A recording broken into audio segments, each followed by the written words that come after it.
Welcome back, everyone. 皆さん、お帰りなさい。今日は287日目で is day 287.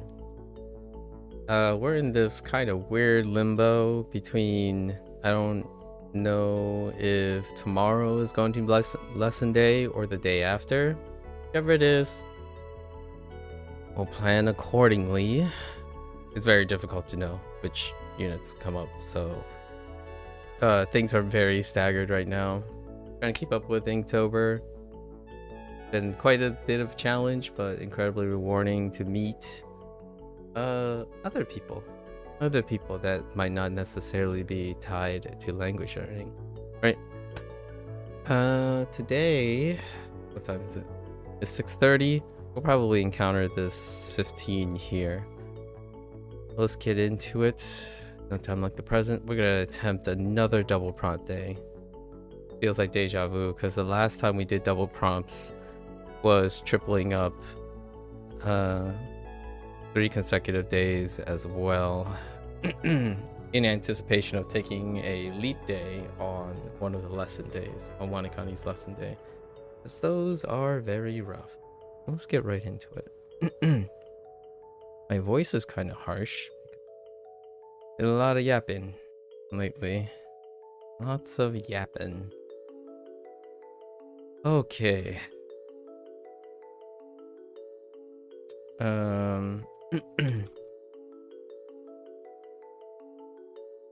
What?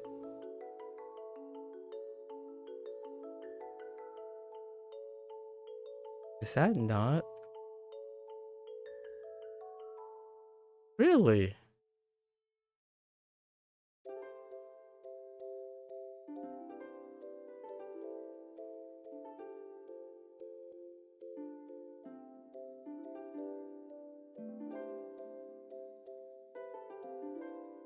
I can't think of any other thing. What? I was pretty confident with that one. That's not correct. Oh, it's probably because I really despise near rhymes, man. Okoru. Okoru, not okaru.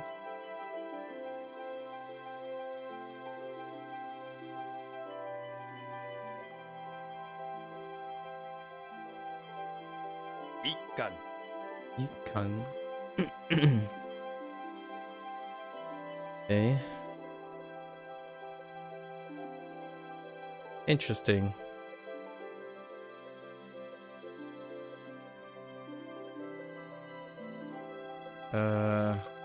Hibiku.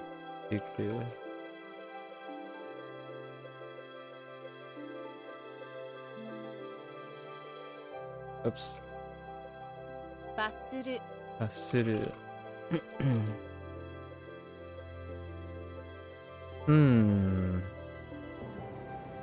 Heck.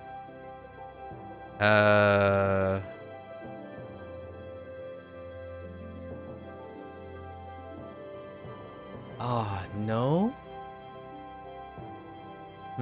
Oh, wait. Ne. Ne. We use ne a lot more than atai. Atai. I don't know where that is at the moment. Okay.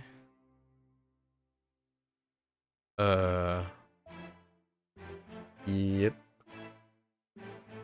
Hiryo. Video.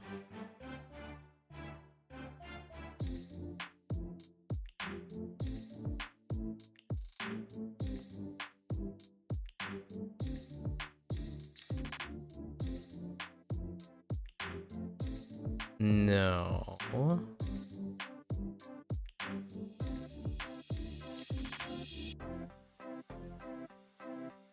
So I have she on the right, probably she.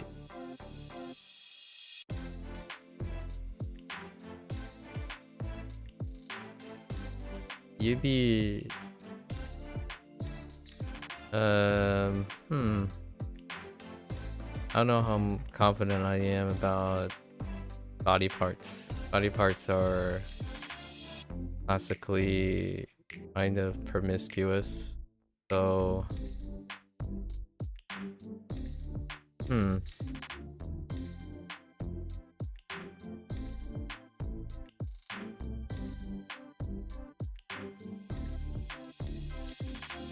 And it's still she. So if that's she, okay, it's probably CG.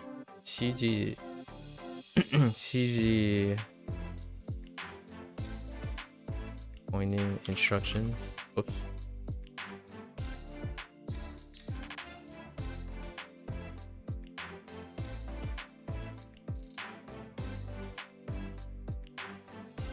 YOLO. Okay. I thought it might have been she. Hmm.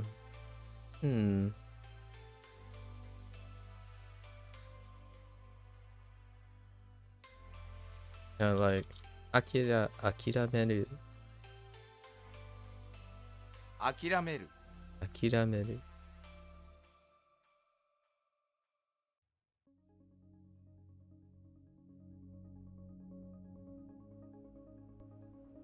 Dang it. All I can think about is Tol. Tol Tong. Tol Tong.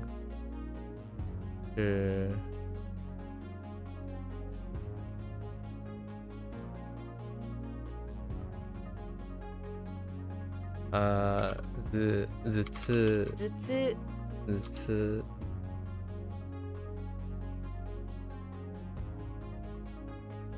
Okay.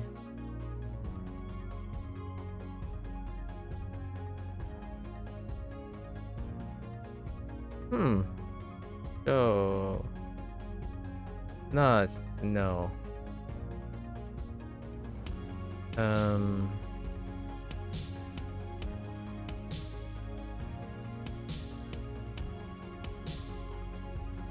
I'm actually not quite sure what the radicals breakdown of that.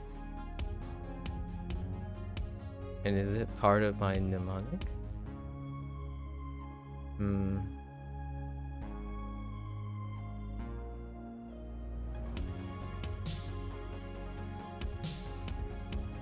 This is the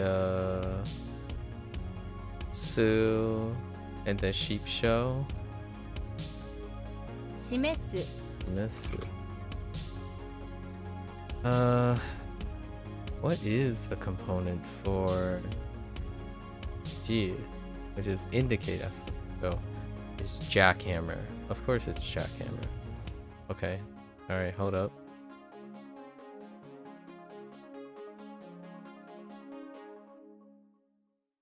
Thought what? Oh, this is really far back. Okay. Alright, what do I see?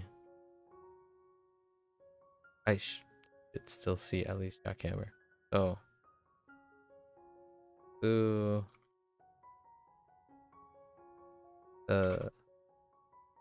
Jackhammer.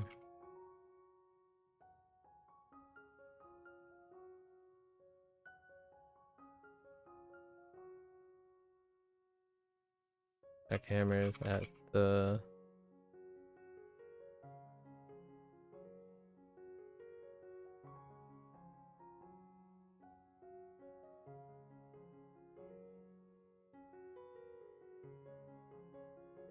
shown at the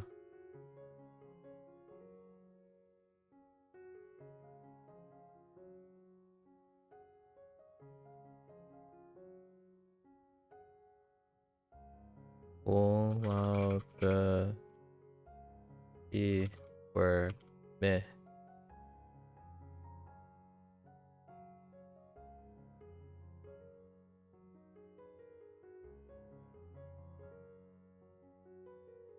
Okay.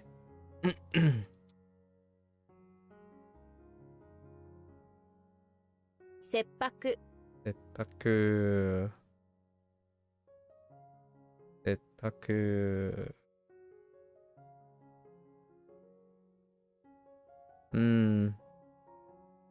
Heck. 置く Okay. Or place. Actually, that's a bit better. I'm worried about this getting lost in the, what is that? Chi? I think this might get lost in the sea.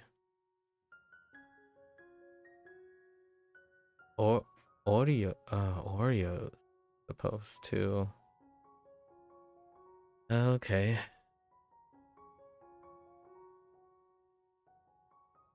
What do I see here? The Pope Lion Jet cookies. So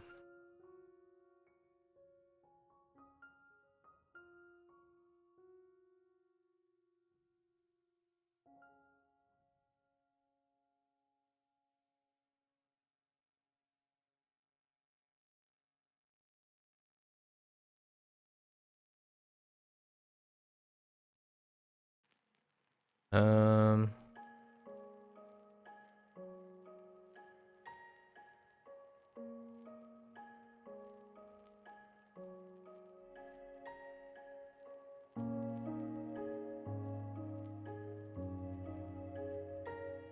okay.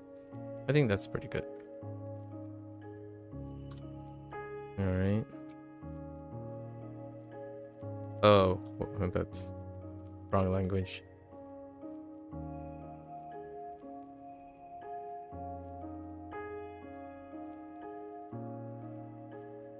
What?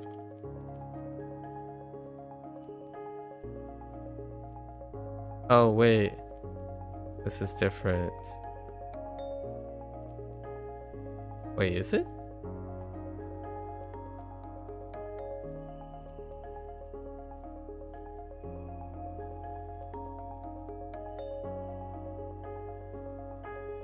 Something makes me want to type.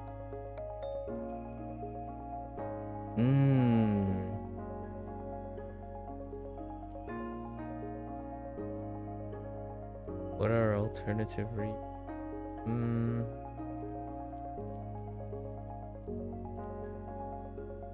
Monk? Master?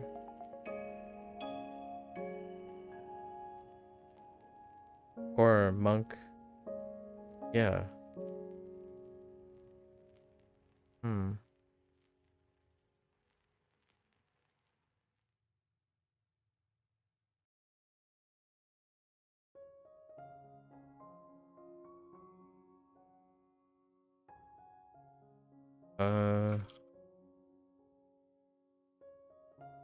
Bozu. Bozu. What? What? Oh. I have to include. I probably have to include monk because there are other type of Buddhists. Right. I think we're gonna have to add something to shoot.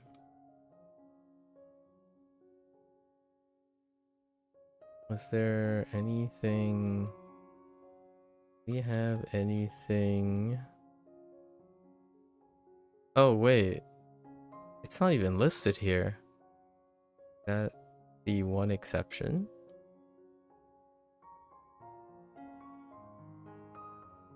It certainly is.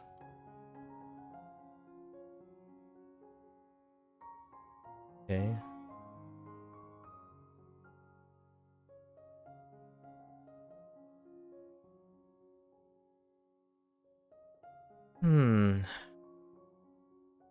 Gee. Bozu. Bozu. Sorry. Bozu. Oh, the zoo. That's right. Bozu. Oh, I did write something for it.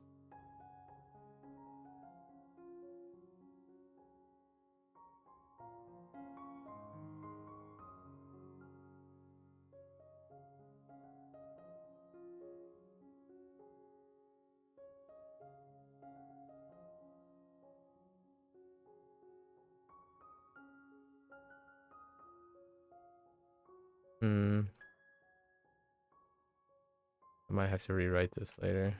We'll see. What?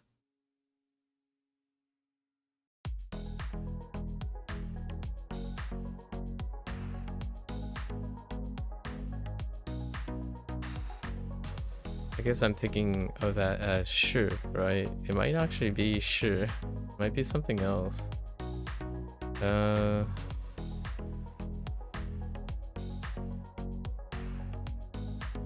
Koji. Koji. Public. Show to public would be something like kind of like public announcements.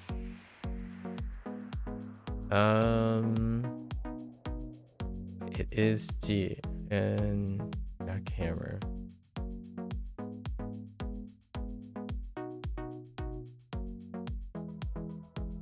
Unearthing Jesus. Interesting.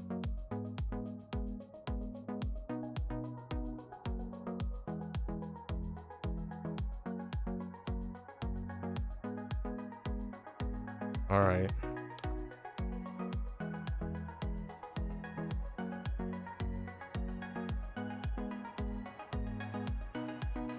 Okay. 言及 Thank you.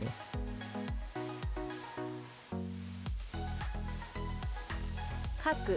Kaku.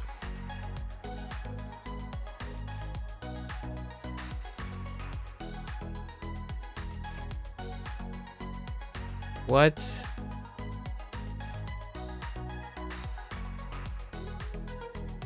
Hmm.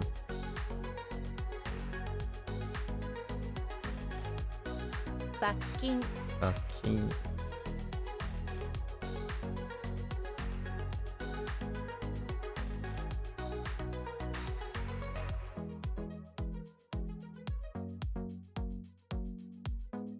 Ooh.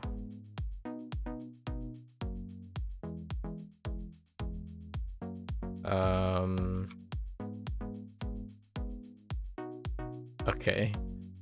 I didn't think that was it, but we gotta try with our gut feeling first.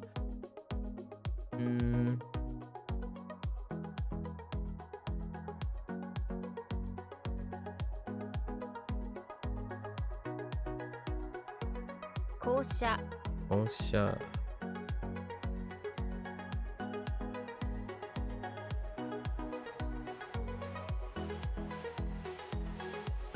Osha.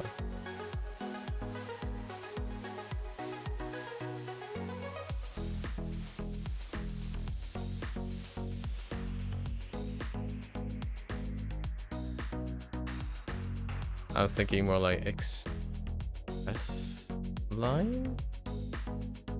No. Correct? What was that?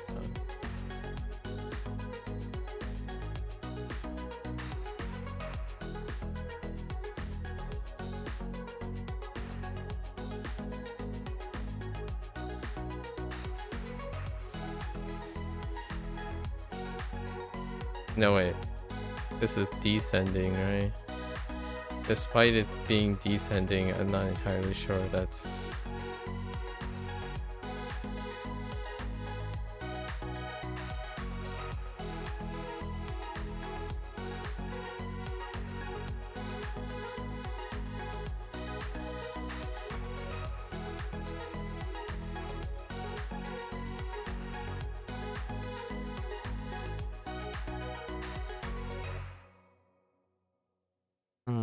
Kosha.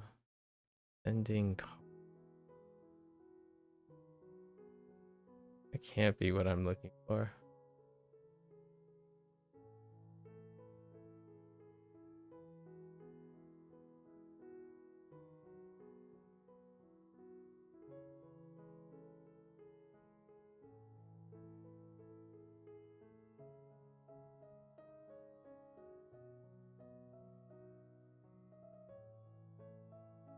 Come back. Come back, come back.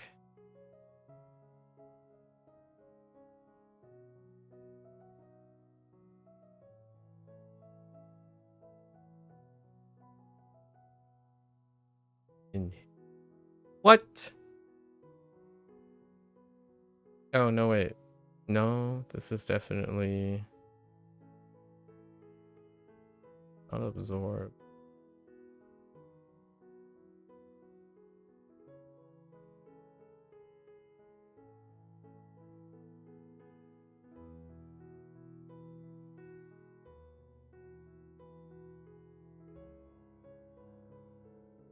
Okay, inhale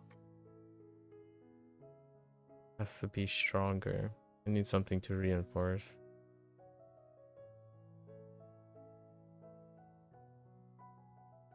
I was gonna say I was gonna decide to skip. Oh, what? Like to breathe in, to suck in. So probably use 吸う eh, smoke. Uh,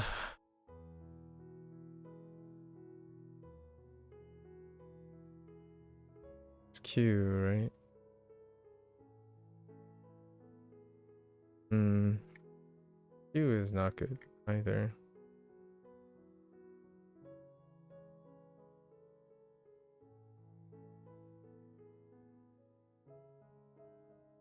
Okay.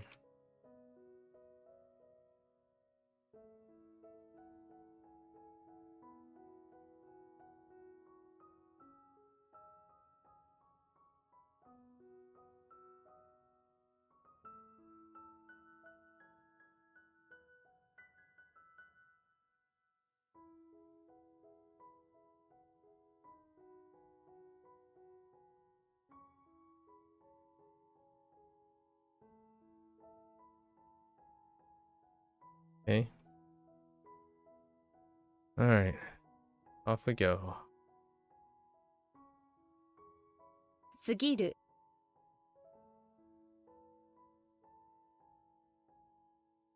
Whoop.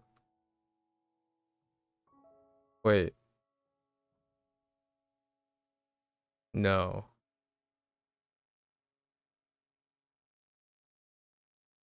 Hmm.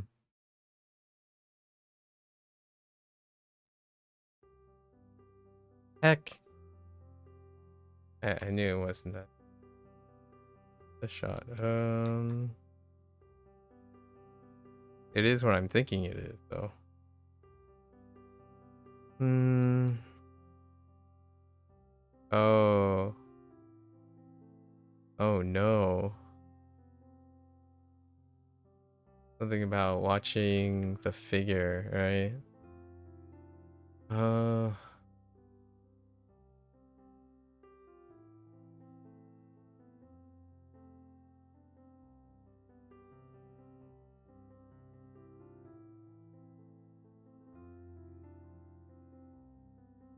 姿 I still don't like this. I like this sugar part.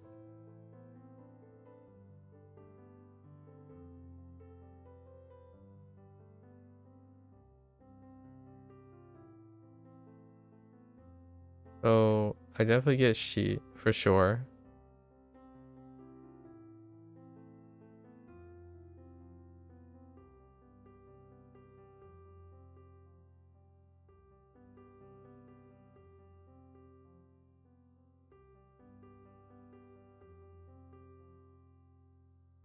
Or I can do.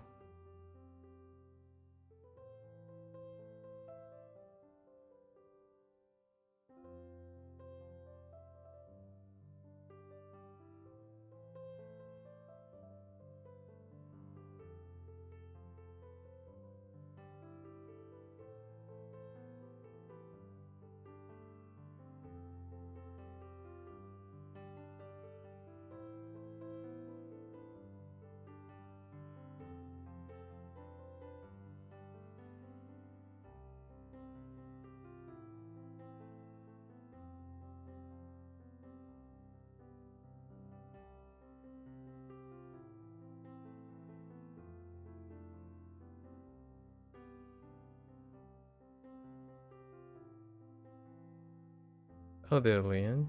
Hello, hello. All right.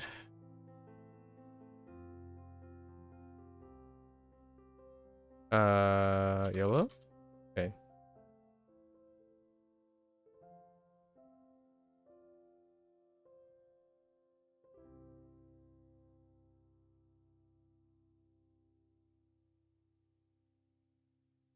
Elder Hideyoshi, big grass. Yeah, that does look like big grass.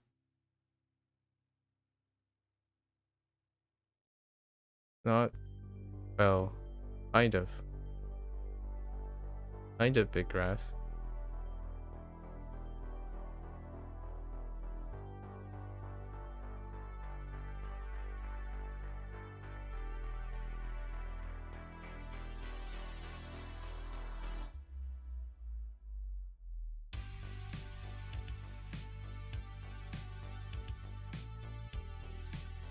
Hmm.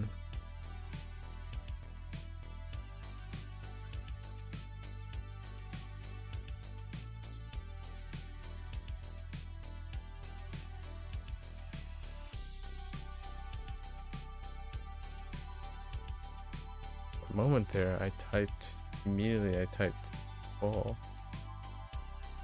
Seems a little suspicious. I'll come back to it.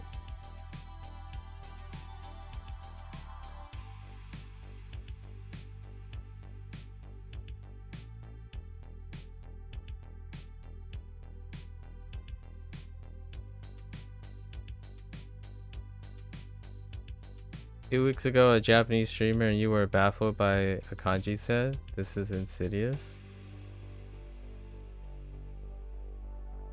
Okay. I haven't seen the right kanji before. But, okay.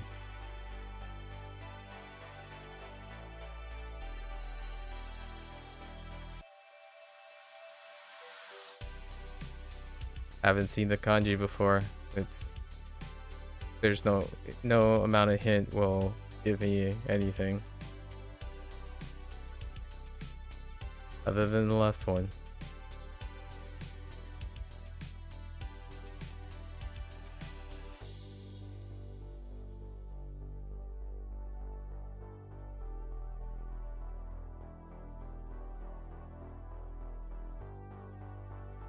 And if it's a name, or if it's a name of a place, it's probably even unlikely.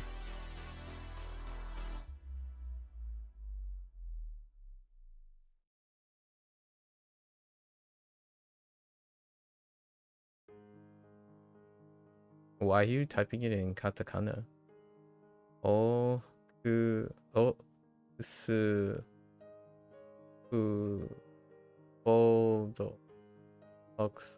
Okay. Not even a Japanese place as well. Okay.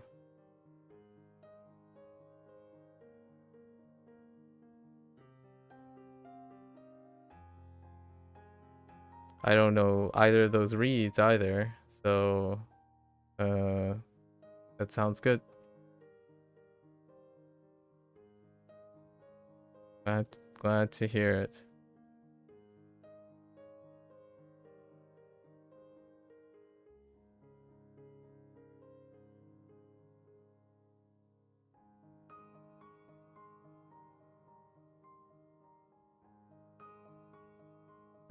Oh. 憧れる。憧れる。憧れるは、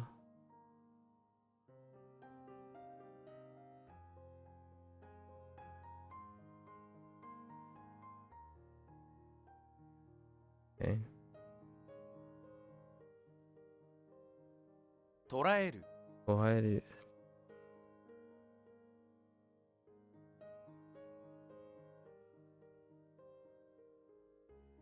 Ooh. That didn't work out.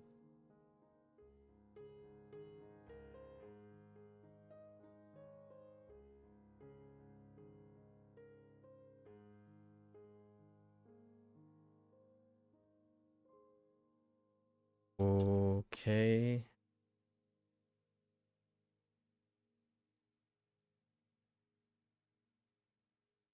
Bonus?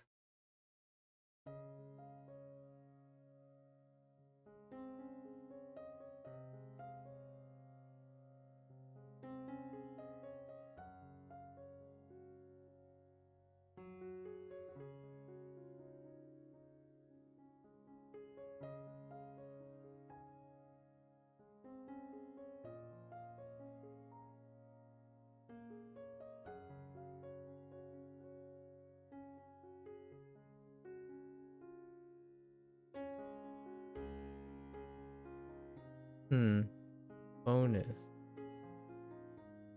Let's come back to that. 対応。対応。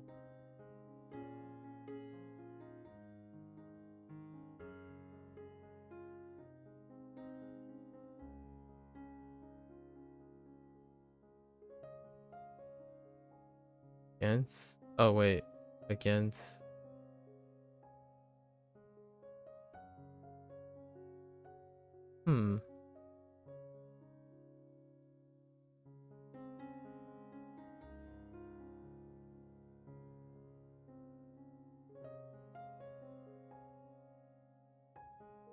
No Isha. Isha no Taiyo. Taiyo.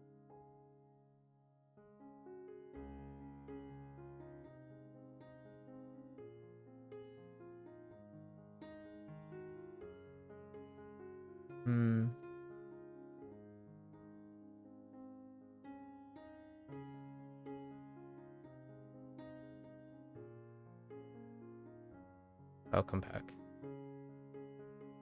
Several possibilities. Oops. 価値。 Catch. Catch. Oh. I went pretty hard there. Good. That's fine.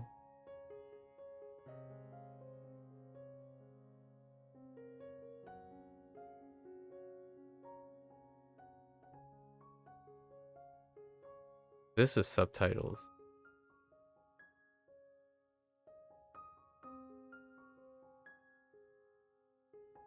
Subtitle.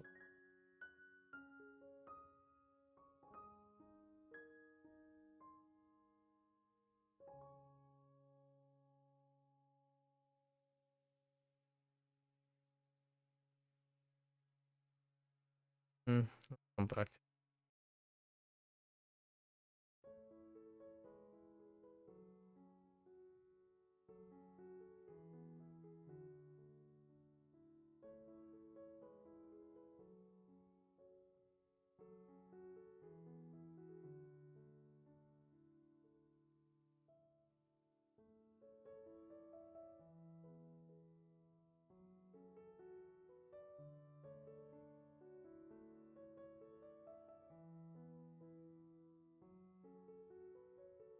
Hello there, kiss them. Hello, hello. Welcome, welcome.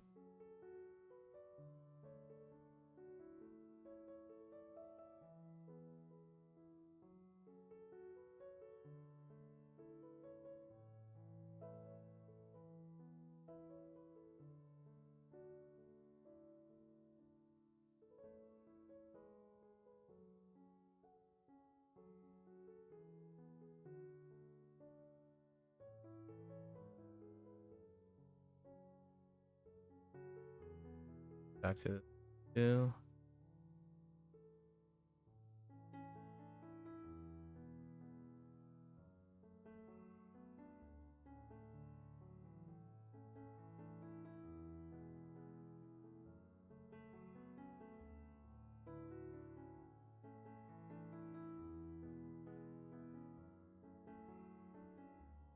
Interesting.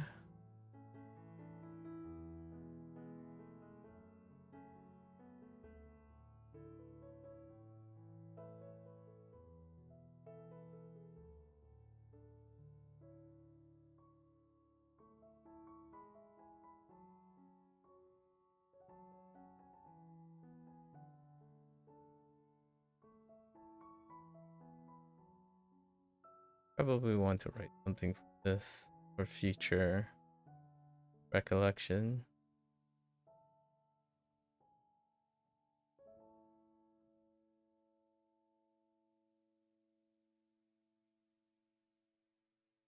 Okay. It's not that. Let's come back to that too. Okay.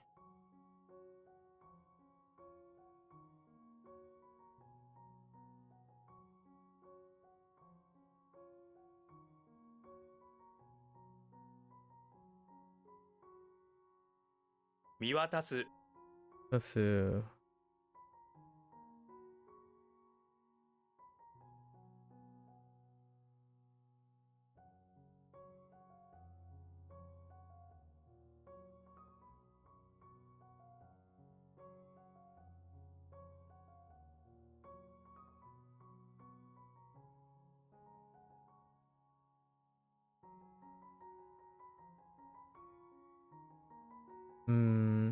Sentence is not that great. Enough.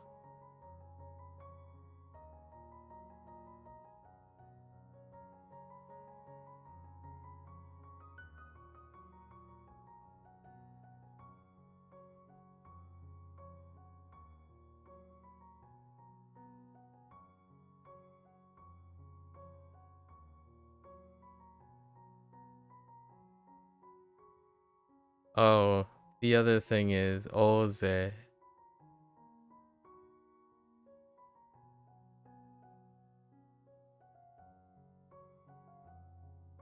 I.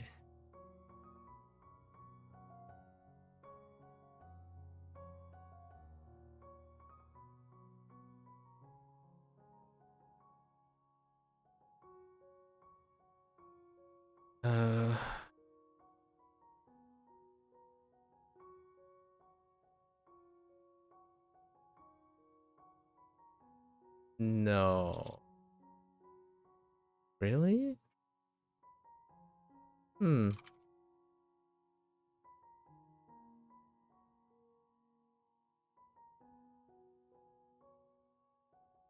Nope.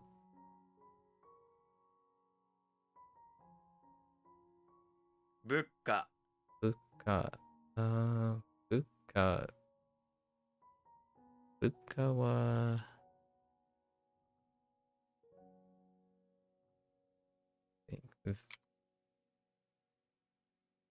Huh. Things and I mean, gotta be bit off. Prices. Oh. Values and prices. Okay. Oh, I got the two mixed up. 提出 I was thinking of te when I was typing the other thing. So that means it's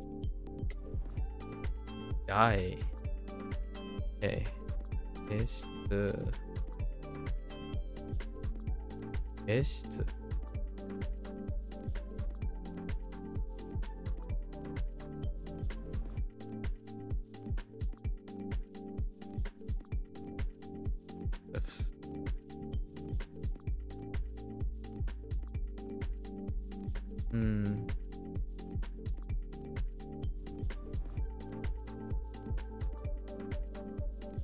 Oh, Taiyo. Taiyo is to deal with.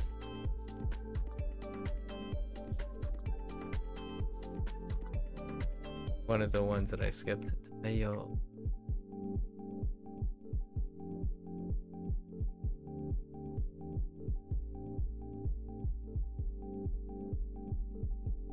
Because I'm I'm confusing the two alls actually. I'm thinking of response, but I was also thinking of journey.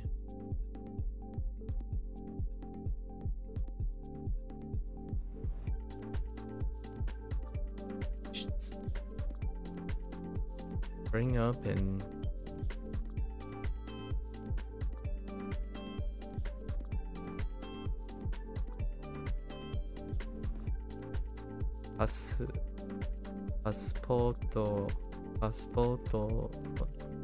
passportも提出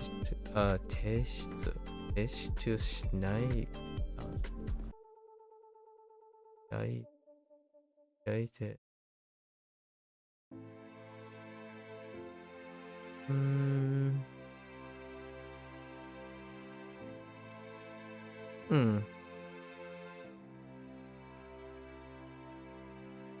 Oh, it could be no.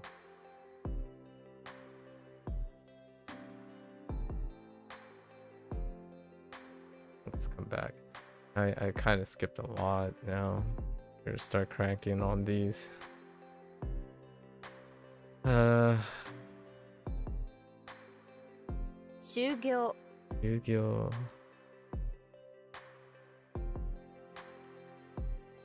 Heck. 袖 That 健康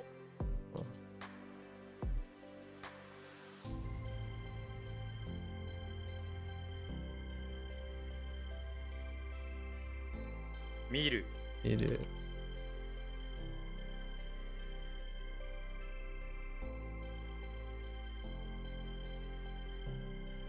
No. Oops. That sounds fine. Heck.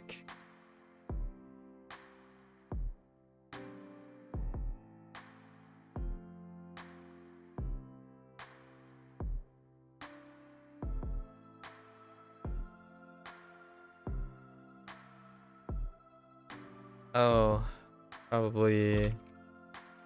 Oh.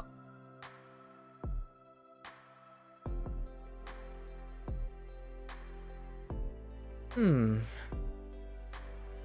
I'm a a potato head. Okay, so maybe this. Let's think. I think it's Gekkan. I might have typed Gekkan earlier, but what else? What are all my other reads? This is definitely slightly different. Let's see. This is last volume, or is it last volume? Yes, last volume.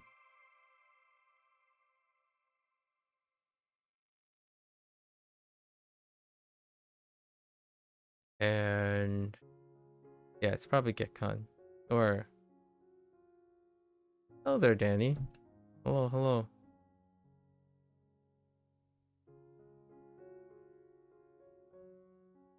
Yeah, it's definitely Gekkan. I think I typed Gekkan the first time.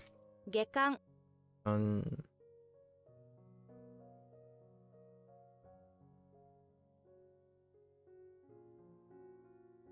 掛け算 is on.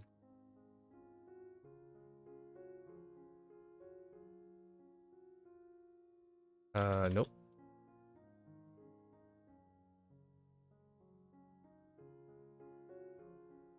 Nope. 状況 Tokyo. You need to add more rewards. You got no. That's usually that stuff doesn't work. Danny, that stuff doesn't work. There were actually a lot. There were a lot of things, but I was gonna maybe do something legacy, but that was 3 years ago when they introduced it. 3 or 4 years ago. There were some stuff, but keep in mind that 90% of Twitch users in this like area are kind of trolls. So the reality is the whole channel thing kind of. It's also why the hydrate thing only occurs once a day. Instead of inviting that activity. Maybe in the future when we're not necessarily surrounded by individuals who when the platform changes, right? It can be incredibly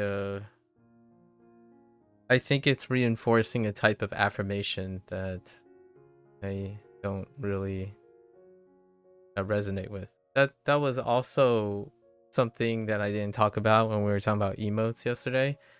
That is kind of related to the emote thing. Not in the sense of using gifs and emotes to express yourself, but more the platforms have encouraged neglect and abusive use of them because they're tied to monetization. And oftentimes now monetization deals with the value of those things. Kind of reminds me of NFTs as well, but yeah.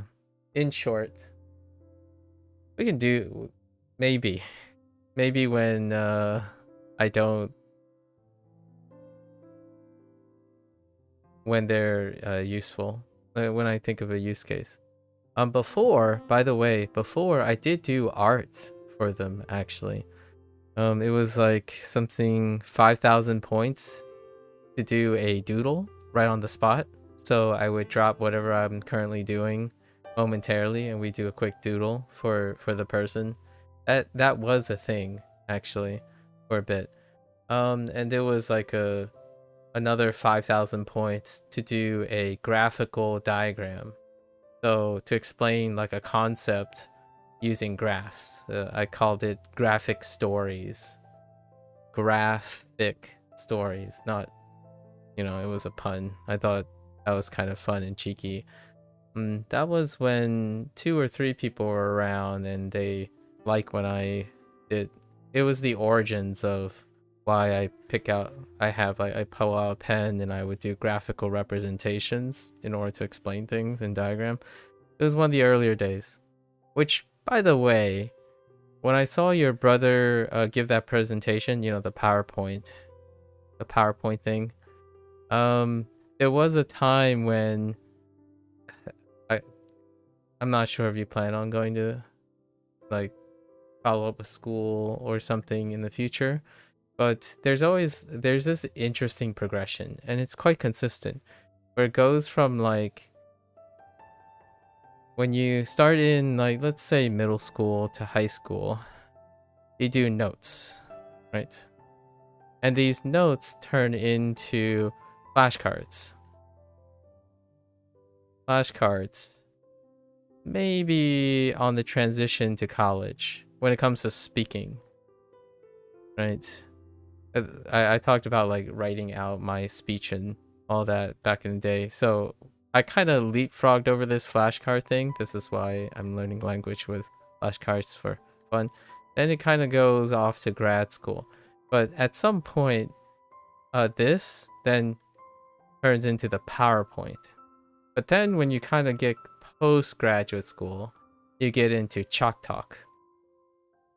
And Chalk Talk is often using some sort of active device. And you're using that active device to produce something real time while talking. So you're trying to doing 2 tasks, right? And this is what became of the channel points. If you're wondering where the channel points are, like I have someone who I know for 7 years, they have like 600,000 channel points. and stuff. So the idea was that I was going to do something like this, where I produce something, tell you the story, and relate it to the person as well. So it would be, they would use the channel point. They would use the channel point for like 10,000 points. 10,000 points would be, they suggest something, give me a detail, right? Give me 3 details, and I will weave either a doodle or a principle that I can diagrammatically represent. So it would be, to give you an example, I haven't done this in a while. I do this when I'm talking about things I know. But like, for example, I was practicing my comedy. So there is a comedian that does that now, and they were shown on America's Got Talent as well. He popped up on my reel, but I think he's a former engineer or something. And what he does is he does comedic effects with funny graphs. So, for example, when it comes to the Twitch profile, right? If we had to break up artists on Twitch profile, and then this is for jokes, obviously. It's to make light of, it's parodying statistics. So when you ask an artist, what is creativity, right? Like how the satisfaction with creativity. When you ask an artist, the feelings with years of experience, the feelings are kind of like this. You know, you're going in, it's like, oh yeah, I feel really creative. Yeah? Yeah, and then they're like, oh man, I think I'm creative. I think I'm creative. No, I'm not really that creative. No, no, no. It's like, I get it now. That's an artist. Now when you're asking like an artist, right? That made it, right? And then when you're thinking about someone who hasn't done art, right? A beginner, just someone that hasn't done art before. So it would be like, nah, I'm not creative. Nope, nope. Like, oh yeah, I quit. Right there, right off the chart. Right. Then we can throw in some fun ones like a biologist. What would the biologist's satisfaction be with arts? It'd be like, well, I got to make this. All right, that's exactly what I think. And then they make a PowerPoint slide. Oh, that's cool. And then they stop making it. So the idea was to spend a lot of time developing how to make humorous graphs. So, and the graphs are meant to be like exaggerations of people's jokes. So you're telling a story while you're developing the graph. And then eventually, you know, I would use different colors. Like I can show you a crazy one. The problem is it has to be in the process in order to actually see the graph. But I have these archived. I can show you what it looks like at the end of it. Check this out. See, this is what one of the graphs look like. Let me see if I knew what this graph meant. Oh, talking about money. We were talking about money, like the distribution of money. With oh, I was breaking down money because it had something to do with juggling spending money on video games and like microtransactions. Yeah, yeah. And you can kind of see the different bars. And I kept adding more and more as the story goes. So I was talking about like tofu, nuts, and eggs. How much a suit costs. We're talking about budgeting. This is how budgeting was happening. Yeah. That's pretty much where the points were at one point. And nowadays, it didn't go away. Now it's part of my routine. So whenever someone asks a question, I would do it live. And do that already. So the long story, if I wanted to give you a TLDR on like anything that requires a virtual transaction, this is what I call a virtual transaction. Basically, whenever someone comes in, they have an intent, which is great, but they're in order for them to be engaged or satisfied, they would want to receive something back, right? So it's a virtual transaction. And the TLDR is most of the stuff started with a cost for maybe 1 month, something like that. And then when I became skilled at it, or like skilled enough at it, it eventually became free. And now I don't have anything that warrants me to try that people have demands for. So for the most part, instead of using channel points, you simply ask and I'll do. That's pretty much how that ended up. So most things I offer end up being free of generosity, because the skill in order for a transaction to happen is that I need to invest something in it. if it costs me something, right? If it costs me something to invest, then it comes with a cost. And the thing that costs most is time. And I've already decided in my, like, when I stream, that my time, I already paid for the time the moment I have decided that I was going to stream today. So when I stream today, the most I can pay for is all the time I've already planned to stream. And then everything else comes at free. Can you ask me to draw water? Oh, I got you, water. Check this out. I'll draw water.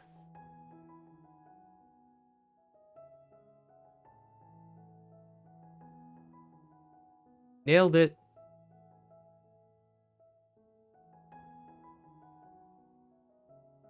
Oh, drink water. Oh, okay. Well, I did drink water. I did both. If you wanted me to draw water, this is how I draw water. One day I'm gonna make an art piece with just this. How do you make this look like water? Piece of cake, right? You draw some big. You draw some small in the back. You draw a little bit more in the back. And a little bit more. Sometimes you can flip it. Right? You just flip it. And then you got waves. So you just draw like medium waves across. Very large waves across. Very small waves across. And then add a bunch of sketch lines like this. And you got water. Or an ocean. Or a river. Or something like that. Do you know why I draw it this way? I don't know if... I don't know if... Sorry, this is a science joke.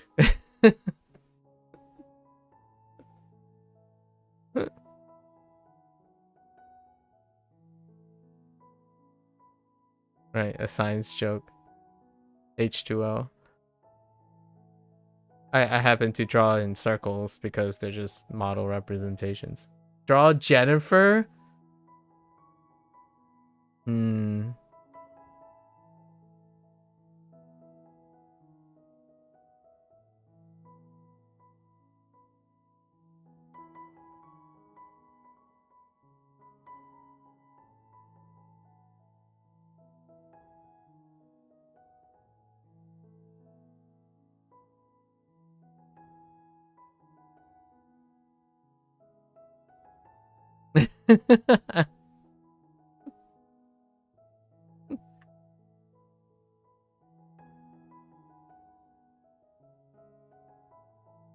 Mouse do be hard.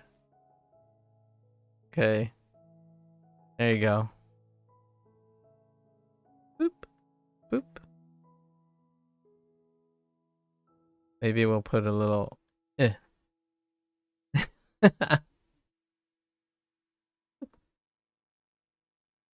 Alright. Let's get back into it.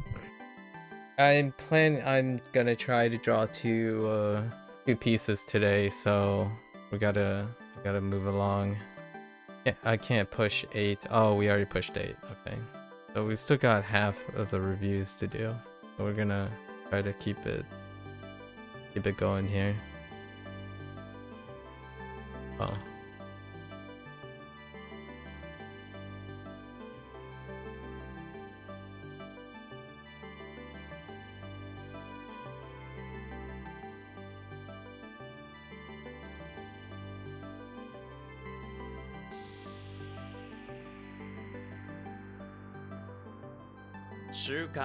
You can learn in a custom course. Custom?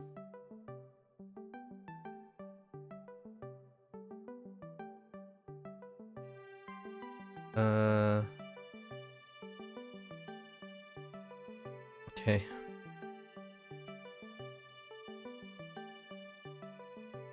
Oh wait, that's fine. 外観 Icon.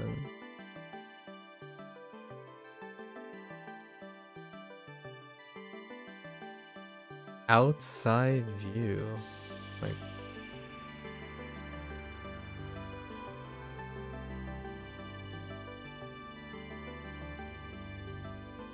oh, maybe like, what? How do you get an outside view? Oh no, that's not object. I was thinking maybe like objective, but what's another way?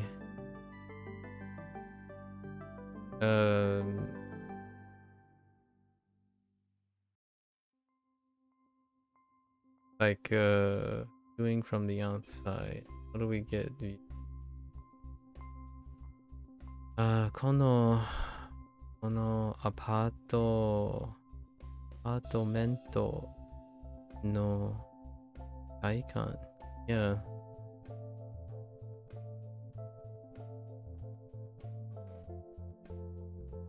Scenery?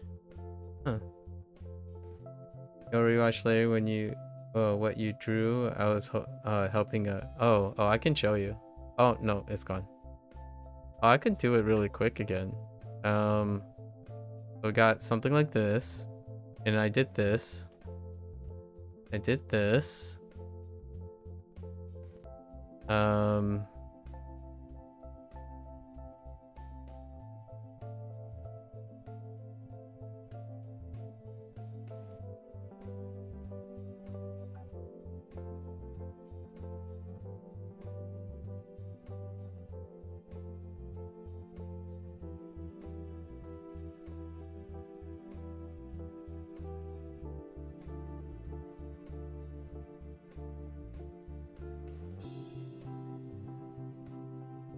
See?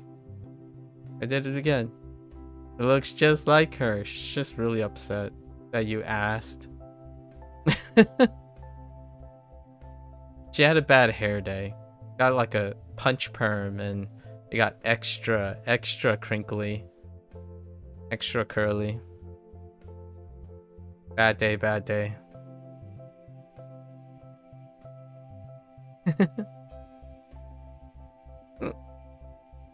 Wait. Yeah, I just woke up. Hold up.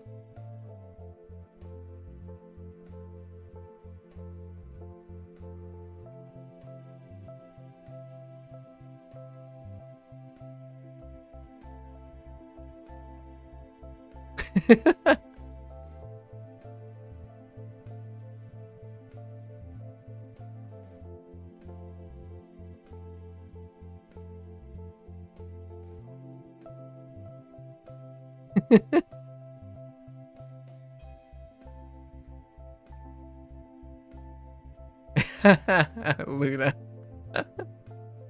also moody and bad day.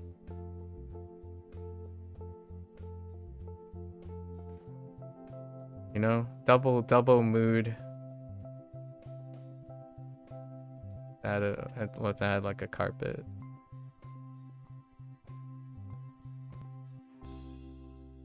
Maybe like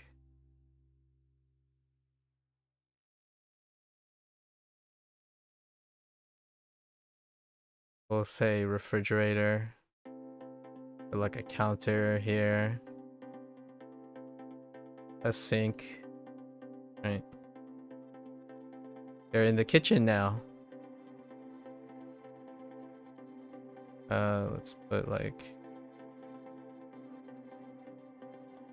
dining table. Maybe like a coffee mug. Something like that.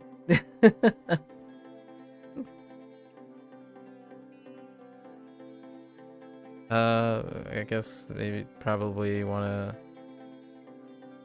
place a window, some trees, maybe a sun outside with more trees here.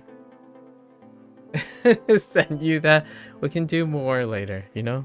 We can do more later. Don't worry about it.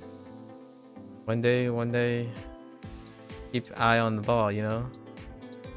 Just pretend like there's like a portrait here, and then we can just scribble what looks like people here.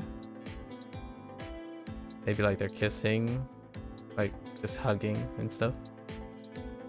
And then probably a hallway or hallway in the back actually. And then put a little stairs here. Maybe this is where the upstairs are, and then the front door, right? A little window here.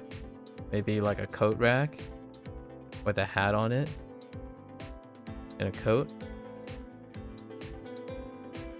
Cut it off here, right? There's a hallways over there, something like that.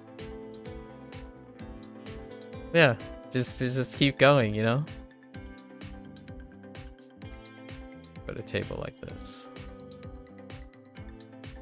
I'm thinking of like a very specific American home. So this is like a probably multi-generational white American home-ish. You have a dining table. The fridge is kind of sort of next to the walkway, and then there's usually always a stair going up this way, and then to the front door. Coat racks here, and usually the refrigerator separates from the hallway from the kitchen, and then the kitchen always has a window, like the sink and stuff, and then there's a window directly behind the sink. So these are like very Americana things. And then there's usually some sort of doggy cat bag in both the kitchen and the living room, which if you go to this side, there will be a couch, and sometimes against the stairs there would be a television. So like a big screen TV could be obstructing the television, and all the way over here, possibly behind this wall, is going to be a couch that faces the television. Classical setup for the room of a multi-generational white American. And these are the details that I find that are very characteristic. Like when you walk into a house and you see these things, it's kind of like really quaint and charming, because there's a lot of consistencies between specific homes. Chinese, our home is kind of modeled like that too, modeled like this. Yeah.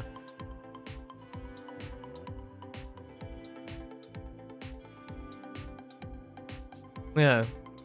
And then there would be a door here. There would typically be a door here, and that's the basement door. And then there would be a door to the right, which you can't see because it would just be a flat wall. Because of because of resolution, it would be like a door that comes out here, and that would go to the garage. This would go to the garage. And then if you go over here, which is another hallway, right? If you're really lucky, sometimes this will go into the entertainment room. It could be the dining room, a separate dining room, if you have a larger house, but it would largely be the entertainment room, the hosting room, so which can be the dining room.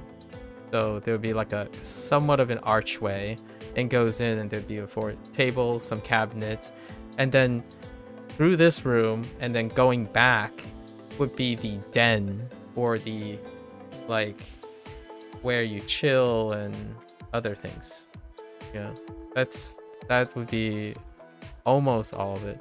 The alternative is right behind the couch here on the back, there might be a doorway to the garage instead of the doorway being connected to the kitchen. Usually it's connected to the kitchen. The basement and the doorway is connected. Anything you think her room needs, you'll have to give me or it's good as it is. I think, I don't want to influence I don't want to be like a point of influence for your own projections, but I am a big fan of if she's like, what type of person is she, when I think about the rooms that she needs, right? I think having iconic things are great. Like the cat bed is wonderful, the little picture of the cat is great. Like I think whatever you think the room is the story of her life, right? So, oh, here's a fun little thing that I feel some TV shows do, but not all. Whenever they have a room, right?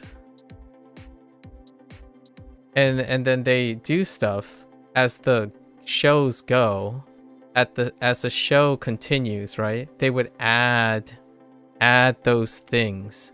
So like when there's a picture of, you know, kitty cat, right? Kitty cat, but then they deliberately leave spaces. So the thing about the growth of a character is that the room would change with the character. So right now, you could actually make her room completely empty. Deliberately. And then when you ask yourself, what does she need? Ask, you know, the artist would then change what she needs.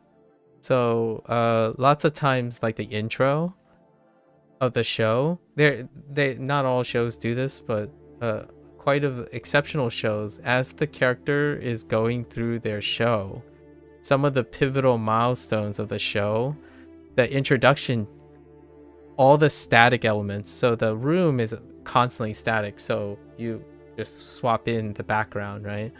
And they leave memorabilias. So like, say eventually she gets an award, right? So you put a trophy here. And then eventually she reads another book. So you add a book here. And then you add another book. And the book is identified simply by their color scheme, right? So then the bookshelf gets built. It's kind of like video games and collections, where if you want a video game to feel object permanence without like actually literally having the object. So oftentimes when I thought about making, I did think about directing and making movies and TV shows. Oftentimes the things are added. So like if it's and they do it for Halloween a lot of times. For seasonal things, the animator and the show writer and stuff would change it up quite dramatically. But I also like the idea of adding things as you're going. So I think instead of asking me, obviously, but I like the concept of, over time, you will probably know what she needs or what she wants, because the character that you become attached to will develop those things. And it would be interesting to see what they are, and I will probably share with you what they are as well, like what I think they would be. Like, oh yeah, you know, my favorite episode, your favorite episode. I look at these things from a viewer perspective. So when I'm looking at someone's artwork, I want to see what are consistent and what aren't consistent, because that tells me a lot about the artist. Like, you can tell what means a lot to them. You decided to add a cat picture as opposed to anything else. There's so many other things that you could have added, but you worked on the cat picture and then the cat bed, right? Next to her bed. So that means a lot. And that's kind of neat. Empty space means something as well. So oftentimes I am ever impressed of what I don't see and what the artists and the showrunners and developers have already planned ahead. It's kind of like reading your book, you know, like you're reading this book and you're wondering, huh? And then 4 years later, you see a reference to the thing it set up 4 years back. That, like, that's kind of where my mind is most of the time. So if you're asking me stuff like, oh, what do you think I should add? What do you think I should need and whatnot? If I were to project myself into my work, leave space. and then look at that space day by day, you know, month by month, and then fill in the space, because that to me is awesome, at least in my opinion. So honestly, if you started the show where she only had a bed and that's it, because the story is to establish her, right? And then 3 or 4 episodes in, you get introduced to Heather and her cat, right, Luna.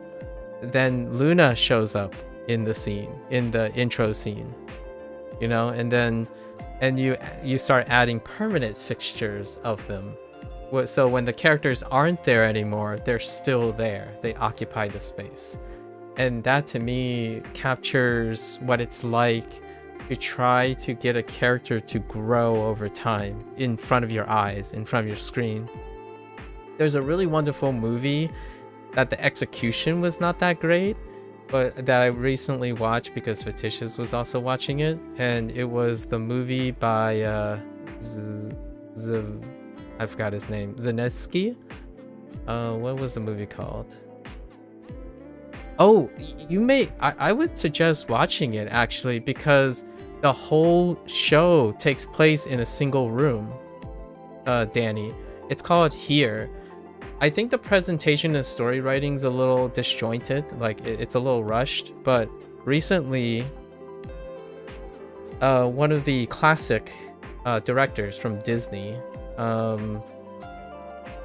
did a experimental film. I would call it an experimental film.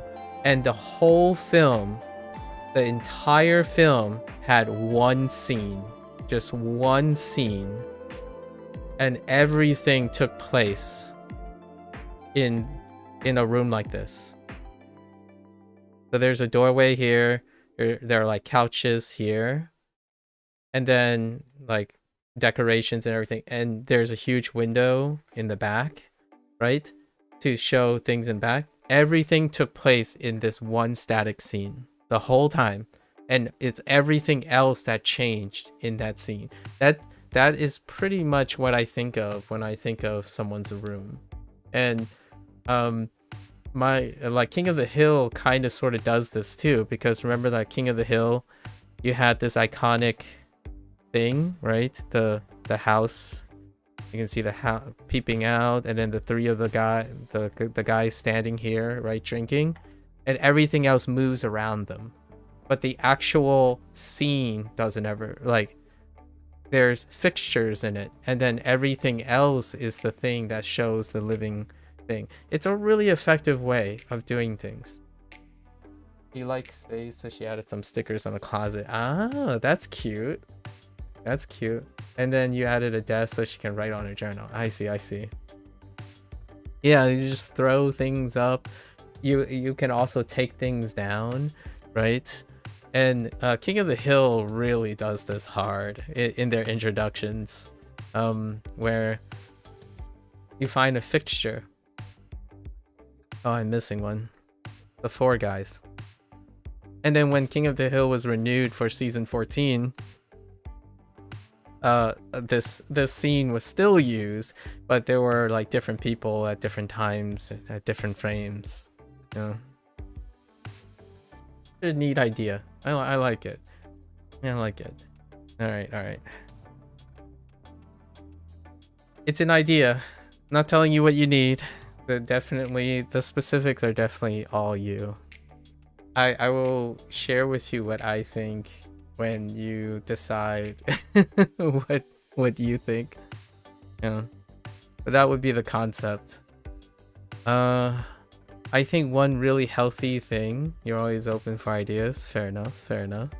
I think the one thing that is really beautiful, or that is a win-win between the person who's consuming your creation and you as the creator, is that you leave the people wanting or thinking that there's more, and then that there is more.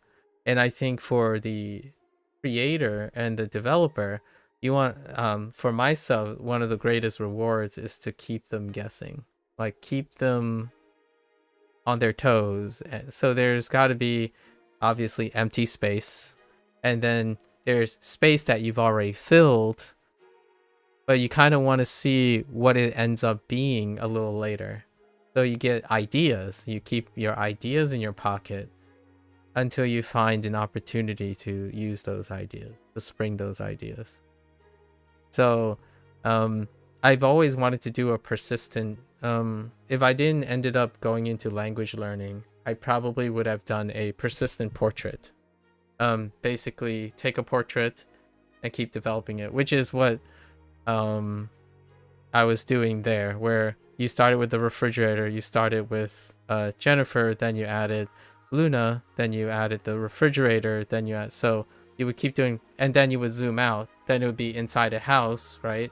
Inside a house, you draw out to the house, then you would zoom out, and there would be multiple houses, and then those multiple houses then would be in a snow globe, right? You keep zooming out, there's being a snow globe, which the snow globe is then in on the shelf of like Jennifer's house, which then you go back into the living room, and then the living room zooms out and you draw the house again, so then you keep zooming in. Someone did this with like a really massive portrait where you just keep building stories upon stories, and you keep zooming out and zooming in, right? At some point, like every button of a cell phone is a story of itself. Nested stories are really an interesting idea too. Show writing reminds me a lot of nested writing.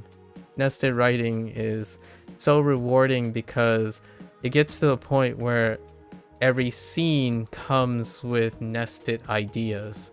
So you get to the point where the longer you spend with a show, the more overwhelming it is and attachment it is to explain it to someone else. So it creates that richness, I would say.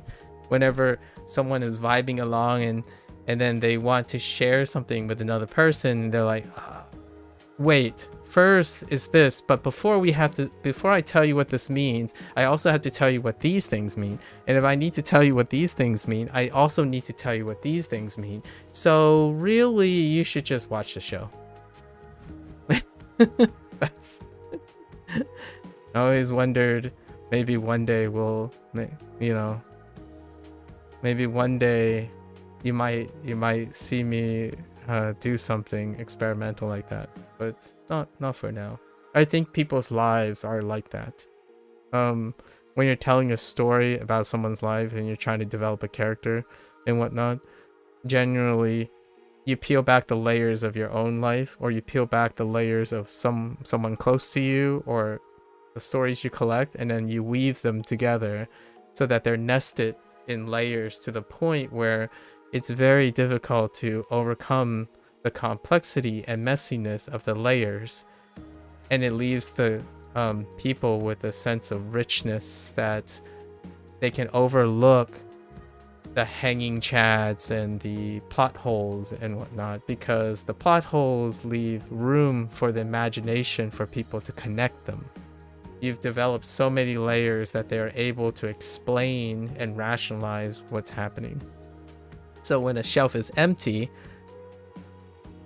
they could embody a character and say, you know what, one day that character should fill that space, but what is it? You have to watch the show to find out. And what I really like about animation, which is less so now than before when you're doing animation, and staging. Right? When back in the day when you can't replicate or high fidelity capture things in nature, animators, and to this day I would say the vast majority of animators, they have to be intentional, right? It's fully intended. And back in the days of Hitchcock is a great example. I go back to Hitchcock all the time. When you see a scene, it has to be built. And something really beautiful about that, like keeping that in mind. I think currently, nowadays, most people don't pay attention to these things anymore. Like, and what I mean is, it's not like they can't appreciate the details in animation or appreciate a staging thing. It's that it's not common anymore. It's easier to feel natural. And the easiest way to comprehend feeling natural is make it hyper realistic. Right? Like a room is not characteristically filled anymore. You go to the location, film at the location, or reproduce the location, and that's like, okay, that's great. But to me, it's difficult to communicate the intent of it if you're capturing there's a balance between intended artistic direction mixed with ornateness. Oftentimes when things are built intentionally by the animator and or the stage director, right, the director themselves, there is a bit of chaos, but the chaos is often organized, not stochastic. So what I mean by stochastic is, sure, you can go to someone's room and there'd be like a pile of clothes and like a bookshelf, but like there's like books on the ground, right? And then there's beauty in that for sure. However, if you're watching and you're building a picture and you're building a character, the thing is, it needs a balance of direction. Otherwise, this stuff becomes less important. Like the people stop paying attention, in my opinion, because it's more like sensory. If you let's put some posters up, right? A poster of a, I don't know, right? A poster, and then do some things hanging from the ceiling. Maybe this is where the baby crib is of one of the children, right? So that stuff, when you go in and you take a picture of a normal room and the room has more chaos elements than it feels lived in. That's great. However, something that's lived in is incredibly satisfying and detailed, but it's also not storytelling as much. It does leave room for the imagination of those who care, but I kind of miss animation and stuff. I kind of miss the intent behind it. So you kind of balance the two. There are things you can put in ornate, but you can easily draw chaos, like order in the chaos, and I absolutely love that. I love when looking at, like, for example, someone drawing a cyberpunk city, like we just say cyberpunk and steampunk. When someone draws that, in my opinion, this isn't real yet. So even despite that, when you look at those pictures, it's like chaos. Like there's so much cyberpunk and steampunk is incredibly ornate, but since it's not real yet, in my opinion, there's a lot of intent behind the chaos. So even something incredibly ornate feels like there's a flow to it, and I think that's lost when you go and just capture and aim for hyperrealism. Now, that doesn't mean that hyperrealism isn't good or isn't bad, or like hyperrealism has its things, but one of the things that is most definitely lost oftentimes is artistic direction, right? And that's kind of why I still really enjoy animation. I don't think I typically have this discussion with most people. They would either say they either like the way it looks, whatever that means, or they vibe with the show, right? And that is good. I mean, that if they're entertained, that's fair. I do feel like this type of thing is going up for sure. So make things look very ornate, overstimulated, and capture as much detail as you can and profit. And there is a little bit less elegance to it, but it is a different type of awe-inspiring. Capturing hyperrealism through like technology and stuff is very awe-inspiring. Not exactly for the whole storytelling bit. It's also why I like Claire Obscure, because it's very difficult to say that was like, oh yeah, they were trying to go for hyperrealism, because so I still watch live action, obviously. So here's an example to like try to give the another perspective. When you have hyperrealism, right? When you have hyperrealism, sure, you have the room, but oftentimes then my attention for live action shows changes, because while you have all these things that complement the people, it's actually the people that is the detail work. Like the thing you're trying to grasp are the actors now, how the actors interact with their environment. So and oftentimes storytelling goes with like, does the situation dictate the flow of the story, or do the characters do?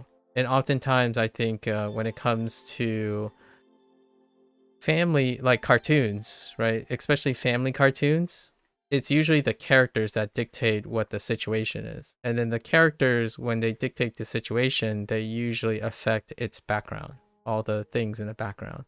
So if I would say, if there's a place to find what to add in the room, is to find out what the character needs. What do you think the character needs? I think it would be interesting to include something that shows that she is sad, because it kind of looks like she's sad a lot of times. Something that is a point of frustration, but she keeps it to show that she cares and thinks about it.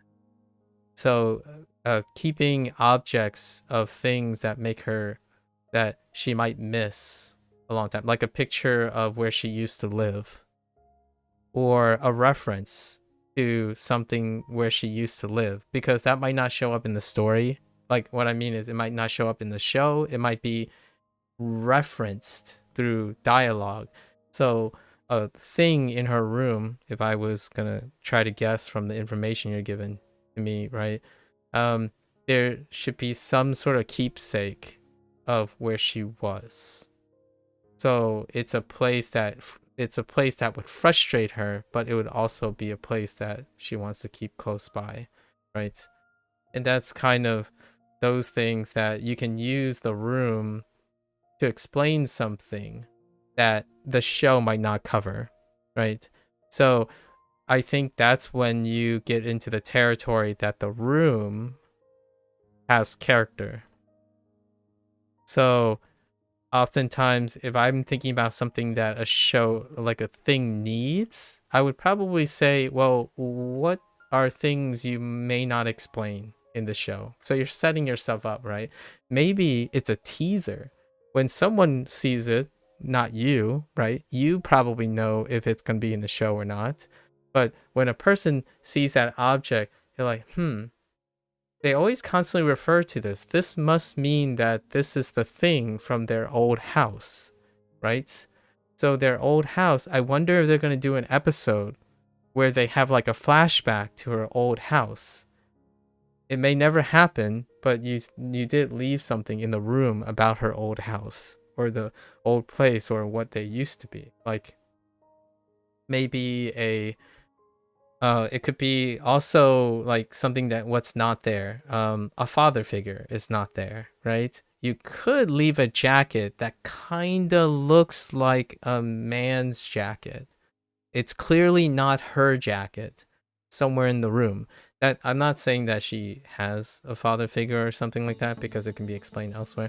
But I'm giving an example where you can use the room to say something about her that has yet to be explained as well. So plenty of routes to go about the room, things to think about.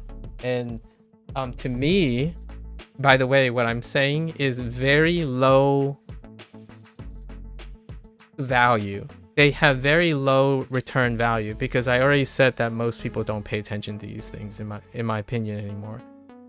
But your loyal fans, the people who really love the show, you know, the people you're trying to cultivate, like I know we already talked about, like, what are you playing, the long game or the short game? The ones who nitpick and pixel peep and wait anxiously, they will pick up the details. They will know that there's a chance you're setting up for something.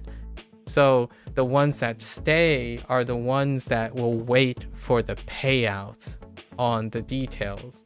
And to me, that separates shows a lot. And that, I'm not saying short-term shows are bad and long-term shows are always good.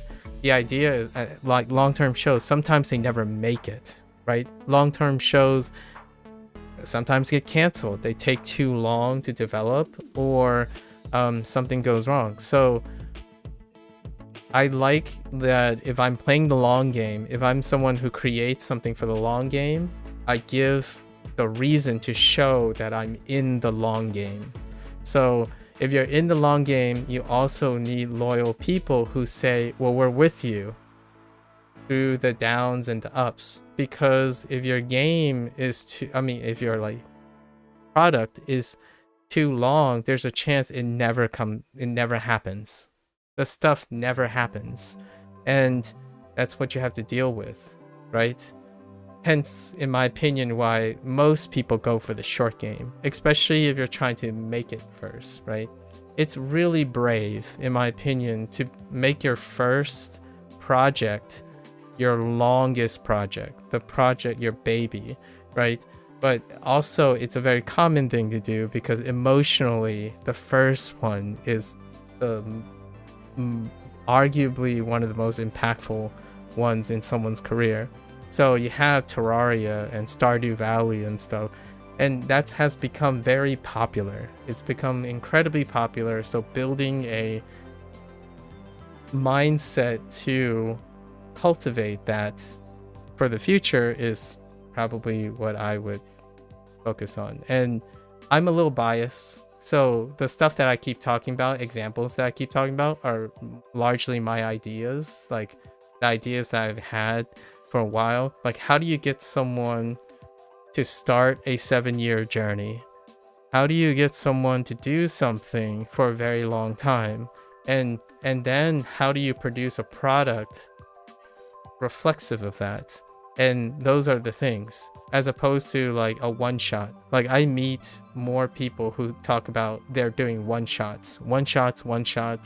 Oh, you know, I feel whatever I want to vibe, I want to like do one thing and then do another thing and then hope that people want me for that.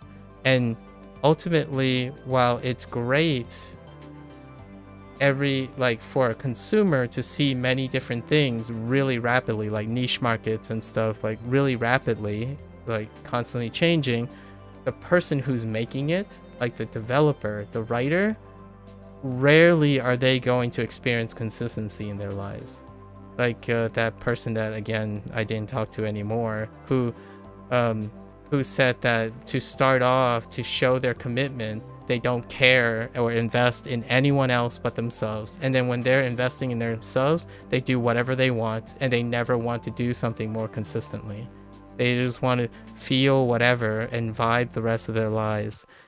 That's fair, but know that the reason why you keep having ups and downs and feel inconsistent and you're in the pits one day and then you're having an argument with most of the people you're talking to is there isn't any consistency.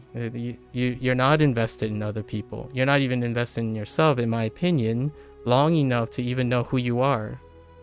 So it's a balance of the two, of course, but I definitely spend more time on how to set people up or set myself up to go long, because I'm starting new things, and oftentimes it's great to start new things with an eye on longevity, as opposed to it is the opposite. There are people who prefer the opposite and share the opposite. Like, here's a interesting cliche argument against my cliche argument. You know, it's a journey, not the destination, versus it's the destination, not the journey, right? For example, when you start, you got to start somewhere. That's short term to me. Like, when people say you got to start somewhere, they're not saying you got to start somewhere and you're going to keep doing it and invest in it until the long haul. They mean you got to start somewhere. So do a crappy job first, release it, because you're going to forget about it. And then you're going to be better next time, and then do that. That to me is slightly different. I mean, they are interested in the process, but I don't think they find pride in and like develop loyalty to all their works. I have crappy days, but I'm going to talk about that crappy day, which is what I did yesterday about like my day one drawing of this Inktober. Like it goes on a wall. My crappy, my really weird like mustache guy goes on the wall too. It gets published. That's how it works. At least to me. You would want yours to be short and sweet like Gravity Falls. I'm not entirely sure if Gravity Falls considered it as short. I think to see a short thing would be like a YouTube short. If you watch a YouTube short animation, they're like 30 minutes, if not like 15 minutes, 15 or 30 minutes. Those like, this is relatively speaking, obviously. To you, Gravity Falls is short, right? And to me, Gravity Falls is longer because I'm more accustomed to seeing shorter things, like a Pixar short, or a lot of the YouTube shorts are really great inspirations. Like, how do you capture, and they have different obstacles. Your pilot will be like 10 minutes. I see. That would qualify like as a YouTube short, and the Pixar shorts that you may have already seen. I enjoy those things quite a lot, and they have a lot of different other mindsets. So most of the stuff that I said, if you're aiming for something that short, I guess it would be far more consistent to push all the details up front as quickly as possible, right? Like, you want to inundate the details as opposed to be restraining the details and playing the long game. So take whatever I would say comfortably and flip it on its head. So go in, toss in all those things, and then see what sticks kind of situation. I like the idea of a 10-minute pilot, like a pilot for a short series, to be, you throw a lot at the screen, and then whatever the details that are captured that people like have a lot of resonance about, those are the things you pull out, and then you leave the other details behind as a like a Easter egg, right? Those would then end up being Easter eggs as opposed to like payouts and whatnot, right? At least that's how my mind works with setting up stuff. It's interesting. I look forward to seeing what you ended up deciding to do, or where you like naturally end up going towards. You could do something entirely different. You know, find a second opinion, a third opinion, fourth opinion, and I would still be invested in the person. Actually, most of the time, I love being surprised. So being surprised is definitely the way to go. Sometimes I wonder if someone would ask me something only to make something that is not what I expect. That would be really fun. I mean, that's incredibly flattering, but also incredibly risky. But it's interesting to see if there are people who are like, oh, you know what? I'm just collecting ideas, and now I'm just going to do everything no one else told me. Like deliberately avoid all the ideas and feedback that people have. I wonder what that kind of show looks like, honestly. Deliberately avoid all the common trends, you know, the avant-garde, like the super avant-garde. The most avant-garde thing that I've seen is probably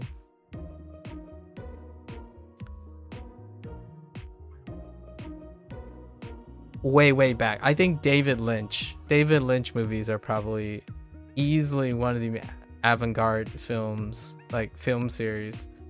David Lynch films feel like art to the max. Like I don't know if you're familiar with David Lynch films, but one of the characteristics of David Lynch films is he basically tries to reproduce his nightmares. Like, if I had to be super reductive, he tries to capture the feeling and imagery of the darkest parts of his imagination, and that's it. You want to end the pilot on a sad note, and you want to engage people that way. I see. I look forward to when, like, moving out. Yeah, exactly.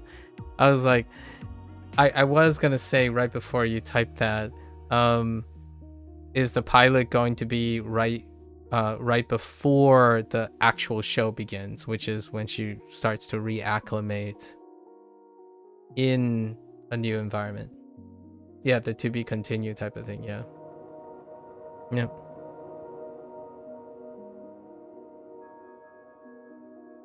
Now the thing is, if you're gonna start with like the place that she's leaving behind, it would be really fun to hold Easter eggs from the place that only shows up once in the show to be incorporated into the rest of the show. So you kind of like, oh yeah, you know what? That first pilot, huh? Maybe, you know, maybe there was a scarf on the ground or something. And one episode later, you know, the episodes later in the show would have something about scarves. Like, what? I feel like I've seen that scarf. You know, make a very identifiable thing in the pilot, so that all the thought keeps going back to the pilot. That'd be kind of cute. So many ideas. How could you even sleep at night, Danny? So many ideas.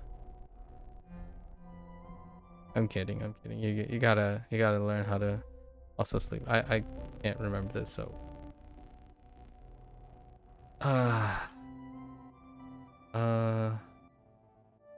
Kako. Okay.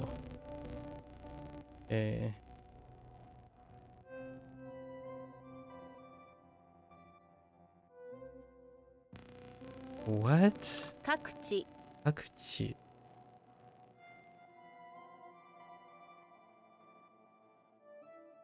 Every place? Like each place? Okay. Good idea, you're taking notes. To me, whatever you decide in the pilot, the first season, it's already written the first season. The room is part of their house where they are. Oh, okay. Yeah. Right now, currently, yeah, I understand. But wait. So the pilot, that room is the pilot? The room that you're making is the room they're gonna leave, right? Or is it the other way around? Is that the room they're gonna be eventually in? Oh, okay, it's the room that they're leaving. Yeah, so everything you put in that room. So in this case, if it's the room that they're leaving, everything in that room that you're putting is pretty much an episode of the show, in my opinion. Like, because the pilot is like, that's it. Like that's the first season of the show, the exposition, right? The establishment. So to me, whatever you want to write for the rest of the show, like season 1, for example, it's in that room, or whatever you're showing in the pilot, because they're leaving it forever. with maybe 1 or 2 episodes later in the season where they revisit it, but only rarely, because that's the treasure trove room, right?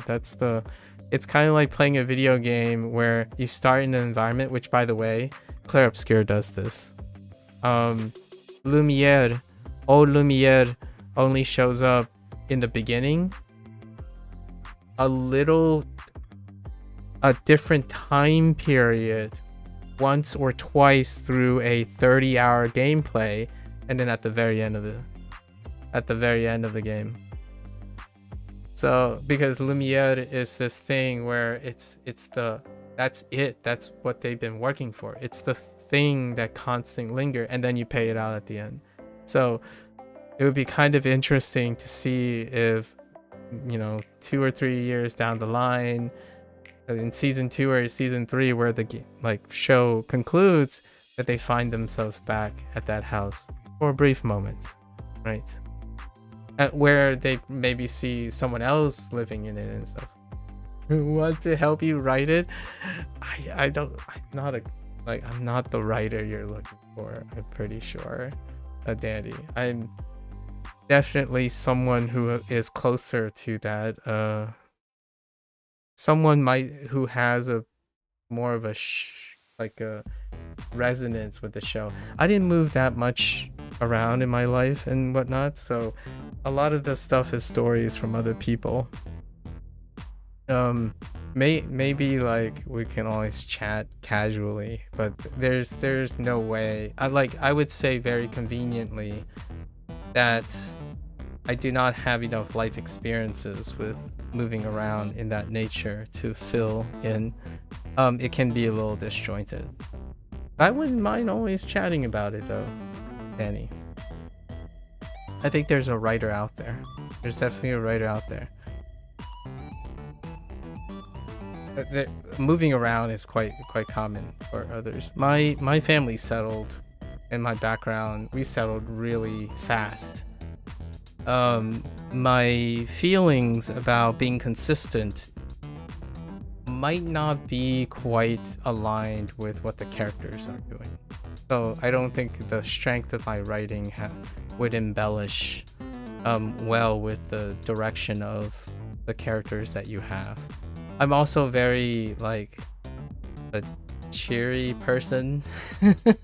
I find people who are pouty and sad and stuff as a point of endearing, like character development. But for myself, if I had to write something, it would be incredibly cheery, very much like Gravity Falls cheery. Things they're obnoxious, but they're very happy most of the time, and there's rarely a beat in which there's maybe some slight element of hardship, but not so much anymore. So probably not, but I could always chime in for something that requires some pep, some Pepsi pep. Gotta scout out for someone who maybe even have that life, in my opinion, right? Because you mentioned the inspiration for Jennifer, right? And then I thought about, when I think about cats, there are quite a lot of animated films that have points of inspiration. Other than that, most of my ideas are inspiration. The details are probably not going to be that great, since I don't really have a connection with those. It would probably end up sounding like another show or another person's story, which probably still lacks enough details than the person who experienced it.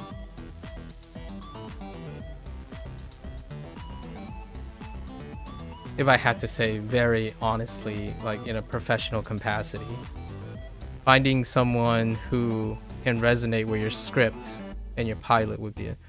You wanted to get me involved, you will succeed with me. Fair enough. We'll see. No rushing, right? Take it Take it one step at a time. I would love to be some of like a contributor to it. Probably not the writer, so probably not. And you are more than free to do whatever it is with whatever I say. I don't want to like do the whole thing about, oh yeah, but that was like my idea, or that was that stuff. It might happen with someone much younger and ambitious and looking for credit and whatnot. But much like the lack of desire to do those things, it is also the reason why I won't be a great writer as well. You have to, like, I want to give you a realistic take on this. Those who care about credit, make sure and prideful and arrogant and whatnot, that's also one of their strengths of being a great writer, because they are ambitious and stuff. So it goes hand in hand. For myself, I'm not that ambitious of a person anymore, and I don't fight and like grind and double down on certain things. So becoming a writer would be like setting up yourself for someone who wouldn't possibly really push as hard as you can, and that's like the double edge, right? You're in my opinion, one of the characteristics of a writer that you may want to look for is someone who is possibly proportionally as ambitious as you are. And then if you get really lucky, you're also looking for someone who experienced or maybe have a lot more inside experience closer to the show you're writing as a start, obviously. And if you're super lucky, that person turns out to be the most talented collaborator you've ever met, and they will follow you and write other different types of stories that they don't experience. I don't think in any stretch of the imagination that I'm anywhere near someone like Del Toro and all the people who spent their lives fascinating and imagining things that they themselves haven't even experienced, but they are so well in tune with human nature. They'll take your ideas and make you the creator. No, I think you have a lot more, like, this is you, right? I definitely don't mind constantly shooting ideas though. That's definitely fun. How should I say this? And I'm gonna say this in a lazy way. Like painting me as the person.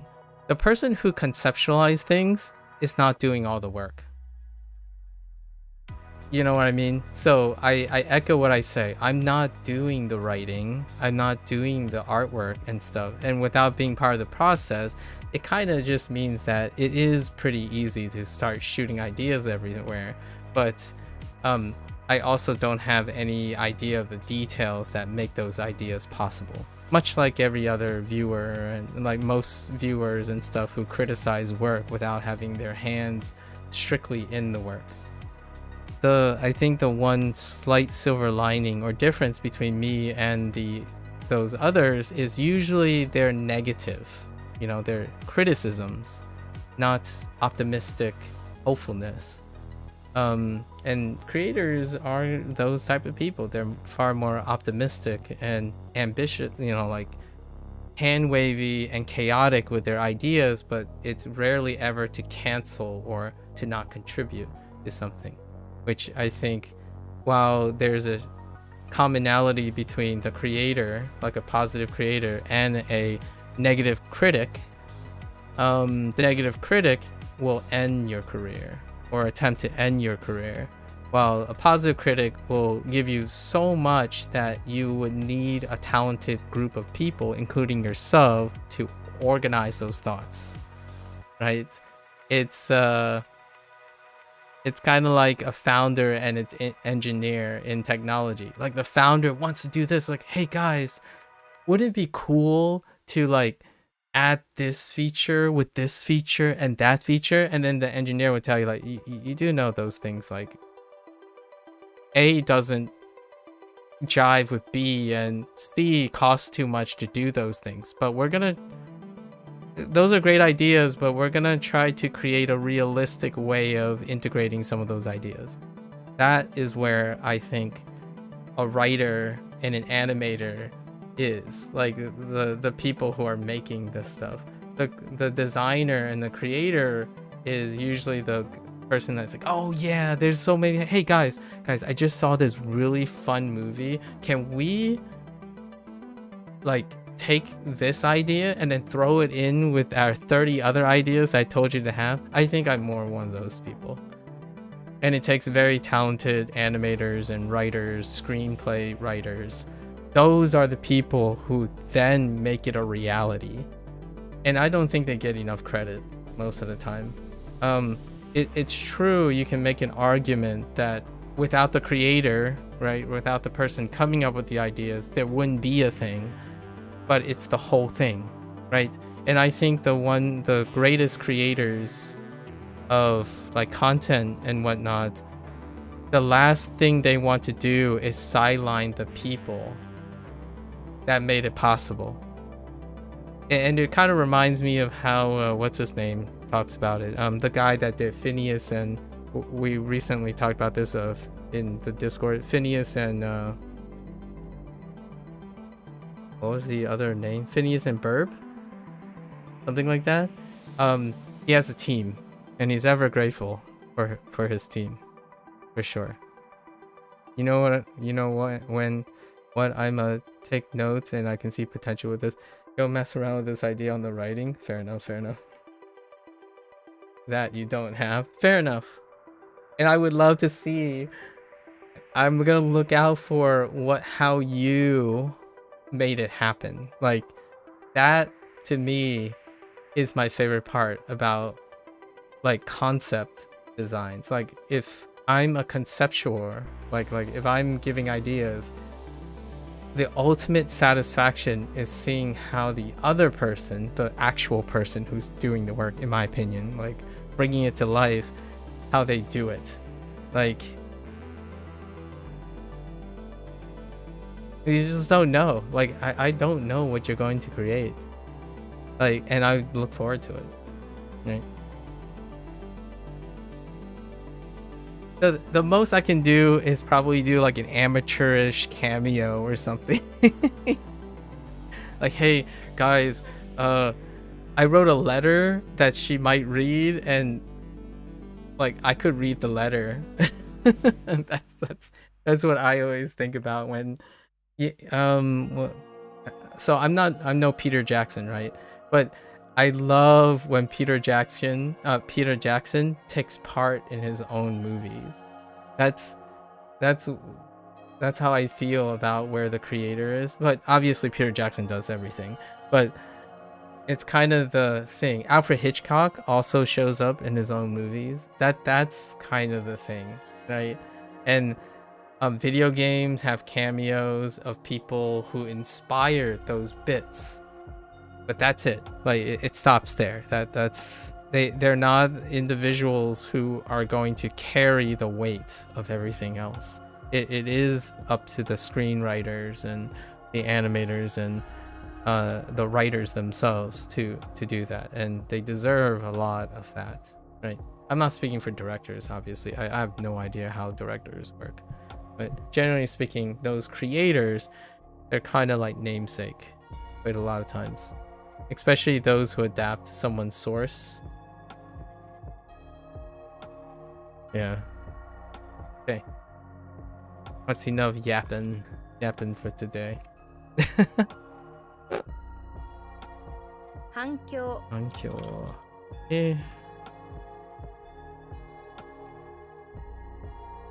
I really do hope I can do more things like this maybe in the future. So I welcome the privilege and the opportunity to throw something to the wind. See where it flies off to.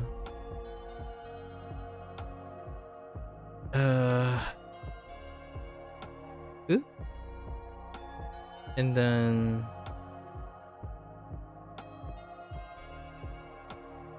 dang it.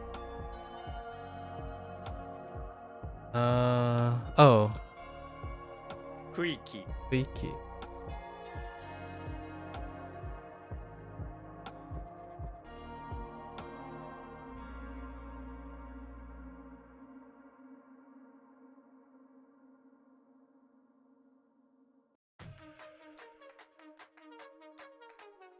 I wanted to say one thing. I feel there is a lot of richness that you can do with your show where you can bring something that is from you that is different and use that as a point of storytelling. So that's why I brought up the father figure thing, because it's still not really that it's more common now, but oftentimes people still think of families as a unit, right? And that could be something that you yourself could write really easily about. You can play to your strengths by highlighting the stuff that makes you different, and you can project it into the show. You added no dad to the show because your mom has been a single mom. Exactly. So you can elevate that because it's a single parent threshold, right? But you don't have to add the dad to the show. You can show what it's like, or accent what it's like to have a mother with the absence of a dad. So one thing that a writer can do is, if they don't have experience with a father figure, plus too many characters to work with already, that's fair, but what I'm saying is, the idea is to take what is not there, so you also need to understand what is not there in order to communicate that too, right? So when someone watches a show, if you can also capture that idea by saying like, oh, by the way, this scene is about how touching her mother is, but you know, when she's with her mother, and we're not talking about main characters, we're talking about supporting characters, like things that show up every once in a while, like when Jennifer is with her mother outdoors, there would be a moment where there's a boy and his dad doing something, and there would be a commentary about that kind of situation, right? Those things happen on a regular basis, right? When it comes to things about that. So you can show that a single mother and her daughter can be really supportive and strong and positive despite being contrast with the lack of a father figure. So it's more like a scene within a very small scene within the time, and that captures things that can show that the writer themselves or the person doing it know a lot about things, like a lot of perspectives, but the show is trying to focus you back while showing you that yes, these other things also exist in the world. So as a mental exercise, oftentimes you can also find ideas to write about to strengthen your story while looking at the other side of things, or the different side of things, or what other people are looking at, which is kind of the same as asking for an opinion, right? Like an opinion from someone else who's different. Alternatively, if you like working alone and being in your own headspace, you can observe, you can ask yourself a lot of times, well, if I think a single mother is incredibly sufficient to doing all this, you can challenge yourself by saying, well, what if a single mother is not enough? And then see what those stories are like. And then you come back to your story, collecting that information and observing that information. And now you can make a story even stronger, because you can subtly also address those things, but you address them from the strength of, so it can bolster your character development by understanding what it is not as well, which is an alternative way if you're looking for more ideas. I'm sure you're still filled with a lot more ideas, but I've done that a lot of times. Like add how your dad was, oh, maybe not. I don't know. Possibly, like in a different way. But you can maybe, I don't know how dark you want to go, but you can suggest things. You know, you can let them suggest things and see how much people like you'll find out if people want to or not. Like that can be quite dark, but there are, I would say, many family cartoons that suggest that someone who's absent, yeah, he was beat up with a bat and burned alive. I'm sorry to hear that, Danny. Yeah, I don't want you to like dig up memories that may cause you to relive trauma. So I think one of the things to think about can be those things, but it doesn't have to be them, right? If you're running out of ideas is what I'm saying. For myself, you know, I'll give you an example. The only way I can relate to a younger person who's struggling with finding interest, for example, yesterday we were talking about free time and using intent. It's not I feel those things, right? I don't feel like I never use my free time deliberately. But in order to connect with someone who does, you have to understand them. So oftentimes I would say, well, I always seem to run out of time. What is it like? What if I don't run out of free time? What is that like? So you spend some time brainstorming, looking at how other people spend their time, and that can make you feel even stronger about what you are. It can possibly change and transform something else. And that's one way to get more information if you ever wanted more information. And become a writer. Become a writer of your own show, right? I think writers do that a lot. They challenge themselves. Because writers have to they're big, right? And animators are big too. So I still ask myself this month, like, what if I didn't draw a red panda? What would I draw if I didn't draw a red panda? Would I draw a goat? Because I know that when I saw Beep's concept art, it kind of makes me want to draw a goat. I think the next character, like the next guest character in one of them, like I drew a giant, I drew a panda bear already, but usually I draw a panda bear as the big bro character for the red panda, but I could draw a goat. I did draw a deer once too, because one of the prompts was a deer. That's probably what I mean by that. When some things are sad, you can try to picture it happy. When some things are missing, you can try to picture it as it existing, and what are the possibilities. Honestly, it would be kind of interesting to see what guest characters you have. Obviously you said there are too many characters, and I imagine you're talking about too many main characters, like the supporting and main characters, but there are also like those times where you have guest characters where they only show up for like a scene. There's a chance you could have Rob Paulson. Ooh. Oh yeah, that's right. You can have guest character. Dad, that's true. Based on your connections you have. Oh, that's kind of neat.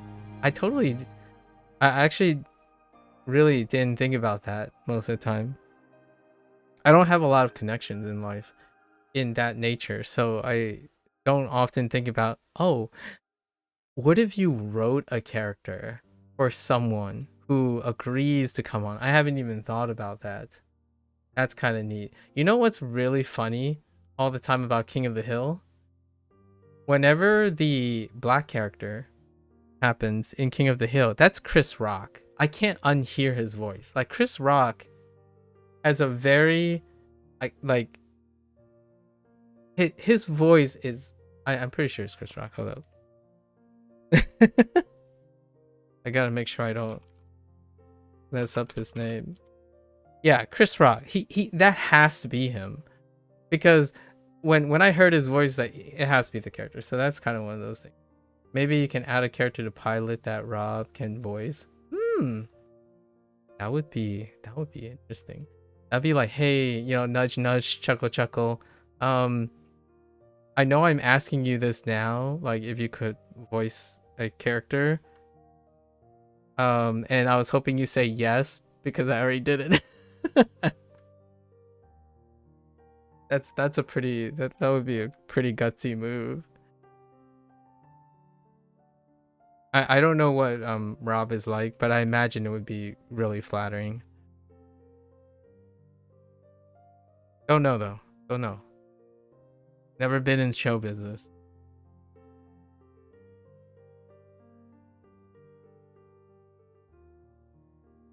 I'm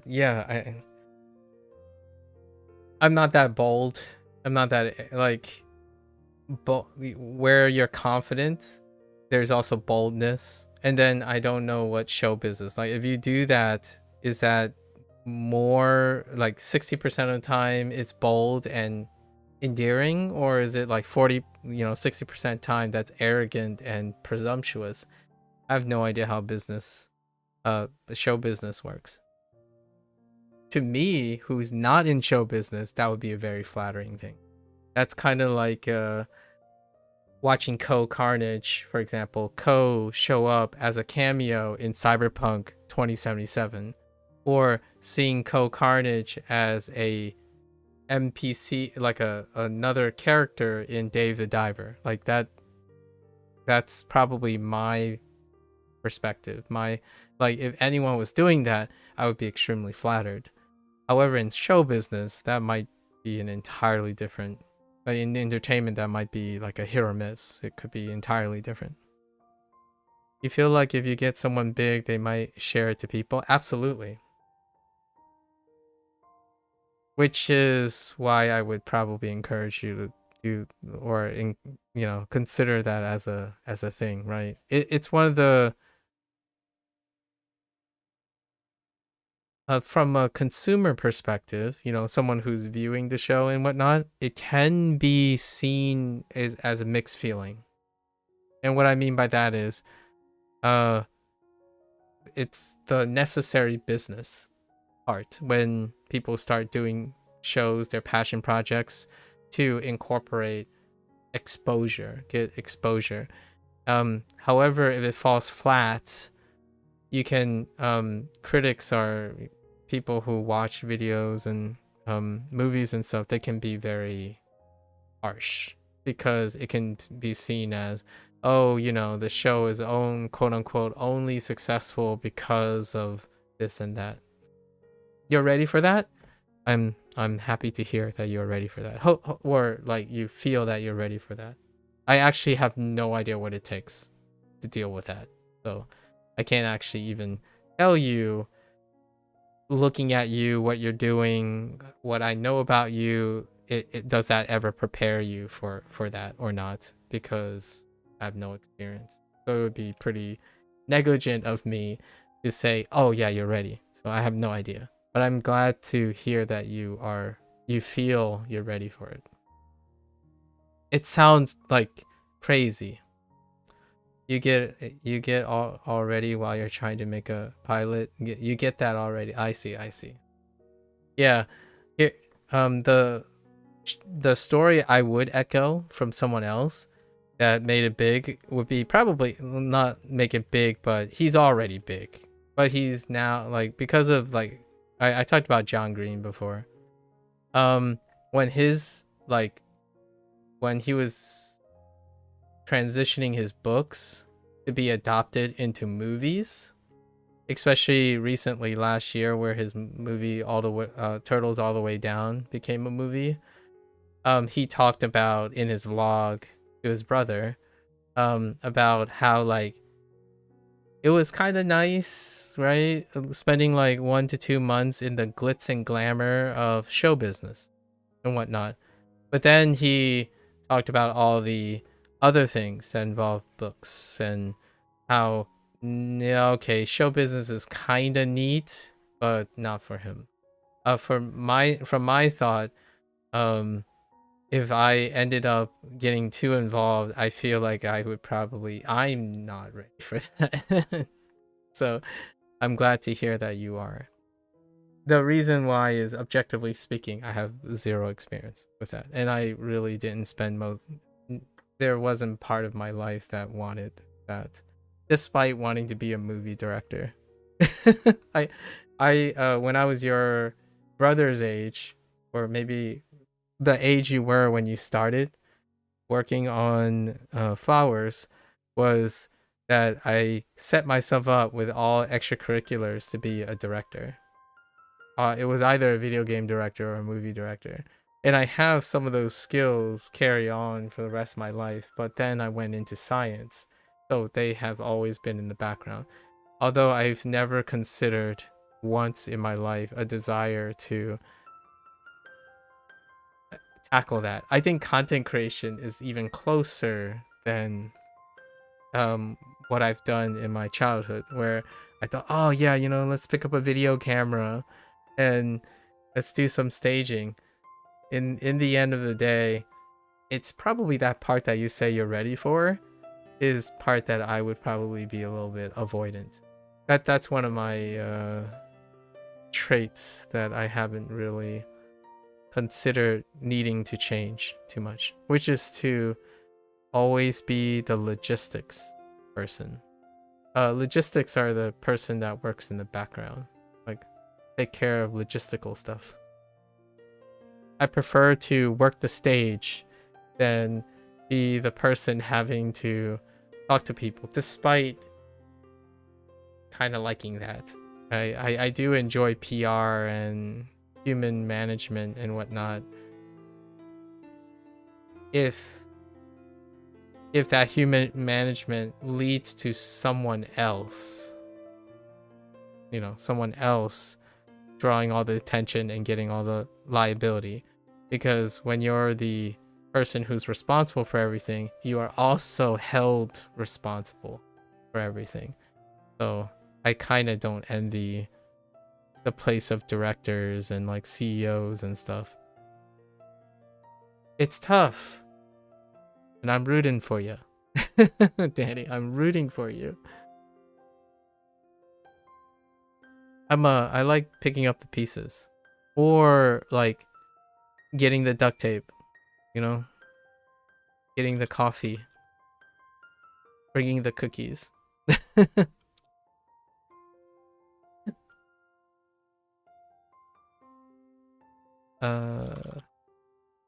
給料 Studio.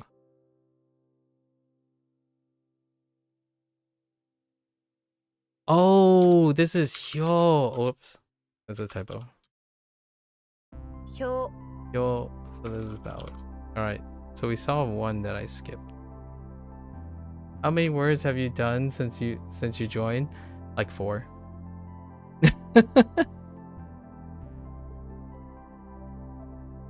I haven't decided if I was going to do 2 pieces or 1 piece today.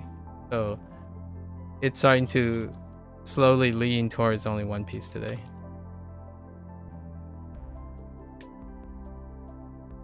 Dude, for sure. I know, right? Hmm.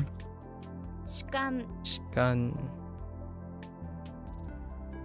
What's the main view? Like the principles?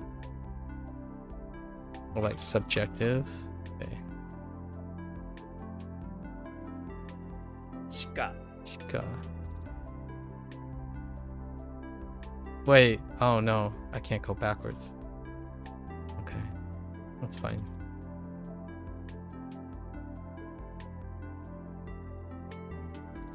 What? Oh. 時効 Jiko. Weather.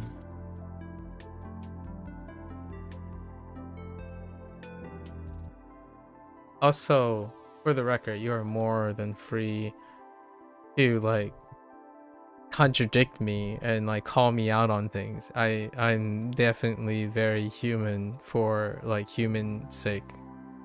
Although most of the time I do acknowledge that I'm making excuses.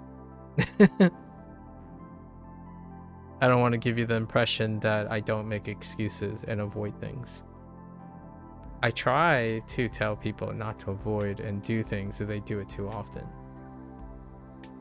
This happens to be one of those things that I have chosen to avoid quite a bit. So I have no data or no knowledge about it. And hopefully your connections and whatnot fill in a lot of those things.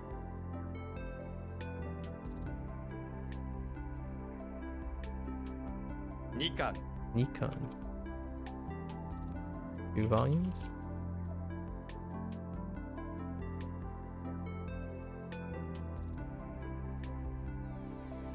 What? Oh. What?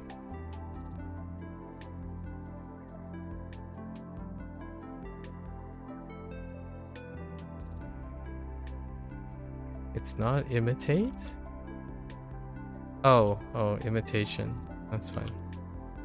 副業 Fugyo.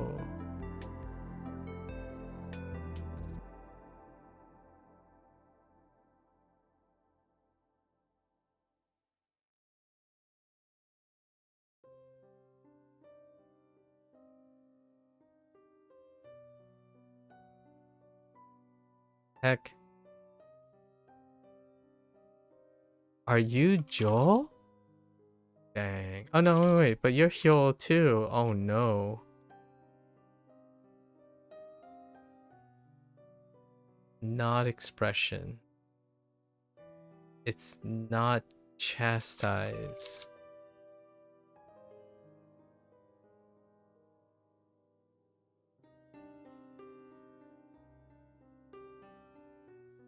Not reason.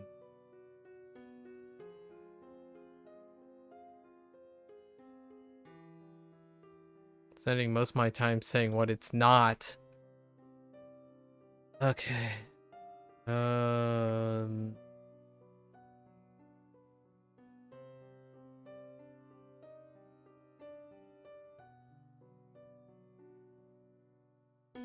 Great if I had some.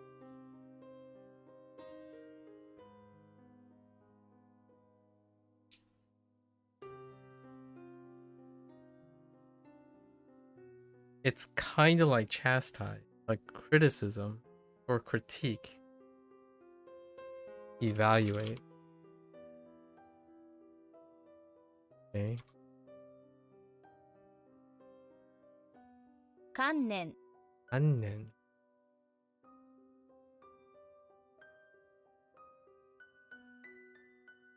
Missing view? Yearn view?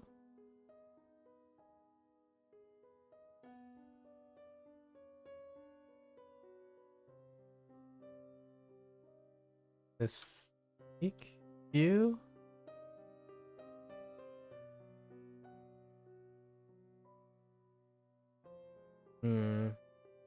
My church reflex told me that it's like reminiscence, but I reminisce.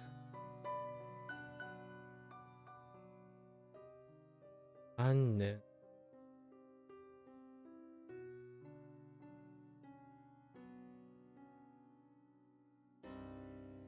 Annen.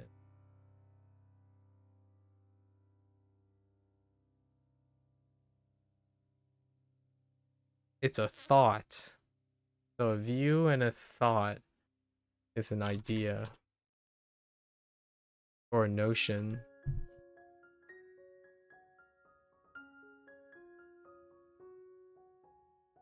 Supplement.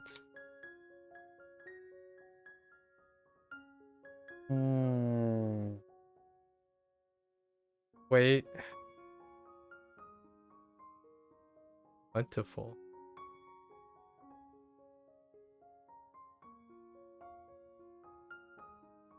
Ain't no way that's Holka.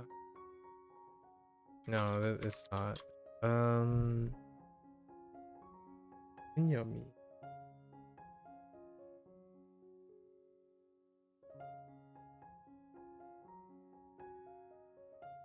Is this something like Chitaka? Or something? Chitaka. Ah. Like something with tacos. Tachika? No. Something about like or tacos. Not taka. Plentiful at home. Yeah.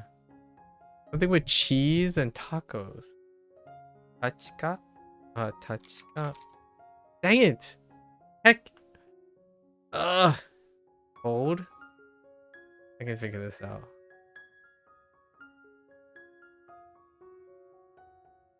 Yeah, I specifically remember making sure to have plenty of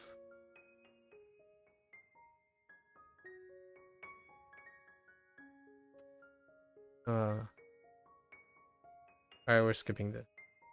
Oh no, we're back to oh no, I skipped 11 out of 55. That's rough. Alright. So what was this? Kolsha.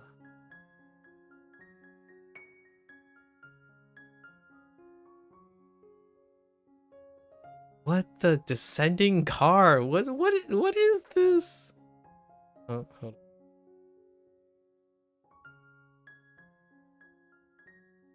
on. 3 of the stuff solved themselves. Oh wait, descending. Oh, descending could also mean getting out, right? So it's just getting out of a car. Wait, it's a bit off. What the heck? Oh, getting off. Yeah, disembarking. That's okay. Oh, and then I got this, right? 投票する 投票する. That's like to vote.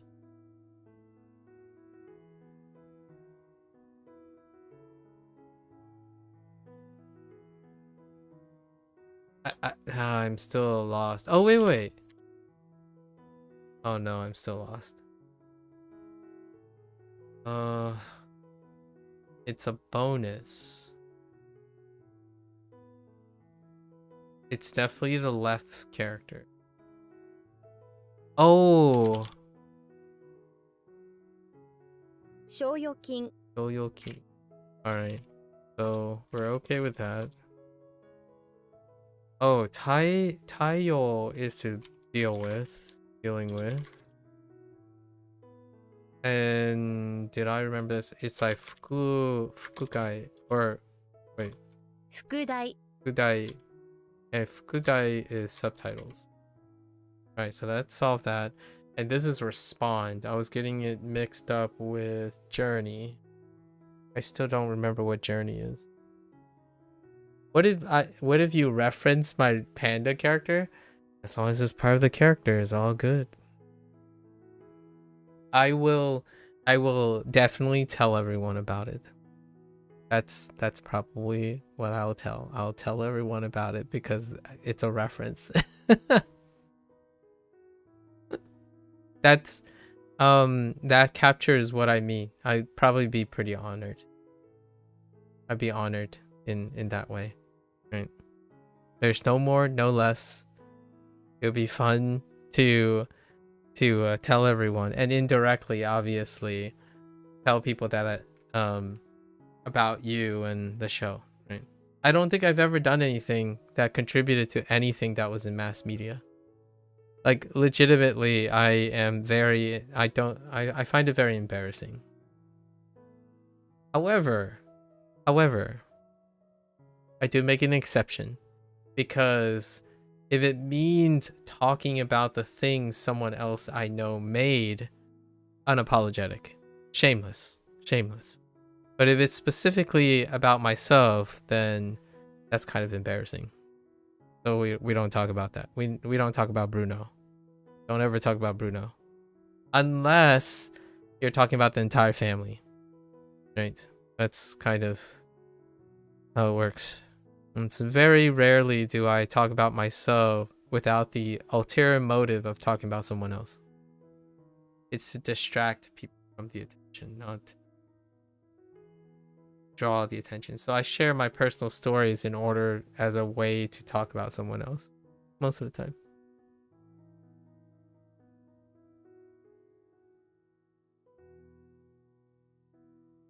Like your documentary. Your brother we talk about your brother quite a lot, but right now it would be a great reason to talk about you if you had something that was tethered to your brother. Right? So your brother's your brother starring in that documentary would be a segue to talking about you instead. You can add your character like a drawing of it on Jennifer's journal while she's writing. Oh well, that would be very cute. That would be most definitely very cute. The question is, like one of the things I'm starting to think about is I wonder what the character looks like behind your hands, because I don't draw a consistent character. So now I'm just curious. I haven't drawn anything consistent yet. So now it would be really interesting to see what it looks like from someone else. It's like I don't think my work is like not reproducible. It's incredibly reproducible, right? So it almost feels like it would be just your character, right? And that's good. That's awesome.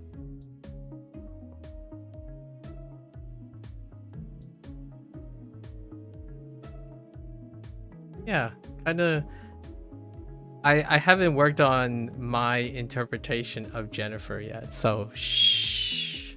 I'll let you know. Well, I'm gonna work on it in secret. You would have to doodle a quick one, and I'll add you on a paper. Oh, all right, all right, all right. Response would be like,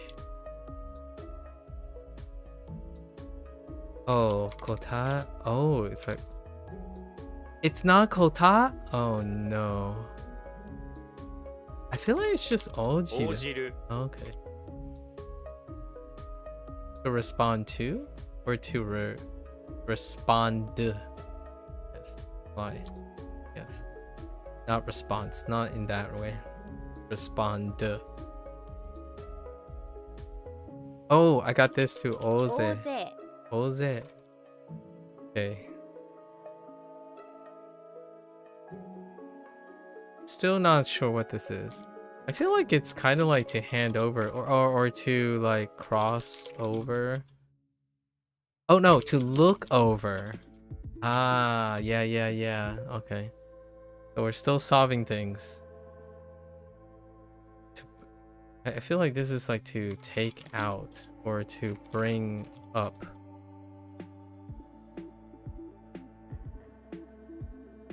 To boost?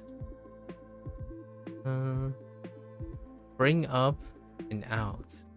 How do you bring up and out?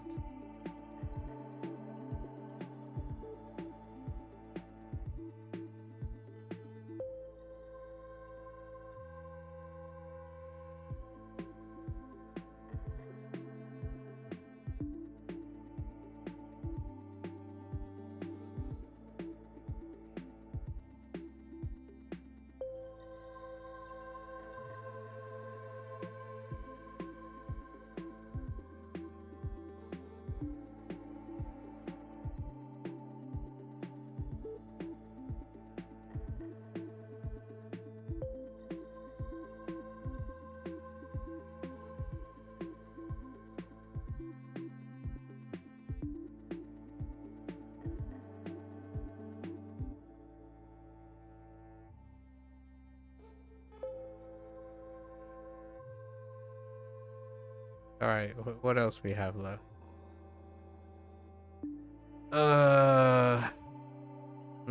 Outside view. I really thought this was bottom Oh no. Yeah, view. Like, is it just view? What? Scene, scenery, background? Oh, environment, maybe. Oh my gosh, dude. The apartment's what? Like, the scenic? What is this going for? What the heck?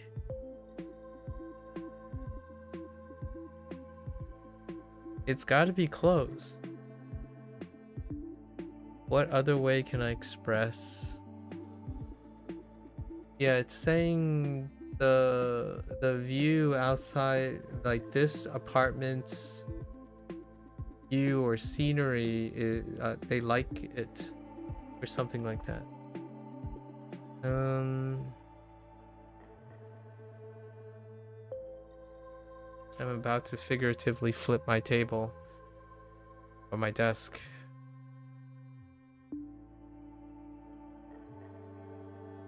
What's the last one for now?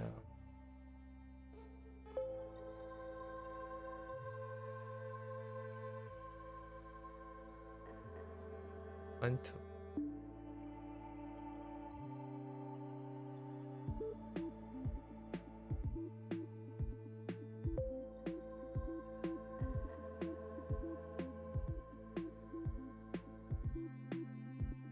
One, two.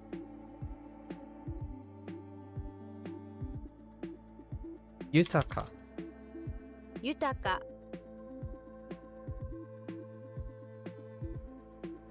Okay.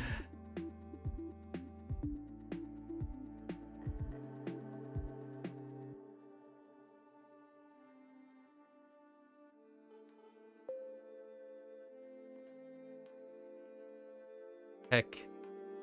Pepperoni hex. Oh, I could use some pepperonis right now.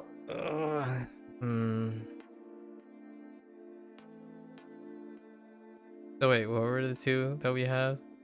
Outside, like scenery and then something about bringing out. I mean, no, that's transport. Export.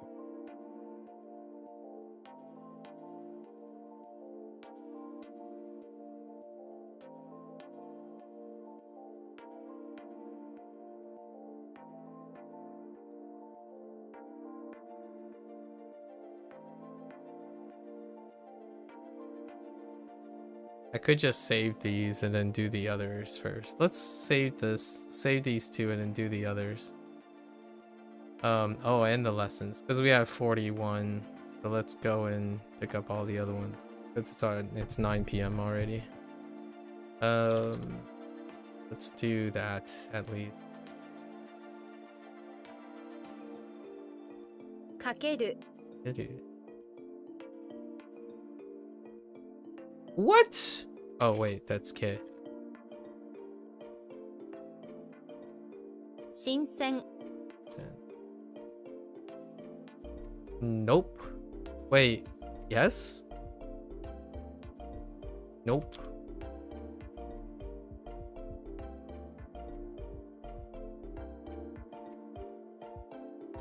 Bug.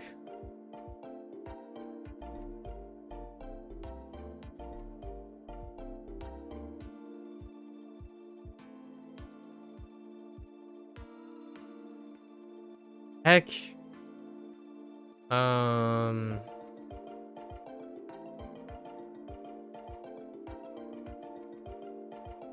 This is like to sue, no? Pretty sure it's like to sue.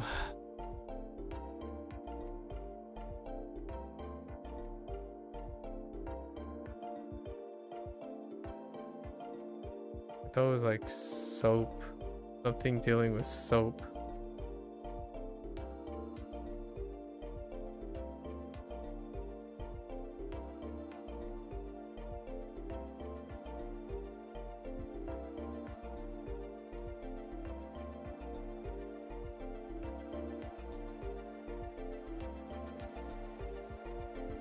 Oh no.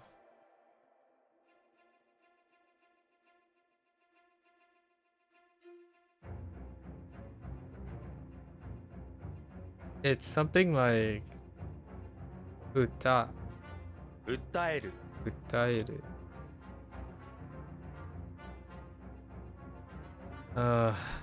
Dang it. It doesn't work very well. And it did deal with soup and fried eggs. Why do I think it's e? Oh, e. And then taku. Yeah. Silently. Taku. Yeah. It's the only one I'm currently using. Kind of. Get this out of here. I'm still working on it.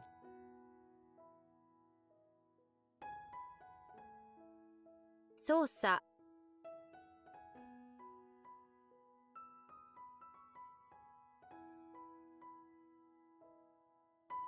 Whoops.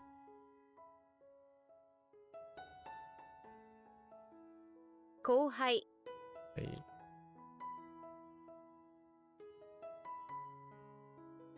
光栄 Oh, yeah. Yeah.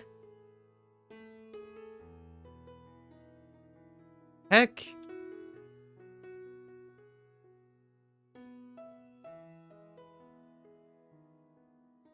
鮮魚 Thank you. Come on, no whammies. Mm, 上官 Ryokan.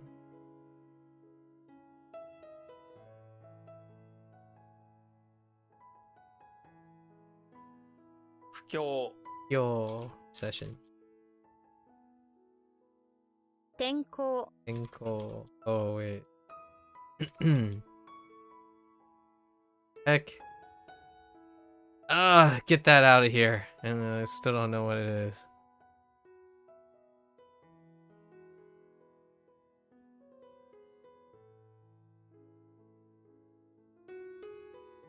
What is that?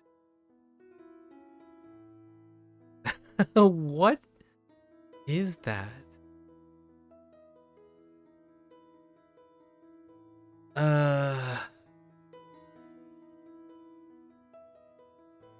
Oh, this is gun, right? To include, so it's probably 含む limit. Um,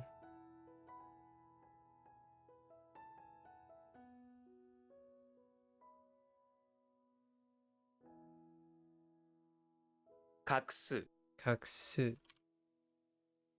A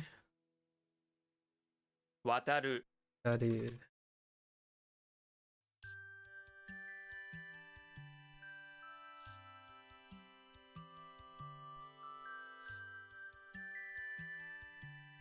Heck!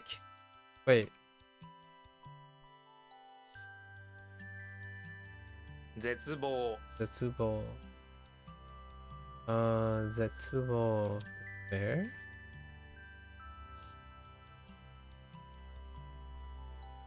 Search. Masu. Dang it! I felt good about that one. Alright.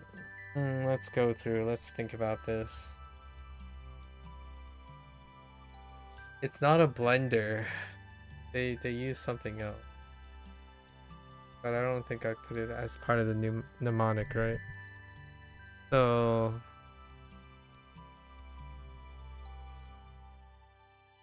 something about searching one's soul with Sue.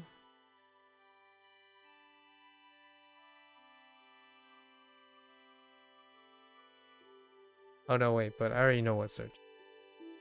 This is the other search, so it's 探 Sagasu. す Sangasu.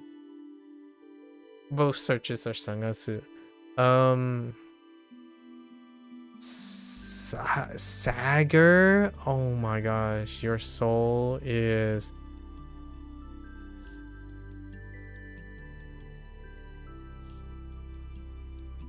sagging. Oh my gosh.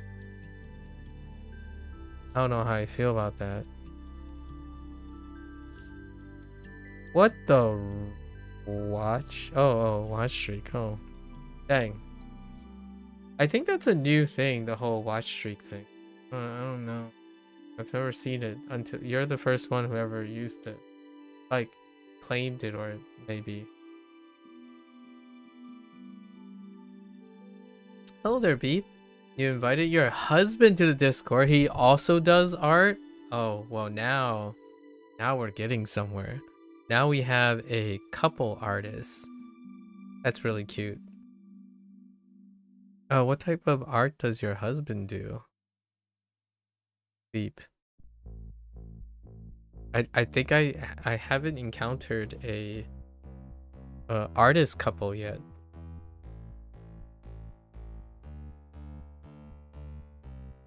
He also draws aminals. For a brief moment, I was gonna make an anime joke, and it's like, does he just draw anime girls? I'm kidding, by the way, but it would be pretty funny since you mentioned learning Japanese and Chinese. My first thought is, oh no, statistical average.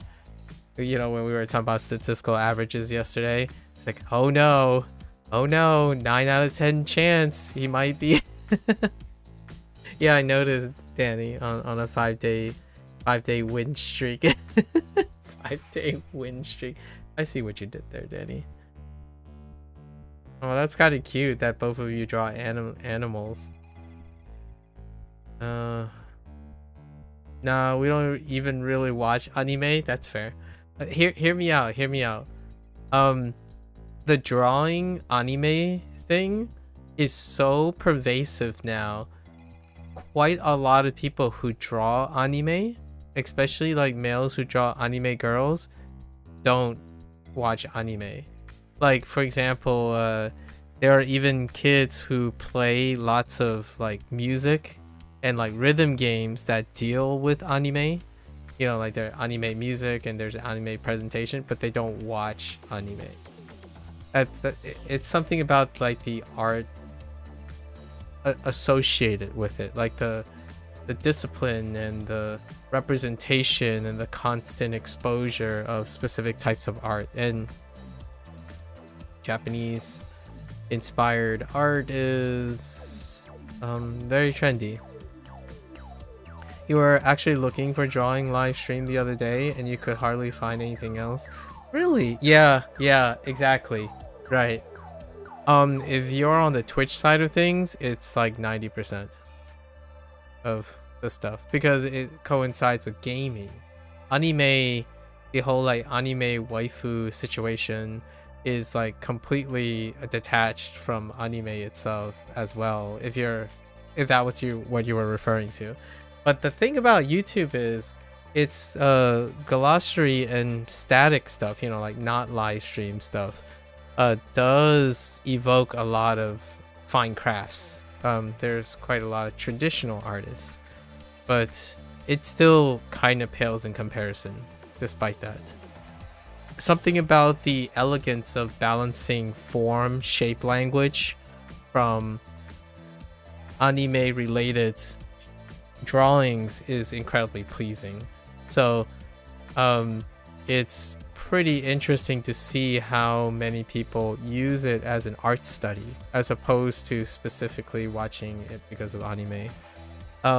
Actually, there's a growing body. I would say it's quite significant. I would say 20 to 30% ish. I'm making up numbers, but it's definitely less than 50% where people will watch anime but have no interest ever in doing art.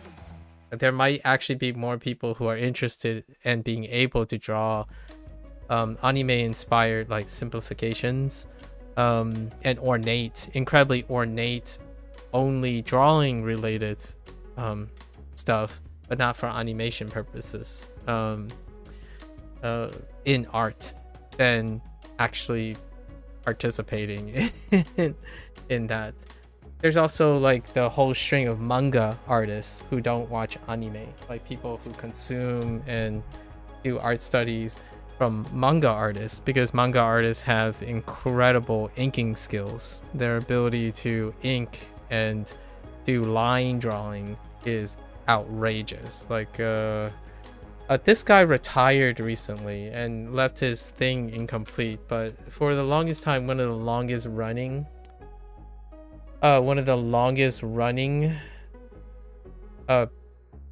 manga that I read a lot of is this guy here. Let me show you an example of their artwork. Ow!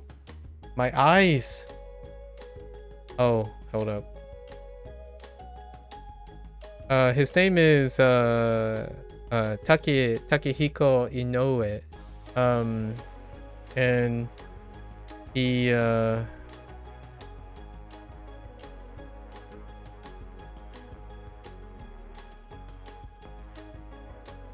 it's a shame that I can't hold up. I want one that I can actually.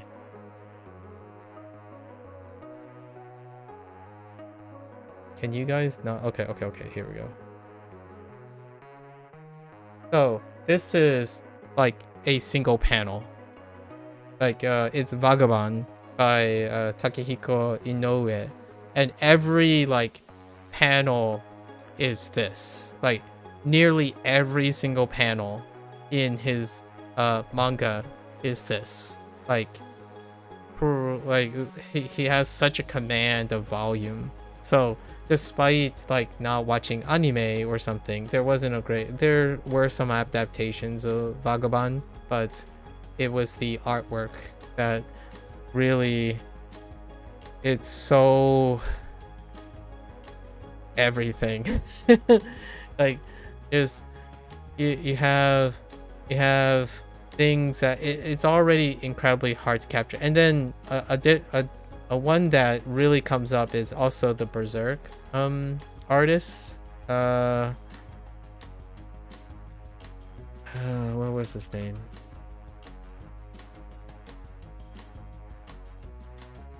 Kentaro Miura.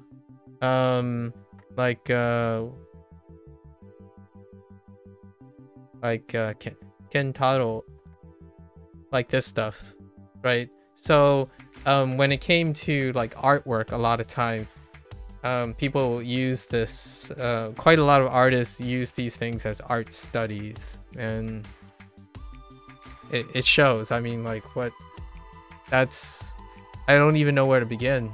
Like what do you do? Where do you even begin with this? You can probably start by doing your standard shapes. So these are the two big ones that when it comes to that, obviously they're not anime girls, but giving an example of situations where the trend, the other parts of it is incredibly impressive. Those are the ones that I gravitate towards, by the way. I'm not in the, I try to draw one like female anime character, and that's as close as I've gotten. Like my interest is in the line work, much more the line work. I think I draw more, like for the most part I drew way more animals than I have humans. You're actually the one that got your husband into Japanese a bit. Oh, cute. I'm glad to hear that your husband is willing to join in with the experience. For example, lots of the lines that you have, like the very characteristic lines that you're doing and the looseness of it, people who do like anime drawings or like Japanese drawings, those lines are accented as well in lots of the drawings. So like those red panda drawings I have, it's not intentional per se, and I don't necessarily think it's exactly the reason, but oftentimes those lines are really well represented in Japanese trendy drawings. So despite that, it may, whether it's coincidence or not, a lot can be gathered from it. Like the way anime portrays animals, I keep saying animals, is also by sheer coincidence, right? It could be sheer coincidence for artists or not, largely because it captures that kind of form language. Let me think of an animal that I can think of from anime. Probably the most recent is Jujutsu Kaisen's panda character.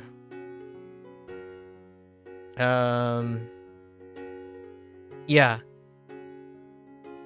Like, pandas will always look like pandas, right? So, I mean... Oh, come on. Alright. So, like, pandas will always look like pandas, right? So, like, it's a panda that's standing up. That, there's no, like... So you can still use it as an art study for the... this, for your art. Like, that's a panda standing up. There's really not much more than that. So a lot of the clean lines and economics, the economics of anime production and drawing captures form. There's quite a lot of things to learn about it. You like how animals tend to look very realistic yet very cartoon in anime? That's how I feel about it too. Yeah, I enjoy, like, there's something more than life, but they're clearly trying to be within the bounds of, like, the shape. The shape language is captured really well in the trendy Japanese, like, animation, because they have to also cut costs, right? Like, so it's such a really elegant way of capturing form, and that's where most of my form language came from. Like, the Doraemon, a cat. Yeah, I think Doraemon is supposed to be a cat. I mean, Doraemon is heckin' cute as a button, you know? Hello Kitty is not a cat, though. Thought I'd tell you that. Presumably, Hello Kitty is not a cat. I know it says Hello Kitty. I feel like I get debated all the time, right? But presumably, or like Karipo, Karopi? No, Karopi. Yes. Like there is that other aspect of it, like children's cartoon stuff, right? Like Karopi would be one of them. Which then you get to the other side of, quote unquote, the, like, anime-ish, like, thing. You get things like this, like kids cartoons, things like this, which it's kind of cute and you can do it very quickly. So there's also this side of the Japanese splurge when it comes to different types of creatures. I drew a kappa once. A kappa. Kappa? Too simple for you? Yeah. I'm more on the ornate side, so I like dirty drawings and, like, loose drawings and whatnot. Anyways. Wait. Oh, you know what is a great study, though? Miyazaki.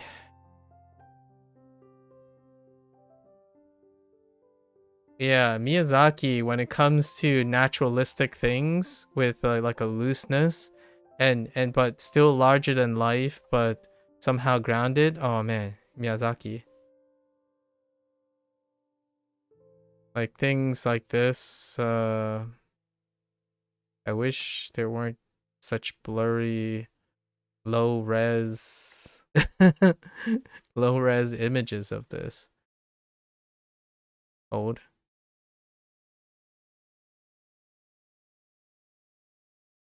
Yeah, like things like this. Absolutely beautiful.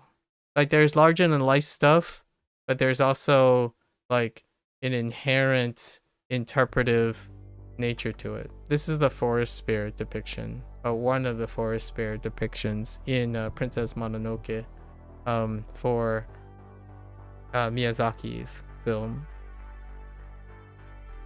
I like this stuff. Like you still have your really form language, but then there's the details, the finer, like looser details along the thing. So like the hair part, obviously I've inherited that from just looking at anime and consuming anime for quite some time. That's where the panda, my like red panda kind of sketchiness with the hairlines and stuff came from, with a mix of like it just cuts into something with a different texture. This is where a lot of it comes from, where you look at this, you capture form language, there's very elegant smooth areas, and then just stacks, hair. I think that this part that I'm describing is more so intuition after being someone who stares at anime for quite some time. And then whenever I think of Western cartoons, I channel things like Family Guy and King of the Hill and stuff. Bob's Burgers. Like Bob's Burgers art. Anyways, yeah.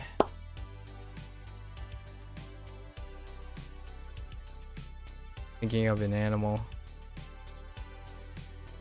Hoshira does a lot of animal things.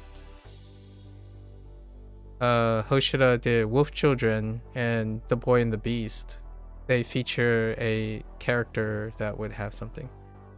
Is yours Western? I think to me it's Western. Yeah, it's Westernized.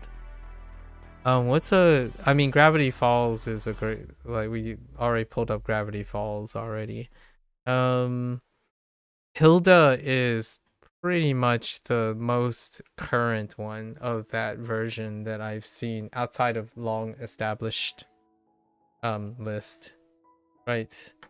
I do find so I did mention this yesterday when Beep talked about animal shows, or like Beep drew animals, and while this is simple, it's also kind of ornate, and these are the Western shows that I have a soft spot for. So here's an example. Dogs in Space. I watched this so I watched this quite a lot. I actually watched it on rerun just for fun. Dogs in Space. See, like the eyes, yeah, they're just dots. They're just black dots. It's like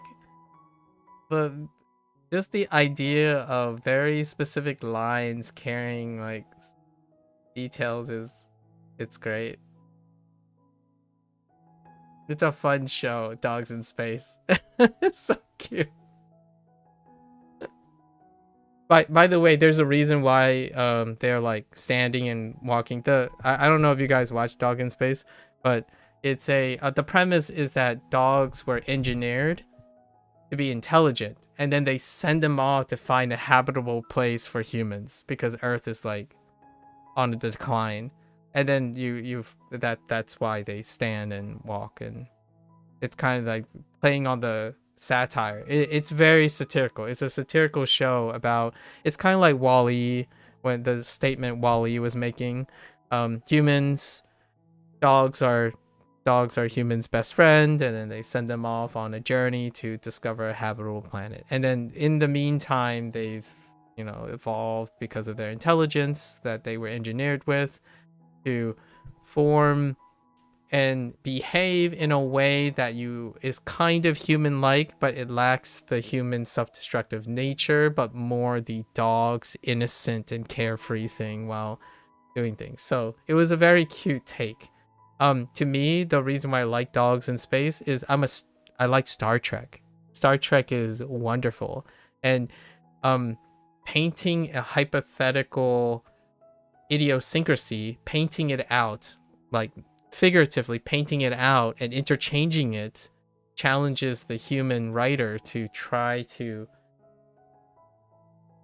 capture the personification of a different species by removing a component of humans. So this show focuses on removing the self-destructive nature of humanity and injecting it with the goofiness and carefree nature and positivity of what we think canines are, right?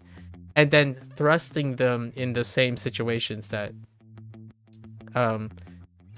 go against humans. And then it's Star Trekky because these dogs encounter other different species, and the other species have a really strong commentary on humans and human self-destruction. Like there's an entire show where they visited a planet that was entirely plants. They were entirely plant-like, and the whole point was to like transport this seed. They were responsible for transporting this seed to plant in another in another planet. And because they're doggos, right, they're kind of mischievous and unreliable. And then there's like the loyal type, so you have all the archetypes of the dogs, so every one of the dogs represent their stereotypes. And of course the main character is a Shiba. And let's just say he's a goofball. He's a potato, right? And then you can see this is kind of a, let's just say, a stylized Kali-like character. So she's like the loyal, like high rigid stuff. So but most of them, and then you know your Chihuahua and that's one of like the few guilty pleasures in recent days involving dogs. So now we're combining the things. Science fiction, hypothetical writing, satire, human commentary, which is my guilty pleasure. And then we have doggos, and then it's kind of family oriented. The show is family oriented. It's about loyalty, love a lot of times, and companionship. Right. It's a cute show. It's a really cute show. To echo yesterday, it's not meant to be that deep, but I made it that deep. If I had to explain why I like that show, it will probably end up being a relatively detailed explainer.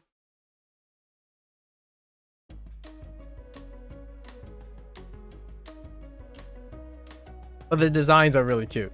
Like the spaceship is cute. There's like dogisms in all the little animations. So I thought, wonderful if you want to have like a feel-good show. It is always that deep. It always is. Yeah. We try to dig deep, right? Dig deep. All right, let's get back to this. I think I'm still at skipping 2, right? So what do we have here? 5.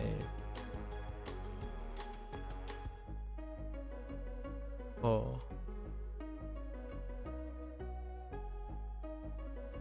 Alright, we're skipping this.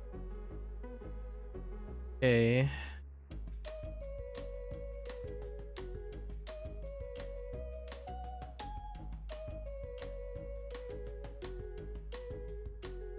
Like koksu. No?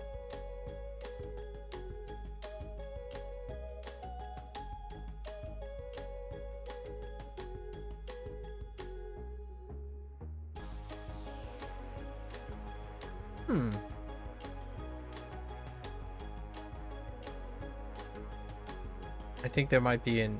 No, it's... Oh, okay. Kokso. Kokso. Like a public complaint. Or no, like a criminal complaint? Fair enough.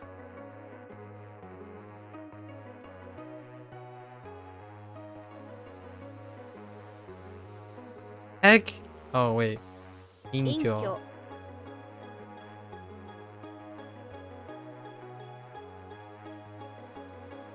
Kaeru. Kaeru.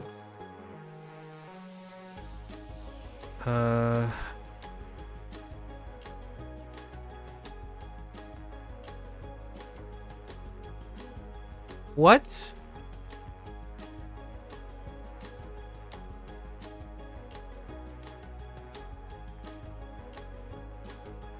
Hold.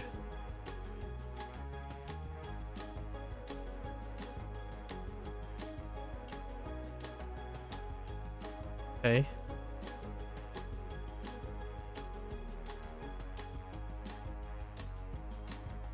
Oops. 限界 Genkai. Genkai.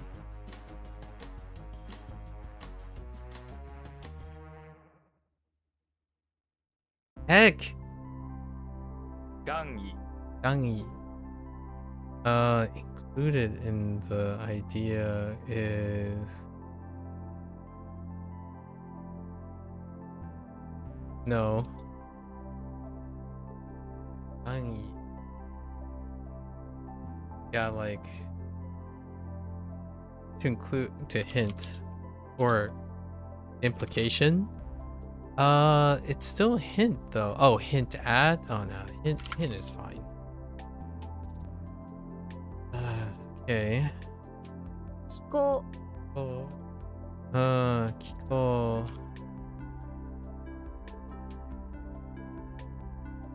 Oops. Need to 絶 shorten. 対 Zettai. Zettai. Versus eliminate? Elimination? Extinction? Hold up. Extinct against. Guess it could be something like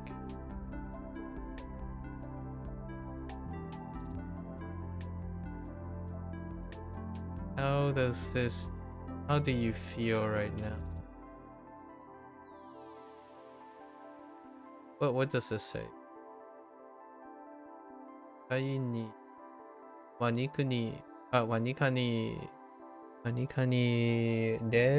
level 6. Oh.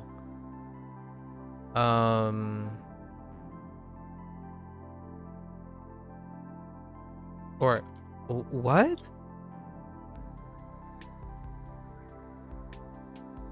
Wait. Hold up. I'm thinking of it in a different way.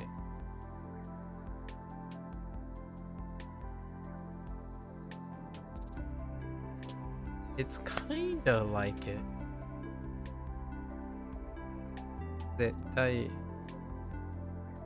Absolutely. Okay. Okay.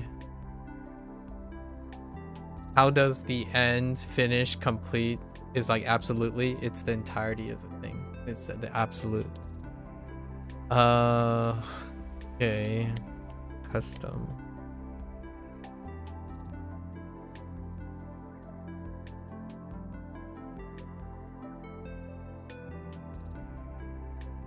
Oh no, I lost it. I had it for a moment. Dang it.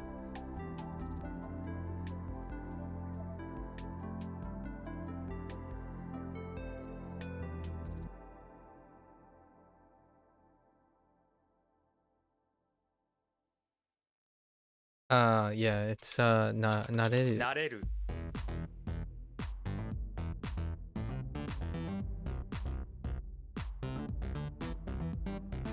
期限 Keegan. Deadline. To limit? Taru? Oh no, it's something. No. No.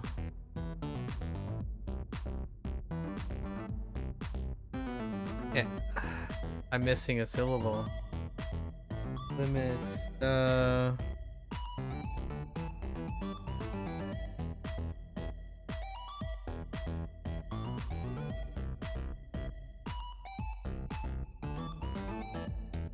Something do.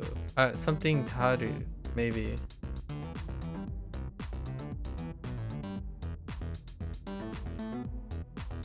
No, it's. This is again, right? Hajiru. What? Oh no, kagiru. 限る Kagiru.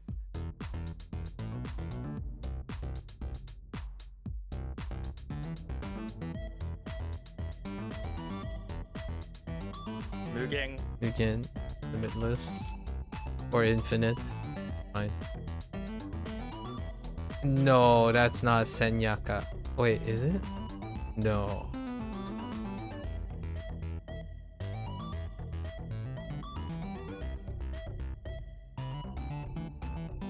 Tsuyaka. Wait. No? Oh, wait. No. I'm getting something else mixed up. It just happens to be Yaka at the end as well too. Let me think.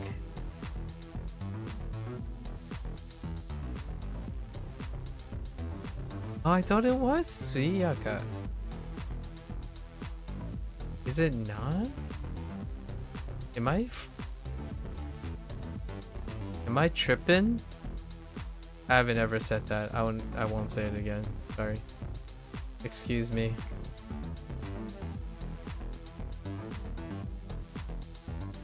I've lost my mind. We got 9. 9 plus 3. So we got 4 skipped. Right now. What time is it? It's almost 10.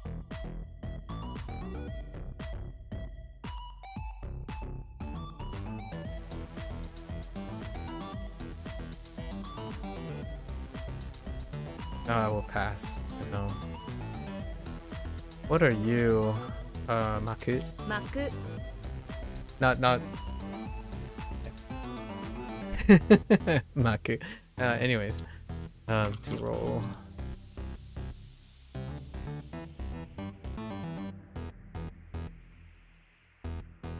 訴訟 For sure.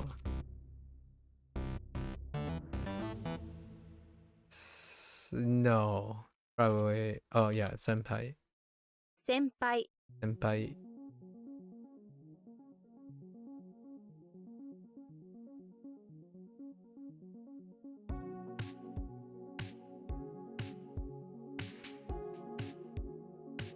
Something about flower both man?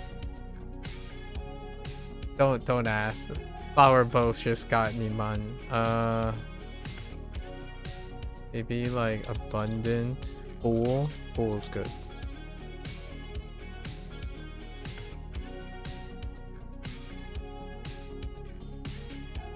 Unite? Cool.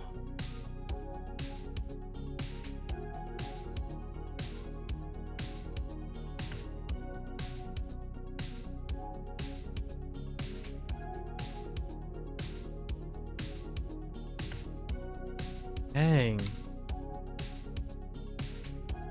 Alright, let's think about this. We have thread and mix. What part of the whole thing got you interested on flowers? What do you mean by what part of the whole thing? You got part of the whole thing. You were passionate about flowers. That's sufficient. Oh, I think this is strangle. Yeah, this is strangle.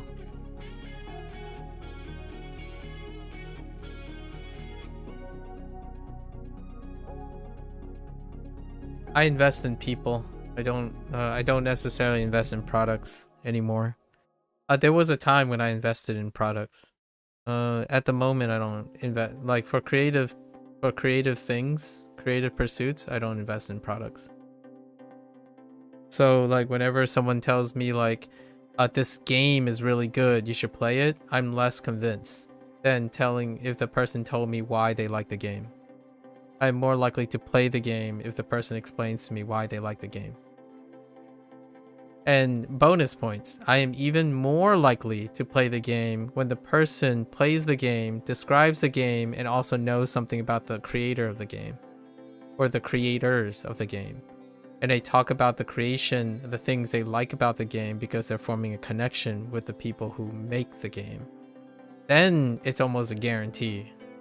Nearly a guarantee. That's like 90% of the work to convince me to do something or be interested in something. So yeah, I am incredibly biased towards creators who put themselves first over what they're trying to produce. Their production is a part of them.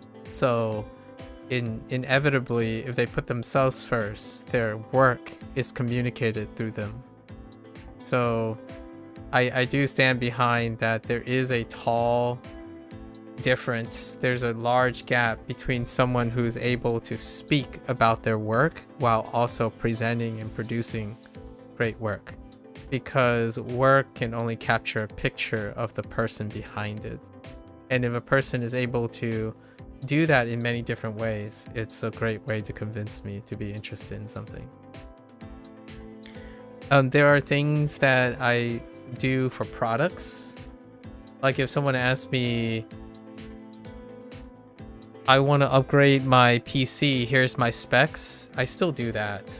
Like, I don't know anyone at NVIDIA or AMD or Intel, dear me, Intel, like things like that. So there are still applicable places where if I don't have any connections, then I would use an objective point of view. And objectivity also means that when I talk to that person, I'm never going to hear from them again after responding, because generally speaking, those individuals are not interested in people, they're interested in results, and that's perfectly fine. That means that me and them, I would expect that. So when we exchange and do our transactions, it doesn't get any deeper than that, right? Basically, it really isn't that deep, and we both understand it. It's a business transaction, right? When someone asks me, what level am I on in WaniKani? That's a business transaction. If they're asking me, what am I doing now in WaniKani, and then explain what they're doing in WaniKani, that's not a business transaction. Or it's kind of transactional, but it's not like, oh, you answer it and you go. Yeah. And that's really great for efficiency. It's very great for efficiency. And I think the internet does that in spades. You come in, you have a question, you ask, you leave. So what part of the whole thing? The whole thing, which is you, Danny. You are the whole thing. Flower is something you create. So whatever it is about flowers, I'll know I'll like it if I like the person, right? Or and invest it in the person, because you will start to see the person in the work. At least, in my opinion, a creator doesn't intentionally try to make something that they can't relate to or care about. Some part of them will end up in the thing they're creating. I have met one or two people who believe that compartmentalization is the way to produce great work. So, like, never putting a part of themselves in anything they create, not even the things they do. Like, for example, I teach, right, at some point in my life. If you could treat making something and teaching something as not part of yourself. And to me, those are the things that make people dislike teachers, make teachers out to be soulless individuals who are suffering but also failing compassion. And that's probably something that I don't gravitate towards. And they still exist. Like, what I mean is, actually, it's probably even more common to find someone who is in a soulless occupation because of circumstances. So I'm not saying everyone has the privilege or opportunity to do that. The reality is, I think a vast majority of individuals will not have that chance in their life, their opportunity. But if I do meet someone and they seize that opportunity, I like whatever they make. It's pretty already a self-fulfilling prophecy, because I'm talking to someone who understands and sees opportunity, and they're grateful and continue to seize those opportunities when they present themselves. So if you have 30 minutes of free time, instead of sitting around and hoping for something good to happen to you in those 30 minutes. You've seized the opportunity and decide to either spend that time. If you spend 5 minutes of your free time with me, that is a choice you made, and then you've committed to it. And if you imbued in it, then those are the people you want to invest in or invest your time in. With that said, though, I'm in the market to change people's minds about their investments as well. So if there's someone who comes in expecting to only say hi and then they end up talking for 6 hours with me, that's what I'm in the market for. I still would try to invest in someone who don't believe that they're not worth investing in, because I think the internet has made it very common for people to think that they're worthless. And not the internet as a person or other businesses making you feel worthless. Is objectivity makes it so that you yourself can convince yourself you're worthless. That's what is really, in my opinion, incredibly sad about the stuff that we talked about in the last week or two. No one has to do it. Stats, information, and facts makes you feel small and hopeless and worthless. So whenever someone comes along and decides not to sound like they're worthless and being grateful and constantly vibrant and stuff, whatever they produce, in my opinion, will be wonderful. It's already 7, almost out from work. Oh yeah, that's right, you're working. Wait, you work on weekends? I was just about to ask you. I made an assumption that you wouldn't be working on a Sunday. But I see. So you work on Sundays. Gas stations are open every day. Yeah, but you know, you may have different shifts, Danny. You know, like what I mean is you could have a different shift, or you might change shifts with someone else. Are you the only employee at the gas station, Danny? Oh no. I don't know how I feel about that, being the only employee at a gas station. That's kind of a very... I suppose technology can help with that these days, but that is a social norm, I think. Gas stations being run, like being managed by one person at a time. It's very... I mean, you can probably handle it and other people get used to it, but I can't see that. To me, that sounds like such a missed opportunity for the manager, the person who's managing the gas station. I know it would cost more to have 2 people, but it's kind of like, I'm not, keep this with a grain of salt, I'm not trying to compare you to like dogs or cats, but actually kind of, because young people are kind of like dogs and cats, where they like are kind of carefree, but they also enjoy life in the simplest ways.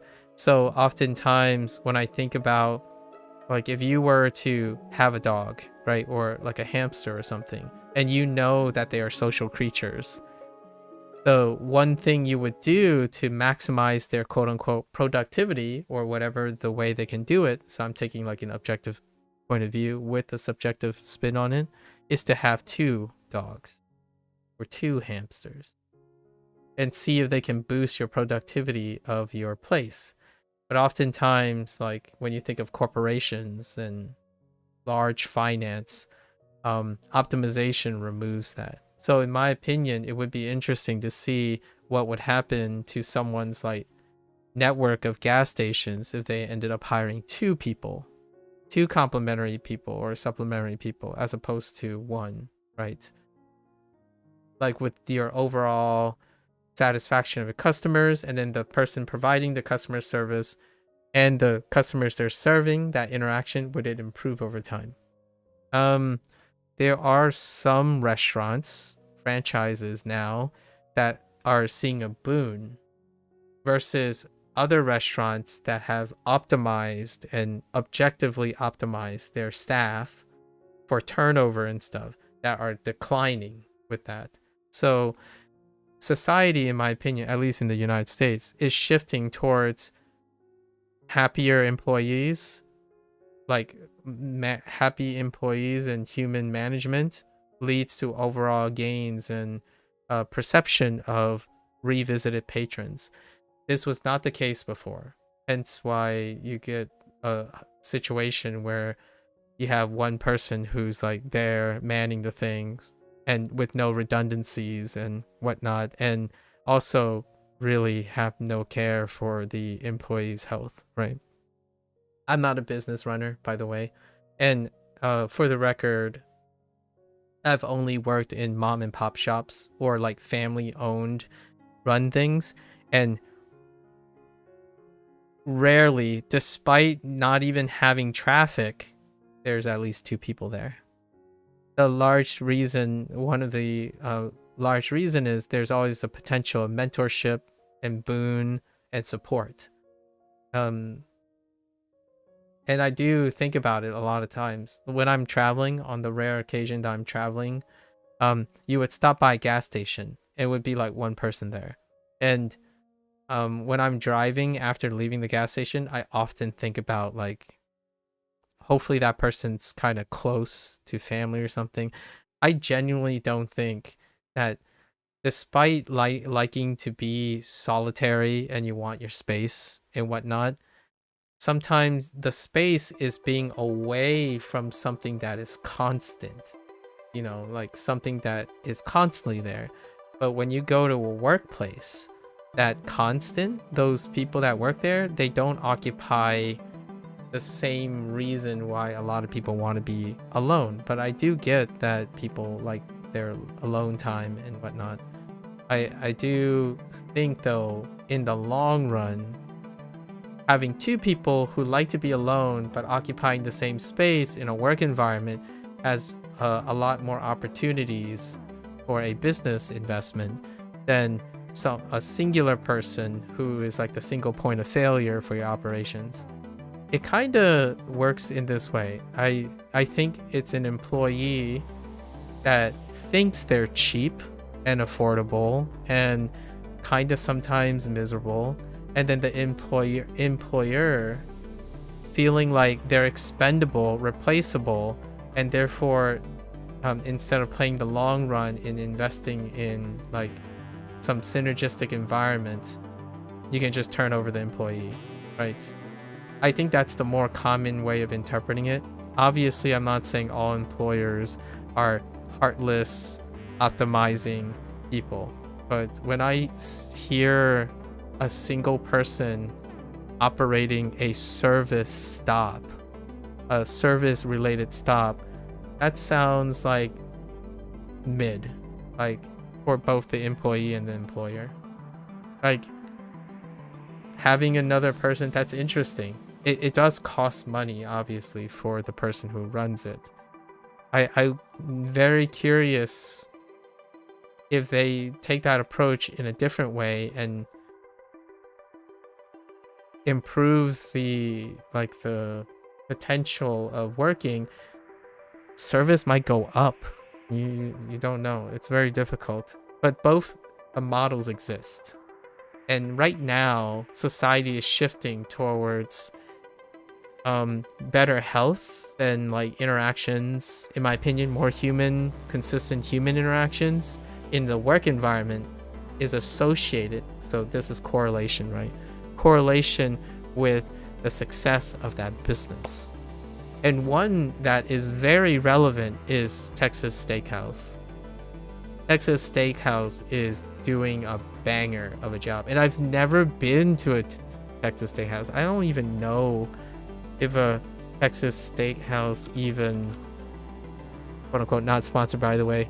Oh no, Roadhouse. Sorry, Texas Roadhouse. I don't even know if there's a Texas Roadhouse near me. Apparently there is. Actually, it's so close that it's 15 minutes away. But apparently, the quality of food is fine. Like it's a chain restaurant. The reason why the patron and the patronage and the stocks and the business is going up, right? Like the business overall is going up is because they place employee health and then the dynamics of the employee and what they're doing in the community over, at least, they serve food, it's good enough, but the service is different. And I think that's also a symptom of the internet. Nowadays, I almost feel like even if you touch grass is not the same anymore. It's a different patch of grass. I know that sounds gloomy and desperate, but my goal is to raise awareness, because you can also fill those times to try to be less focused on being alone and all that. Like, you can work on things while there.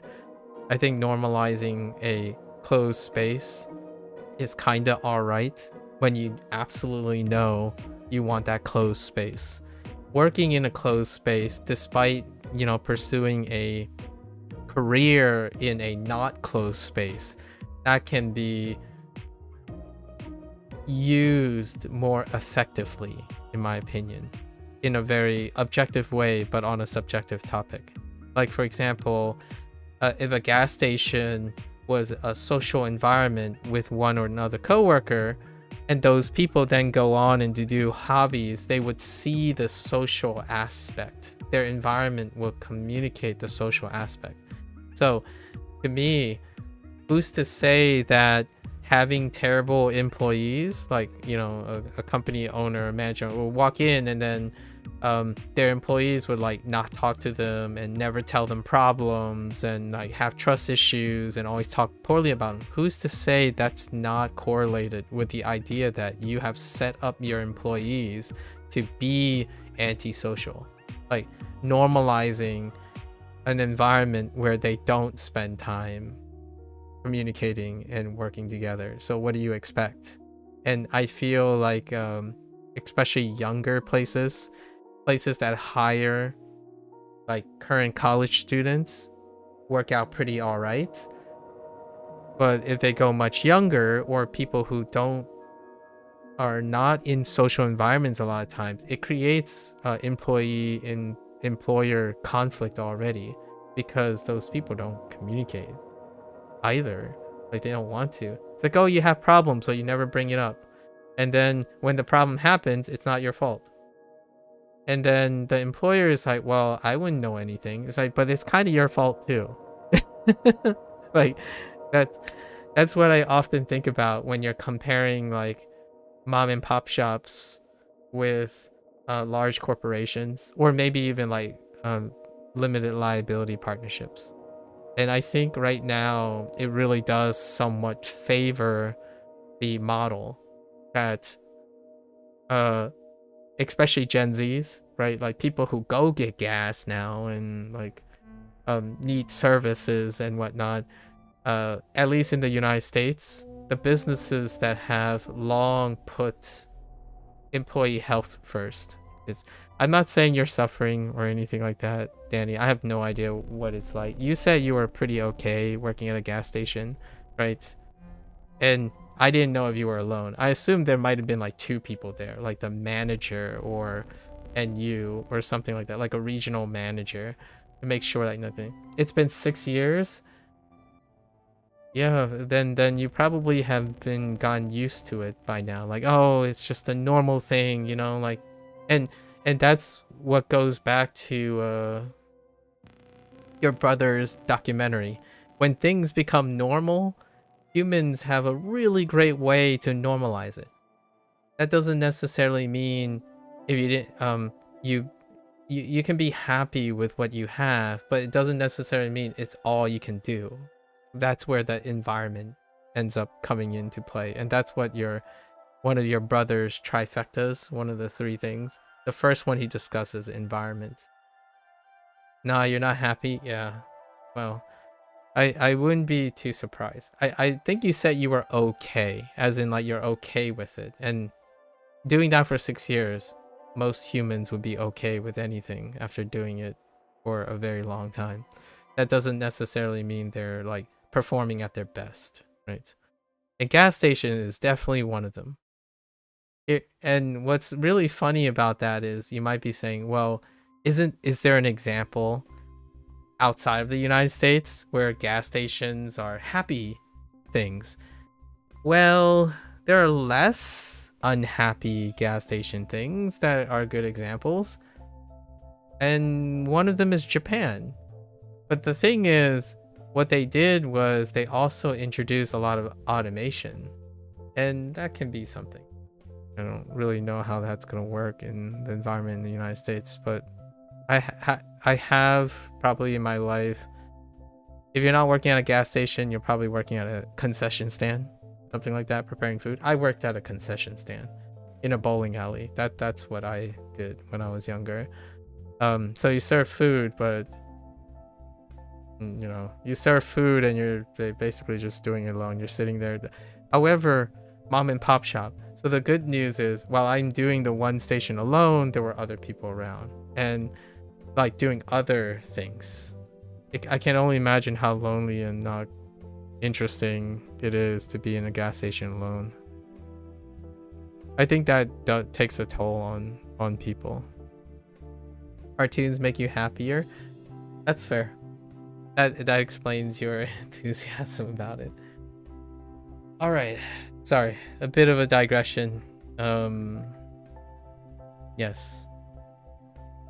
Now I skipped 4 things, and these are the 4 things, and I still haven't really figured this out.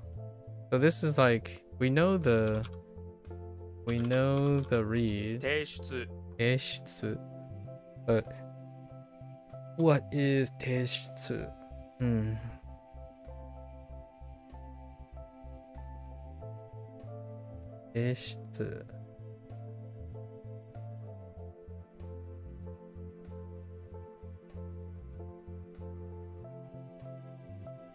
Heck, you're like bringing like mentioning it. So one is to bring up and then out, right? So, oh wait, no, it's like it's submission the other way. Instead of bringing it out, you're giving it to something, right? You're presenting it. Yeah, this is what they use, present. Okay, all right. Outside look. It's supposed to be some sort of view. 外観 Icon. So, and this is saying this apartment's something dealing with view. They like view. So, but it's a very specific type of view, and I can't do it. So it's not scene. It's not scenery. It's not view. It's not sight. Not background. It's not environment.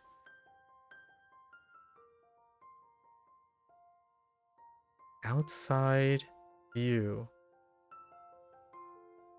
Could it be like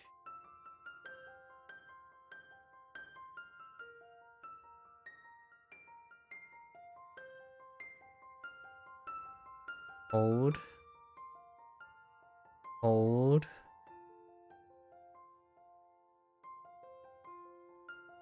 Hold. I kind of have a string of thought. Maybe it's just... It's probably like appearance. It's probably appearance. Okay. The outside, like the outside of the apartment. Do I ever felt depressed? I have felt depressed before. I actually struggled with depression quite a long time. I think most of my childhood was with depression. However, you suck it up. When I was younger, I sucked it up. I mean, like, I didn't suck it up as in like I failed. I sucked it up as in I dealt with it. You fight through the depression. So you deal with everything that makes you depressed at some point. My depression kind of subsided when I started feeling like I belong somewhere. So that's what I mean by being alone, and working alone, and constantly working alone. You can normalize depression. You can be depressed and chronically depressed and still be okay with it. You slowly decline though. It's very difficult to see that. It's I talk about depression quite a bit. The chronic depression is very tough to see. Oftentimes, the wake-up call is when the depression reaches like a milestone, something that makes you purely dysfunctional. So I wouldn't say that I was dysfunctionally depressed. I just learned to manage and cope with it. And when you cope with it and manage it, as long as it doesn't become incredibly dysfunctional, you don't really see it as depression in the time. I'm only saying that I was depressed before was in retrospect. Like if I were to look from the outside, other people saw that there was something wrong. So I was lucky in that. That's where that luck aspect happened. So much like I'm telling younger, individuals like you, Danny, to try to find awareness by associating with other people you love, people who are closer to you, because chronic depression that you're managing and coping with is not so obvious to the person. So what to tell if you're improving and stuff from chronic depression, like the depression that keeps you going down, you need someone else to provide feedback. There's got to be some form of external feedback to see that. And I've shared this story before. I was noticeably smiling and happier. My demeanor changed and my person changed when I went to college after the first year, when I met my lifelong friends now. And my professor, the person, the most good and personality thing, that was the person to notice it. Not other people who are around you that are so consistently focused on something else. And I already told you my parents were very busy, right? So you suck it up, you deal with it, because despite if your parents want to be around, I grew up in an environment much like your family, your mother, where they can't be around. They have to work, right? Make money, keep the bills rolling around.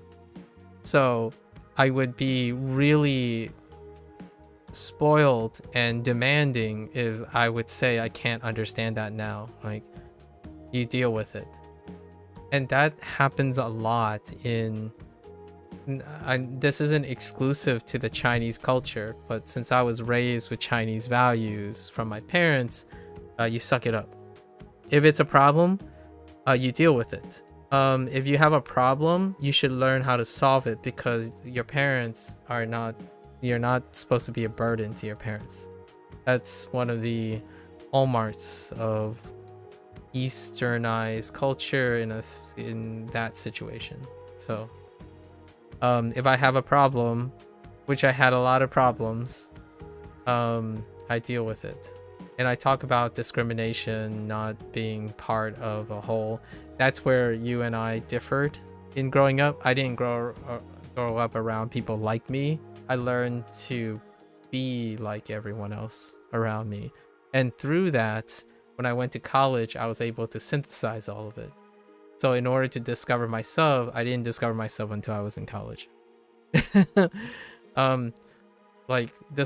Discover myself to how to marry, being around people of different cultures while I'm represented by a different culture, right? So I didn't grow up learning how to be what it's like growing up having Chinese parents. I learned only through that identity of learning what that's like, that I can now no longer be, I'm different from my cousins and extended family. They grew up around people like them. Sometimes I don't even associate, I rarely associate personally on a very close level with other individuals who grow up around people like them.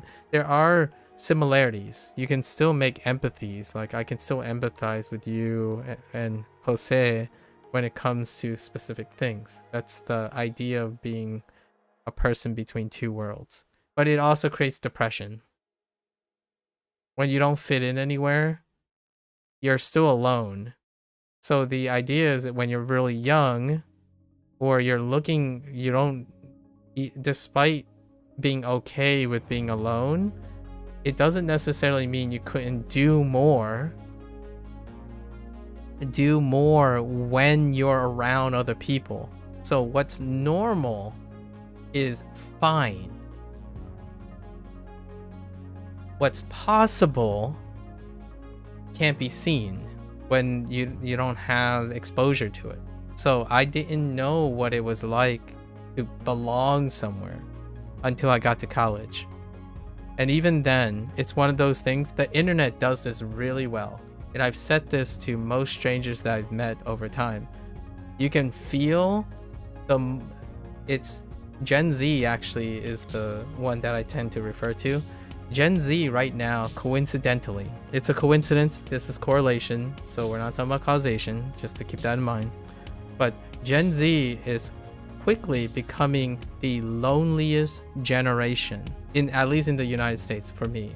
Like how you see the telltale signs. We live in a world that right now in society that have so much technology to communicate with each other. Like unprecedented levels of ways of expressing things to each other. And yet, the generation that uses it the most, like have access to the most computer literate of the generations, are the loneliest generation. So even despite having all the tools available, right? You have the tools, you don't have the examples to be doing it. That's what I mean by environment. You can give all the things to a person, to a kid, to a younger person, but if you don't see examples of how it's done, like, and interact and engaging in that, then it's not like you're going to use those tools for those reasons. So, like, despite having text, most people say, oh, text is too restrictive. You can't be expressive with texting. Oh, art is too restrictive because if you can't draw and be creative, you can't be expressive with it.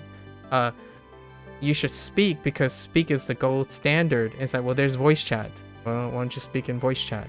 Like, well, no, because that's talking to internet people. Internet people don't know how to understand how to express to each other. So it's self-perpetuating. It's regardless of how much technology is making it so much more accessible. Like texting can evolve. It can evolve to rival speech or something like that. You get all of this, and it's crazy how lonely everyone is. And that's what we were talking about the last couple days. Why do I feel like there's going to be a change that may happen in the year or two in the future, in the near future? Technology is evolving very quickly, so I guess humans might adjust to it more rapidly in the future. There's gonna be a balance. I like to believe there's gonna be a balance. When people start, everything they do treat each other like garbage, or not necessarily in garbage as in they're malicious towards each other. They treat them like objects, right?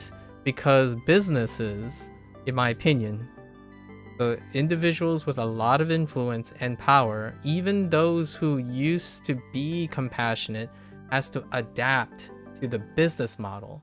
So like YouTubers that were once very adaptable, they can't scale their livelihood because of the system. The system incentivizes objectifying things.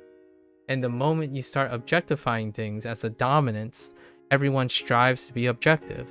So when I see text, voice chat, Twitch, and YouTube, I see interacting with maybe 10 or 15 people as long-term partners who share other things to like 10 or 15 people. Not one person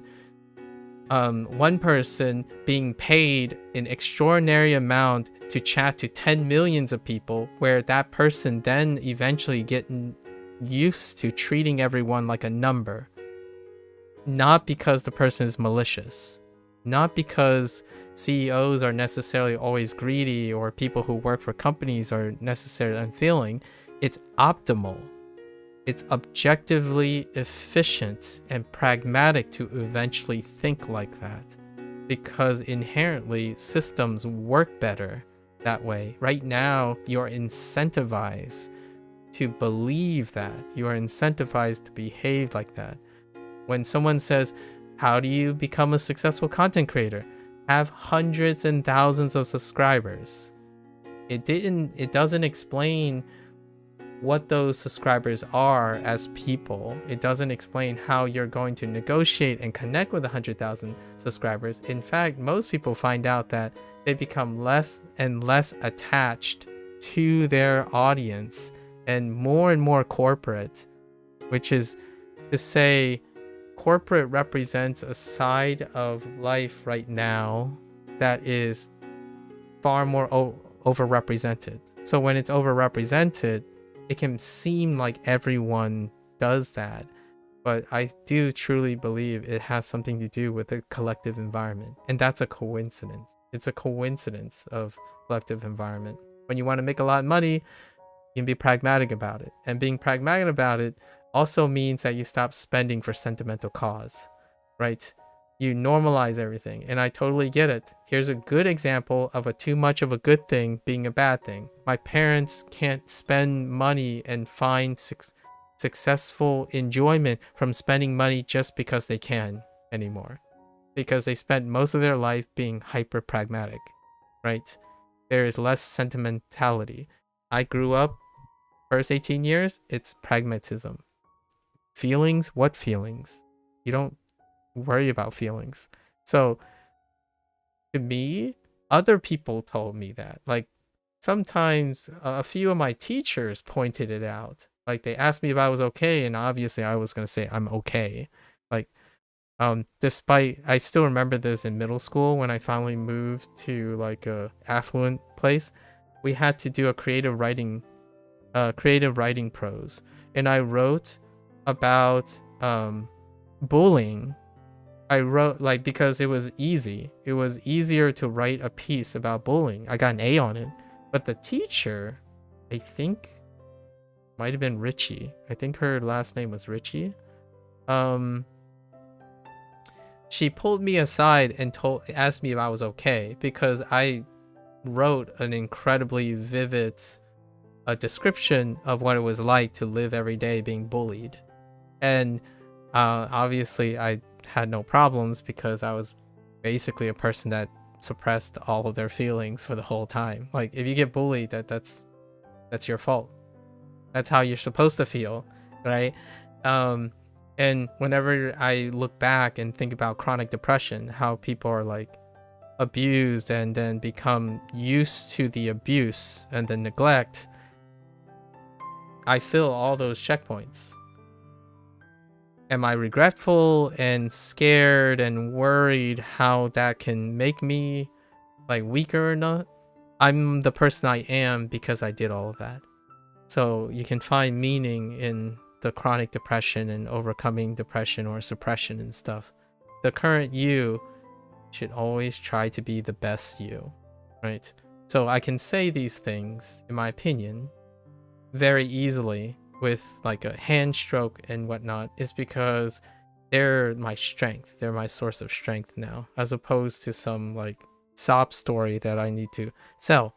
That doesn't necessarily mean that you shouldn't use your story as a way to empower yourself to do more. So sob stories exist because other people want to tell your story, because they can see the sadness in it. If I created a show, like for example, about my childhood, it wouldn't necessarily capture that sadness anymore. But other people can possibly see the sadness in you and the depression in you. So hence why I'm a very proactive person when it comes to having at least a human component. It doesn't have to be someone who like clings to you like a little cute, you know, like an animal that's clinging to you like for everything, but it has to come with some balance of you can't see certain things when you're always okay with certain things. And I think depression is one of them. It's a really it's a silent killer, like without a, you know, sorry YouTube algorithm, but it can slowly erode a person without them ever knowing. The way I noticed it was when someone else said it. Like most of the time I was lucky enough, and that luck came with me actively having people around me, right? So there is something you can control about it. Having people around you in which you express things to them, they can see when your behavior suddenly changes, or when something happens all of a sudden. It's like, wow, that's kind of weird. Like, why would you do this? And that's, in my opinion, what I try to focus on. Like, if you pay attention to a person, it can be super subtle because the person is really excellent or normalized at lacking expression. So my adjustment is that you continuously encourage that person in some way, shape, or form to learn how to express and communicate. Without a line of communication, you get those stories. You get those stories where someone decided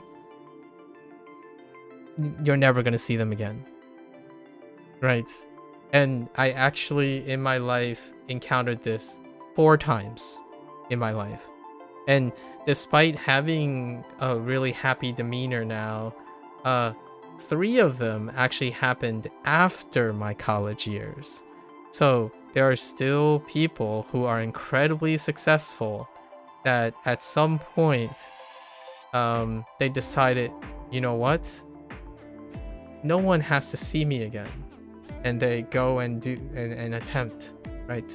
So I'm avoiding this because of YouTube algorithm and Twitch, but I've had really close, like, there's one thing about people hating other people, but man, there's some great sadness even when you think of someone who hates themselves so much that they don't even recognize it, like recognize themselves. That's depression. So careful, right? I hope you're not really depressed, Danny, but like you have a really wonderful brother that could, you know, your mother, there are people in your life that can help with that, hopefully, right? I always go to that whenever I take a conversation about depression. Otherwise, in the United States, there are hotlines. Hotlines are, it's a start of a journey. My sister used to had some experience with working on hotlines, like very desperate situations hotlines. I'm avoiding saying the S word, but I'm sure you guys know what I'm referring to. Yeah. Very, very close. Give you a virtual hug. Yes, virtual hugs for everyone. Right. Yeah. Very serious topic. I'm being a little bit light about it. If you ever have a conversation like that, it's definitely with a loved one or someone close to you. It would be very inappropriate for me to suggest otherwise. I think there are other people who are willing to take on that burden. But I do have to say, your closest friend is great. Start there. And it's gonna suck because the other way is to make friends. And sure as heck, the irony in YouTube is that despite bringing people together, large majority of the people who are together in a community feel the loneliest they've ever felt, because the system that is working doesn't encourage creating relationships from gathering the people together. Like, oh, you like anime, you know, like, oh, you really love this show. It's like, oh yeah, I really love this show because we're in the same room, you know, we're on the same channel, yay. And then that's it. That's the end of the conversation, because there's no incentive, in my opinion. Like, especially when you get younger, like when you are younger and younger, you haven't even participated in how you like get someone's attention or each other's attention. In fact, it's both ways. The person who needs to receive the attention don't actually really know how to give the attention, so express and receive. So if you have both people making it convenient, I think online is very convenient to find people who have the same interest.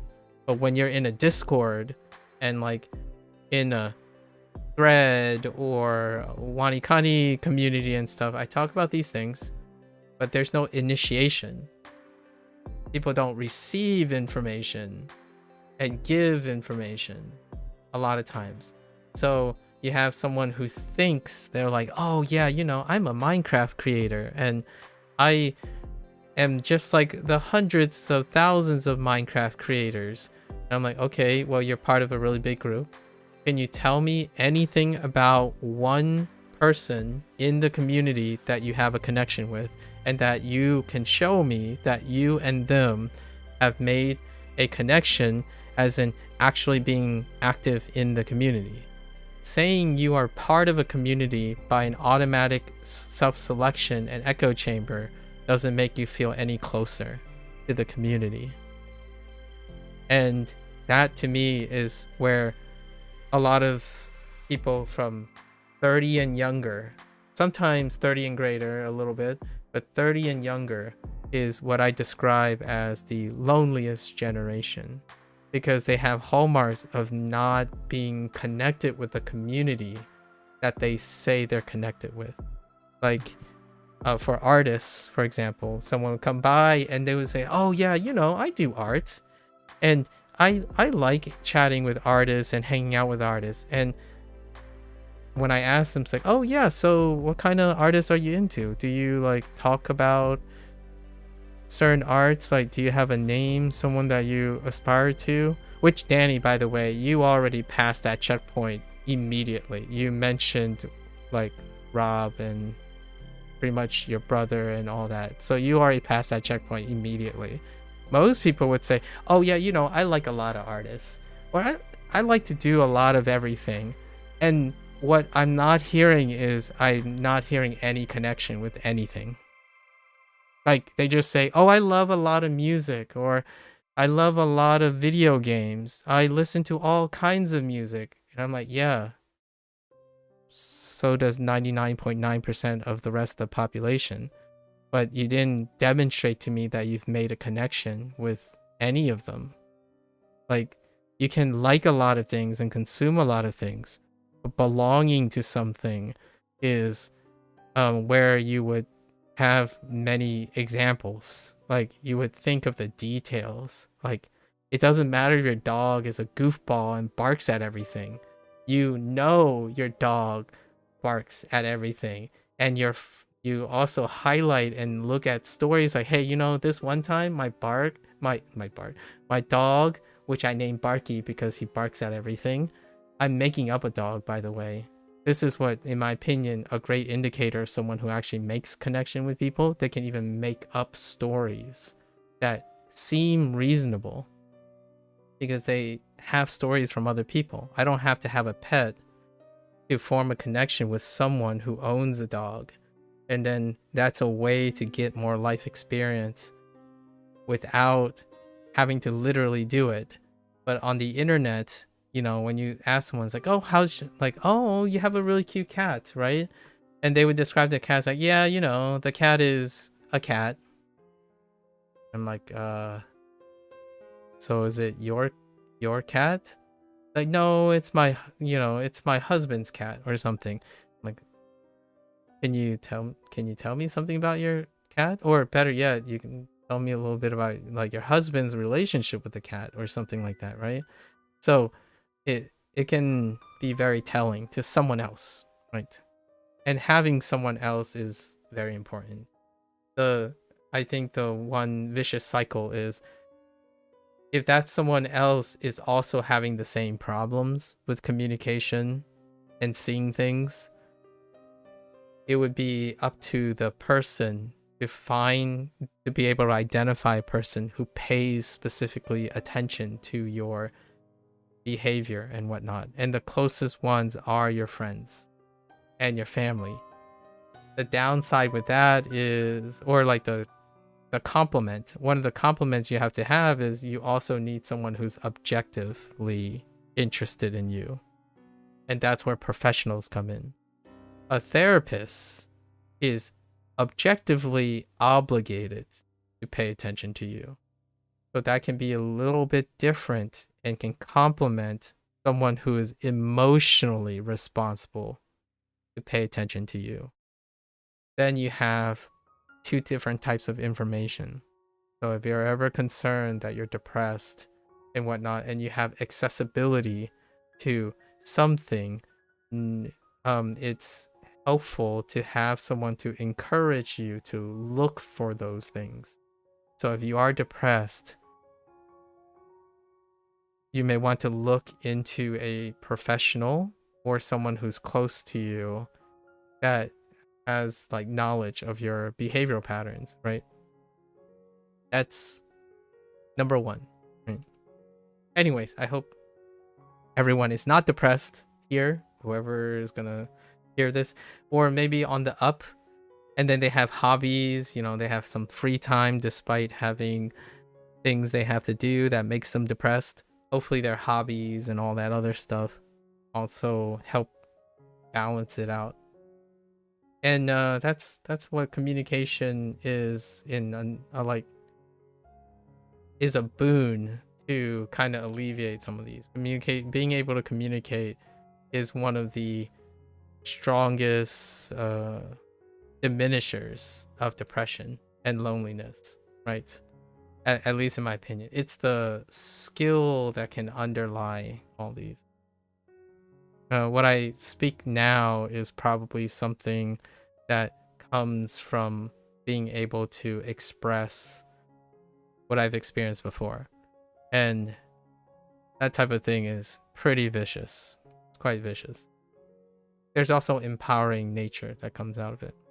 Hopefully you're not depressed, Annie. Or just, momentarily sad here and there. Virtual hugs.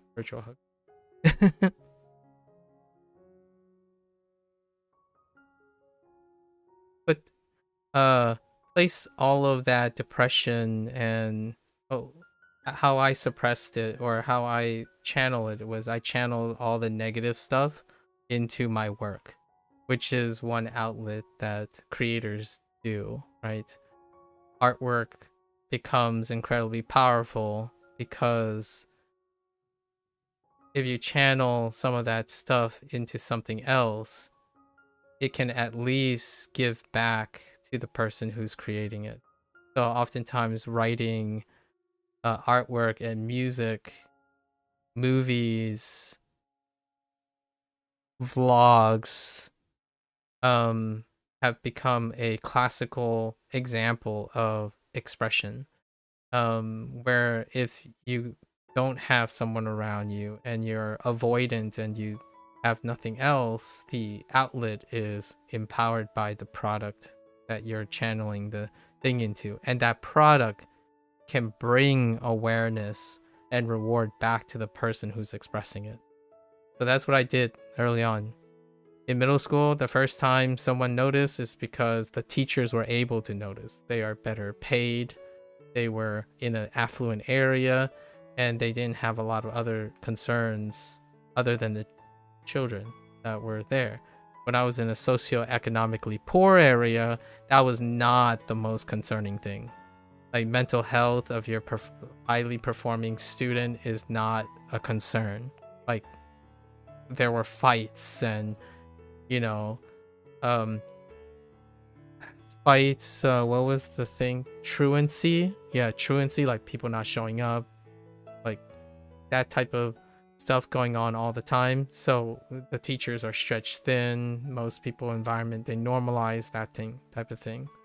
So when I moved to a more affluent area, there was luxury and some privilege on that, and it was pretty clear. I joke about this a little bit, but I was placed in special education, and in my reflection, people who are in special education, they weren't entirely happy, right? However, they were happier. And that's kind of one of the luxuries and the privileges and opportunities you have when there are enough resources for it. So whenever I see education and documentaries about low privilege areas and education and the state of the education, it's really heartwarming to still see professionals who decided the heck with the pragmatic use of bolstering their prestigious education, but they choose to educate in outreach, because the resources, it takes very strong and privileged people to be willing to do that, and that's very lucky. But the reality is, when you're in socioeconomically underprivileged places,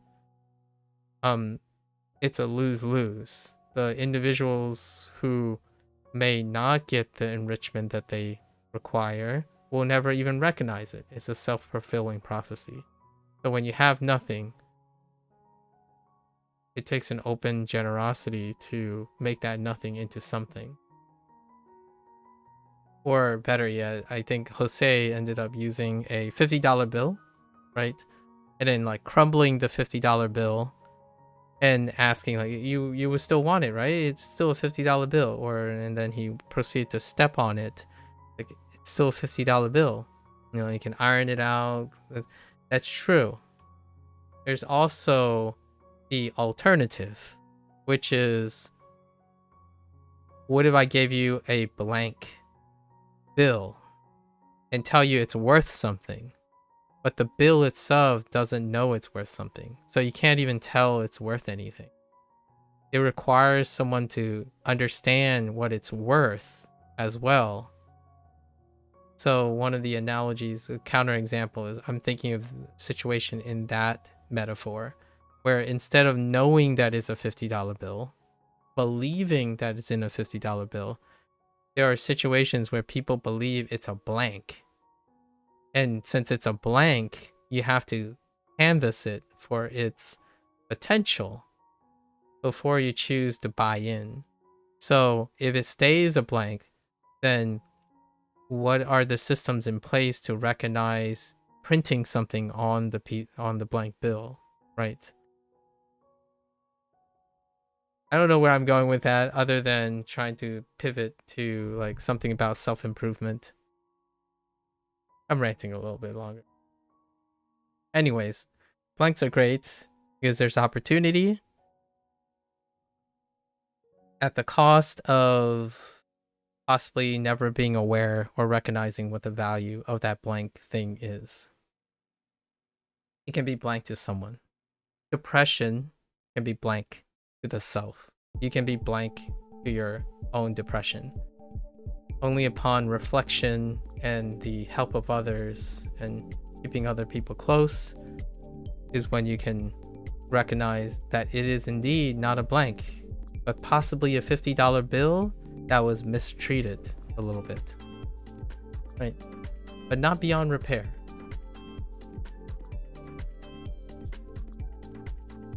All right. What are my two that I'm stuck on? Oh man. Wait, you know what?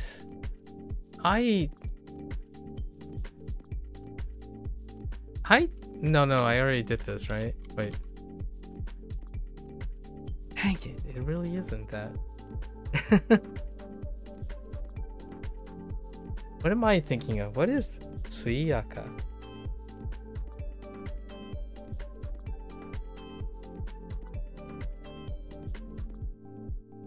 Huh. I don't know what Tsuyaka is. I keep thinking this is Tsuyaka. Okay, this is fresh, right? Fresh what? Do we have sen?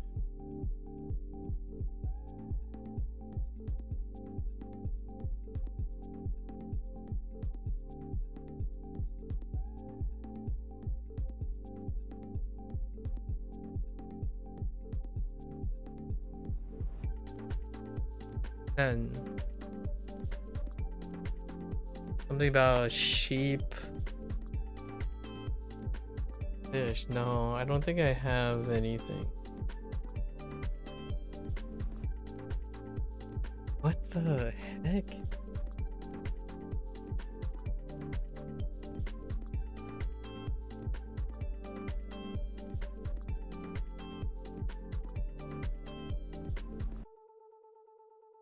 Is it the same too? No, it's not the same.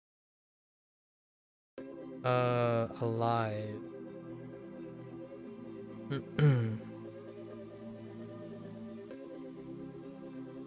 Oh, this is to know. いる Or, like, to exist. Okay. That's fine. Okay, now we're down to 1. Maybe I related something with the centaur and the fish that had something to do with an arrow or a field and a car. Does any of that make sense to me?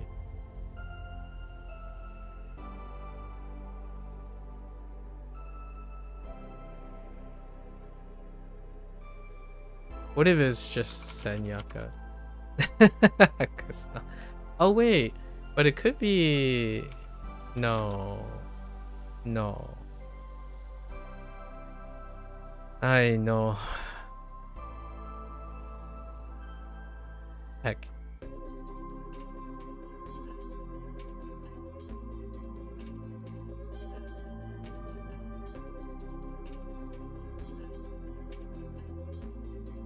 What does it even mean? Let's see. Why are there 2 quotes? Oh no.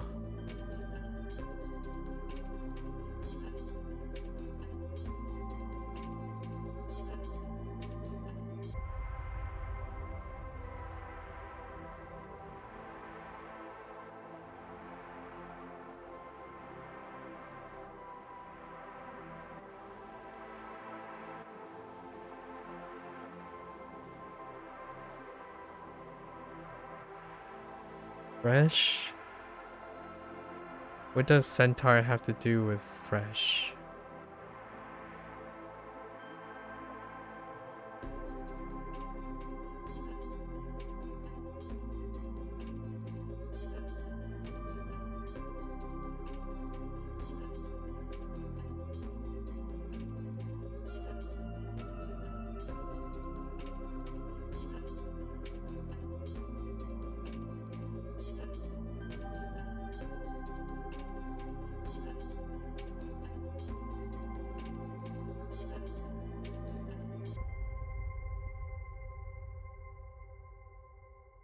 Sui, 水分と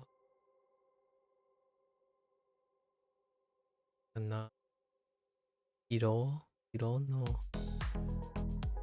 Oh no, I'm saying Senyaka for something.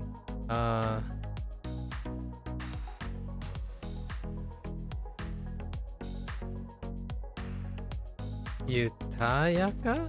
Oh man.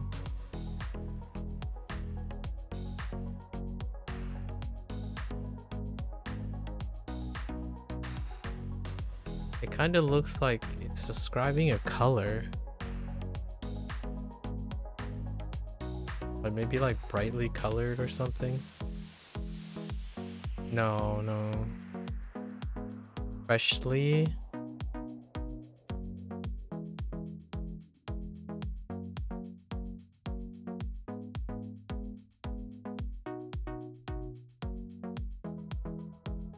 Oh. I have no idea. Probably want to write this. So.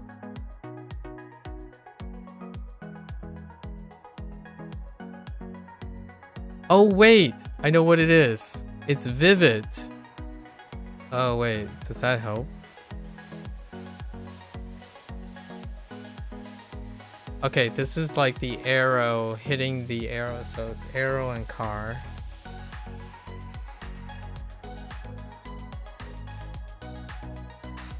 Something about like having azayaka. 鮮やか That sucks. Aza, it means like we're using another.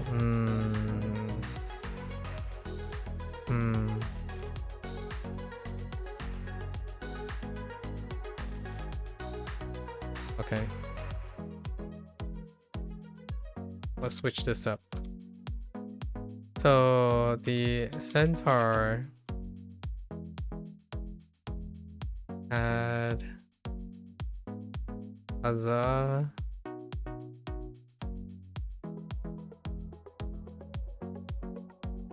Vivid dream of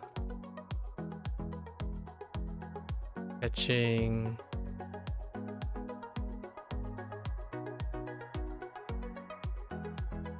fresh fish and sheep with a bow and arrow.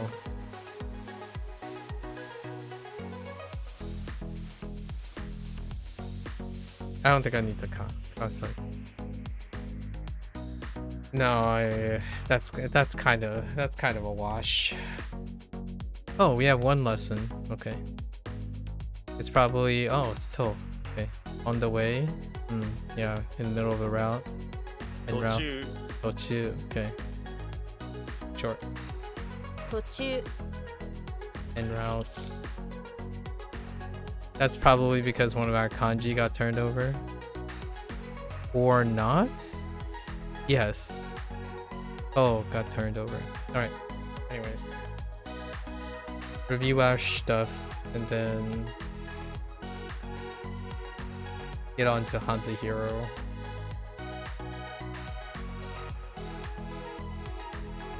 Yay.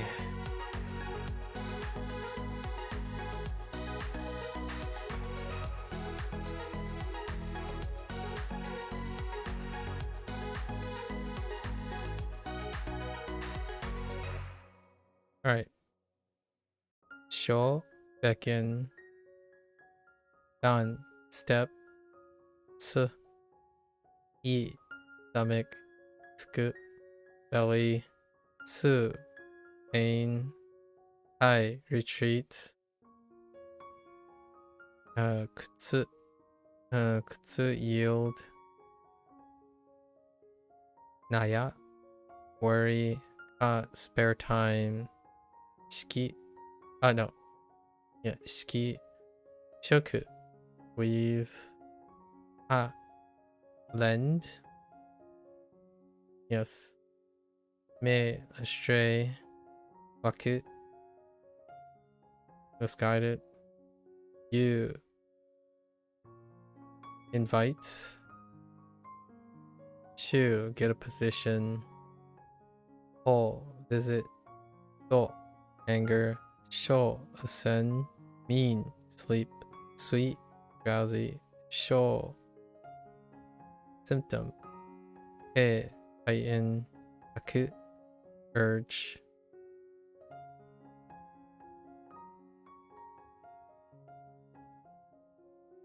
womp womp, akoga, yearn, kutsu, shoes, no, dense, han, edge, goku, yoku, stream, ho, route, ken, healthy, Oh, is ro guy. All right. Let's look at our schedule for tomorrow, actually. So we have 3 a.m. I think we're gonna try to start at 5 a.m. No, I mean before 5 p.m. Right? No, it's gonna wrap in.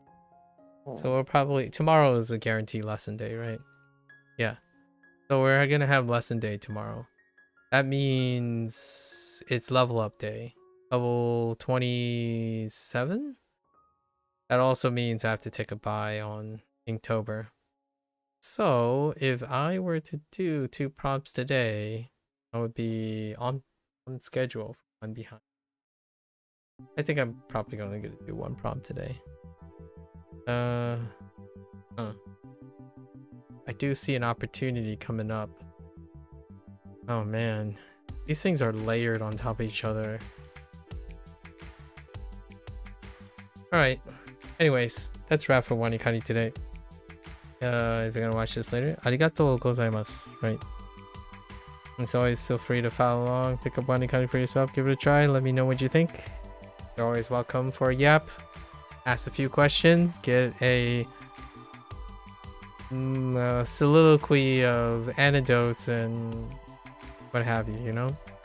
You're always welcome, exchange ideas, keep each other motivated, right?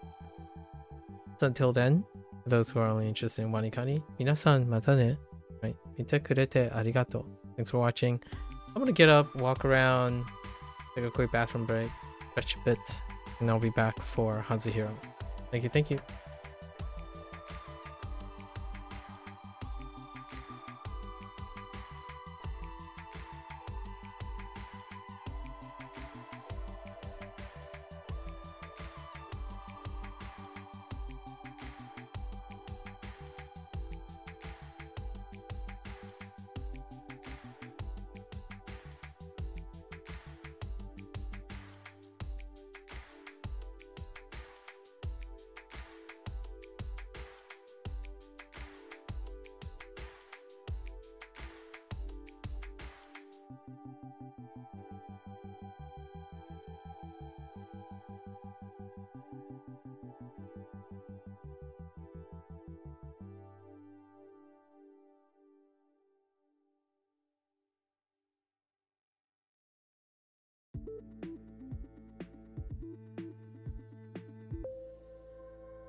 Alright, welcome back everyone.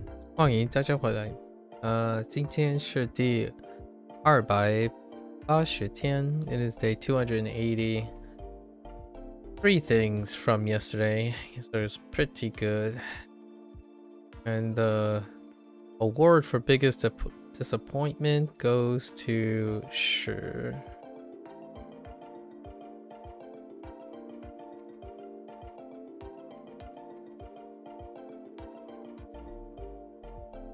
Right? Yes. Starts.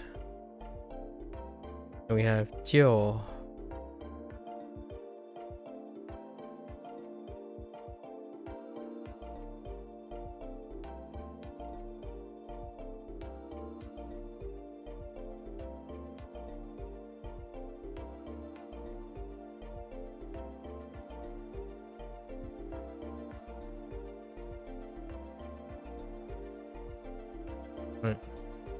Jiu at once. And Gui.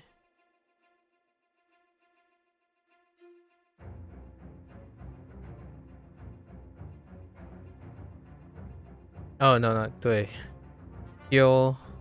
Dui. Gil is lose. Those are our 3 from yesterday. Not too bad overall. Good day. Try to truck along here. Got a prompt to do. 担忧 Danyo. Dan. Oh, that's interesting, actually.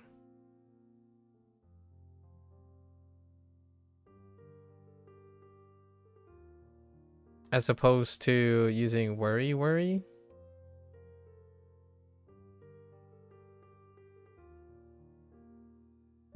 Danyo. Shoulder. It's good enough. I like burden. 担忧 Danyo. 遭遇 Dao Yu. Dao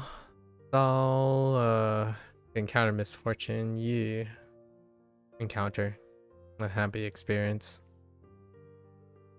What is this? 遭遇圣诞节 圣诞节. Yeah. Sheng is holy, right? Holy birth. Holy birth festival makes sense. Dan. 圣诞节血缘 血缘. Blood ties. Yeah. Yuan. 是缘是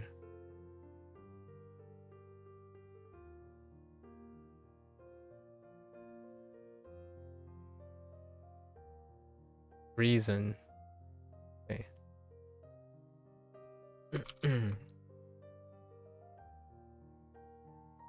血缘金字塔金字塔. Metal character or gold character pagoda. I mean, that's fine. A pyramid sounds right. 金字. Oh, 金字塔. 金字塔 Until 金字塔. 金字塔. 担忧 Oh, the one that I'm thinking of is cho, like maybe like cho yo or something, or yo cho, or cho yo, worry, or concern worry. Interesting. Not there. 遭遇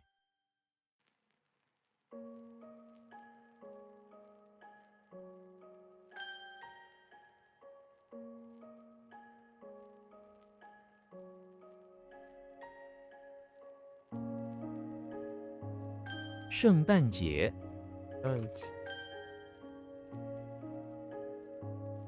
血缘，血缘，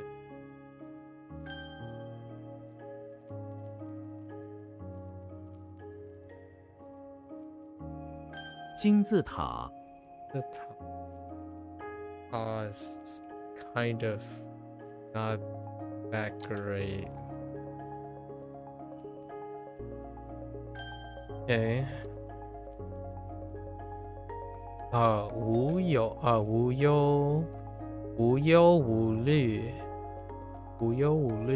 虑是contemplate. So no worries, no contemplation, or no ponderance. Okay. So just carefree. Yeah.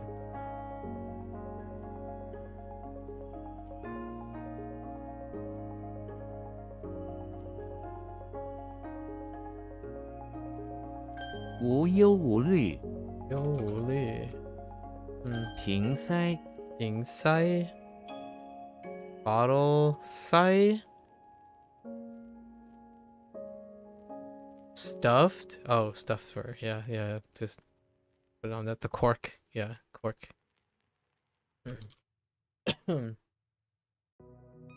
瓶塞，哎，煮咖啡，煮咖啡，煮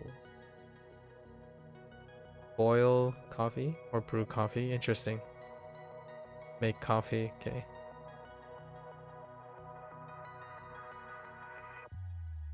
煮咖啡，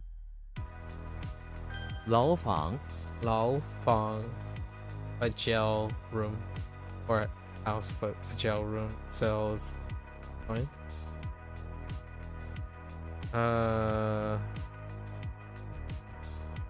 牢房牢房，自毁，自毁 self destroy. Okay, yeah, self destroy.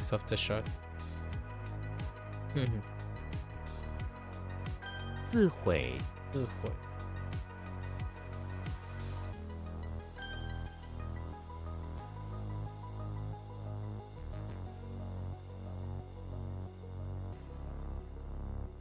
无忧无虑，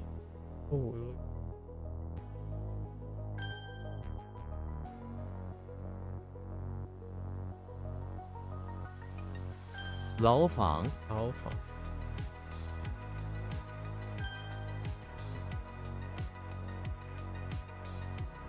煮咖啡，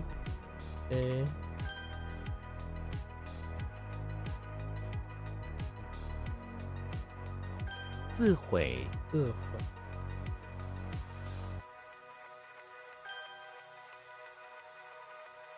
瓶塞，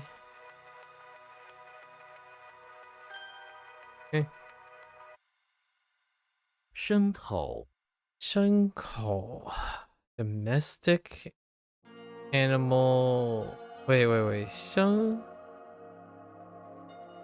domestic animal in mouth? A drought? Oh yeah. A draw. Like yeah, draw animal. Beasts of burden. What in the a draw animal is a domestic and that helps carrying loads or oh that type of, oh yeah, right.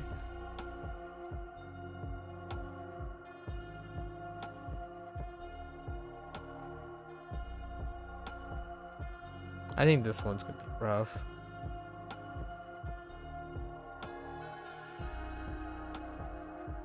I think what was another way to express that?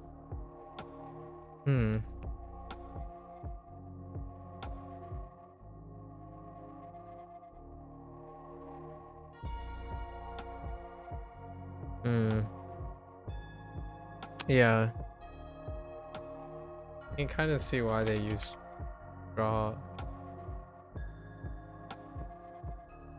牲口，牲口斜坡，斜坡茄 Slant, pool, slope. Oh, okay. Slope. 斜坡，壁炉，壁炉? A fire stove? Well, or no. Wall? Stove. Oh, intriguing.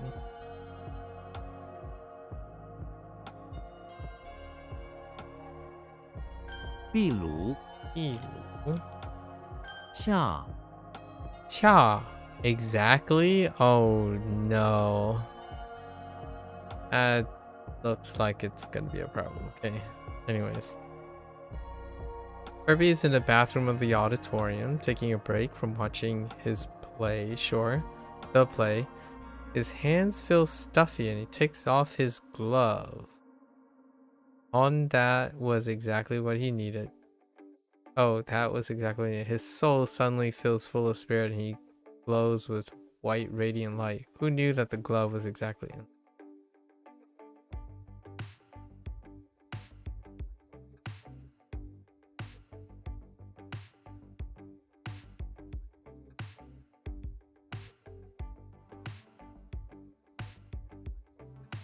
Sorry, my eyes are a little bit tired. Let's see.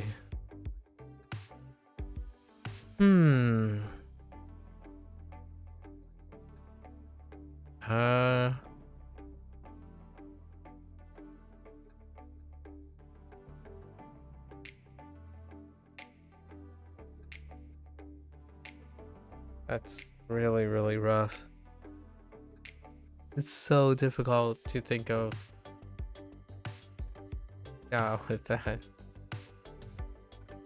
Feels more of a he or even a gui. Yeah.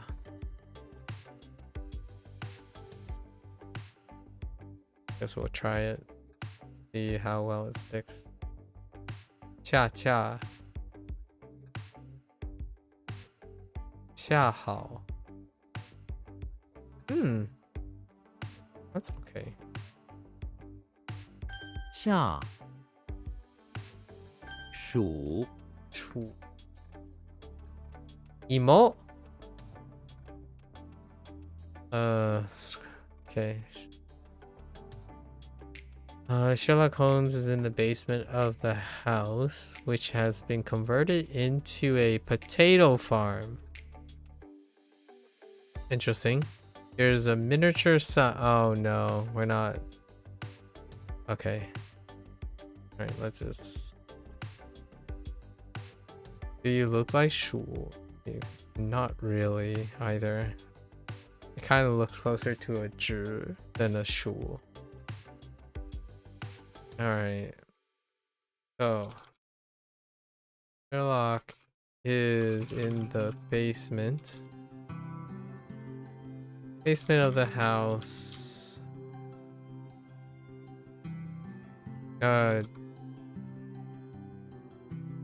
During the day. Looking for clues to the whereabouts of the elder. He finds a net containing flowers and potatoes.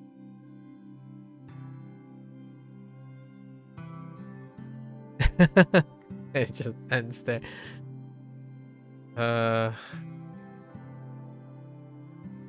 It just ends there. Oh, 薯片. Shu tiao. Interesting that oh no, pian versus tiao. Oh no, I can kind of see it actually. 数， Okay.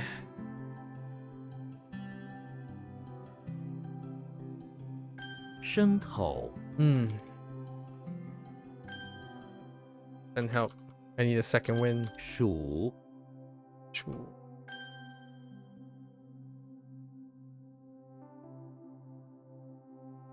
斜斜坡，坡。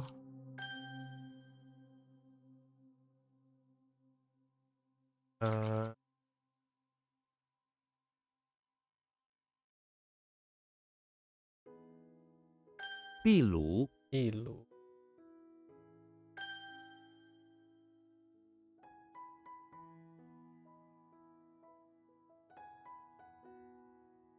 Not good. 恰， Not good, not good, not good.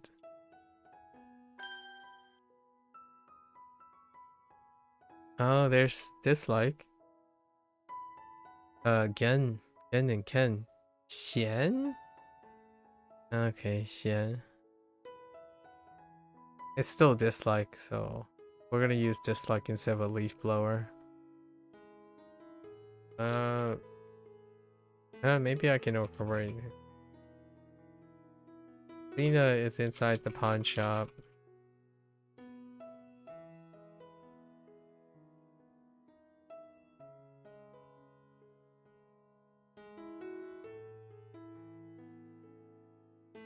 Overhearing.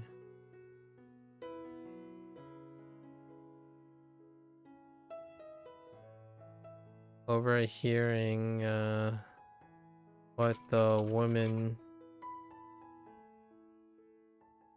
another woman customer, no customer,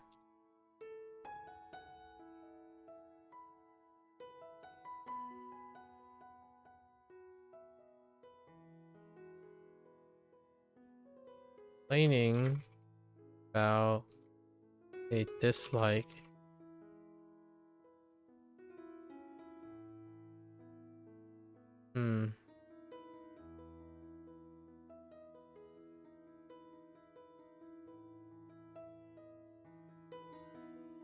She approached her and volunteered to pledge her sword to removing the source of this dislike. It's okay.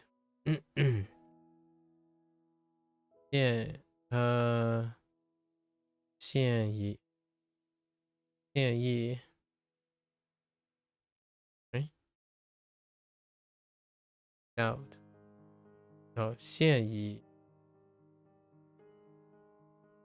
cold shoulder. 嫌 气 really 气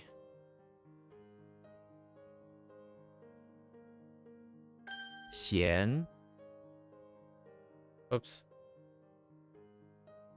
碗， one stubborn okay, that checks out. Gun 1. Walter White is in the middle of the pawn shop, stubbornly trying to return a book he bought there that he already read. The owner also stubbornly refuses to give him $1 because Walter White already read a page of.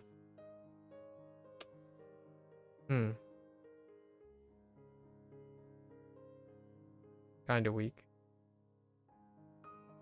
1.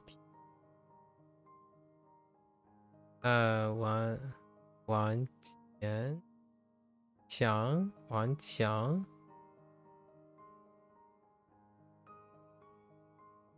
naughty. Well, that's certainly within. 碗，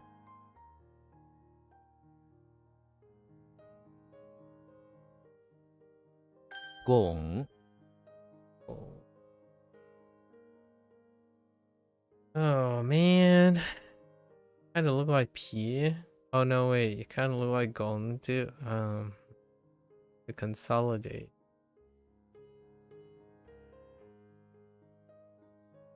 Gandalf is in the basement of the temple where he's trying to consolidate his defenses against the monk that are trying to capture him.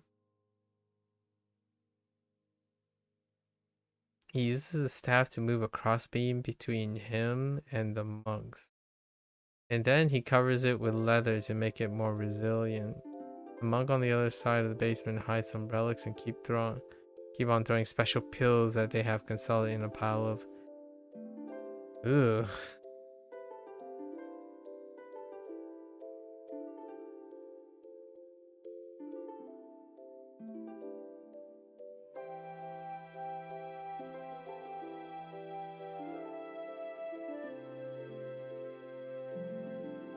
Hmm.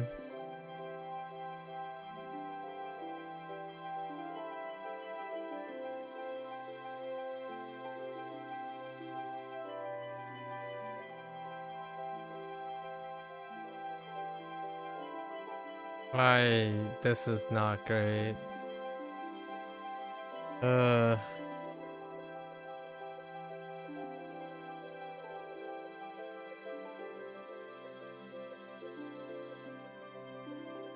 Consolidate.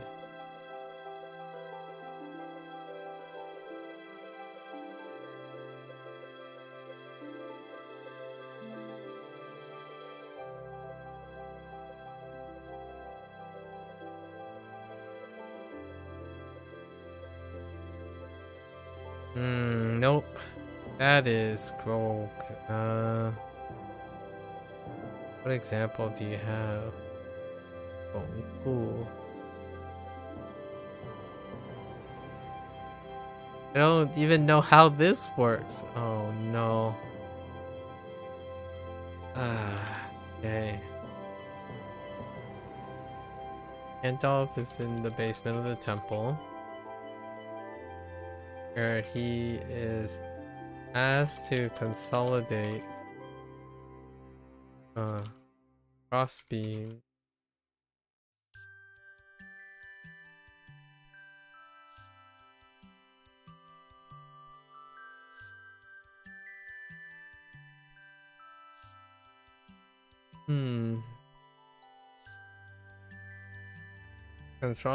To consolidate the efforts of the monks to put up crossbeam support. Reached into his leather pouch, produced pills that were given to the monks to consolidate strength for the construction. Sure.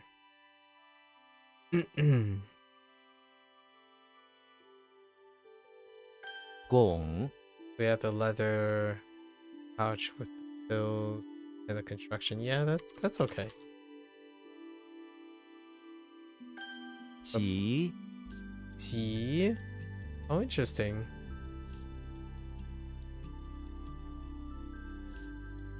Jimmy Neutron is inside the living room of the house where he has a horrible sickness. He lies on a couch where he is covered with a snot.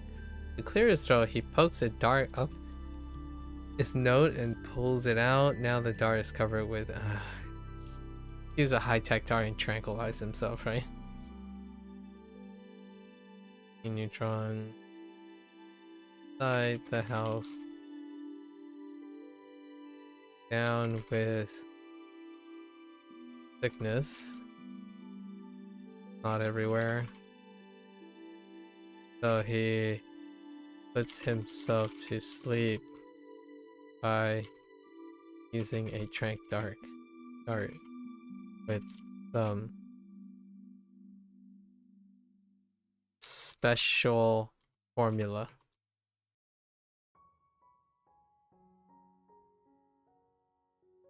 Ji Bing, of course. Makes sense. Qi. Jie. Yeah. Clean. Is there gonna be like a Sao? Jie Sao or Xi? Jie? Jie Xi? Jie Xi. Something like that. Alright, Jimmy Neutron is inside the electricity plant where he's trying to make the sooty floor clean. He sprays it with a cleaning spray, Teki, and starts scraping off the soot with a sword. Afterwards, he wraps a beanstalk in some silk and rubs the floor to make... Oh, that kind of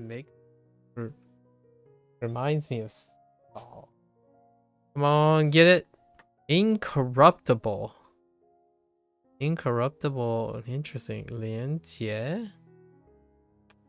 What? No, wait, that's not the same one.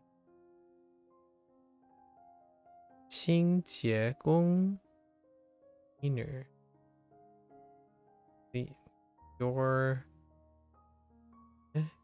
Pure clean work.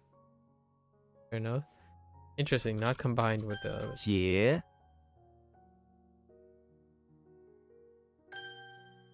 alright.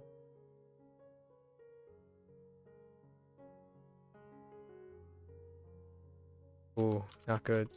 咸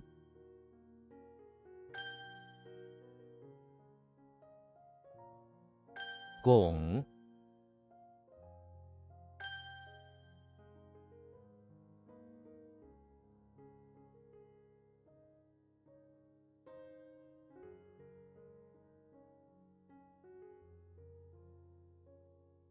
Okay.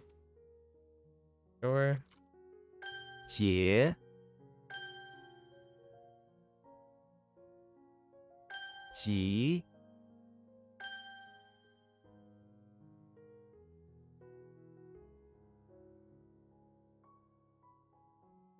Heck.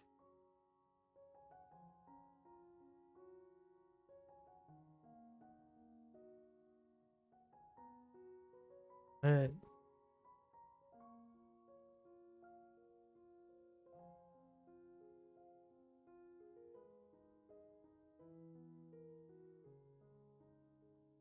this one stinks.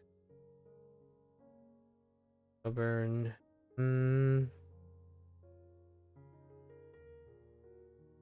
What is the page even?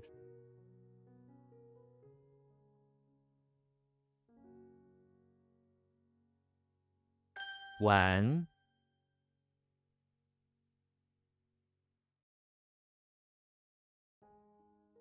Actually, don't know why. Oh, reading a page of. Man.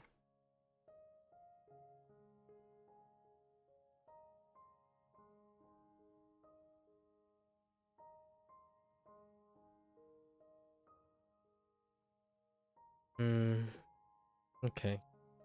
I think that's probably the weakest. Okay. Try to get this read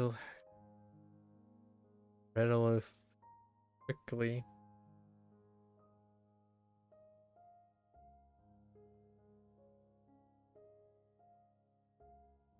喜欢 Oh, 我喜欢冰淇淋。 interesting.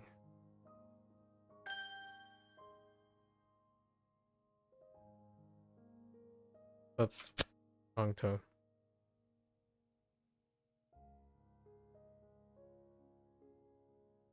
劝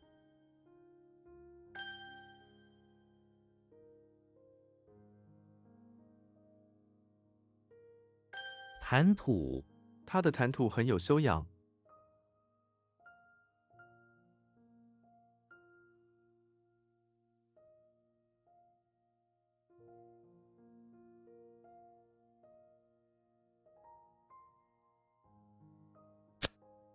Untold. What?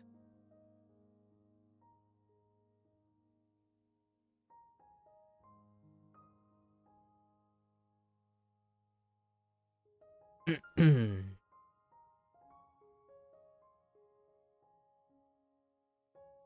灭绝 许多动物因为猎杀而灭绝。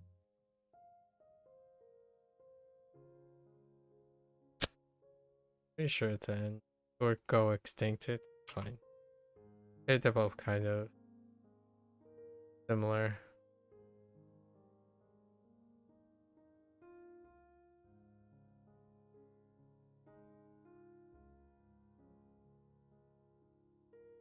倾听 父母应该倾听孩子的需求。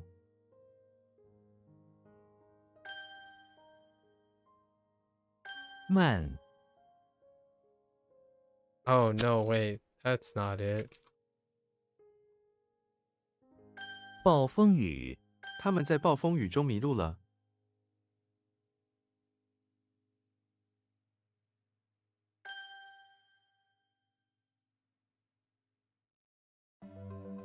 山谷，山谷中有很多鸟。 Heck.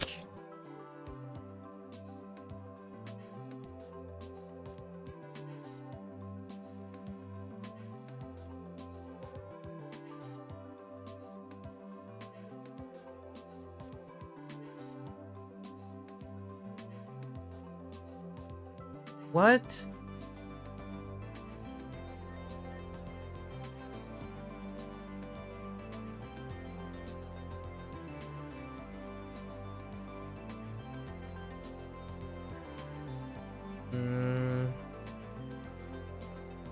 Dang it. Oh wait, that's not the right one.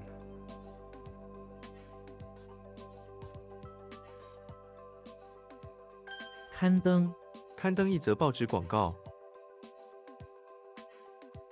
And then what?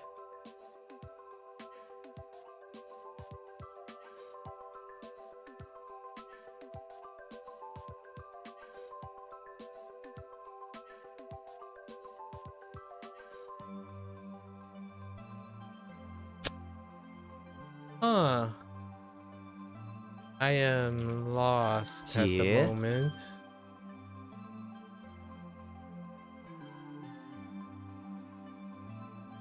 Hmm. 承诺，承诺需要付出努力才能实现。 You're almost out from work. You're getting ready to leave. Very nice, Annie. Way to get through another work day.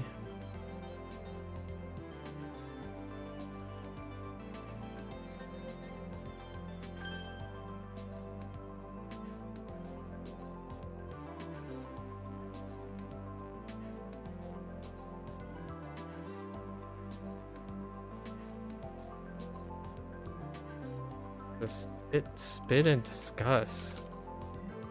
What is that? Just discuss. Manner of speech? That's the way the person's talking. 磨， Oops. That's grind.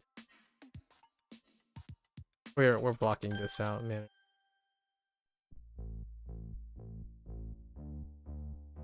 拼音，汉字英雄帮助你记住每个字的拼音。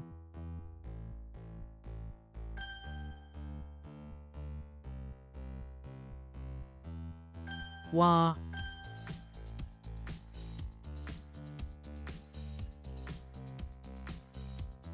焦虑，焦虑对身体不好。焦虑对身体不好。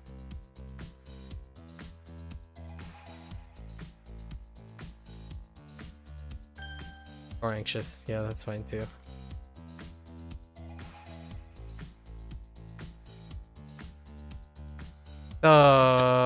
What?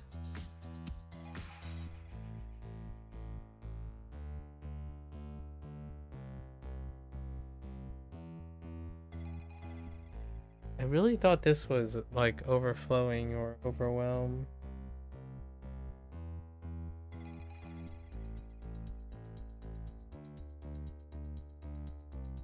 I'm pretty sure it is. Yeah, to overflow or overwhelm. This overwhelm is part of this.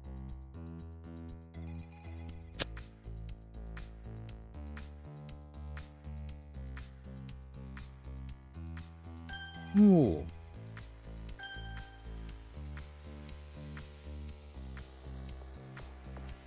队伍，队伍排成整齐的队形。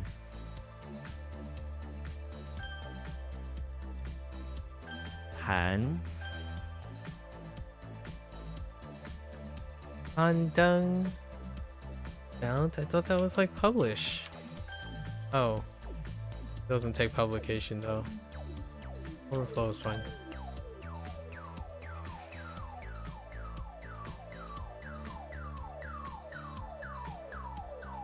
Quan heck. Okay. 矿藏，政府正在探索新的矿藏。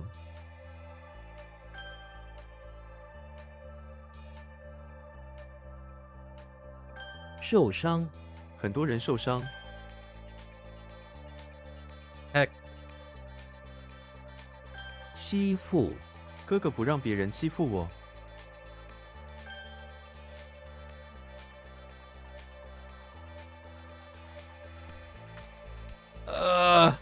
或，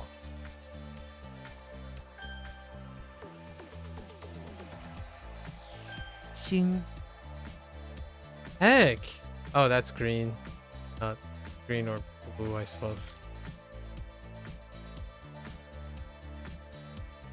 作废，如果不签字，文件会作废。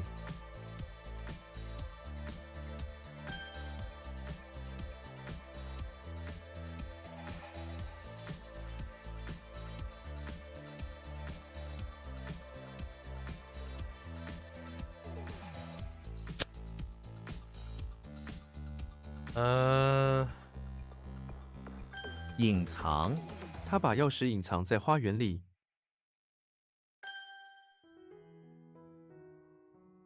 扶，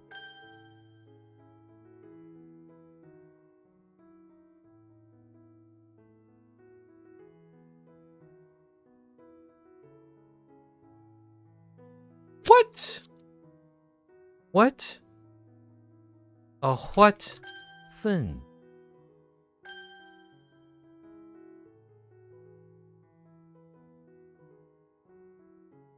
藏品， So 它有 how 很 are 大的艺术 WaniKani and 藏品。 HanziHero working for you as learning tools? They complement each other. I think plenty of they definitely work as intended. Right. Fun looking at characters. The tools themselves, so what I described doesn't necessarily describe what they're offering, right? So what WaniKani has to offer is less, I mean, like for myself personally, is less effective than HanziHero, what HanziHero has to offer.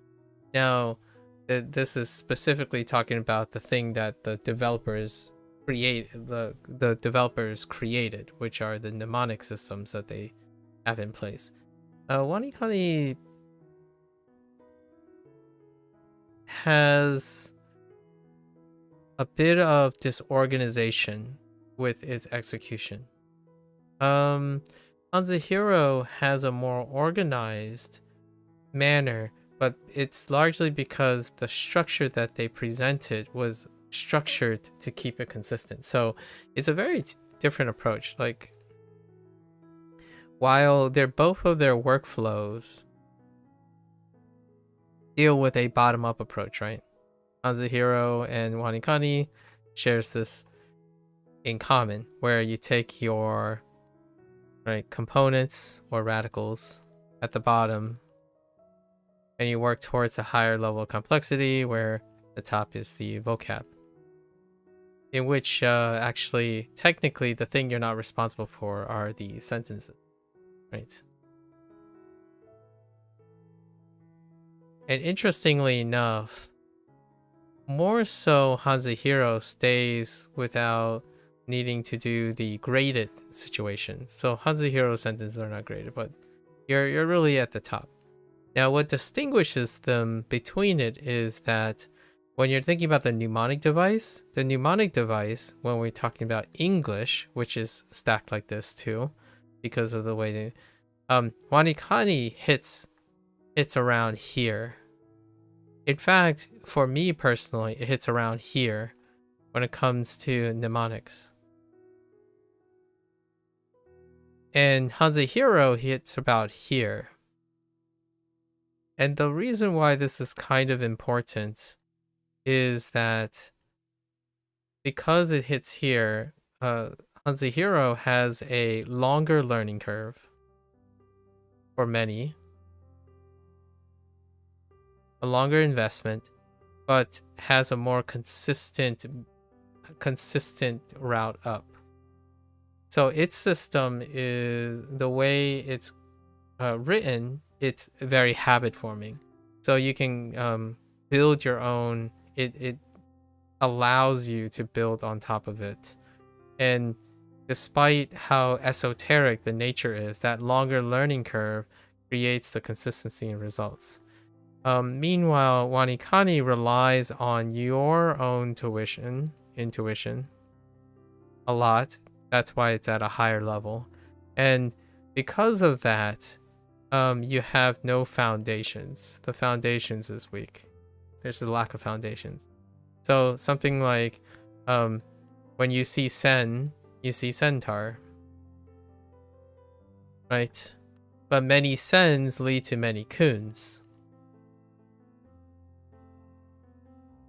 right?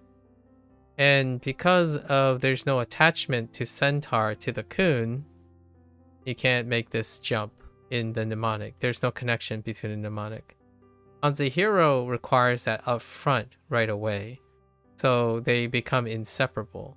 So for example, like this, right? You get hin. And hin would be the context thing is Hindu. But Hindu requires a mnemonic to be up here. Basically, you need to understand what Hindu is. You have a relations with Hindu, and how hin is not Hindu, it's Hindu. So you have these nair rhymes and representations, which I think to WaniKani's detriment, there isn't an emphasis on looking at nomaji. So nomaji is assumed that the mnemonic is how people encode nomaji. But if you're encoding something like hin, and I still pronounce this as Hindu, it doesn't connect with Hindu. And that's where like there's no foundation. There's no built up from there. So you lose this a lot. Occasionally you'll say like sen. Which sen am I talking about? You could be referring, someone could say, oh, send. You could use send, but no, it's sen, centaur. And I know it sounds the same, but sen and send are two slightly different things to me, which deals with the whole nature of learning another language. The difference between sen and sen are two different things. So the higher you get, when you get here, what happens is there's an interference. HanziHero is really far apart. So when you get up here, there's all of this extra support. And to demonstrate, so now we only have, people will remember hin as in for product, right? So somehow hin creates that product, right? And it's all over the place. WaniKani is all over the place because they rely on complexity. They rely on emergence. So what happens is you have to remember those emergence, like mad-libbing. You have to mad-lib and tweak and stuff. Like what today, one of the errors that I made in WaniKani is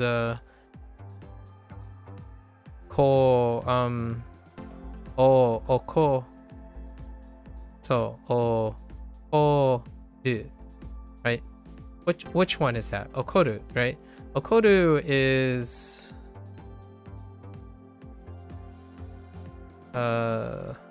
angry. So sorry, it's really weird doing this with a mouse.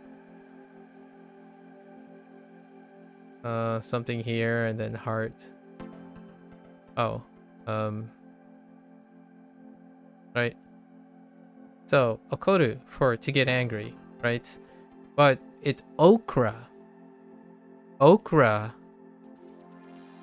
is the near rhyme, which is English phonetics. So it would be okaru, okaru, or oraru, not okoru. So you're supposed to try to pigeonhole yourself to correcting your phonetic and say okora. It's okra. So okra. So you don't have those, and that's why this creates a discrepancy every single time. That's crazy because okra is Japanese is okura. Yeah, exactly. So instead of drilling okura, or finding something else, you get this. So it creates interference. Intentionally, it creates interference with ad-libbing. Now, hear me out. That also means that it can get you to pay attention, so that's fine too. But for me, it requires extra effort, right? So you can resolve this. It's not a bad or a good thing. It's a thing that you have to take into account. It is a difference. HanziHero ditches that in a way. You have to remember even more components, and those more components is a subsystem to build for later. So what happens is less people like HanziHero, right? For you, it makes you spend too much time trying to remember the mnemonic. Yes, exactly. Now, hear me out. That is also true for HanziHero. But the thing is, in WaniKani, in late game, there's a scalability problem. Scalability sucks, in my opinion. Or like, this is where like people ditch the mnemonics and they continue to adapt it to their own manner, right? Meanwhile, there's a larger learning curve for HanziHero, which a lot of people ditch right away because they know that in the beginning, it's going to be very slow.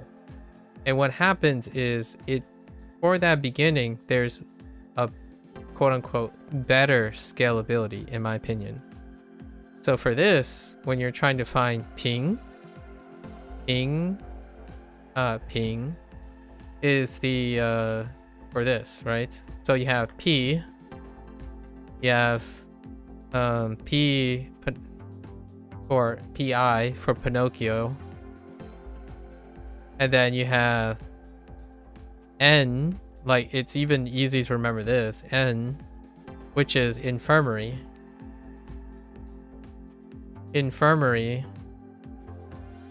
and then you have basement.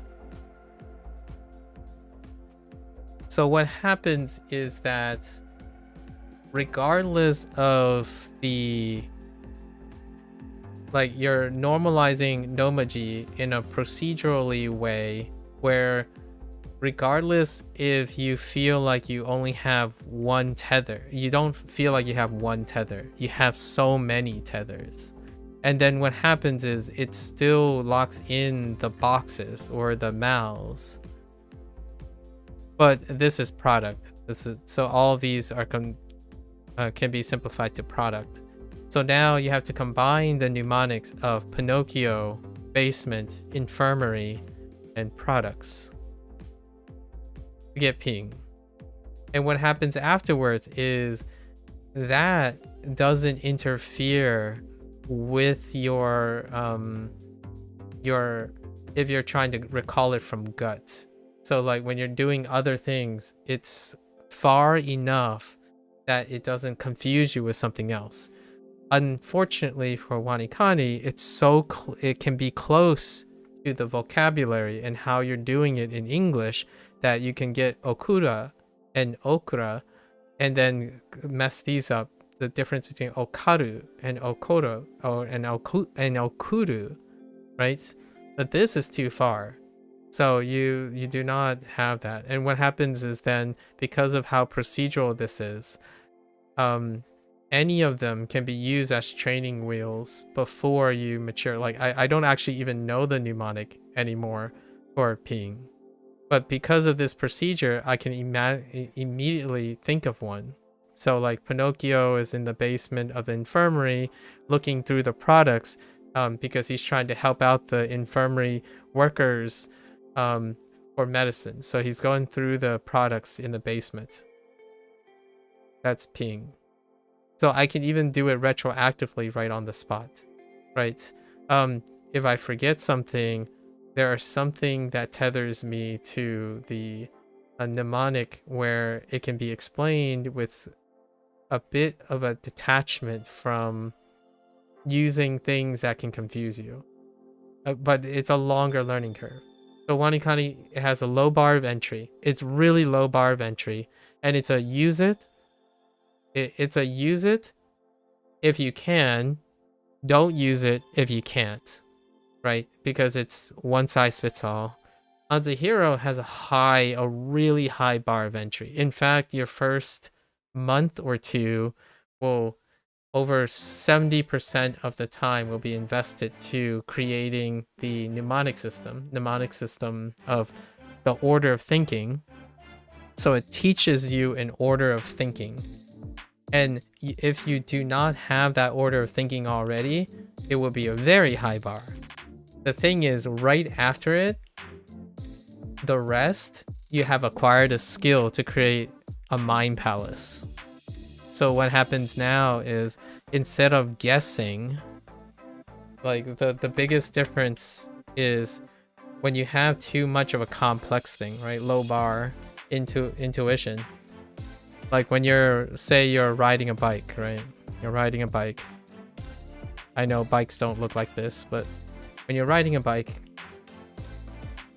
we'll put some gears here. Okay, when you're riding a bike, after a while, you don't think of it as, oh, you know, pedal, hold on to the bar, right? You don't think about the steps that it takes to move a bike. So after a while, it just becomes ride a bike. And then someone asks you, like, how do you ride a bike? WaniKani will say, just do it. It's like ride plus bike. So if you already know how to ride something else, you can ride a bike. So say like you know how to ride a motorcycle, then you know how to ride a bike. That's WaniKani. That's what's WaniKani's logic. In HanziHero, no matter what you do, when someone says, I want to learn how to ride a bike. Okay, you start with step 1. How to get on the bike. Well, it involves these components. Step 2. Now you got to put motion. So what happens is, no matter what, you have to go through the entire process.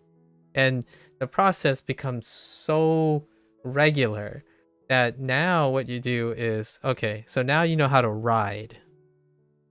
So you start by ride, and then you add bike. And then when you say, what else can I ride? I can ride a motorcycle. What else can I ride? A scooter. And what happens is, all of these things have something in common. And that's what creates Mind Palace. The reason why I have a lower learning curve and more propensity for this stuff is because this is the way I think a lot of times. The idea is you raise the complexity until it is different. So you form a foundation, a routine that unifies them, and then you find the exceptions. You're not looking for the exceptions in order to resolve differences. So WaniKani, what happens is, you look at a character and you're like, okay, so is this an exception? Or is this the rule? Okay, so what is the random word? Was it a noun that I used? Or was it an adjective that I used? Maybe it's who I used it? That's what the mnemonic searching is. So you're constantly searching for whatever it is. There's no unification. Here, the first thing you do is noun, position, location. Go. If this is not enough, components. If that's not enough, the mnemonic comes in. And you can use this constantly. It's always, all right, noun, position, location. Noun, position, location. So you get to the point where, like, you see the noun and you're good. And then if that's not good, you get position and noun, and now you're good. And so on and so forth. So you get to decide how hard you have to go how long you have to go in, how deep you have to dive to get the answer. So you're practicing, in my opinion, becoming naturally more and more efficient. And then the other thing that I practice, I'm not sure if other people practice, is sometimes you don't even need to do that. So I practice feeling, where you only latch on to one of the components, whichever one comes first. So this one, product comes first. So the moment I think of product is in and ping, because I know both WaniKani and HanziHero. So I even didn't tell you how when I'm using WaniKani, I'm actually practicing HanziHero and vice versa. Though the downside is it's very difficult to adapt a lot of the structure that HanziHero has to WaniKani, or later for the other half. So I'm actually pseudo making that up for the other half, because I think WaniKani has a scalability problem. And for HanziHero, it's kind of difficult to make it more casual friendly. The way to make it casual friendly is to probably adopt shortcuts. And that's where it falls apart for me, because shortcuts are not where learning happens, in my opinion. Like, one of the most devastating things about WaniKani is also when the dev is, in my opinion, lazy. And not in a bad way. Is a really humanistic way. A humanistic way is like saying, oh, aru.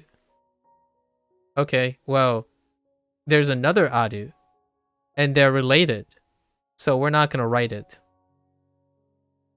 Like, oh, just remember the first aru, and then now you know the second aru. Which aru are you talking about? Right? They're all arus, but there's a difference between them. But since they wrote like they're the same, you're not gonna remember or practice why they're different but the same. So this is shortcutting. It's higher level understanding. You're constantly up here, so you rarely ever practice foundations. And that means that over time, what you do is, if one thing fails, all of it fails. Everything goes away. There's only one point of failure every single time for WaniKani. It's like the most it might not, it's not for me, obviously. So what I'm doing now is, when I'm using WaniKani, I'm making it so that I have multiple points of failure. And that requires a larger upfront investment. So you have to create a larger foundation, right? Because this is very good for how much effort it takes. When you have a strong foundation, there's a lot of things to know first.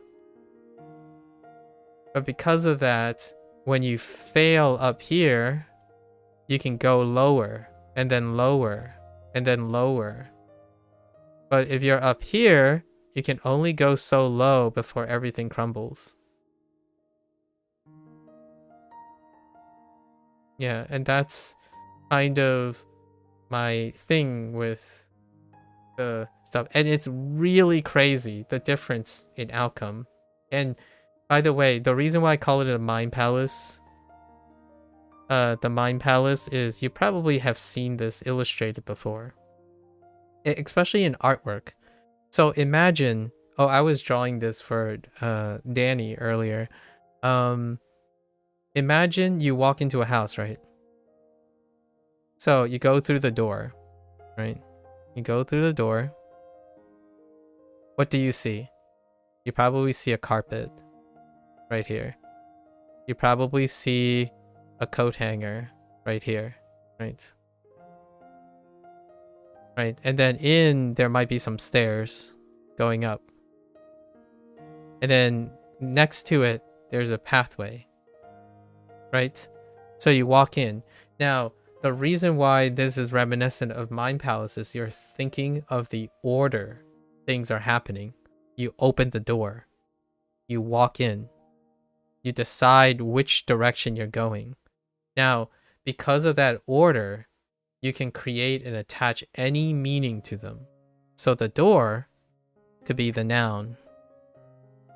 The carpet that you step on when you step in could be the position. Where you choose to go gives you the location. What happens is now, regardless of how abstract these things are, you have a frame of reference for order. And in the Mind Palace situation, when you're going through your books, you've sorted your books. However ornate they are, there's an arrangement for them. So the more regular the skeleton is, the foundation, the way you can do it is you can sort through the possibilities and then combine them again. And in WaniKani, it's not. It's more like you have a bookshelf, right? You have a bookshelf. And each shelf might have a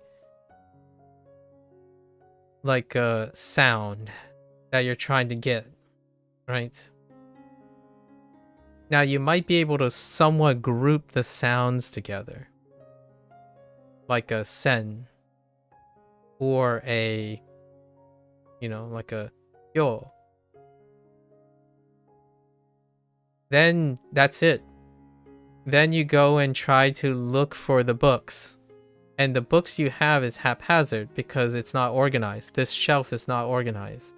There's no organization because it could be a noun, there's no form of infrastructure for this. So this is at the point where you start guessing. You start looking as, okay, well, it's kyo. Okay, so I'm trying to think of, okay, which one is it? And then you're trying to describe it. So you're looking for the book. You're looking for the book of the story. It's like, oh, you know what? I kind of remember something about Sue. All right, let's go first look for the book. Let's go look at all the books that have Sue in them. Something about Sue. So now you're still looking and you're hoping, so you're whittling it down. And then what are the other keywords? I think there's something about yogurt. So then you whittle down even more books, and it's constantly whittling down the books. And that is what slows you down. This, you are extracting the information. Over time, you literally construct the information. You're not looking for the answer.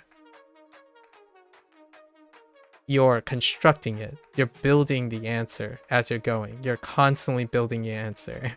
So the faster you get at building the answer, the quicker it gets. And it gets to a point where you're so fast at it, you choose whichever to hang on to.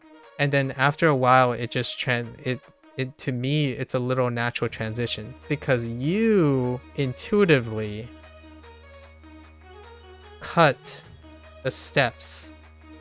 WaniKani doesn't. It increases. The steps increase with more mnemonics.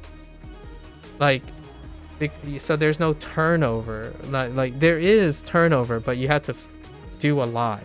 You do a lot to turn over the amount. So it feels like it's constantly getting bigger. It's getting bigger than its turnover.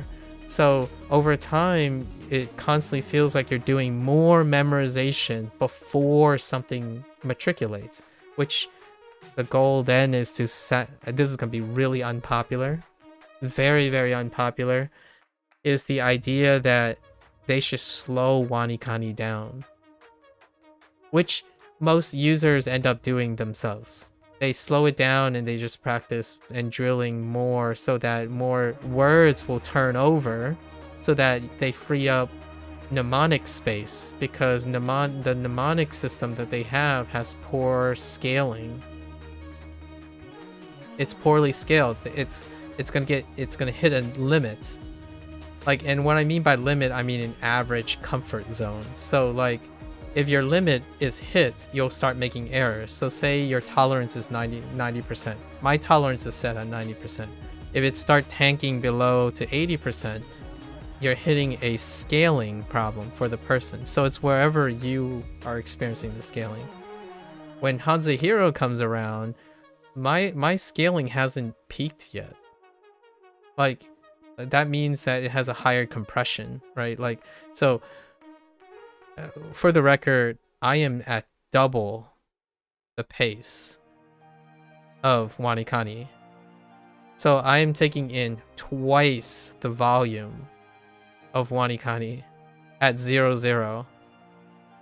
So in terms of novel information, it is double the amount, and I'm still not hitting the limit. In fact, some people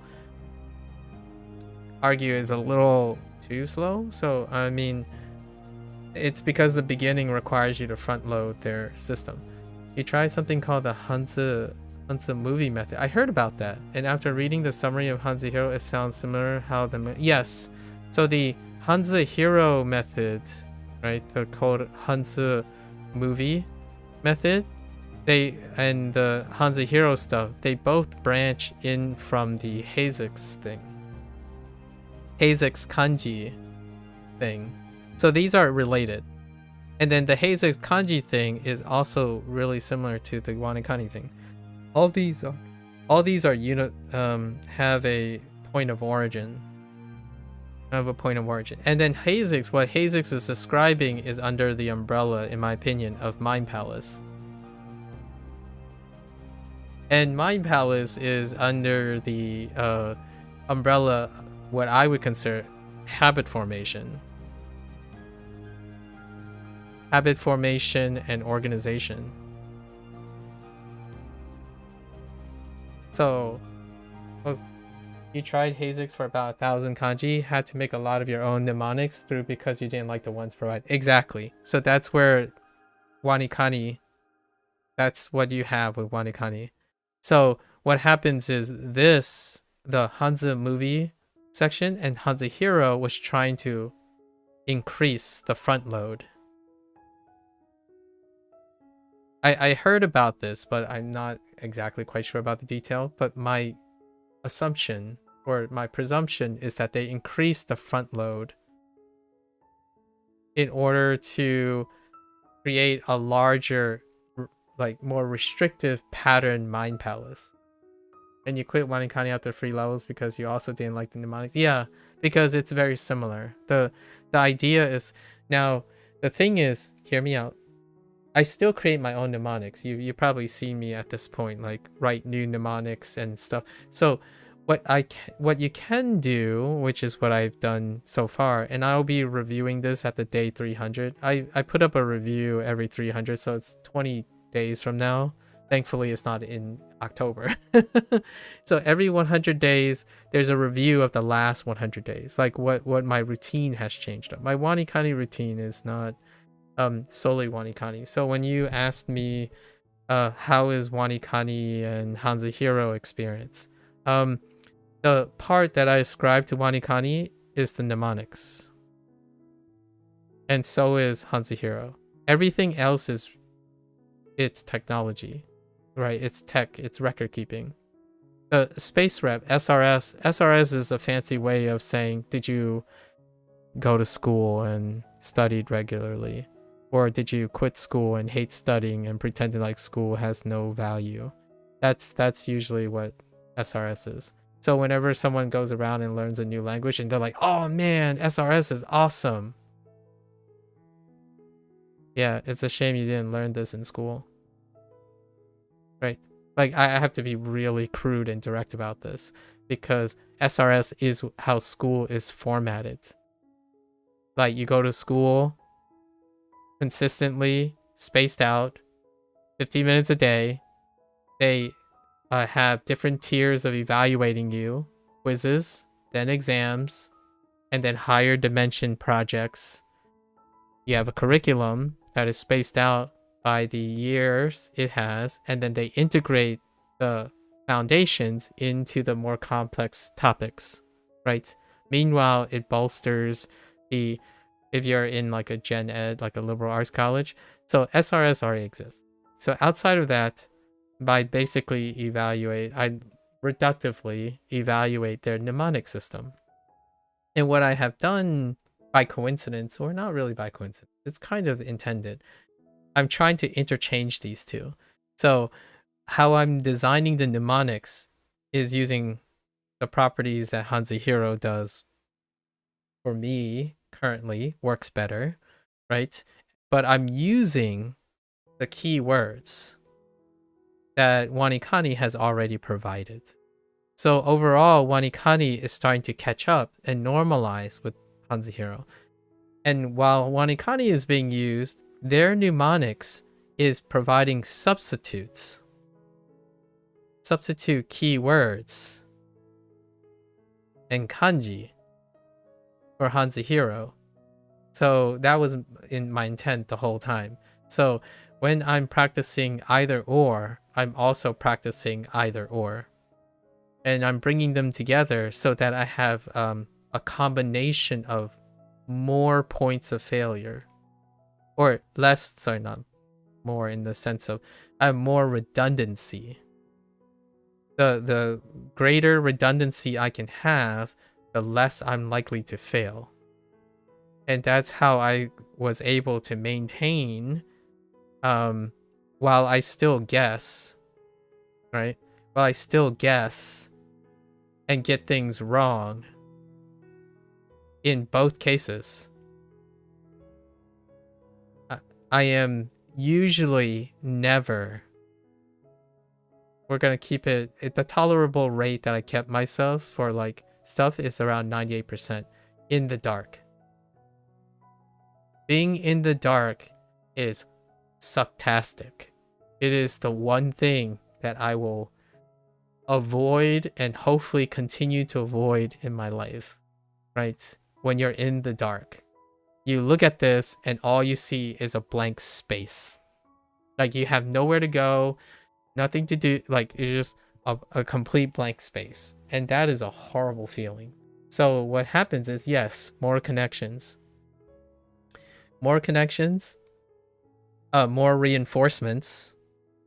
Like, so memory, right? Memory, we have the encoding,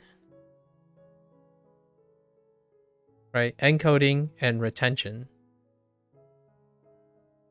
And doing something that is related, like WaniKani and HanziHero, boosts retention. Retention can be reinforced by their connection. And oftentimes, if you want to reinforce even harder, you can encode a connection to reinforce retention.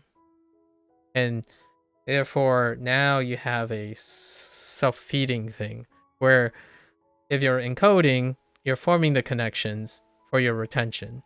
Or sometimes your memory provides a source of retention that gives you the connection in order to develop more encoding.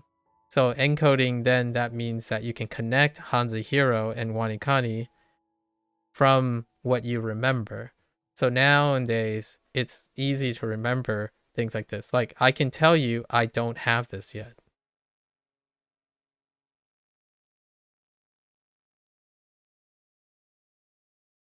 In WaniKani. But I can tell you I have this in WaniKani. And I already showed, like, it's Hin. Right? Hin for, and then they both converge on goods or products. This is organ. Not organ, sorry. It's not organ. Flower. This is a store. But there is something that's related to store. Fit in. So I have a tether to fit in. Right. Fit in would be osa. Right? So these are the tethers that go back to WaniKani. The problem is, right now, I'm missing the kanji. Right? It could very well be this. Simplified. Or Japanified. And these are the connections you can make when you start organizing your thoughts. So eventually this forms a cycle. So the reason why I'm drawing a blank and I'm not worried about it is because if I see it, I still know it. What I'm doing right now is I'm outputting. solely outputting by construction. That's kind of like saying if you see a reference, you know what it is. But can you draw without the reference? And that deals with writing and stuff, right? Can you output it without a context? And the goal of SRS is to do the hard way. And I agree with most people. SRS is hard because there's an easier way to do this for context, because you can have a sentence, you can have a picture, you can have a story. And I agree with you, immersion is fantastic, right, for that. But now the question is, then why do SRS? Why do flashcards and disjointed things? I just described one thing that you can do that you don't do with immersion. Mind Palace. When you're immersing, you don't do abstraction. Because you don't have to. It's all natural. All native all the time. Like if you're always all native, then that's the limit. That's your complacent limit. So the question is, do you do one or the other? No, you try to do both. The thing about learning and acquiring skills, which is really fantastic about humans, by the way, a lot of people kind of think of growth is like this. That's erroneous. And then oftentimes you can even approximate the reality of growth of a skill like this. But the closest is more like your learning curve, exponential, and then X and plateau, right? This is when you have relative. The diminished return kicks in. Relative is meaning like with relative to your progress. This is not a chart of progress. This is more like a chart of acquisition. But relative to all the things that are gained, it slows down because the relative amount of new things is smaller and smaller to the old things. So it undergoes refinement. The good news about this is you have far more to gain in the beginning. Right? And how does this line up with immersion and combining immersion and SRS? Well, in the time you sacrifice for like 50, like you can by the time you immerse, you can sacrifice probably even less than 50% of the time to gain the vast majority of the things that deal with SRS that are different from immersion, which a lot of it deals with abstraction. If you're terrible with abstraction, it's slow. Right? Like, how do you draw a goat? Well, if I've never drawn a goat, where do I start? Abstraction.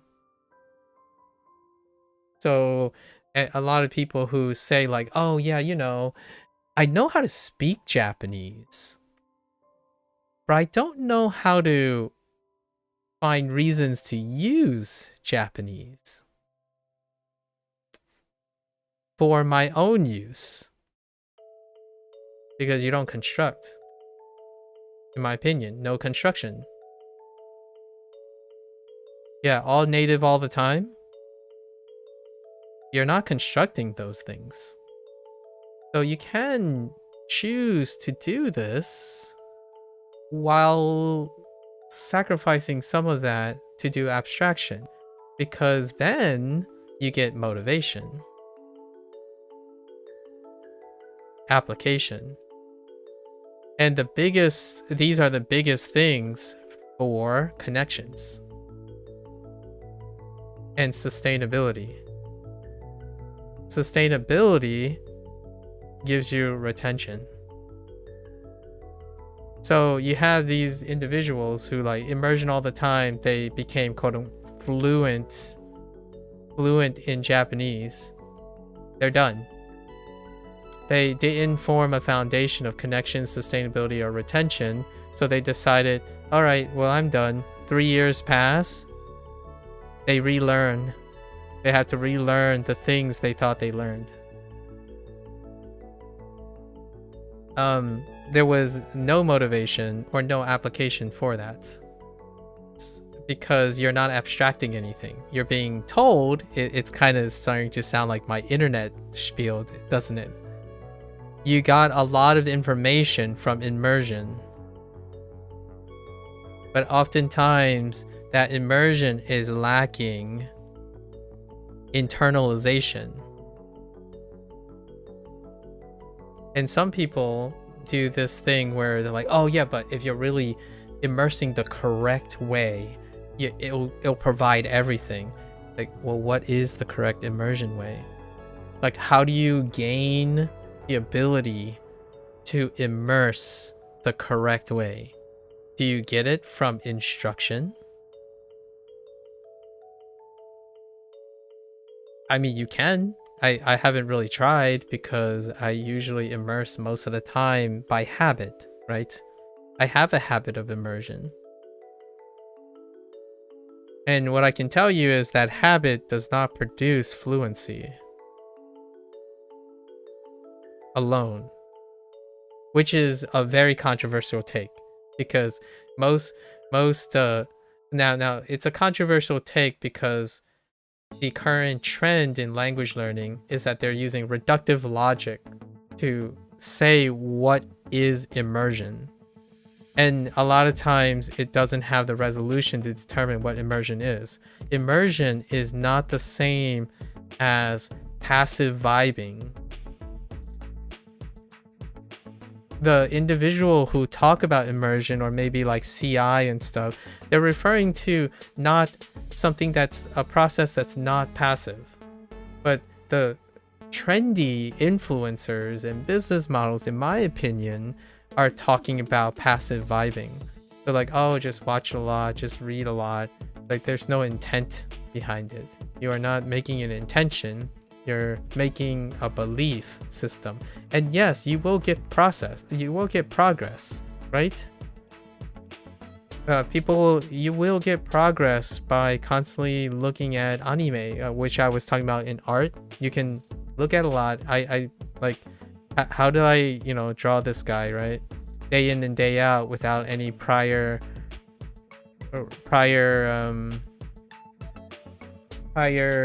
experience. This happens. You still get progress. You will get progress. But the problem I have with other individuals is they're marketing immersion as though it's faster than something, right? So then we have to take into account speed, right? Well, unfortunately, I would say while immersion is successful, it most definitely is successful. The argument they're trying to make is it is the best. And I truly believe that is such an asinine comment when you're trying to reduce something to like a really complex topic, right? It's kind of like WaniKani in a sense that, oh, okay, immersion's up here, so you just do it and believe, right? Well, a lot of times the people who have converging evidence that immersion is great, it provides everything at an emergent level, what they're saying is that the details involved, which is down here, right, the foundations are also present. They still exist in the person. So like the successful, like high ideal situation of the best method is when the target, the person doing it, also has foundations elsewhere. And one of them is a source of motivation.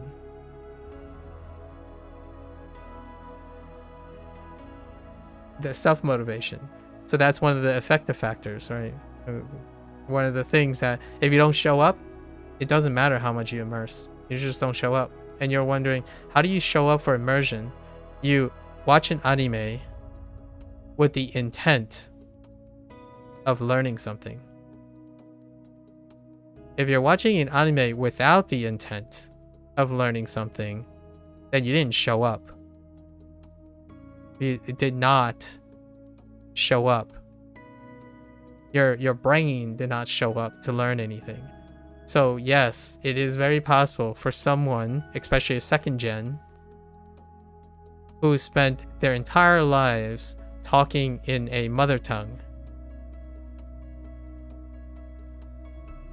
to have deficiencies.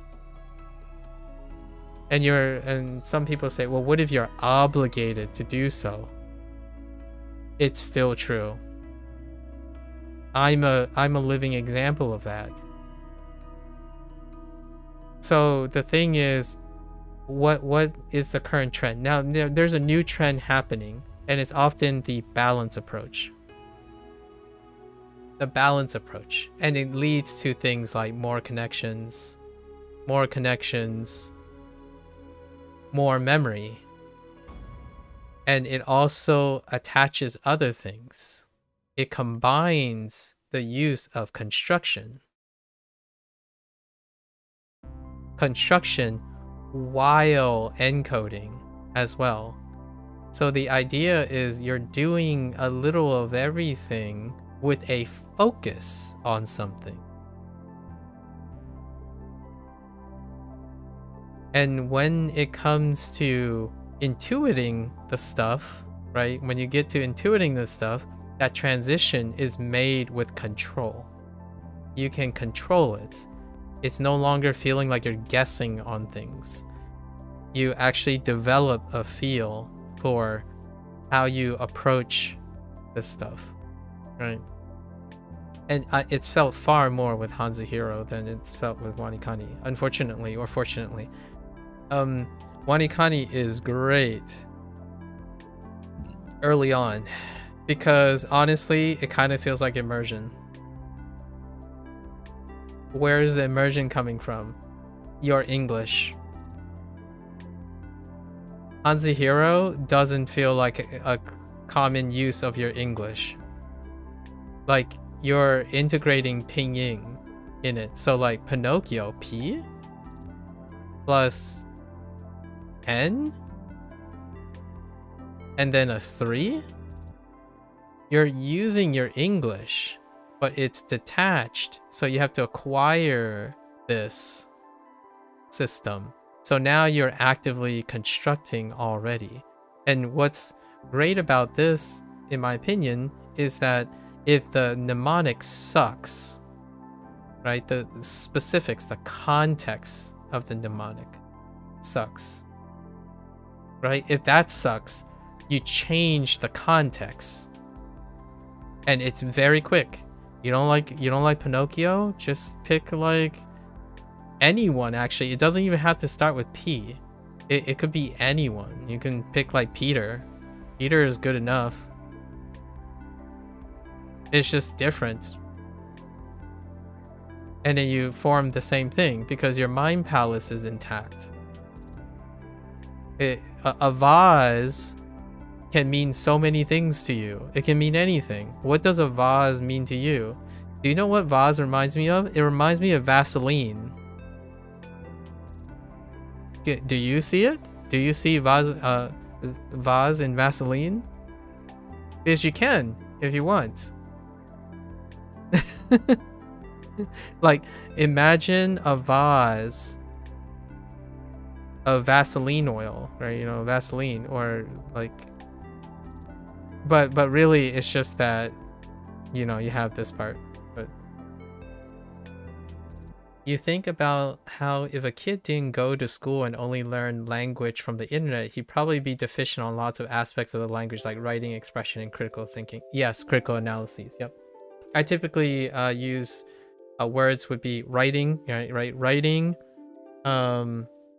empathy and sympathy, right? And that type of thing, emotional intelligence, and then critical thinking, which is the critical analyses part.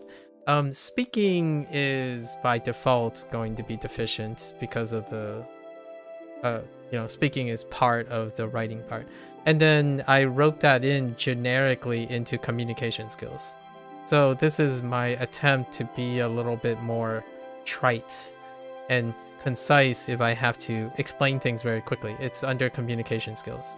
So one of the biggest deficiencies that happen is the lack of construction foundations. Like someone would tell me something like, oh, but you never learned how to create a sentence. Aren't you worried that learning all these disjointed vocabulary won't help you create a sentence? And I'm like, sure, that's something to worry about. But you know, when I learn these things, all I'm going to be wondering about is how can I use them? Are you? Or are you waiting to be told how to use them?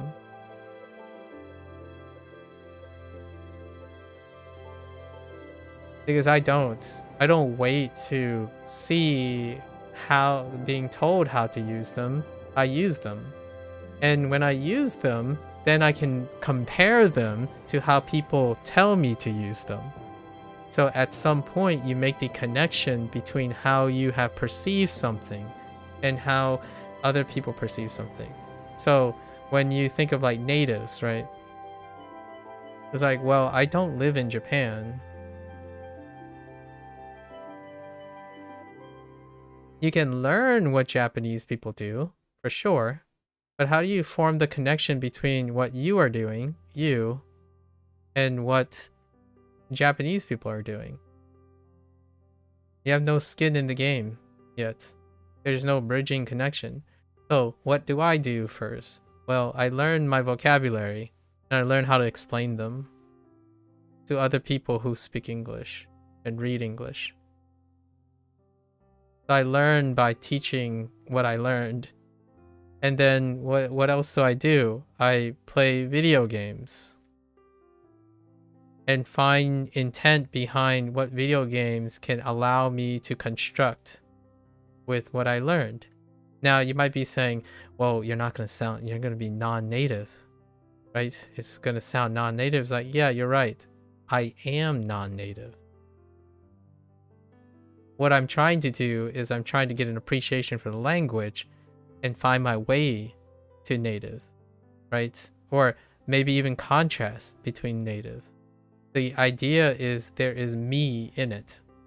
Now, you could spend your entire life with all the will in the world to try to change yourself. Change yourself passively. And that is really impressive, by the way. It's super impressive if you can change yourself passively. I'm not a person who's experienced at that, where you like sit there and say, okay, if I see this person and I study this person enough, I become the person. This is different from actively doing things that you hear from the person and eventually you adopt some of its idiosyncrasies. And for me, I don't give up my identity in the process. I learn to adopt new idiosyncrasies into my framework. So now you're not constantly pretending to be something you're not, or keep hoping and wishful thinking to become a person that in realistic terms and even objective terms, you're not that person. So to me, that is also the symptom of the internet. Where when you get a lot of information, you aim to be that information, not synthesize that information. You don't synthesize it. So whenever you get an opinion like, who's correct? Natives are always correct. Like, that's not true. If natives are always correct, then you'll never be one of them. Or you'll never find satisfaction. You are not something like, it's a really terrifying thing to sound, but it's not a bad thing. It's not an undesirable thing. Right? kind of tough, especially artwork. I use artwork a lot because artwork is another form of expression, right? So whenever you think like, oh yeah, I'm never gonna be a Picasso, I'm like, yeah, yeah, sure. I mean, that's fine. But some people will believe that if they keep studying Picasso without doing any painting, they can become Picasso. I think this is what it means to be an internet expert. You know, the glorified title of an internet expert. That's what internet experts are. And we talked about this because art is so ironic, because art is a process. A lot of times people talk about this quite a lot for those who became successful, arguably successful in artwork. Language learning is a distant cousin. So it's crazy to me when someone says, oh yeah, hey, guess what? I believe in the process too. It's about the journey, not the destination. That's why I immerse all the time. It's like, okay. So when you're talking about immersing, are you immersing? And you might be thinking, wait, you just said the same word. It's like, well, yes, I did. Because there's a confusion between immersion, that's active, and an immersion that is passive. When you sit there and you hope you can sponge it together by pretending you're a child again, that is the thing that people are selling, in my opinion. When you are being active, negotiating your adult experiences, right? Like time is a great management, other languages, and then you're immersing in something, as in you're doing work while doing other things. You're immersing in the environment. You're doing something in the environment. That is technically what I'm selling. And this is discovered often in school. Because school creates an obligation for the immersion. Despite you're learning like things like, oh, math and science and stuff, it's like, man, there's no application, right? And in order for it to work, you have to find that application and that motivation. Well, if you didn't learn that in school, then I don't see how that would change if you start immersing in a language. Now, the good news, a great silver lining, is oftentimes there is a source of it, motivation to start. And that's things like anime, like your hobby. A good old human foundations. If you don't have a foundation for understanding what is active, those hobbies, they become negativities and crutch. You destroy your hobby in the process of not understanding what active participation is, in my opinion. Getting a feel in a new language, it is a thing when you come across a foreign sentence and it can feel off. Yeah, the feeling. You love the sound of Mind Palace. I do too. I use it quite a lot. Immersion has done wonders for you, but I still find myself needing grind vocab with flashcards. Otherwise, you miss a lot of hanging fruit in the immersion. As long as you're like, for me, immersion has done wonders for you because you were active in it. I like to believe that, right? Now it's very tough to know, because you might be thinking, well, how do I know that someone is passive and versus active? I don't. That's why I can't tell you what the, like, quote unquote special sauce is. I'm not telling you what the special sauce is because I don't know what that is. But I can tell you what it is not, which is one size fits all. If that were true, that product would exist.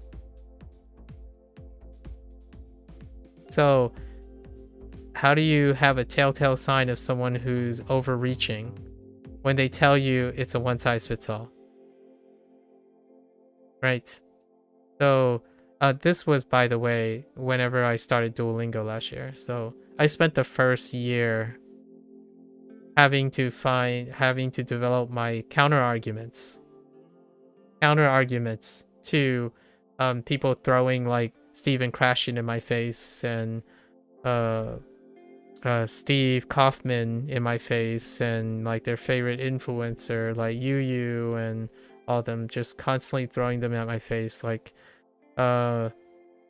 whatever your favorite app is, and then Anki, like Anki 8 billion times over. It's fair. They're all valid, by the way. I'm not saying none of it is valid. Actually, I'm actually saying the other situation. All of it is valid. Find your motivation, integrate what is valid to you, because in my opinion, more connection.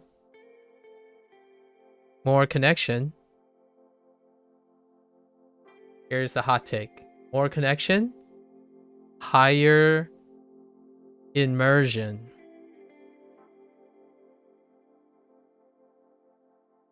You don't like, it could be flashcards, it could be running outside, it could be your favorite friend, it could be the foreign exchange program, jet program, the random online person you met that just happens to speak Japanese or Chinese.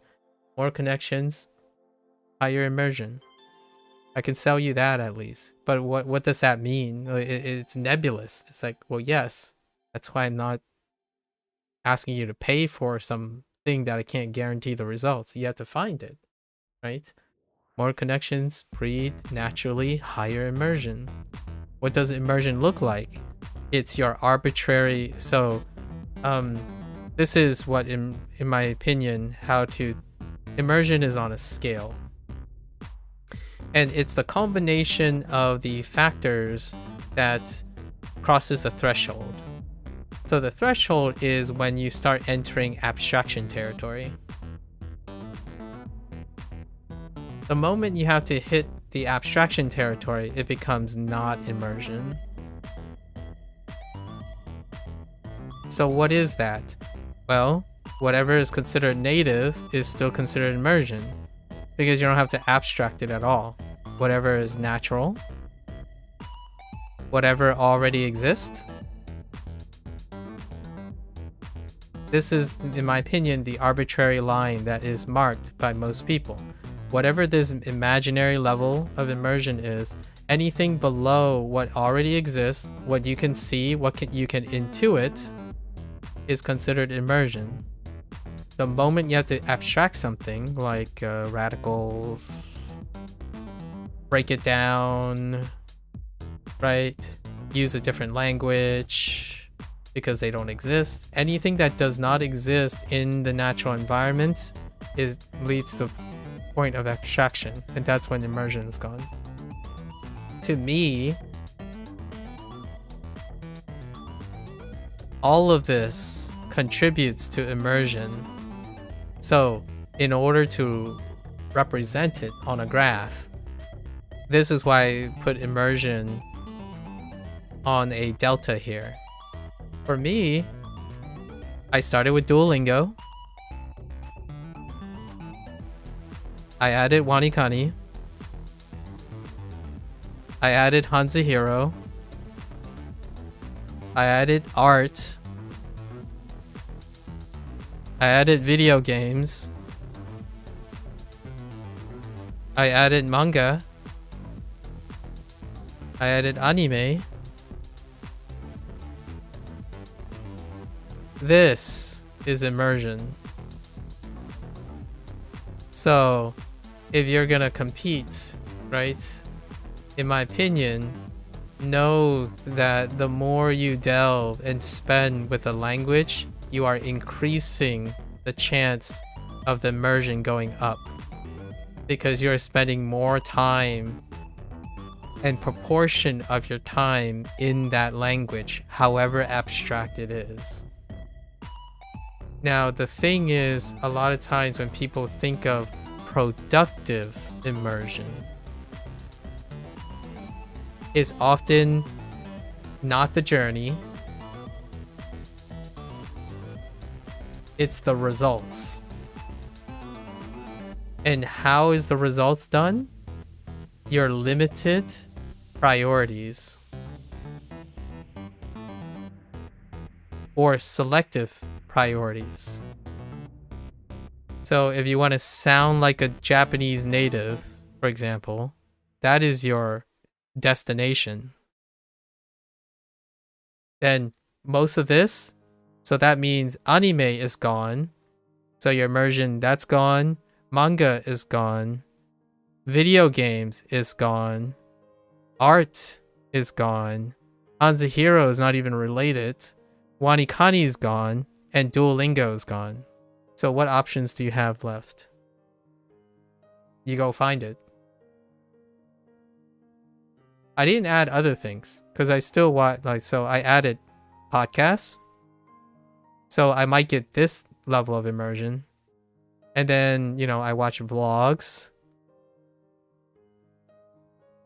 But half of it's gone because most of them are multilingual. So now I have this amount of immersion. And that's how I think people feel about their immersion in their language. That to me that means you are only paying attention because you only believe this amount of stuff despite possibly doing all of this naturally. You can intuit almost all of these things, but you decided you only want to connect to the farthest thing you can have. So the goal, whenever someone says like, oh, how do you start? And then how do you become successful and become an intermediate? And the first thing that you shove into your mouth is find the farthest thing, and use that as the example to keep moving forward. And to me, I'm biased. It's kind of like saying, hey, if you keep staring at a skinny person, a big person will become a skinny person if they keep looking at the skinny person. Right? Do what the skinny person does, and somehow it'll magically make you there. No form, nothing about the process. This is the destination.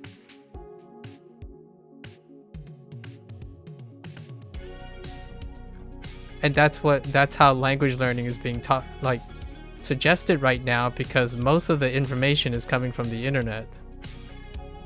And that's the hustle. That's one of the hustles. It's for art, music,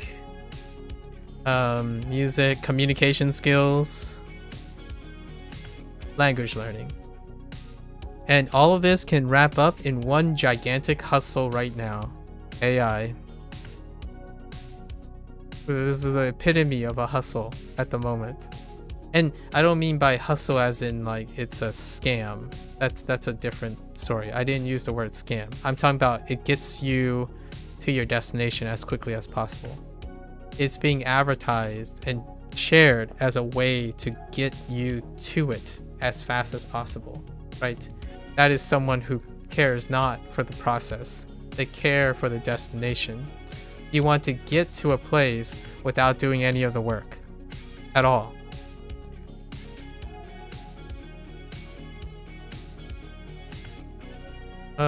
A month ago, you were actually in the mindset of I'm going to do just immersion because I'm tired of things like Anki, and that was actually good for a while. But yeah, it's great to have a mix of strategies. The reason why the mix of strategy, the angle that I want to encourage people to use a mix of strategy is not, I don't attack efficacy. I think most immersion, just immersion, is incredibly efficacious. The thing I worry about is mental health. Because redundancy and complacency is a really strong counterproductive thing. That's like the grind, repetition, and even the most complicated dynamic things. Like immersion is great because it's dynamic. It's incredibly dynamic. So there's a lot of options, right? And that options is hoping to prevent this from happening. That's why I do agree immersion is a great source. It puts out a lot, right? And even then, with enough stringent repetition, this can create a stopgap to effectiveness, right? Your favorite hobby, art, is a complex topic. And yet someone can reduce it to a grind that with zero growth, right? And that's not a bad thing. There's a lot of good in that. The idea means that you become exponentially more consistent. The things that you keep consistent, right? It's one of the boons of human nature, and it's also it can be a stopgap. You know, you have both. In order to be really consistent, that's what humans do. They are very effective at doing that, at the cost of also becoming very complacent and lazy. So my angle for mixed strategy is because novelty periodically refreshes curiosity. And also practice, because things that you leave by the wayside ends up being under practice. Not that you'll forget it. You also like the idea of not losing yourself when you learn a new language. It is more ideal to bring yourself into a new world. Exactly. I think one of the things is when you start drilling, and it's crazy, you might think like, oh no, how can you drill immersion? Honestly, I have a hard time empathizing, so I don't really empathize very well with this, which is like, how do you drill immersion so hard that immersion itself becomes grindy, which then you lose yourself. When you grind, you end up losing yourself in the process. Well, ask yourself, how did life become a grind? I'm not giving you answers because I don't actually understand. I do not empathize with this. How did life become a grind? If you're looking for the most dynamic thing that someone has ever done, and you're thinking, oh yeah, it's got to be language learning, right? No, living, life. Life is the most dynamic thing that you do. It encompasses all of you, everything, and yet people are able to find it and halt it to a grind because you've done something enough times that's become passive. So if you can grind life to a passive halt, that means that language learning is only a part of that. And constantly saying only this, like only this, only that, one of the most inherent things about the human condition is that when you only something, eventually it becomes passive. And that's a good thing when it comes to things you need. What is a passive thing that you do a lot of times? And people don't think it's a passive thing, but when I ask them, what did you do last time? They couldn't recall a single detail. What's one? Eating. Eating is a passive thing. And guess what? Guess how you create dynamics in eating? Learn to cook. Communication is a passive thing. And you're wondering, oh man, but you're only communicating in life, right? You should get good. Like when you immerse in communication, somehow communication goes up. It should go up, right? No, it doesn't. No, it doesn't. This is my focus. More than 50% of the people are communication deficient, in my opinion. And what I mean by communication deficient is not that it's not good enough. In fact, I'm actually arguing it is good enough. So you don't have to develop your communication skills anymore. It's good enough. It's a passive process. When was the last time you worked on your communication skill? When was the last time you recorded yourself, listened to yourself, took notes about yourself, and realized, I kind of say like every single sentence. Maybe I would try. I'm not saying is a bad thing. In fact, you can deliberately add ums back into your sentences in order to create a groundedness. Like, for example, if someone speaks to me and they say like quite a lot, I would add likes to my speech in order to reach a bit of empathy. If they're nervous, I would try to resonate with their nervousness in order to bring them to my level, like to meet me. And it's not a higher level or a lower level. It's to be able to have control in the dynamics of that interaction, right? You find application for those skills. If you're only doing something, then you're only going to be passively doing that. And the last time I spoke to someone who only says only Japanese natives will be able to use Japanese, my first thought was maybe I should quit learning Japanese because I'm not Japanese learning Japanese. Must really suck for a language learner if they spend their entire life thinking that only a way of learning something is the only way you'll feel reward in them. And that's rough. The angle is to keep passive away.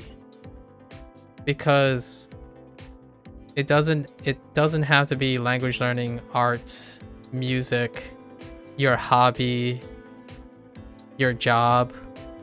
I think what's facing the internet culture right now, the people, is that all of this is a function of life.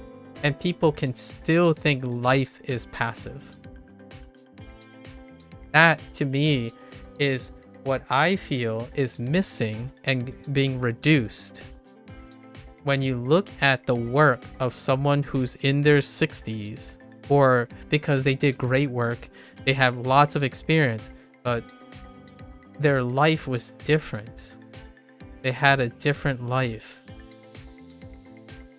And they're assuming this. They are assuming you have this. So whenever I hear now like people citing longitudinal studies of a different time, you know, things of 30 years ago, right? Or experts for doing things 20 years ago, etc. More things have happened to the way immersion works in the last 5 years because it's an unprecedented time. So trying to create a vacuum where you're taking something out of context, funny, huh? Out of context for a language thing, and then applying it to something that's unprecedented, it's wild. This is even illogical. Despite some people say it's logical and objectively true, that is so illogical. You're telling me that SRS has no value when a great 50% of people don't even know what a space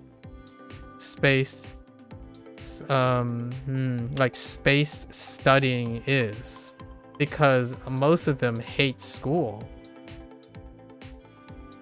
When I saw the schedule, when I saw my school schedule block, right? Like your schedules, like Monday, Tuesday, right? Things like this. That is SRS. And then what I do to study when I learn how to not procrastinate, right? A lot of people talk about not procrastinate, is the idea that I understand that SRS works more optimally when I time and intent when I study.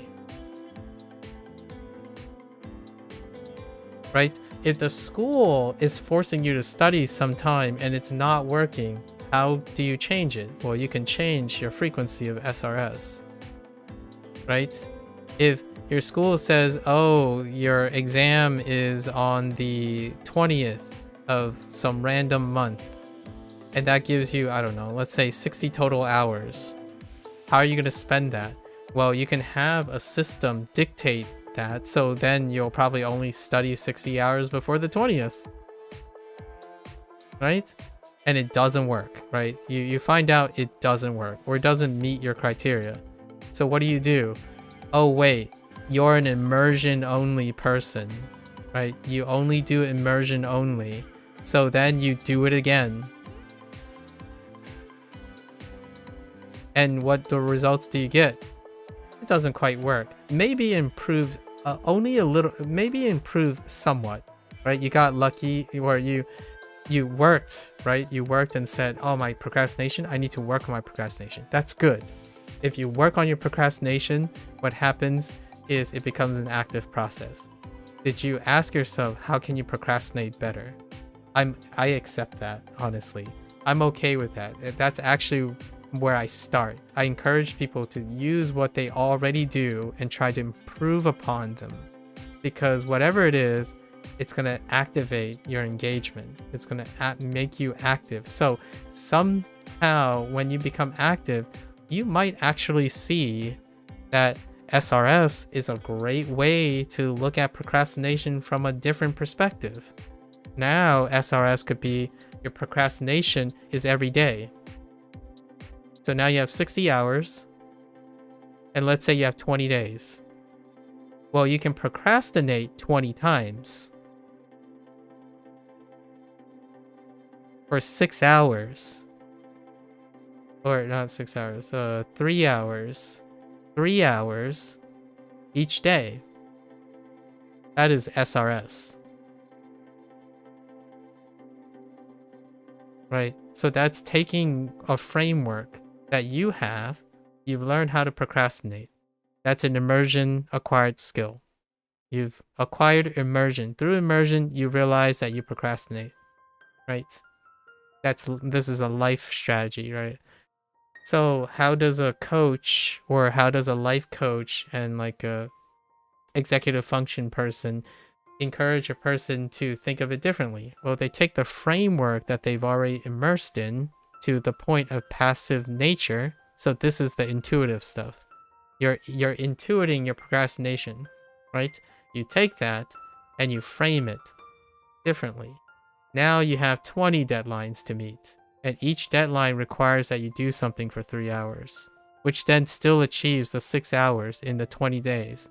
Now you're not doing it in 60 hours right before the 20th day. And that is how you demonstrate if a strategy is effective or not for you. What's happening right now is immersion is a passive vibe. And you hope that it stays a passive vibe. It is the most effective for people who hasn't done this.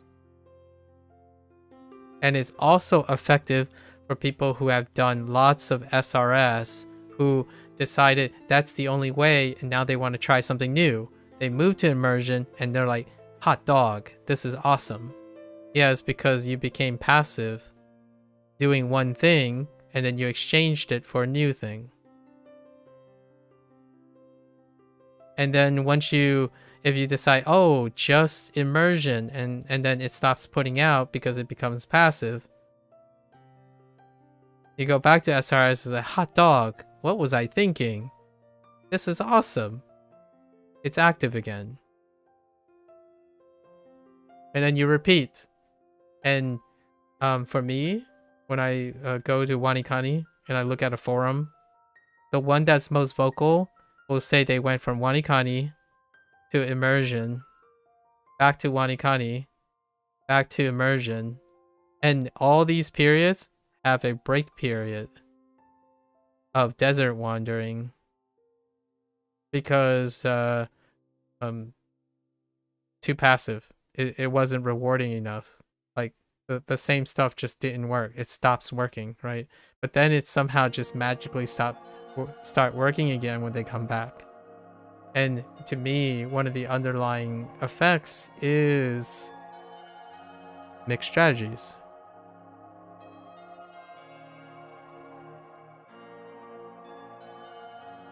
But mixed strategies can be consistent as well.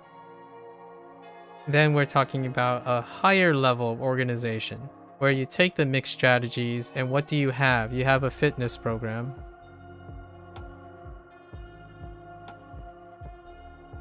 Right? You have a fitness program or you have a circuit. What's another way to say it in English, like in formal terms? You have college. What does college offer? A curriculum.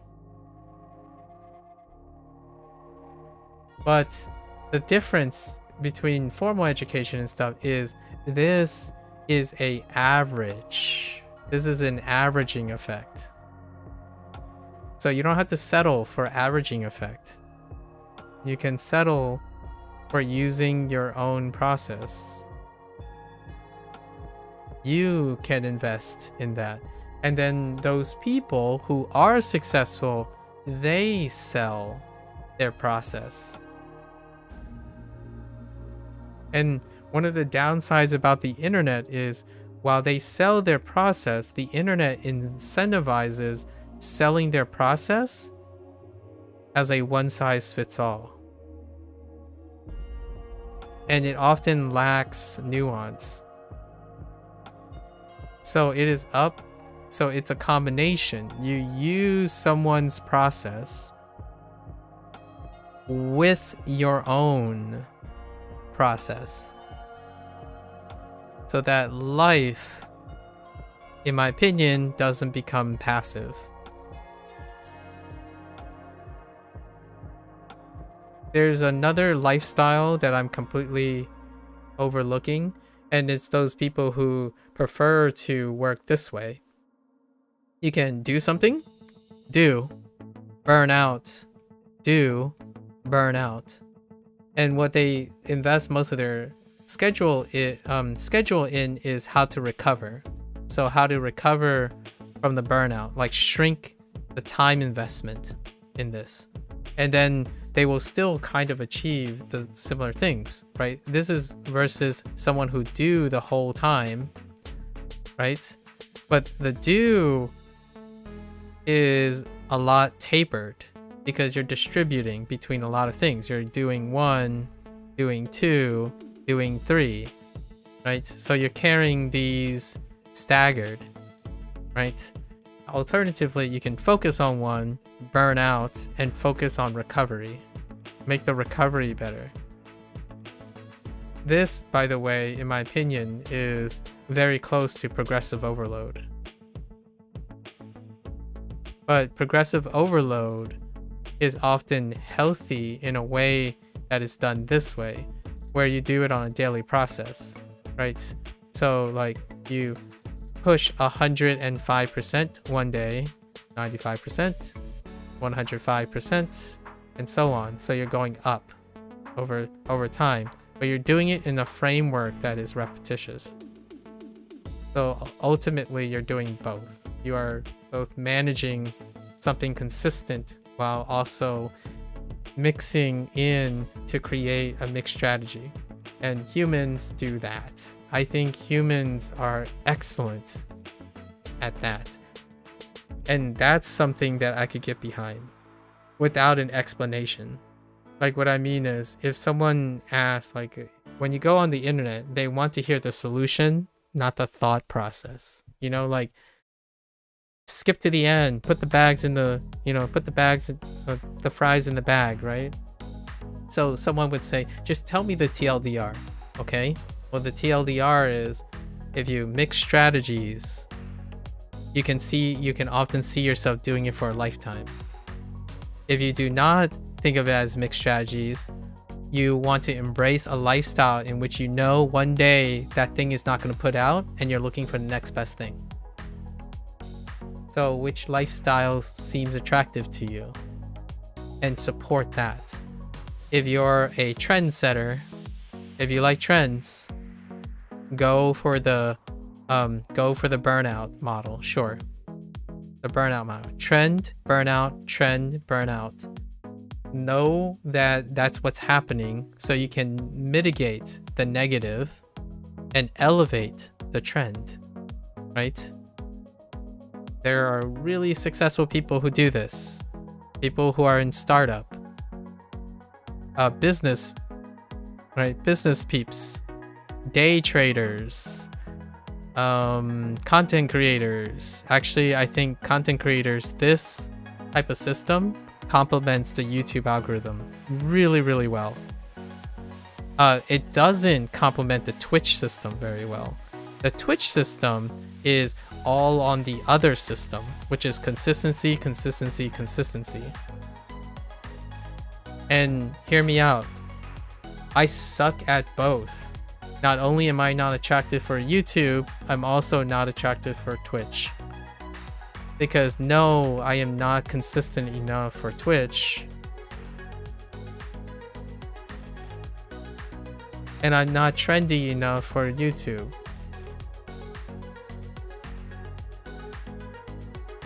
How could this be? How could you be two things and not be half, or shouldn't you be like half as good as for Twitch and half as good for YouTube if you combine them? No, because the internet hustle culture emphasizes full commitment to an only strategy. So it's a more of a situation where if you have two parties and you want to be in between, then you're the enemy of all. So if you're a moderate, then there's something to hate about you from both sides. This is internet polarity. The hustle creates behavioral polarity. Humans are not looked as a dynamic of combination of things because they're kind of not right now. It's just this, just that. Zeros and ones. And not good nor bad for me. I would say it's good and bad if I thought like this, but I don't usually. The way I go about it is if someone says just immersion, I will demonstrate, or I will try to demonstrate, hey, SRS is kind of fun too. Would you be interested in giving it a try? If someone says just SRS, I would ask them, hey, you know what? This type of immersion is pretty interesting. Let me tell you why it's interesting, so you can give it a try. When you're creating art, it's like, oh well, I only can draw circles. Well, I know how to draw triangles. Why don't you give it a try? I can tell you all the things that are interesting about triangles as opposed to circles. One of them is that triangles have edges and circles do not. Let's see what we can do about those edges. What can you do to use when you want to do edges? Like, how does the edge in a triangle make you feel compared to a circle? And then let's get a little crazy and start adding some squares. But hear me out. You can make a beautiful picture. You can make an absolute boss of a picture with only circles. You can also make it with squares. Or that's a triangle, sorry. And triangle and squares. Only them. Like, you can do only circles. And you can probably make a really fantastic picture. Because the human is so good at repetitious things. Provided that they are motivated and have the application to make it. So you can do it with squares, you can do it with triangles. You could do it with oblong things. I don't know. You can do like let's just squiggly, you know?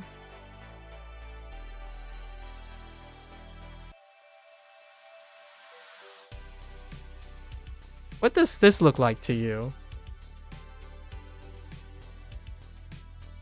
Someone could say that just looks like some squiggles. That's a line. I've gotten really good at seeing when someone has a low effort, unintentional way of squiggling a line. Like, oh really? Do you think I actually randomly squiggled this? Does this seem random to you? Well, it does seem random to people who may only focus on one thing. But it might not seem random to someone who might have focused on multiple things. And that's what makes art beautiful. And language learning beautiful, by the way. No, this is not I don't want to scare, I hope I don't scare anyone off of language learning. I think when life sucks, right? And you spend life repeating things, and then you choose to repeat the same thing with your hobby, how are you logically expecting that somehow it's not going to end up sucking? I just want to know about that. Like, it's a rhetoric, you know, you don't have to answer it. My future self might want to answer it in a different way, in a different context for anyone who's listening, right? Maybe about video games and stuff. But if your life sucks and it's often trying to strive for repetition, and then you decide to apply that same logic to repeat on a hobby, how does it not end up sucking?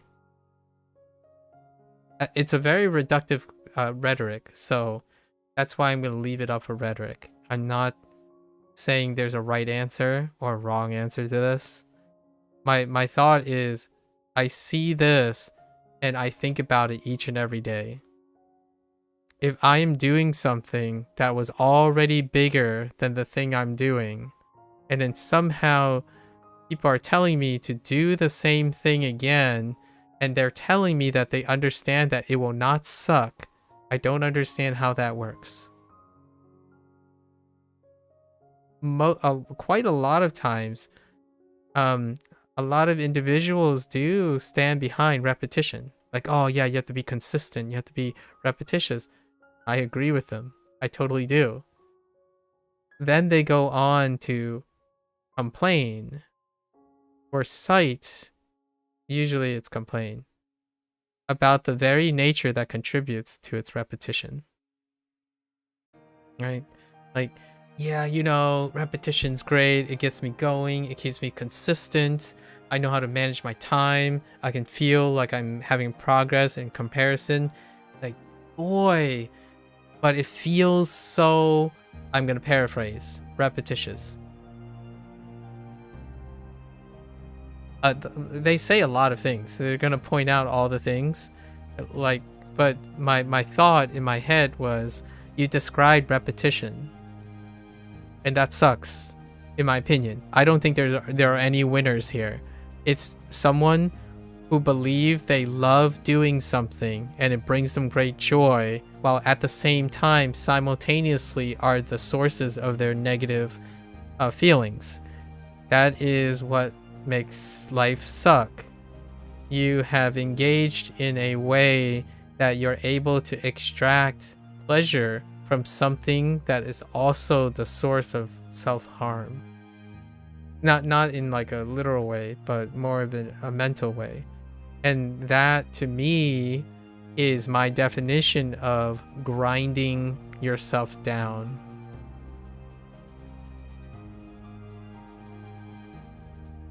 Or alternatively, you're slowly burning out, right? The internet version of burning out. Meanwhile, I'm not special. I can give you other examples of people who had the other version of burning out, which is when there's too much, everything is too much, and then they started burning out, which is very possible. But when it comes to language learning, I've encountered this far more. The internet's burning out, where you start adjusting everything and then found that you adjust something for a bit, it works really well. Then you adjust something else, it works really well. And hot dog, it just keeps going back and forth and it works. You've made it. Eventually you become fluent in you know, you meet your fluency goals. And I'm like, awesome. Can you explain to me how you did it? And when they described it, this is the story I'm sharing. Because I didn't do it. I didn't do this story. I would say right now, of the 70% of the successful people who like pass their N1s, who keep telling me that this is their key to success, I would say 70% of them share this story. They do something, burn out of it. They do another thing, they burn out of it. They do another thing, they burn out of it, and then they get to their goal. And what they tell me is, if you're not suffering and struggling, you're not being serious about language learning. And they truly mean suffering, grinding, and going through the pushing through and stuff. When I say you're pushing through and grinding, it's not the same as suffering. It's positive stress. So it's exhaustion. I am exhausted by how much I'm doing, not suffering because it's efficient. So that's a really different story, right? You see this. I'm saying that what they're saying is effective and efficient. It also is associated and correlated with suffering, grinding, and a whole heap of motivation, right? And it's probably faster. It is probably faster. And yet, I take this any day. I take it any day. Because I'm not gonna quit. Like, there's no mountain, there's no motivation mountain so high that I'll ever quit. I get to choose when I quit. It's not when like Anki and HanziHero stop working. Like, okay, well, we're gonna go all the way back now to the beginning of this digression with Beep. When Beep asked me, okay, so what do I think of WaniKani and HanziHero? I think it works really well. And then my thought is I can work with it and make it even better for myself. I can't make it better for everyone else because I don't sell the product. But I can show you what I did and you can try it out for yourself, right? For Duolingo, I did webs. And this is to answer Beep's question a little bit more in detail yesterday. To learn writing, right? Character writing. I do character webs in Duolingo. And that's already in like the Duolingo videos and stuff. At the end of every session, I do character webs. So you could say like 人, right? 人 is all, right?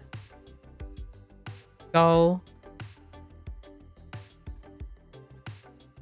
女. So in the beginning, you're like, okay, well, how are these connected? Mind palace. If you think of a person, the person could be tall and they could be female.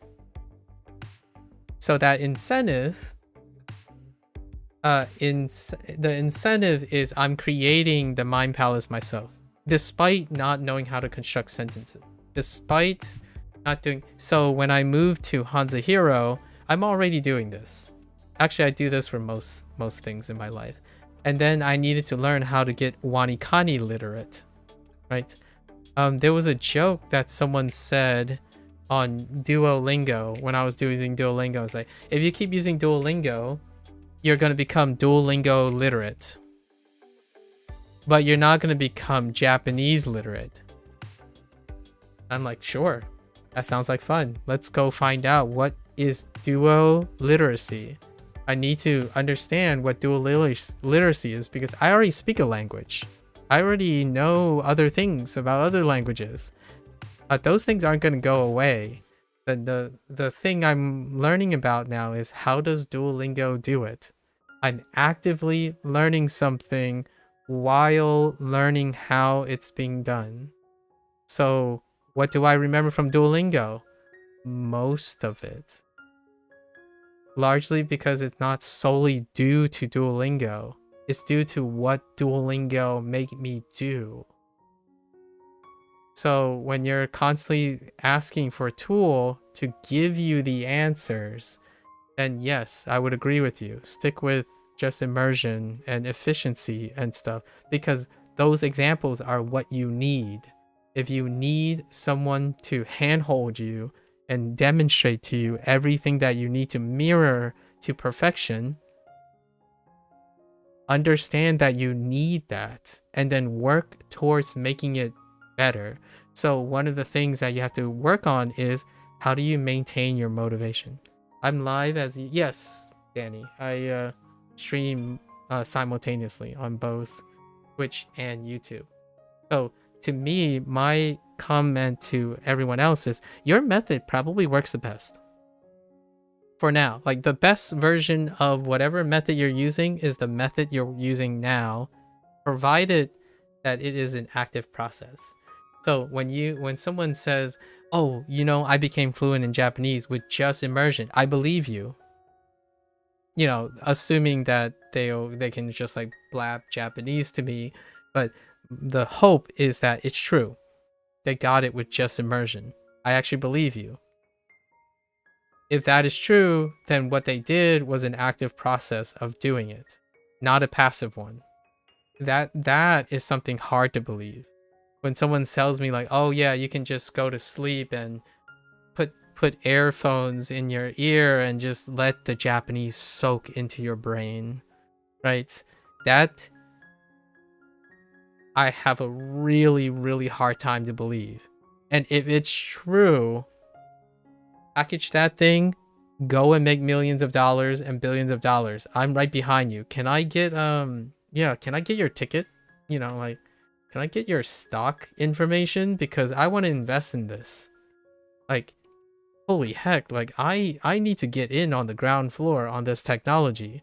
If somehow someone who doesn't even have a background in education, maybe like a MBA in business or like a computer science degree, and watched a bunch of Stephen Krashen videos and stuff, suddenly they have redefined the age-old question that answers a like 30,000 plus, I don't know how long, I'm not a paleontologist or a anthropologist, but you know, answer $1 million evolutionary question that you have circumvented all of a sudden without any due process on understanding neurobiology or psychology in any way, and say that you can do this passively and it just works. That I'm on board. Sign me up for I wouldn't mind being a majority stakeholder in a company that has that technology.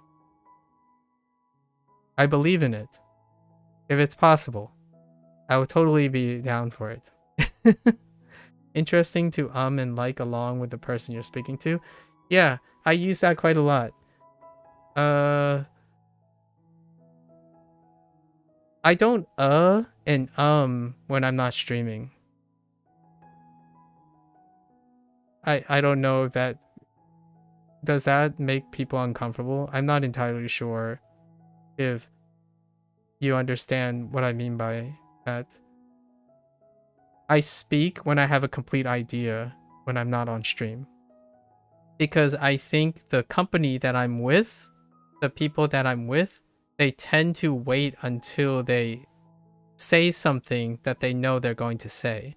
So the natural tendency for me to match their energy is that we think about the things before we speak, right?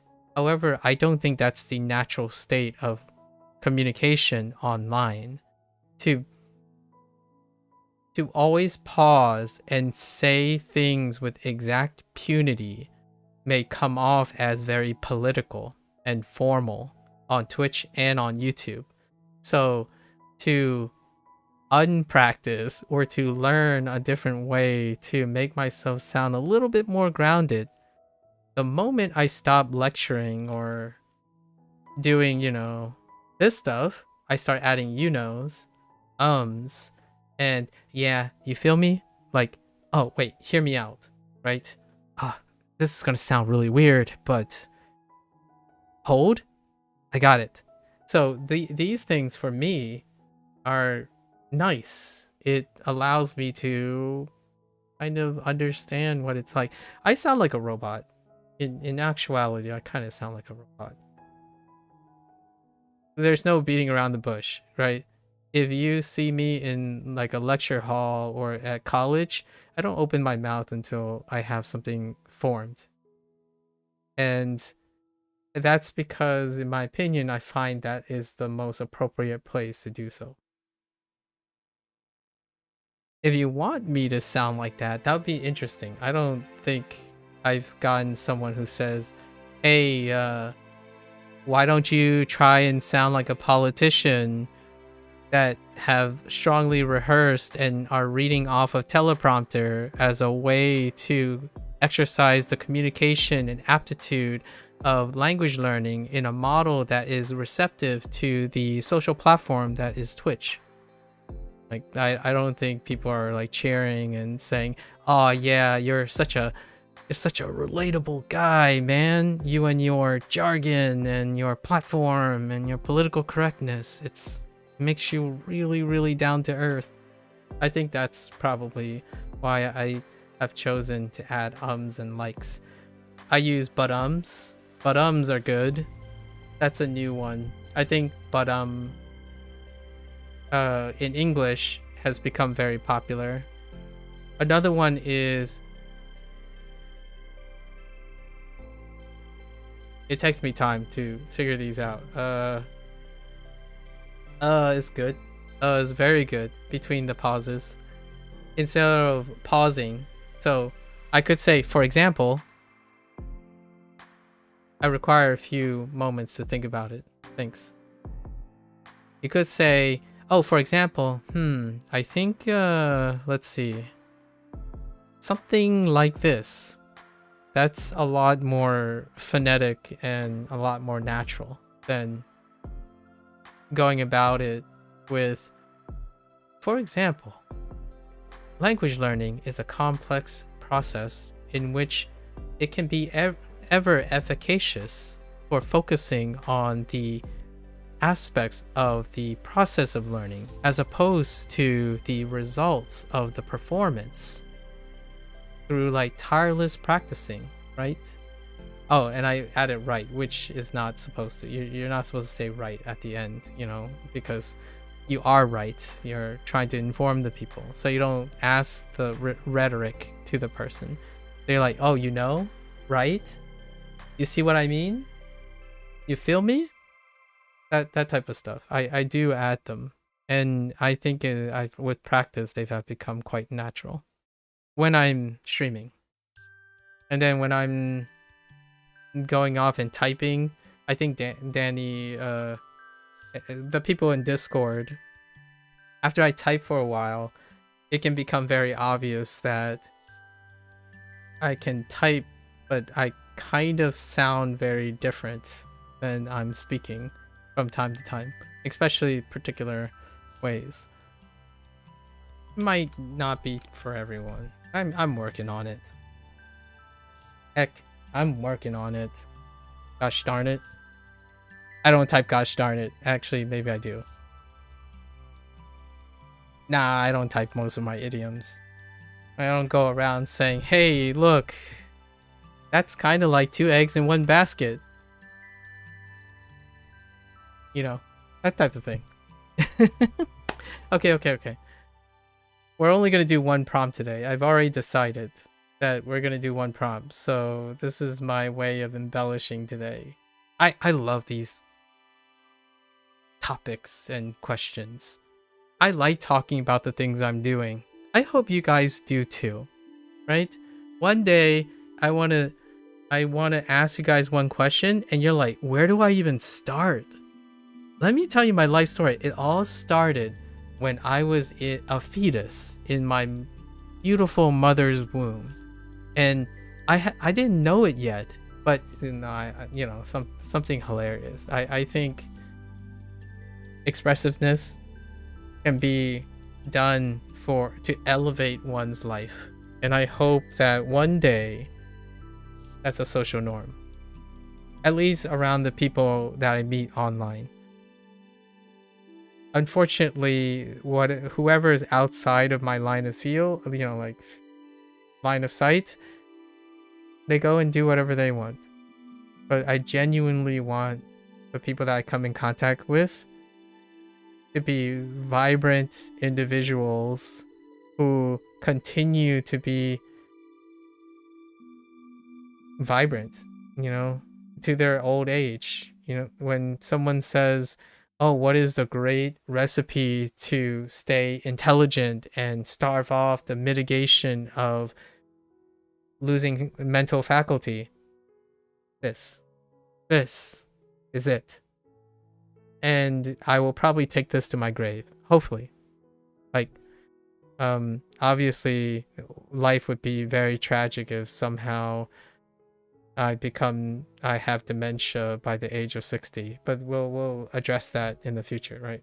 Actually, I don't have a history of dementia, but my family doesn't have a history of dementia, but it can still happen. I like to think that what I'm setting apart now, I want to contribute to the idea that your brain is amazing. And try not to sell it short by reducing life or any component of its life to something that is just that simple. Complexity is elegant when it's next to simplicity, right? Organized chaos. And I can't wait to do the prompt today. There's a little fun thing in the prompt. All right, now we're gonna do the ring. Sorry. And I'm also, just to clarify for everyone else, I am talking between two people. Beep is... I guess, Danny, you haven't actually known where Beep was because the two of you were on different platforms yesterday. That's how, I was talking to Beep, at one point yesterday. That's how the Discord thing happened with the two things.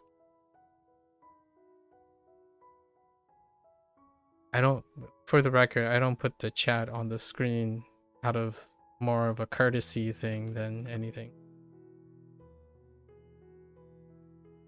Yay. Alright. Thanks again, guys. Appreciate it.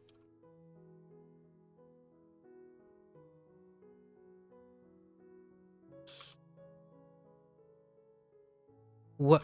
Store product? What is a stored product? An inventory? Oh, collection.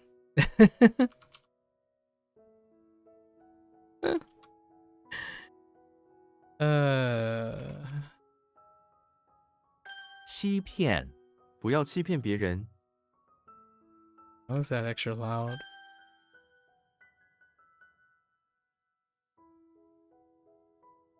其 This is new. Cute little Kirby hiding in the corner with the fortress and the flag. Oh, I can speak some of these out loud. I haven't done this in a long time, in the interest of time. But during Duolingo, what I did for 300 plus days for Duolingo Japanese and Duolingo Chinese is I attempted to speak out all of my thoughts. And it took a very, very long time. And as my activities grew, I kind of phased that out and then use it as a way to summarize it every 100 days. So I can show you some of the keywords that come to mind when I'm doing this, right? So welcome, right? Welcome this would be welcome plus receive. Right. So 接纳接纳这所学校接纳外国学生。 So when you're welcoming and receiving someone, you're admitting them. And in that case, I didn't use any mnemonics at all. I guess the directness is that those translations capture the feeling already, right? So every first, I've illustrated this, and I'm gonna illustrate it again in day 300. So now I only really say the keywords every once in a while, but in 20 days, actually in 13 days in WaniKani, I'll be updating the routine, like whatever routine I have going on, as a way to defer to it. It takes about 4 or 5 hours to cover with. It's pretty fun, you know? 埋藏这棵树下埋藏了一个盒子。埋藏. So you're just burying something in the storage, so still burying. Right. 山坡我们在山坡上野餐。 Right. 香, and then when you do 坡, you're doing slope. So 香坡. Oh, I kind of almost unintentionally dabbed, but 香坡. That's kind of funny. 香坡 should be the new dab. Slope, like mountain slope, or maybe like hillside. Hillside's probably good. 香坡, mountain, three things. Like I'm making the mountain sign. So this is the left, this is the right stroke, and in the middle is you. So 香, and then slope. Or they just tip over. It'd be kind of fun to make poses for all the characters. 收藏我收藏了很多明信片。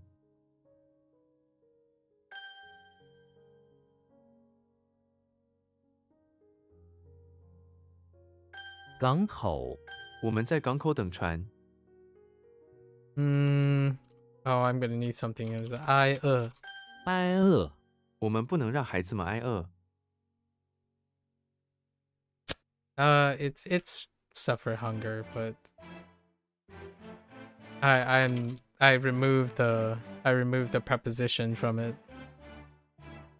I don't want to take it. 报 Here is a good example. I use mnemonics when the character stands alone because there's not enough. So this would be like Bart Simpson, really angry, winter day, take some seaweed, set it on fire, and hope that things explode, right? Explode.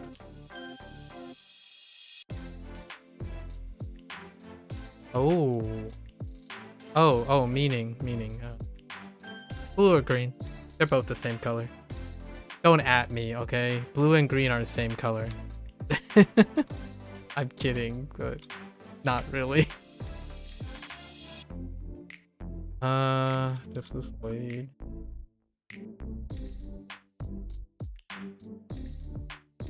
设容纳体育馆容纳了几千名观众。 Oh, how does this work?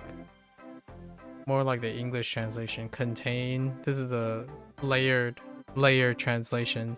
So when you're containing something that you're receiving,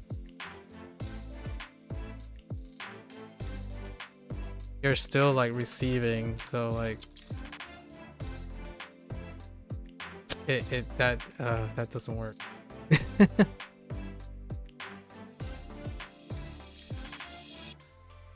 Copper, but now I have to fetch some mnemonics here. Mass, silver mass, right? So Tong. 同 Okay.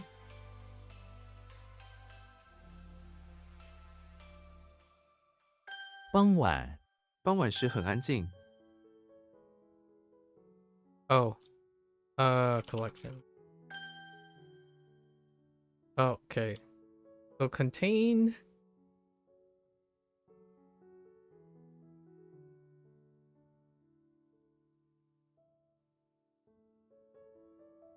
Let's see. Contain. Receive. How do you contain and receive? It's not the same as collect.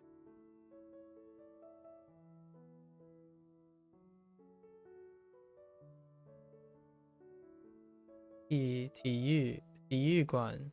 So that's gym, right? 体育馆容纳了几千名观剧或观去关注 it's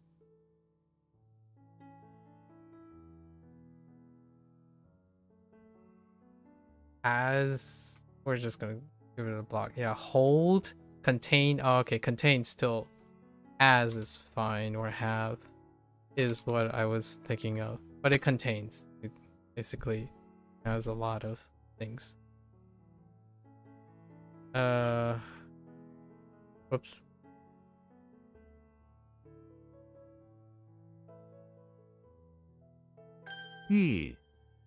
Aliens, spaceship, reputation.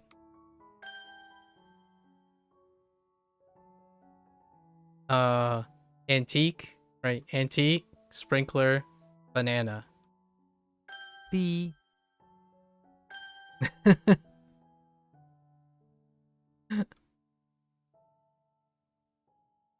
原始原始史料 This is spring into shack start. 原始史料 history. I guess from the beginning, starting, original start. How do you original start? Just original? I think original start. Like from the beginning is kind of okay too.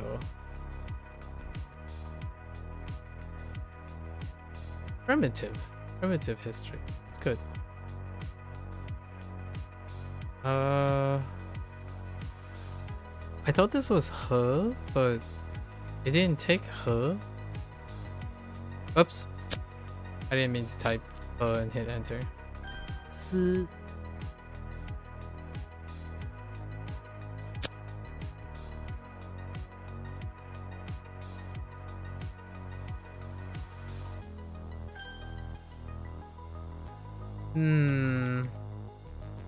珠宝他喜欢买珠宝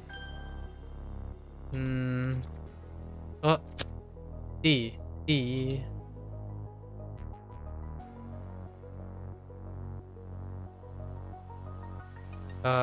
smoker. Okay. So this could be part of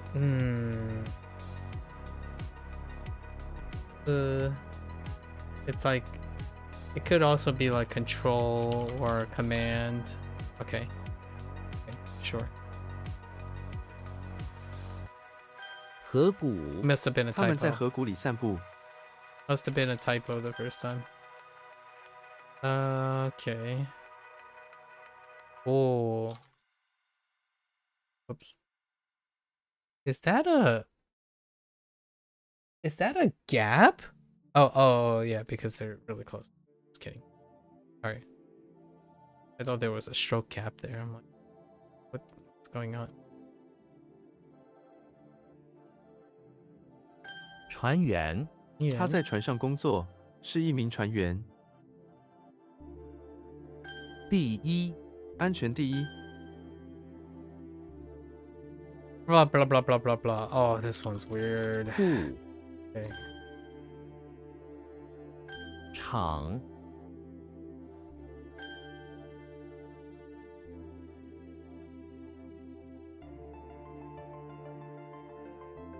Oh, wait.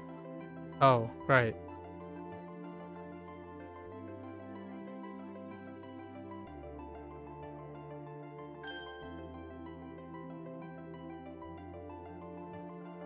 YOLO. Okay, that didn't work.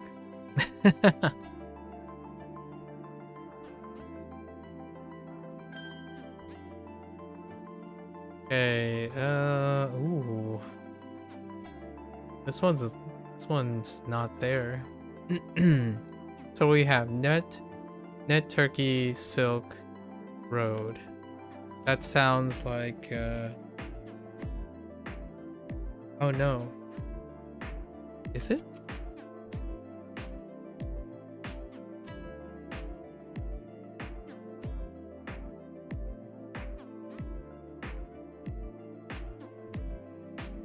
That's not good. I don't know. And what was the other one? Car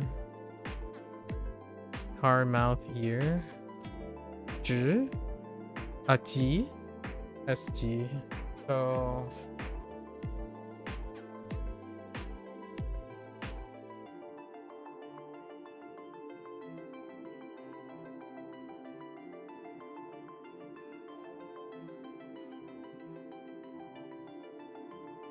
how does that work?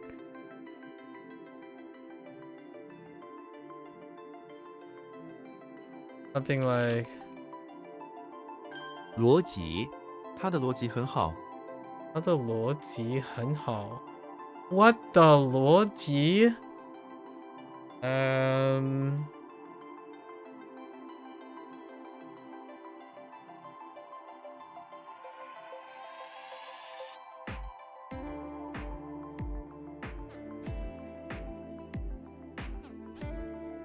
？I think this is the reason why it's weird is it's a transliteration for logic. Yeah, 逻辑. Okay. Heck, Biao. Yeah, that was Biao. I typed Biao instead. 4 Oh boy, howdy.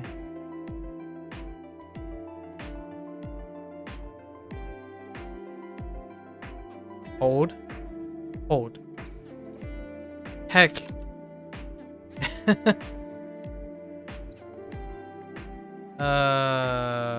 Send help.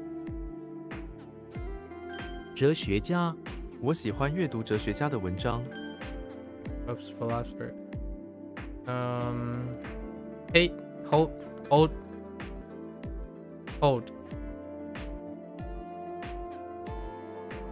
钱 Heck.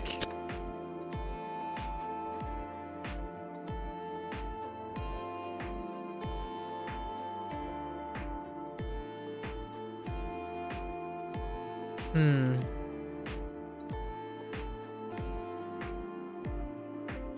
迅速这种车的加速度非常迅速。鼠标我的鼠标坏了。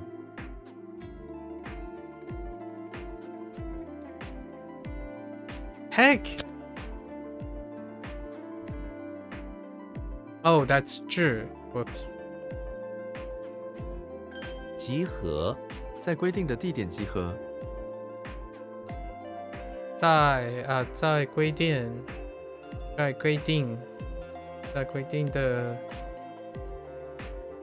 起点。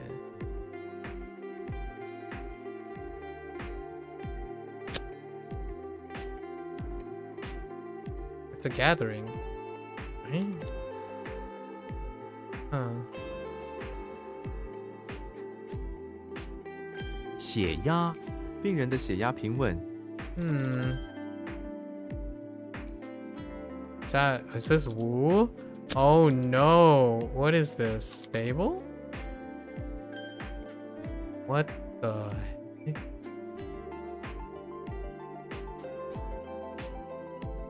稳 Okay.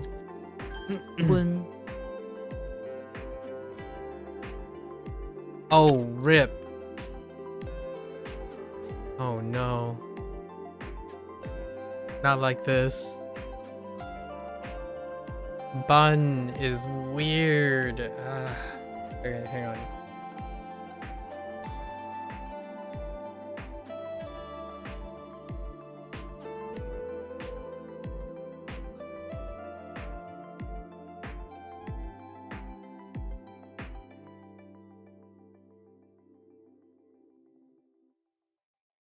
I'm gonna take a jab.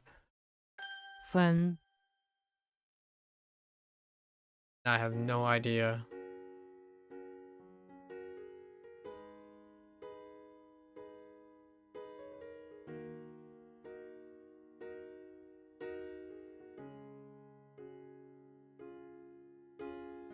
Oh, is it like try? Um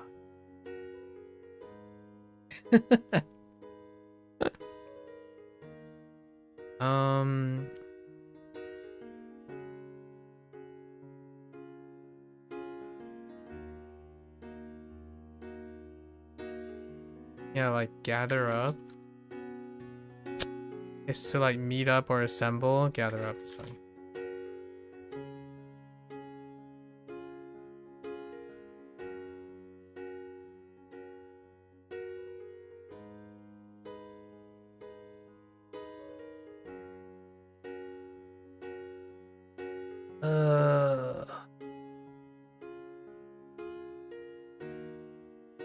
What did I do? I typed something incorrect, right? Oh, meaning.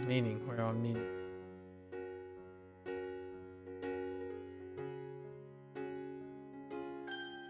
Holy submerge.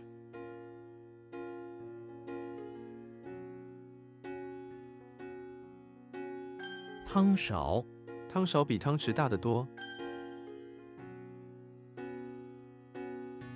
抵制我们应该抵制那个产品。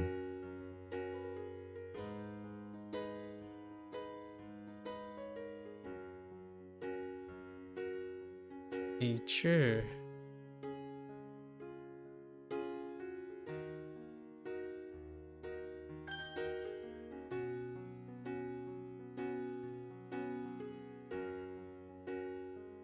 祖母我常常跟祖母一起玩。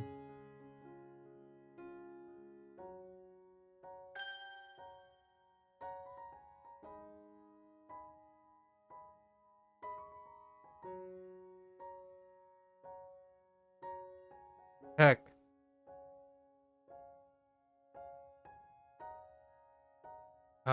YOLO. 卖 Okay.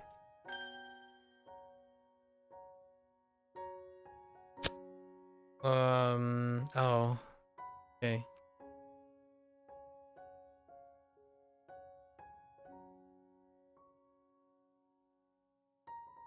Oops. I missed the 3. “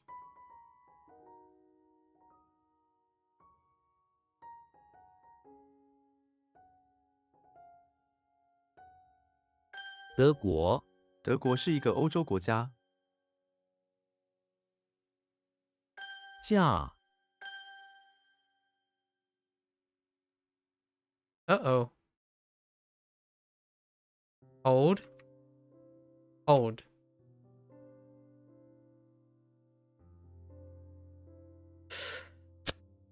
Ooh, hold up.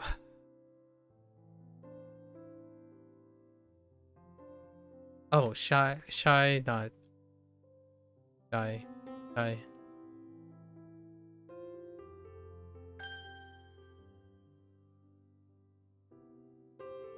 美酒美酒的味道很甜。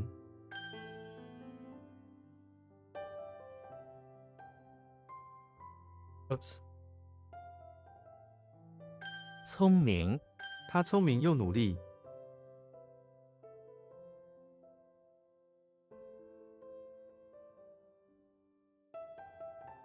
Which When is this? When? I thought it was dawn. Wait, am I being a butt? It's dusk. Yeah. Wait, am I being a butt right now? Oh no, it's Jinghua.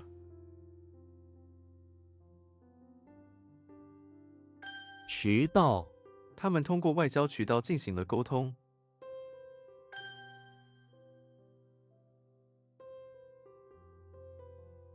Heck. Oh, duo.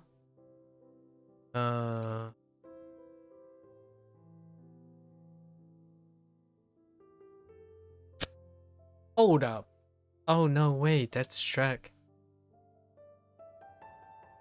I'm trying to do Sherlock. Which one's Sherlock? Oh, try it. No. Is it? No. It's the fall down. I mean, the thing, but 净化，净化灵魂，净化.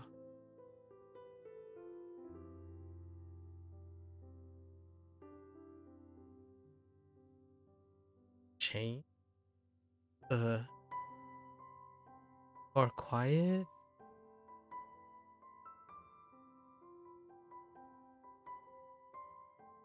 I don't like mean. 净化.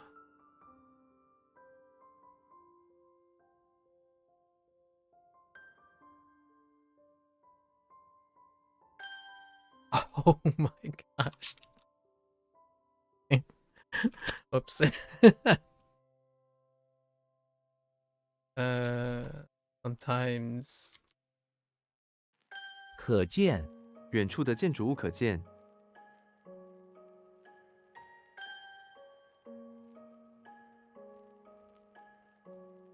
最好，他是我最好的朋友。 yeah, I'm pretty sure it was like Chai.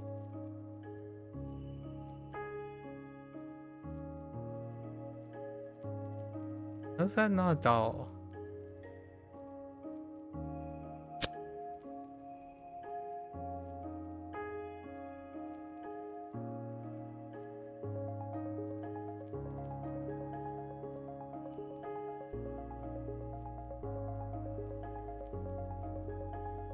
Oh no, it's not.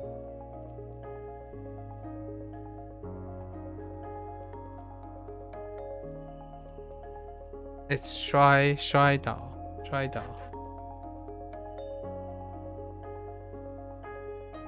演员，他是个很厉害的演员。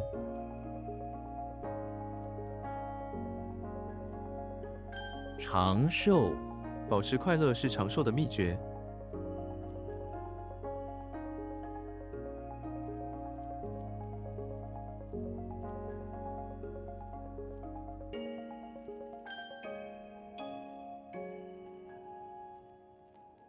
Oops.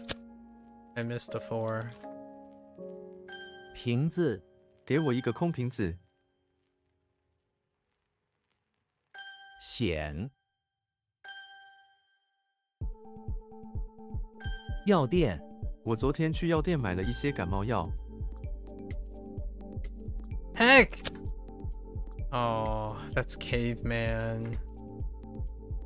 笔， Ooh.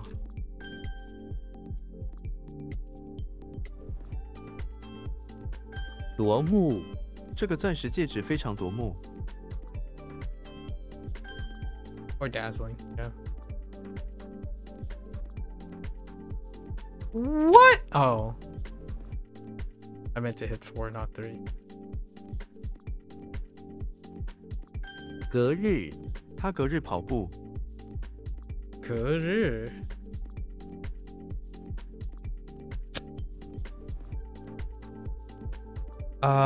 Daily? Every other day? Oh, okay, yeah.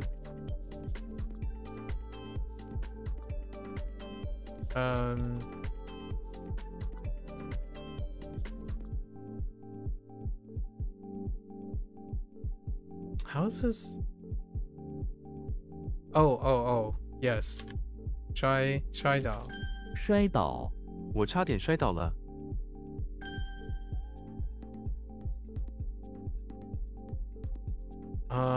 Uh-oh.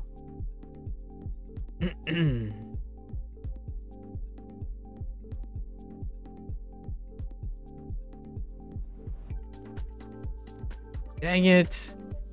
Why Japanese? Why? Hold up.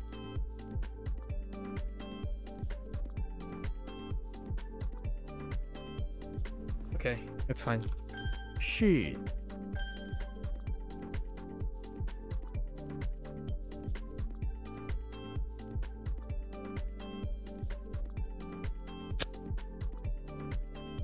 Oh, no G. No G. 梦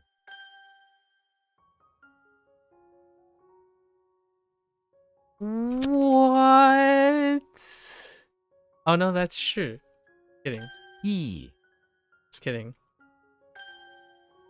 Oh my word. What am I looking at?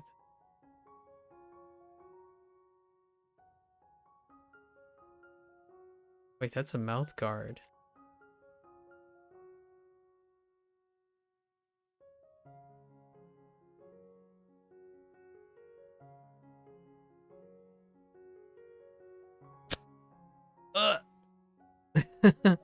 That's factor. Just having problems. Right? Oh, oh no, Huang, right?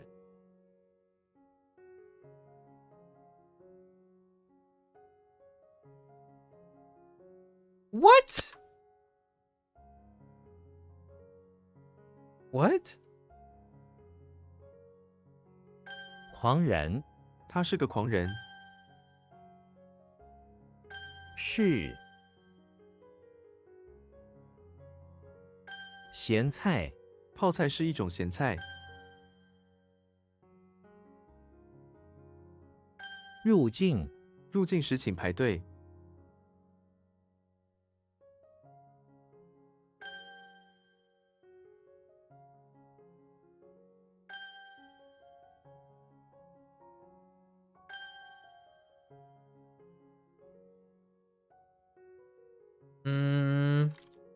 顿时他一看到那封信，顿时哭了起来。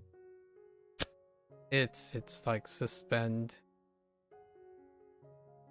Sun stops, and suddenly fine. Good.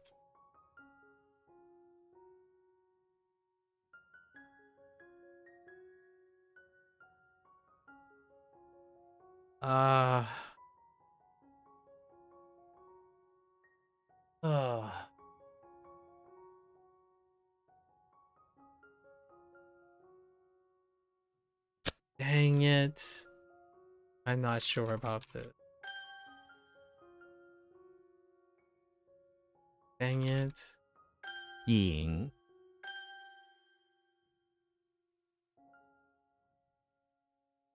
That's probably Lee. And then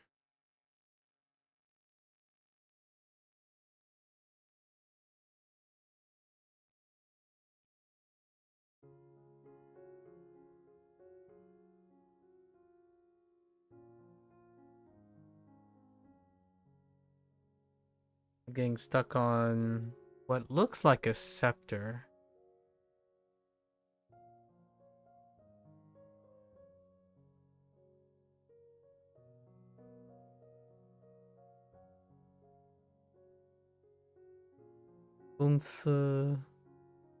公司想要加或想加力 something.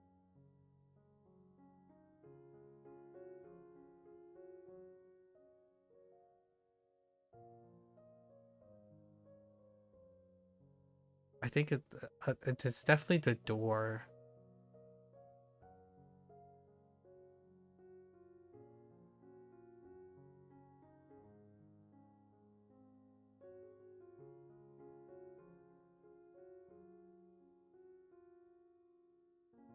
No, this is probably the first. I can't really think of it. Rin moist. Oh yeah. Is that supposed to be? Oh, that is supposed to be a scepter actually. Wait, Rin moist. Heck. That's just profit. Win some, you lose some. You win many, you lose some. 软件，这款软件有免费版本。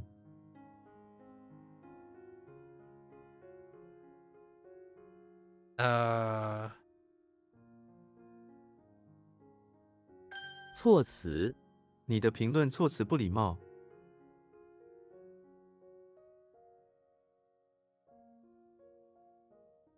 措辞 ，OK， 逼，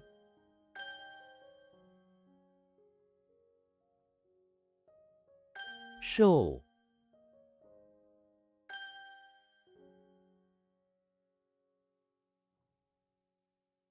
勇士，一个勇敢的勇士。利润，公司想要增加利润。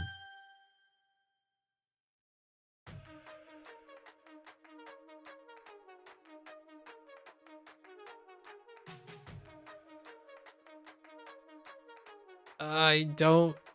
What is that last? Oh no. I lost it. No, wait. 骨瘦如柴，战争让很多人骨瘦如柴。 Just kidding. 尺子，他用尺子打我。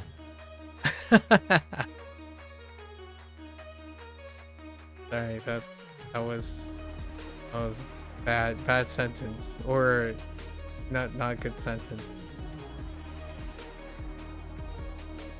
友谊，为我们的友谊干杯。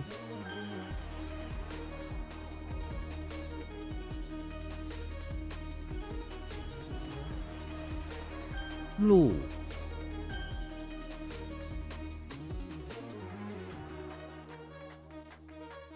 果酱，我喜欢在吐司上涂果酱。 Heck.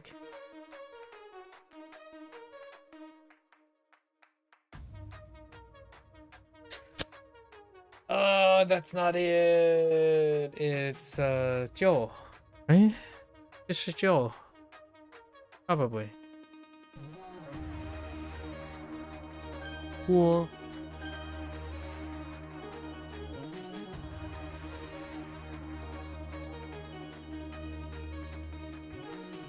What?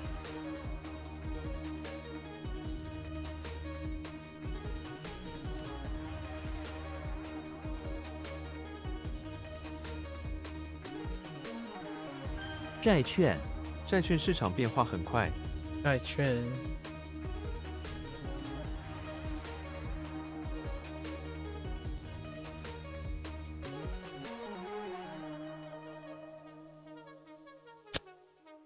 债券 Oh, bond.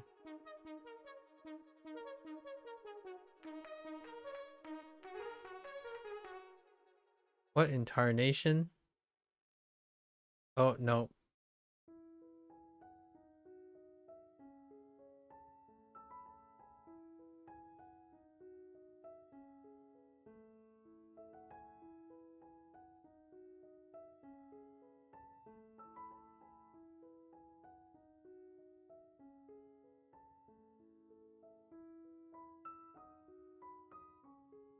渡船”这条渡船可以载很多车辆。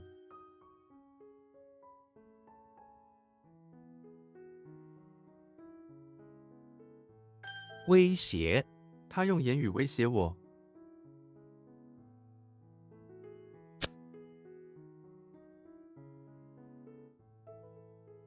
What's another way to say that?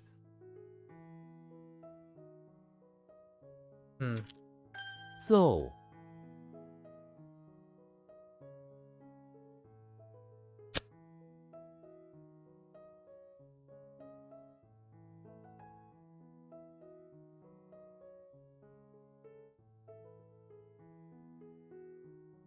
Okay.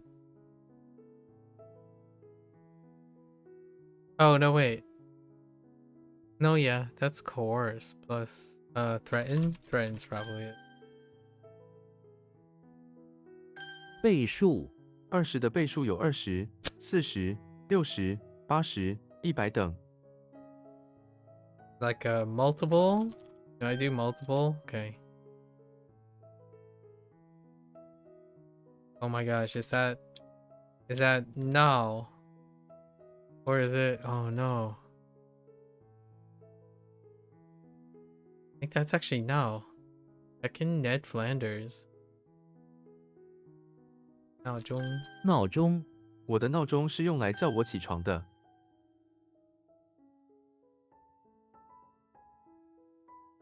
What? Oh.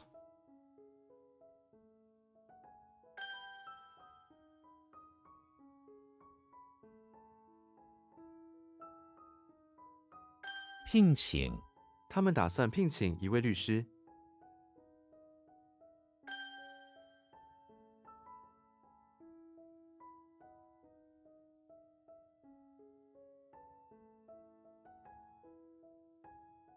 Oh no, I lost it. It's gone. It's gone. Hmm.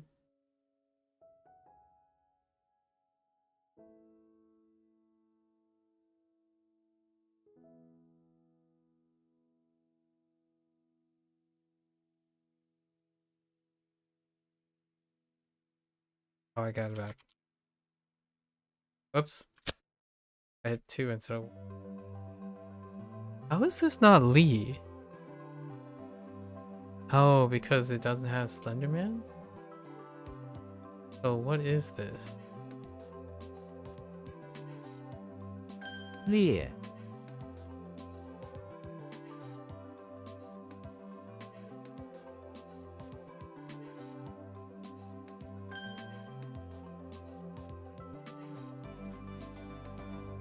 捉摸，情况不可捉摸。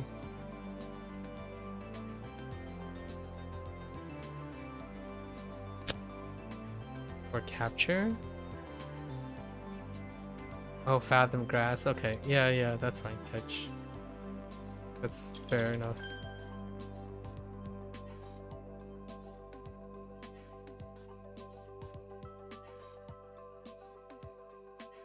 岗位，他刚刚调到新的岗位。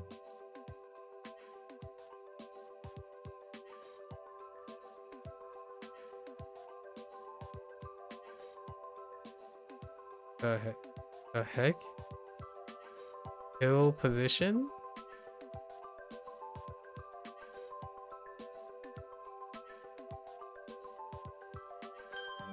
Or post? Okay.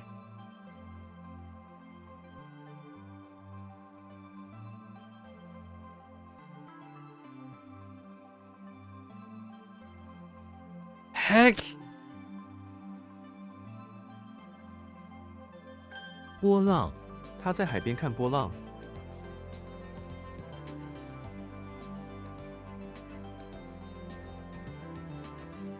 盛行，现在健身很盛行。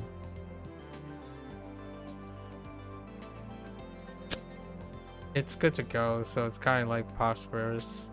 Yeah. Something that's trendy or popular.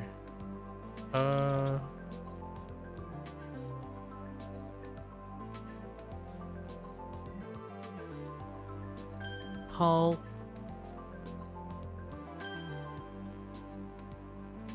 Okay.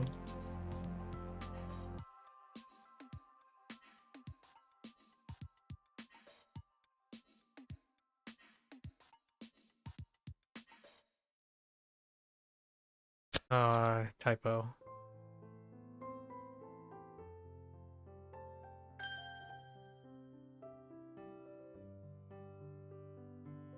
养，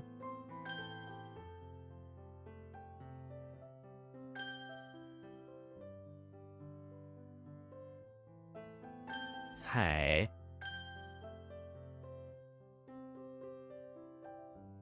小，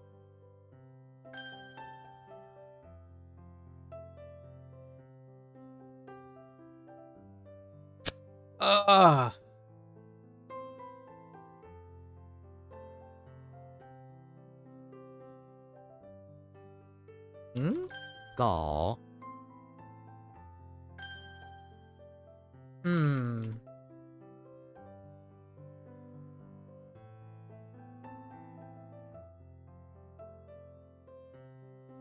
What the grain stock and merman? Oh.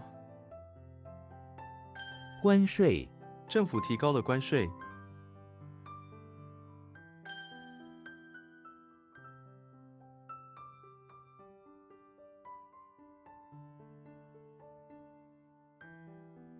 贵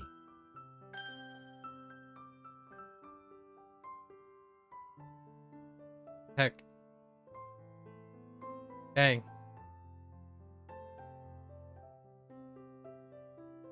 异常他的行为很异常。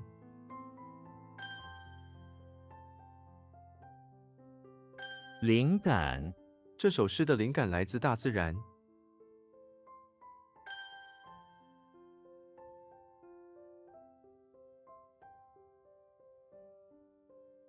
高档他穿着高档的衣服。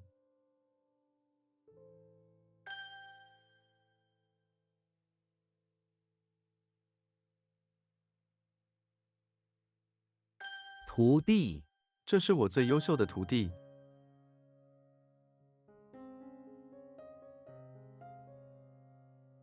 横扫台风横扫了城市。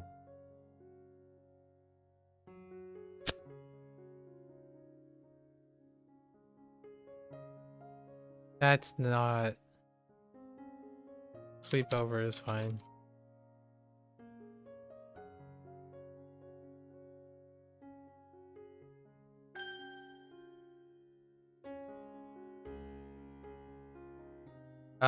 YOLO! Okay. That was bad. 撤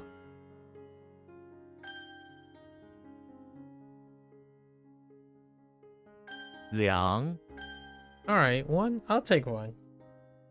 Rin was very unfortunate. It's a very unfortunate drop. Rin. Moist. Of all the things, I dropped moist.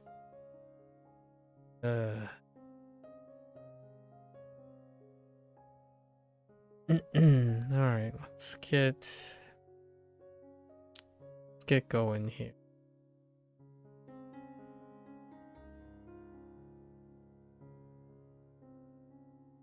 One.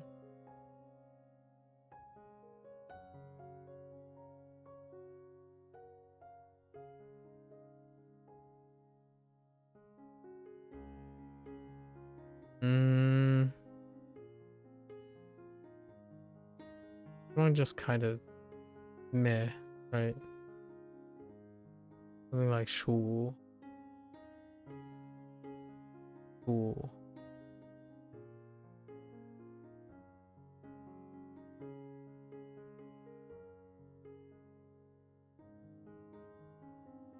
One's kind of meh too.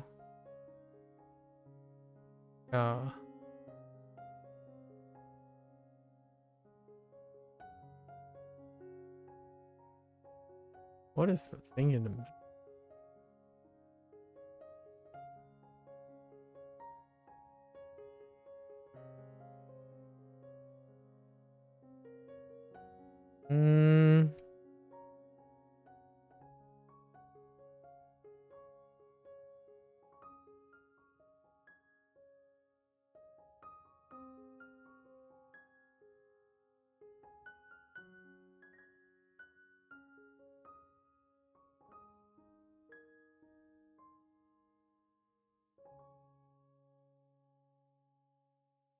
I can't see the thing in the middle, and that doesn't help.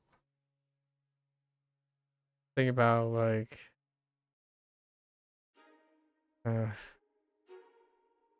can't see the middle. It's grain stock. Okay.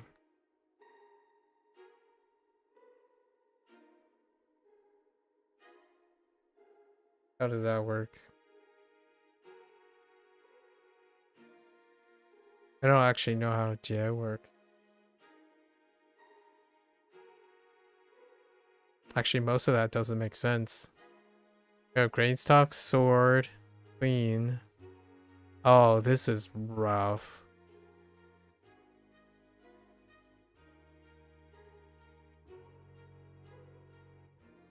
Yeah, no, that is awful. All right, we gotta change this.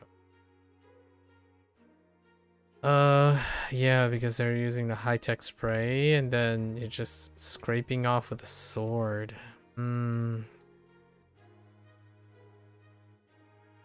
Oh, and it's a beanstalk, not green stalk.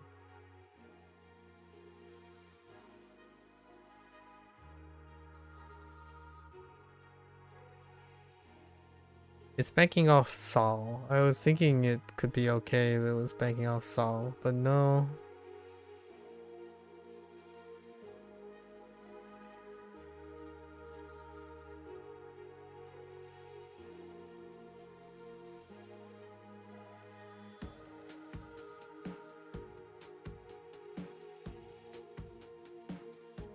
I don't know. That's weird. I don't know. I don't know what to do. Don't know. I don't know. We'll come back. Not now. Not today. We'll give it a chance. But I think that's horrible. Not much of Jimmy Neutron is in any of that.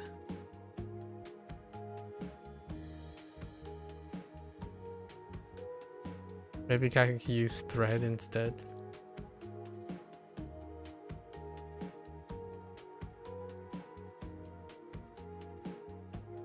Xian.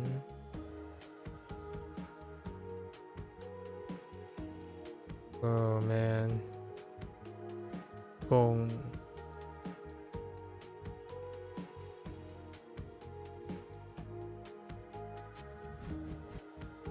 Gee.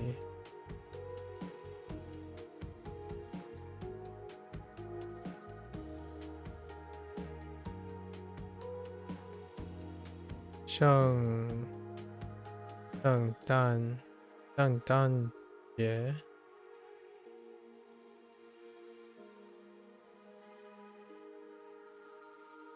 Sure.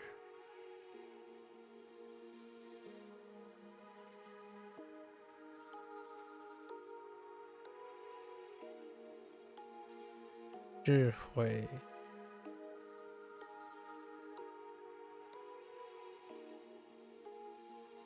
Jiao Yi.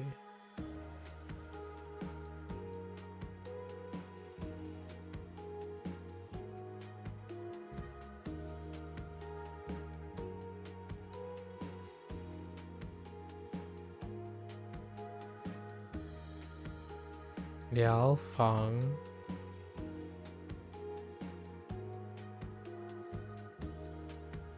Ding Zhi. Jing Ji. Jing Ji.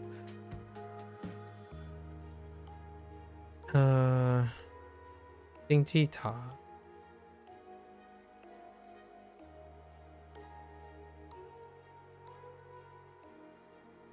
Ning Sai.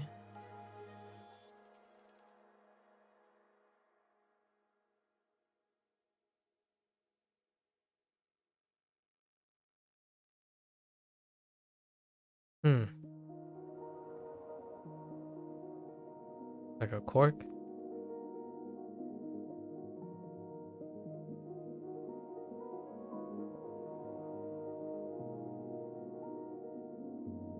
Uncle.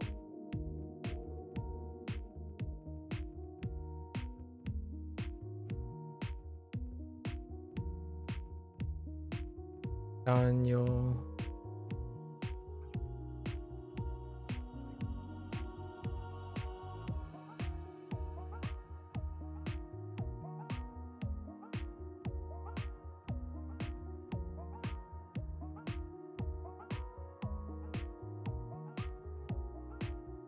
Yeah, share, right? Share Yan, yeah.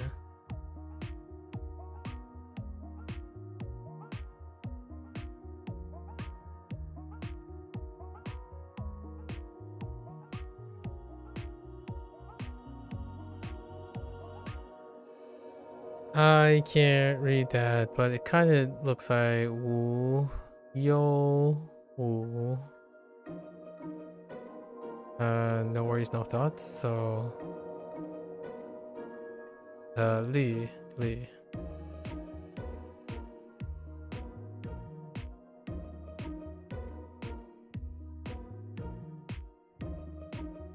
Kind of hard to read that.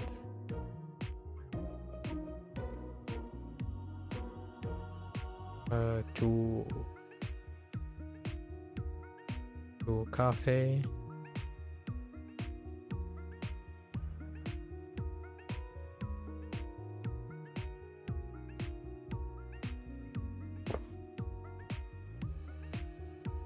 Oh no.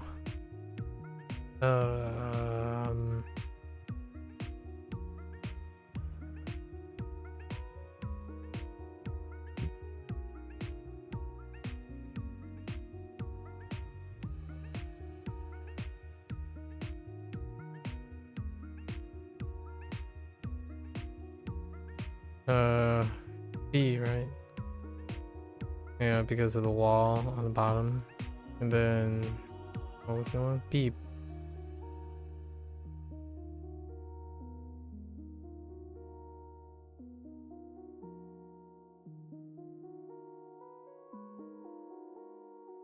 I can't see Lou. Lou is too dense. B Lou. We're having resolution problems.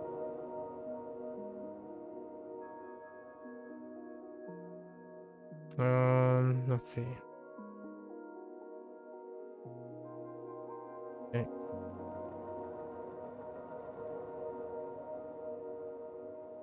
Deadpool. All right. So we have Walter White in the pawn shop.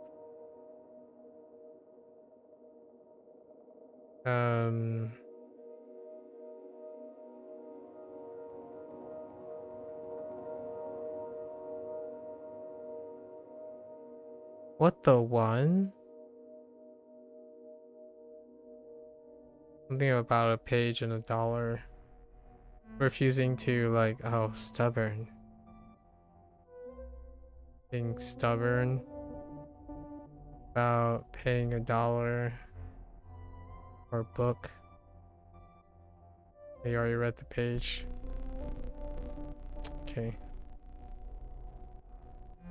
So Sherlock, basement of the house, looking for clues.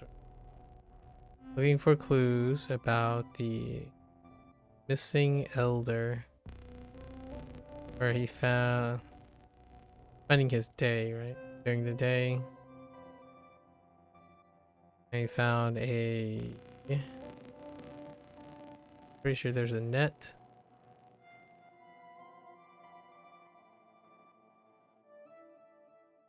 Net with flowers and potatoes. As clues. Kirby. Taking a break from the play in the auditorium. Feeling a little bit weird.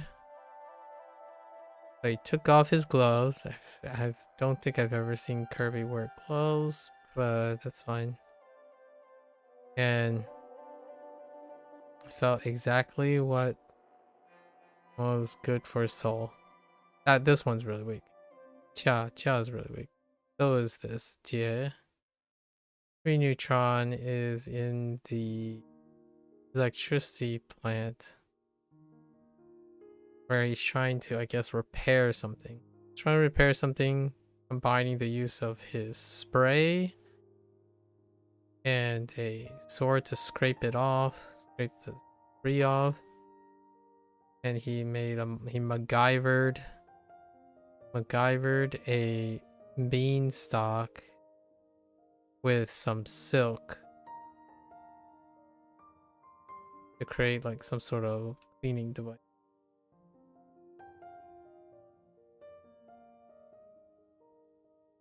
Now Xena who's walking into the pawn shop, overhearing a woman complaining about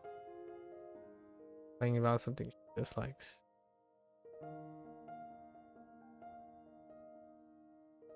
Have Gandalf in the basement of the temple. This one's kind of sketchy. I'm being hired to consolidate the construction by helping the monks consolidate using things from his leather pouch. Pills from his leather pouch.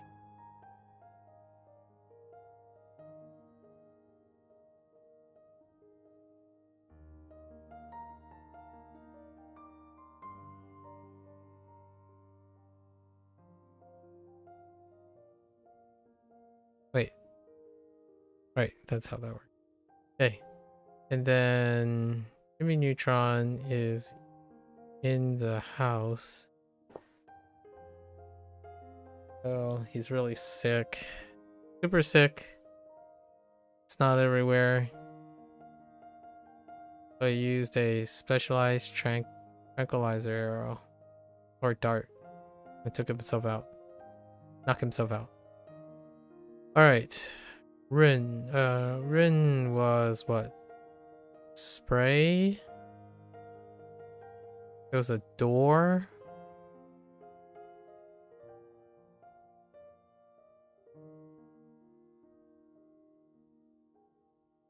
And something. Oh, no, not that door. Saloon door. That's where I lost it. Saloon door. And a scepter.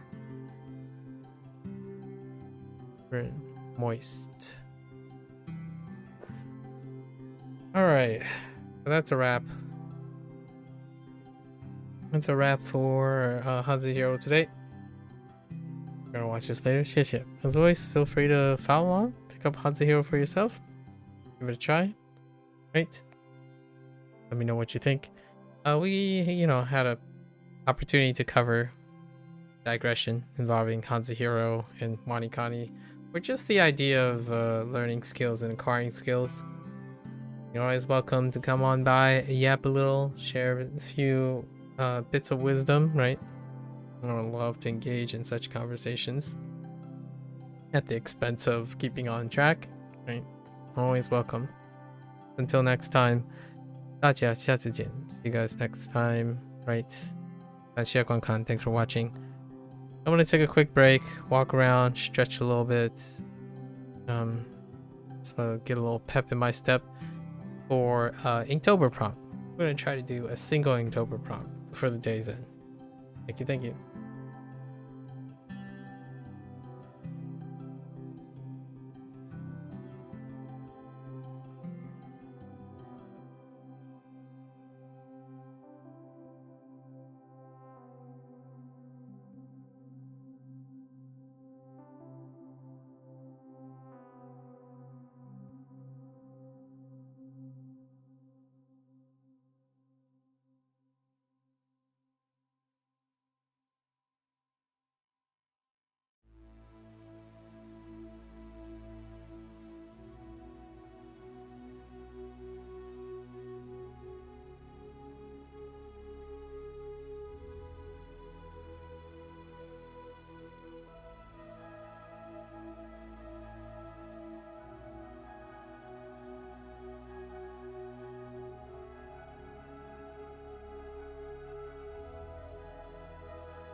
Alright, folks, welcome back. We're working on our 18th day Inktober prompt. A bit behind. Trying to do good yaps. Now we're on to our thing. It was two prompts planned today, but I will only have time for one prompt. Maybe we'll squeeze in a prompt tomorrow as to not fall behind for lesson day. I'll figure that out. See how this goes first. So today's prompt, or the prompt for today is prompt 18, and prompt 18 is deal. So, man, I'm not sure how well this is gonna go down. I think we're gonna do like structure first. So let's do the structure.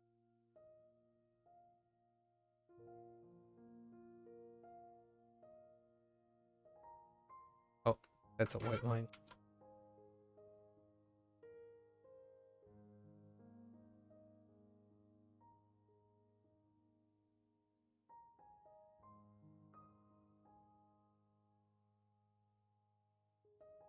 I don't want to do perspective. Can someone do perspective? I don't want to do perspective.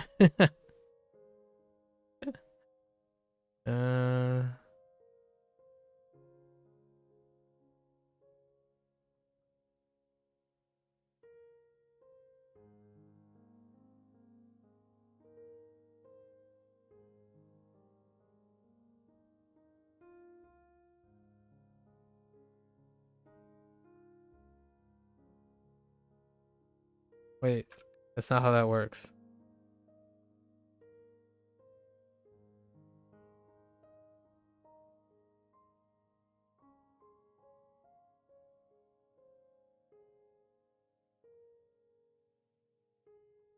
Heck.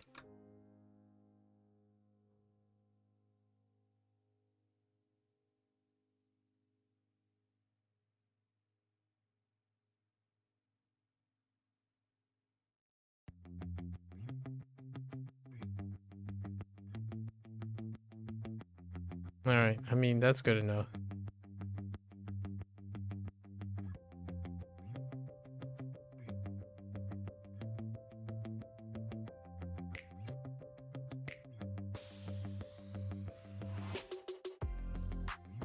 Oh no.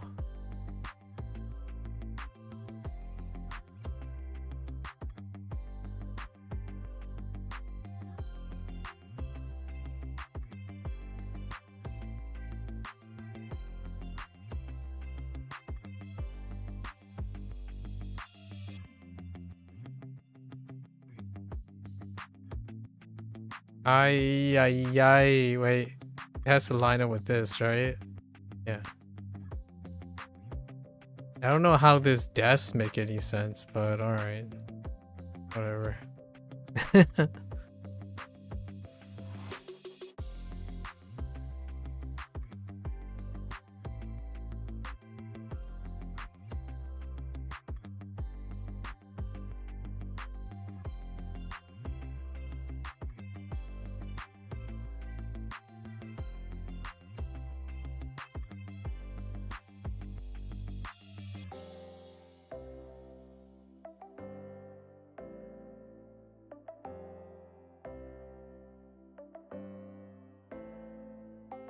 Oh, how high do I want this? Oh, wait.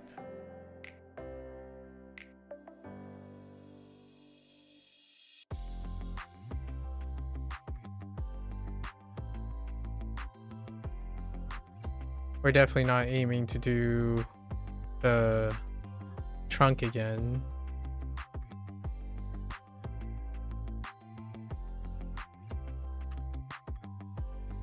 It's a little crooked.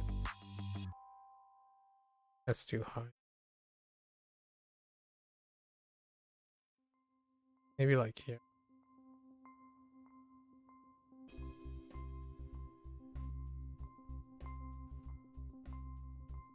I have no sense of proportions at the moment.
Huh.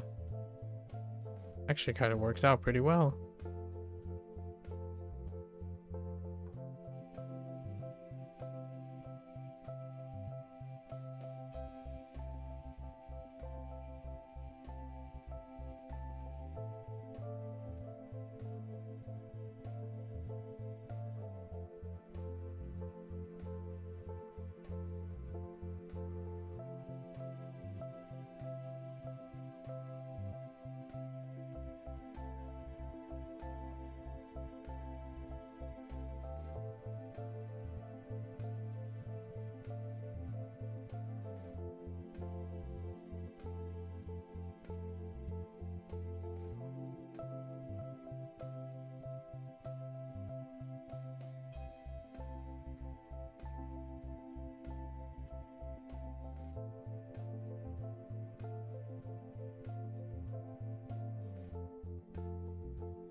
I don't think that guy.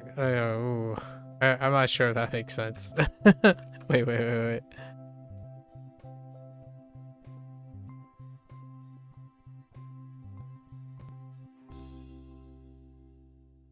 Or is it?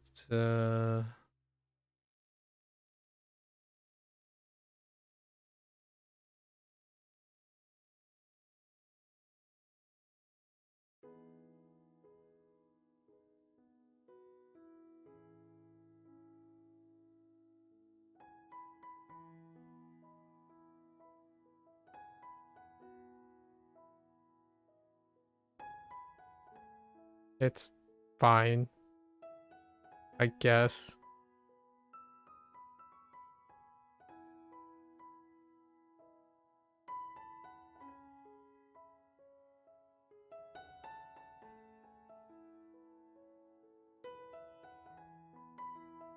Hmm.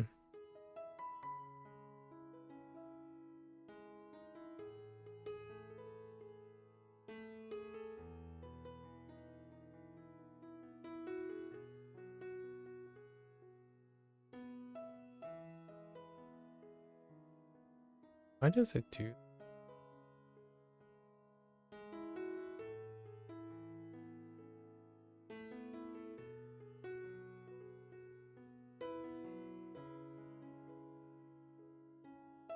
Oh no, I'm drawing boxes?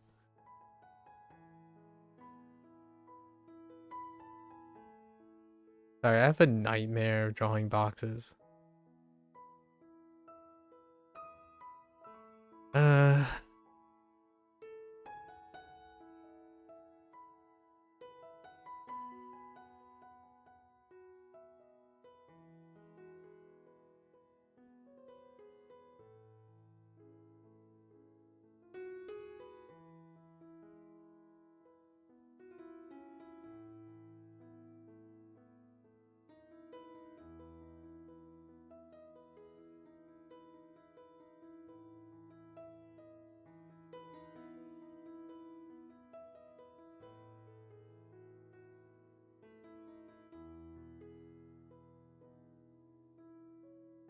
don't ask how that box is staying.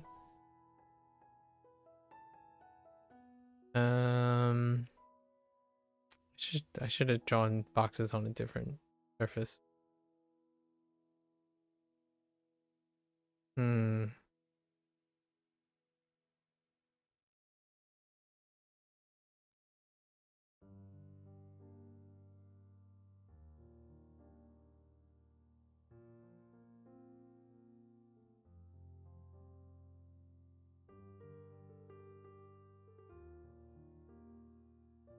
Should this be on the same angle as the maybe like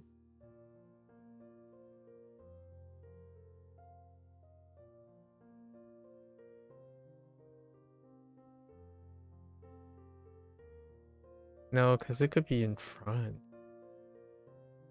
So doesn't matter.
That will make sense at some point.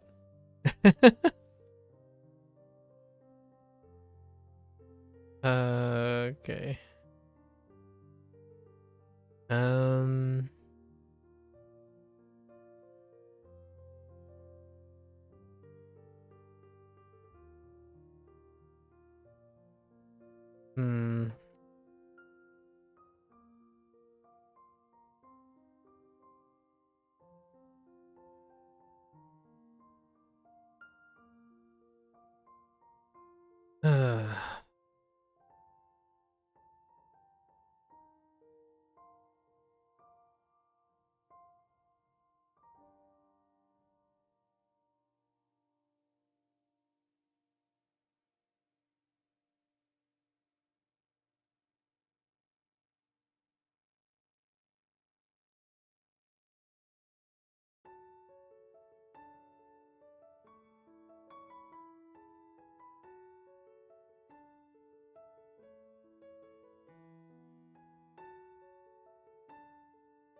Hmm.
No, wait.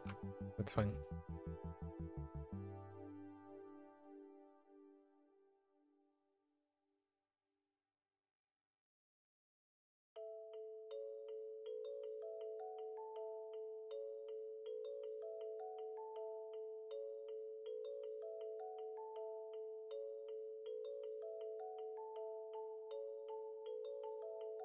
Not ideal, but good enough.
Okay.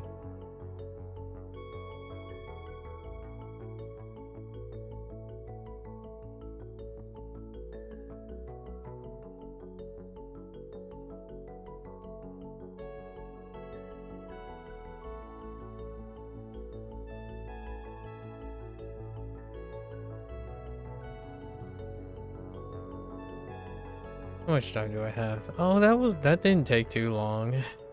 That's good. Oops. No wonder that looks.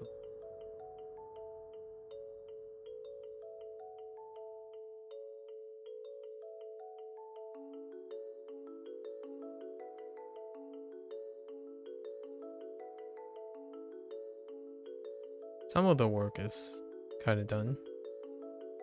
I'm not gonna try to focus on. I'm not focusing on coloring today. Probably creating things.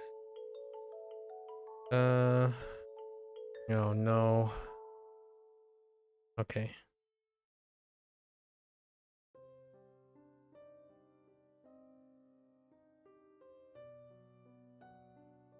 Yeah, just okay.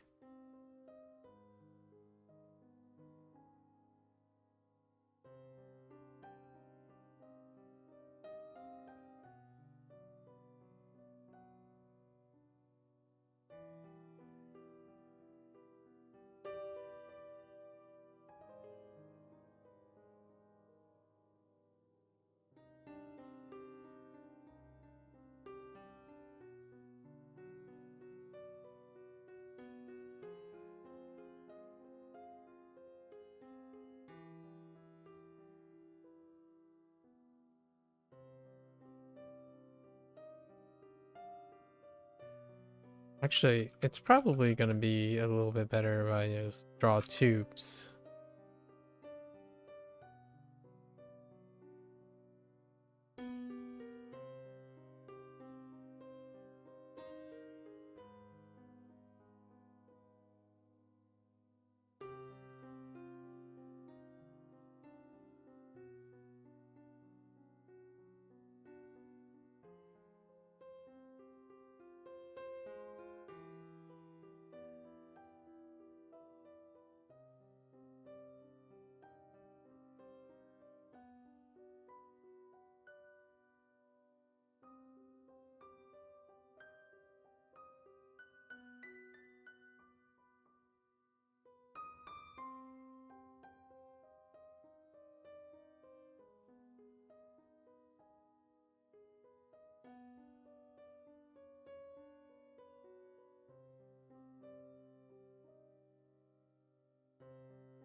Help! Help! Would you stay straight? Hmm.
I think I'm gonna cylinder.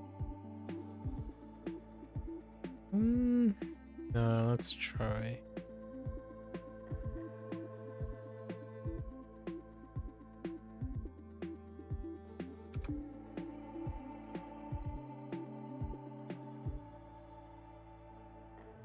Oh, heck, that's not.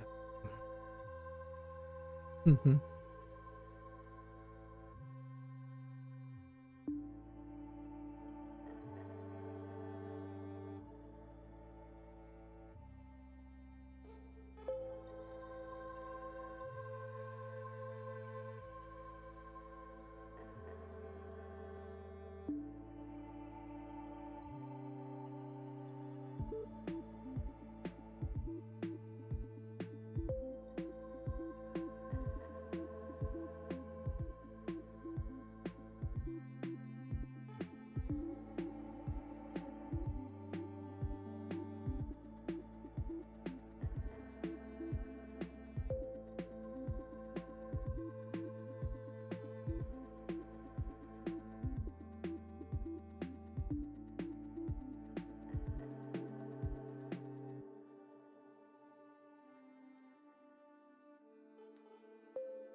Okay.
Hmm.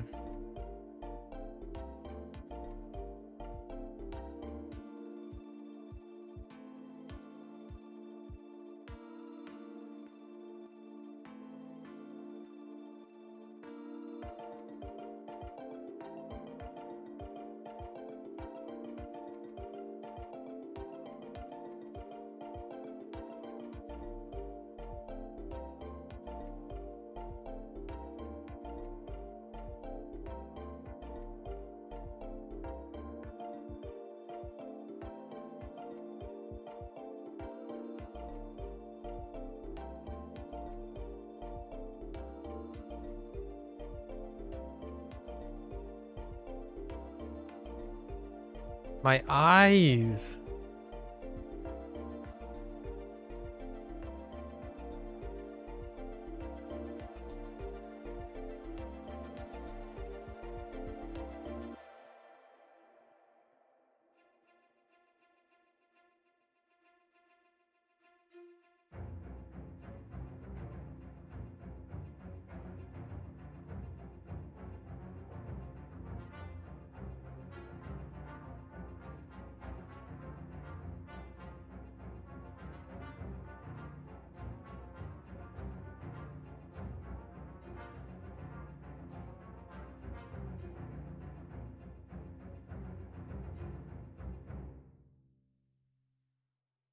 Where did I learn drawing? What did you try to draw? What do you mean by what did I try to draw? I learned drawing by drawing, actually. It's not much I could say about that. I learned drawing by drawing.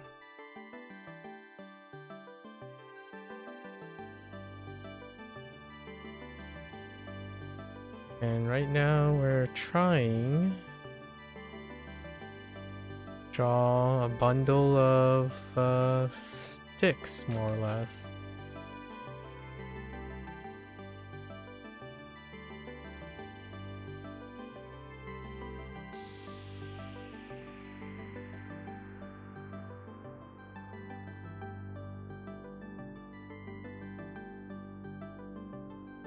That's okay. That looks pretty okay.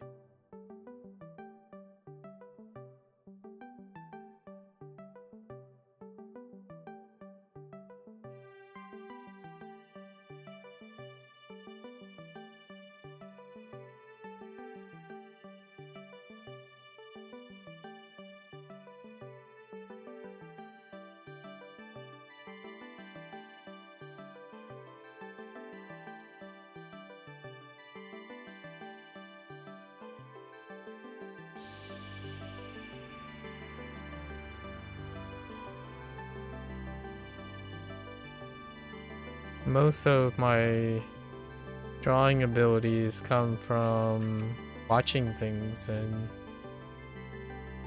messing around with things. You mean globally? Yeah. Just looking at things and drawing them.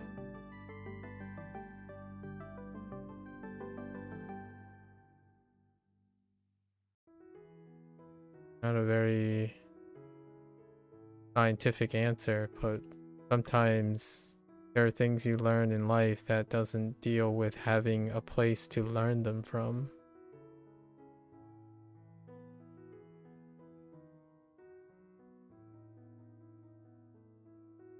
You see and you therefore you do.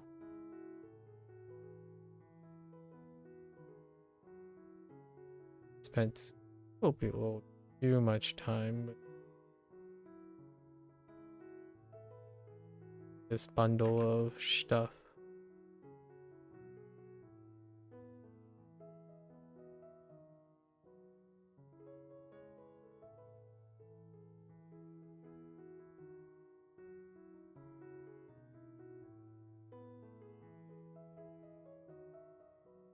That's the thing about being too invested in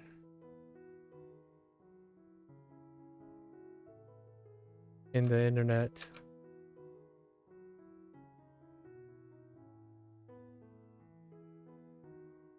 Sometimes you just gotta do.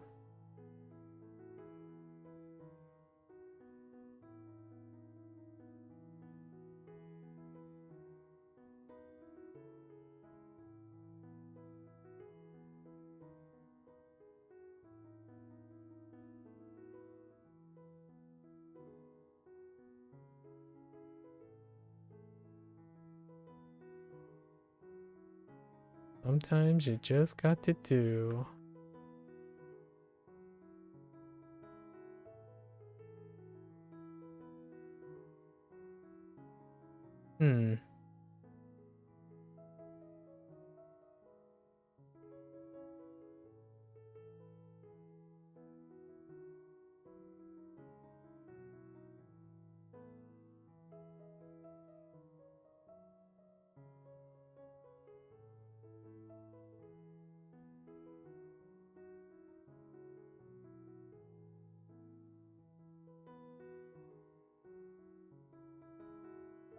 Does that make sense?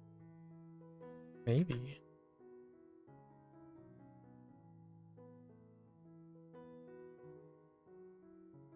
That looks okay.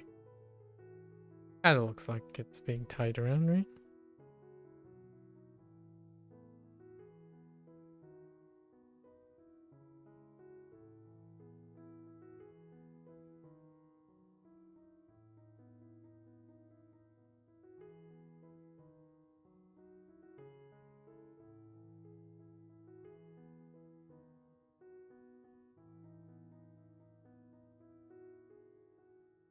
Yeah, asking globally would be a very difficult question. But I can certainly answer certain things with certain examples. Where did I learn how to draw a Where did I learn how to draw a bamboo? Well, it's a cylindrical object. So if you capture the form of a cylindrical object and then color it appropriately and then add some segments in between, you pretty much have bamboo. There's that. And I've seen bamboo because I've seen pictures of bamboo. And the reason why I'm drawing bamboo is because my subject is going to be a red panda, which is something I've decided before. And how do I draw red pandas? By looking at red pandas. And the goal is to capture what you see in a simplified way. So you break things down so that they can be seen in their basic parts. Kind of like language learning in a way. If something is too complicated, you break it into smaller pieces. And when you break it into smaller pieces, things become a little bit more manageable. That's what I'm basically doing. I'm turning the bamboo into units, smaller units.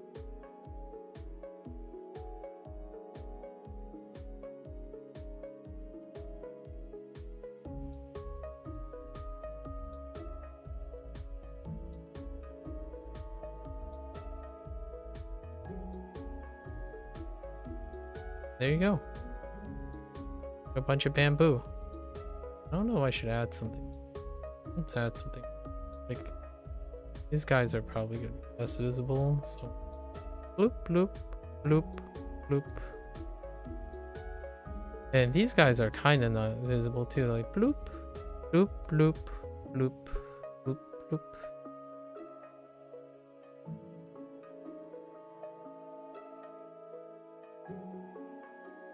Okay.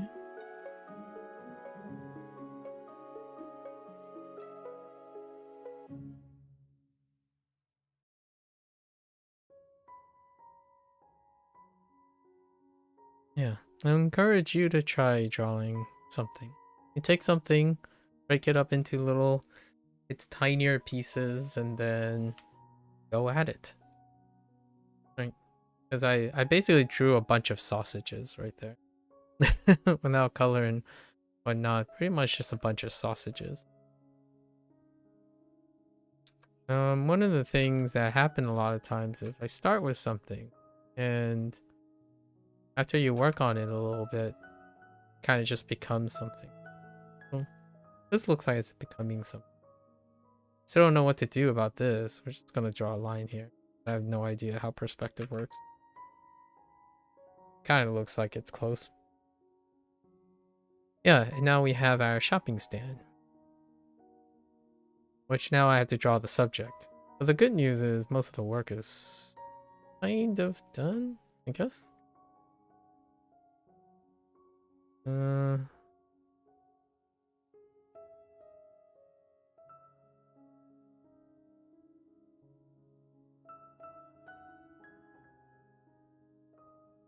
Ooh, I haven't done bubble letters. Wow.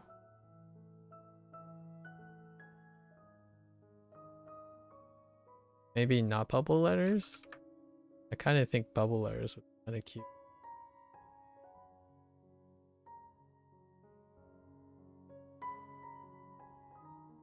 Oh no, nightmare sign.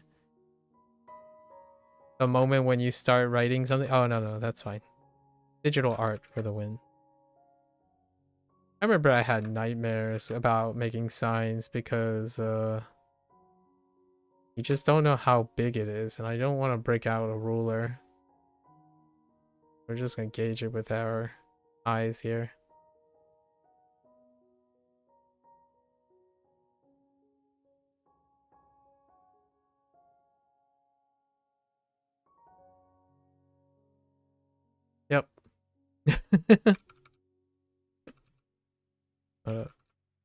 We'll just shift it.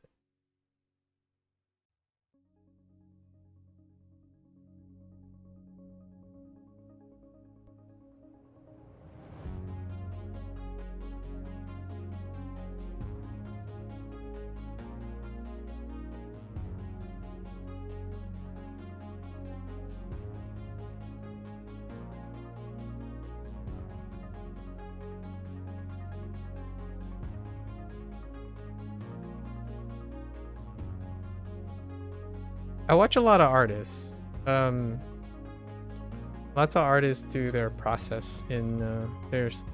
So another part of the thing, right? I enjoy art quite a lot. I look at when I watch a lot of animation. Lots of artists who do different things. So over the years,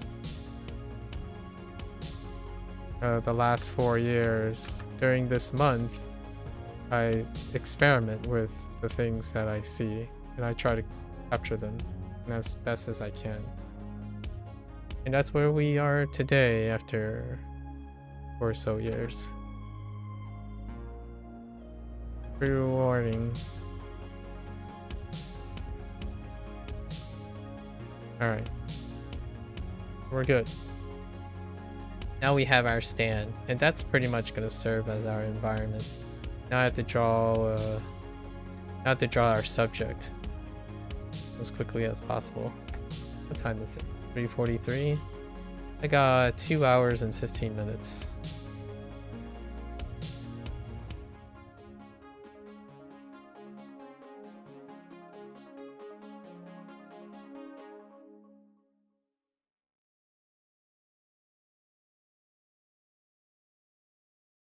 Yeah, that looks really nice.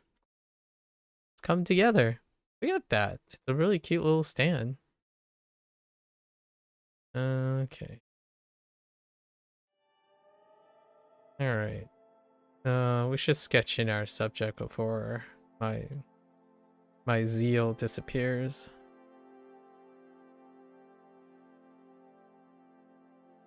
And we're gonna do like here's a fun little thing as while you're here. You can do things like this. This is something that I've done in the beginning, and it's a great way to do this. So you're just gonna take your pen, right? And then you're gonna just slosh around, but you want to move in a direction, right? And then see if you can see the image that you want to see, right?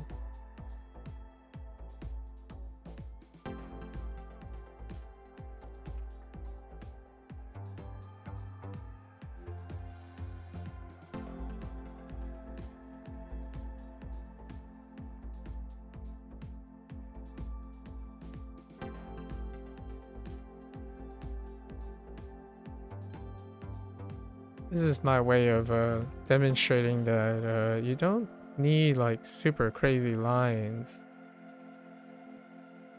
to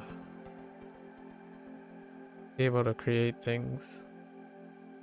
Okay, the arm's a little too long, but that's okay. We'll be able to do something about that.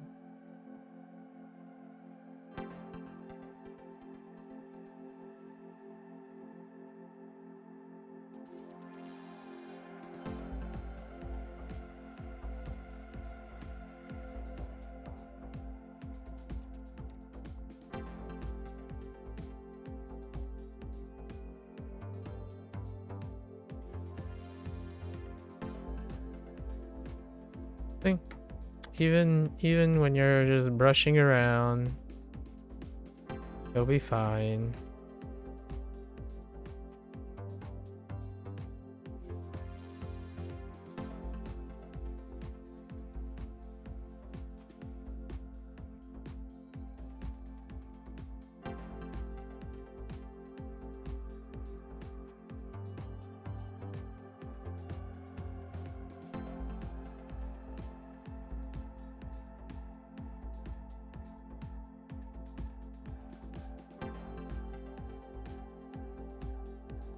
Ah.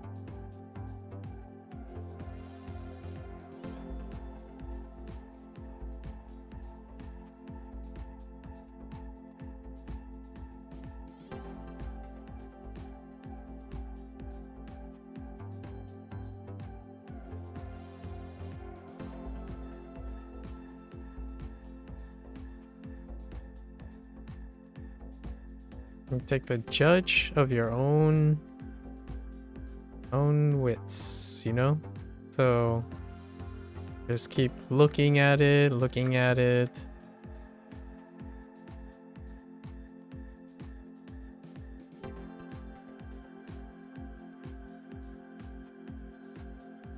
Find the balance.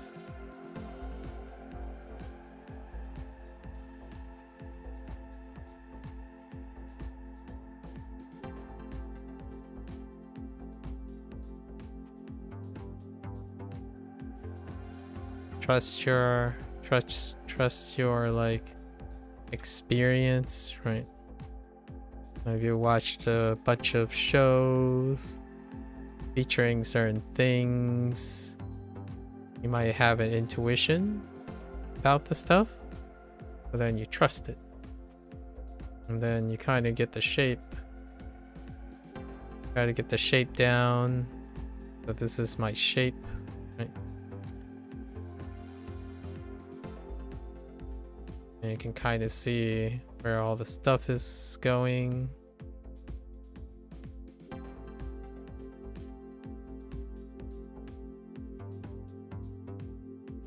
Now you have like the paws, right?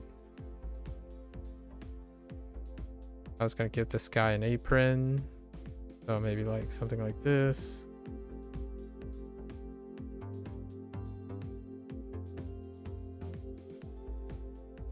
Right. And then we have our hands. Yeah. And then we have the guy. And it's really sloppy, right? But the idea is when you're creating all these lines, you're also, your mind is going to fill in where you think the perfect line is. And we'll just get like, try to figure out where my face is going to be.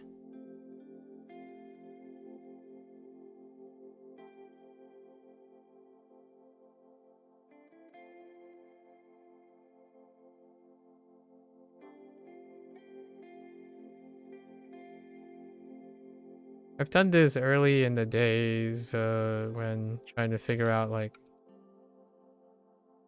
what works, and after a while kind of figure it out.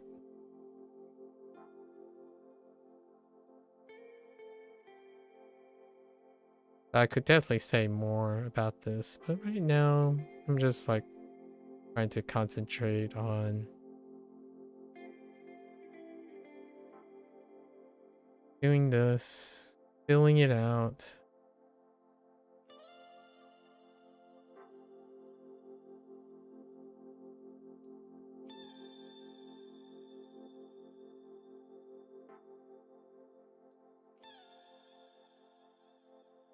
Here.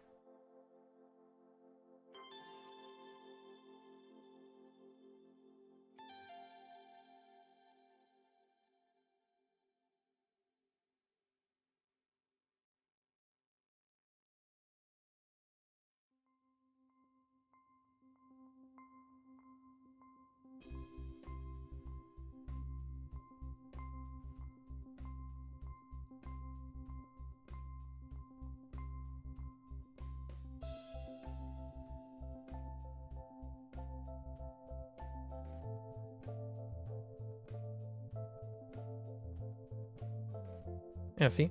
Sketchy, sketchy, really, really sketchy. And then we'll clean it up. And we're good.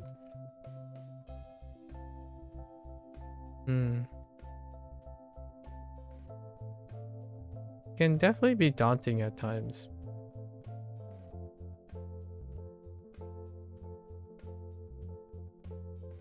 Real art definitely makes it a lot more approachable.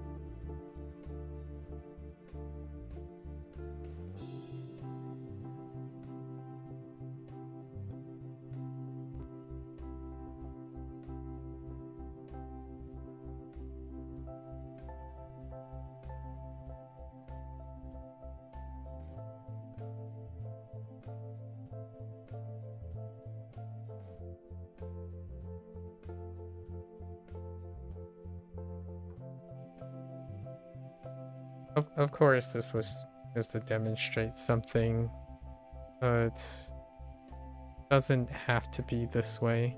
You can do it a different way. It's one of the more therapeutic ways to do things, in my opinion. Now we go in and we look at the lines, see where we're gonna go.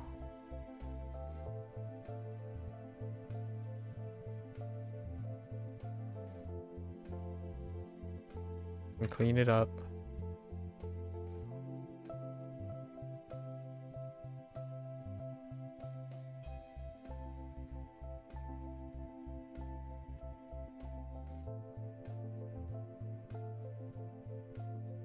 Right, there's a line. Here's one over here. Right.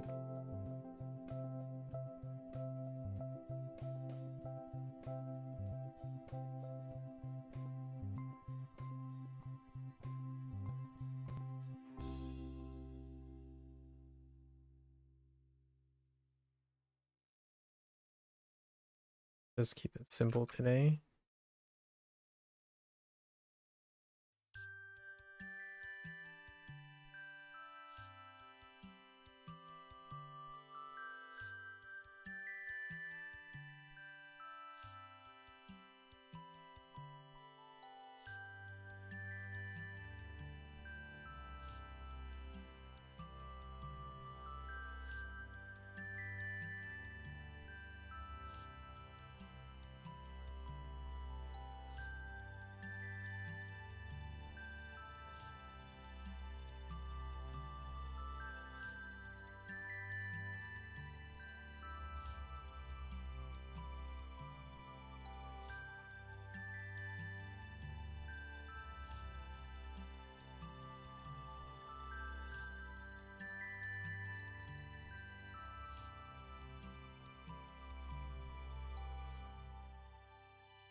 Oh, this part kind of looks a little weird. That's okay. I think that's good enough. Or maybe like... That's okay. Actually looks pretty okay. Alright.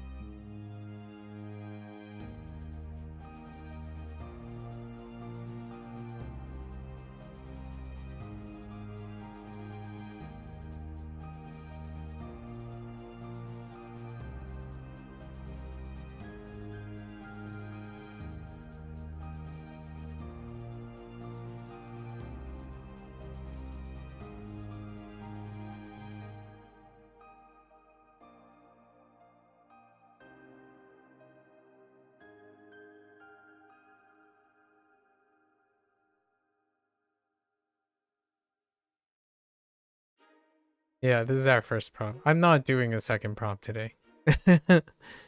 I was showing someone that I could do showing someone that something that I could do where you can take like a scribble effect.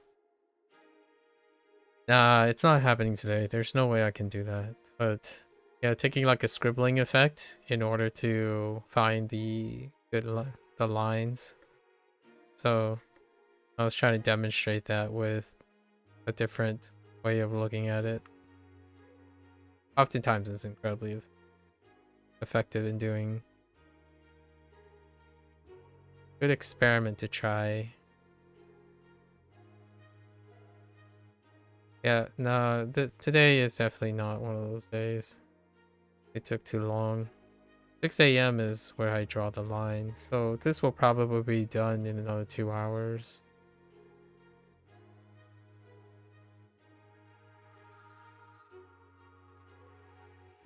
So we did get most of the work done now, though.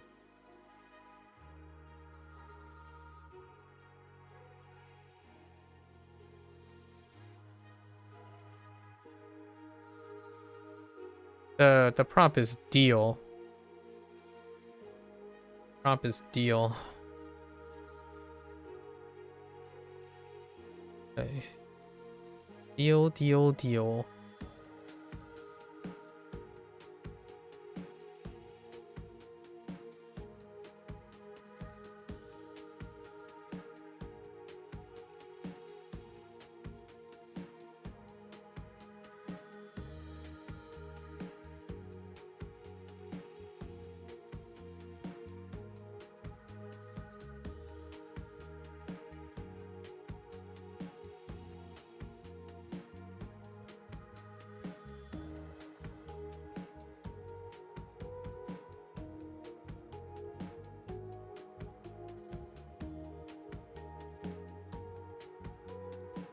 Oh, that's gonna be covered up anyway.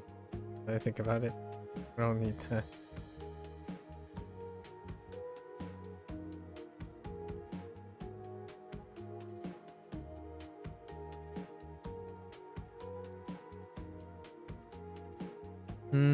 What else do we have to do here?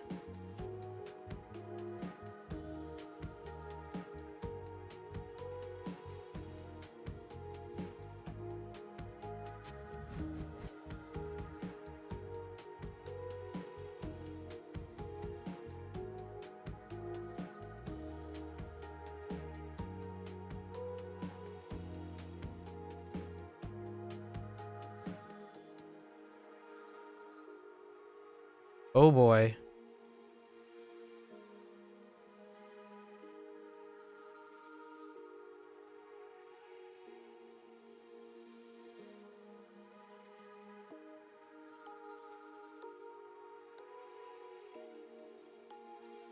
That's a little too thick.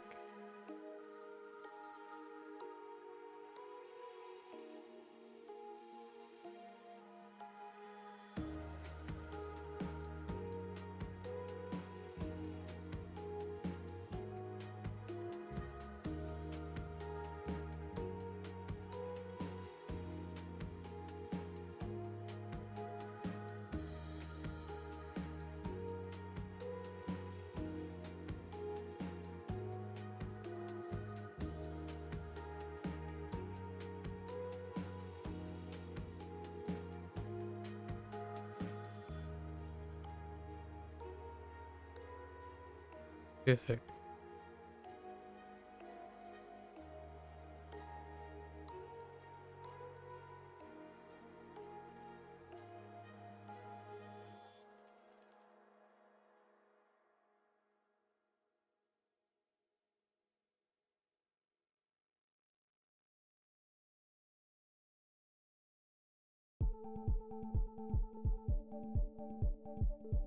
Mm-hmm.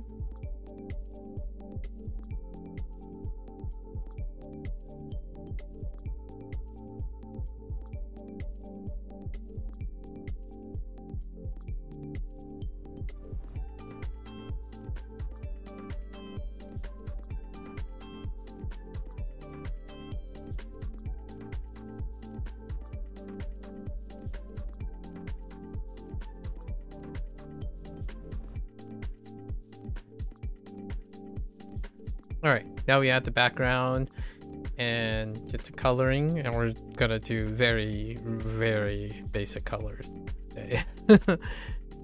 Keep it chill today. Let's do background. Let's pop out some dividing lines. So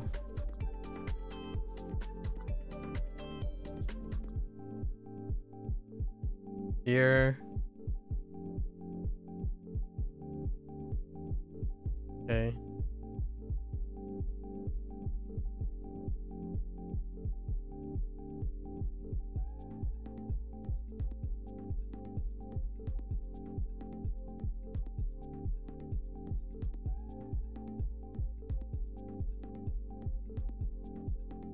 Where's my cursor?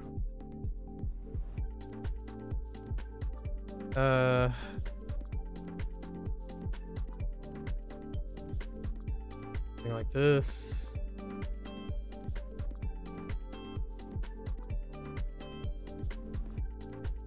Okay, that's fine. Then we have the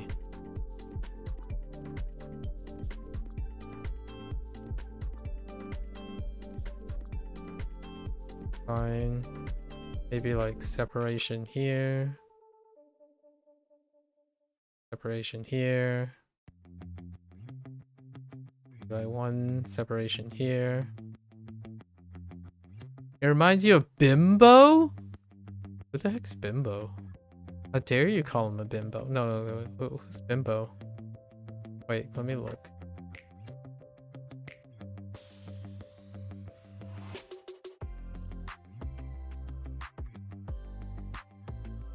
What the bimbo? I'll show you a bimbo. I should put a hat on this guy.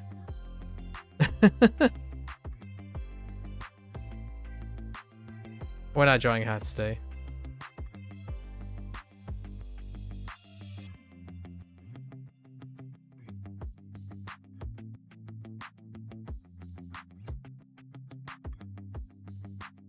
We're not drawing hats. I still have to do a thing with hats, so there's still an opportunity to do hats at some point. Yeah, this is a little weird. I need to work on.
I don't want to talk about it. Nightmare.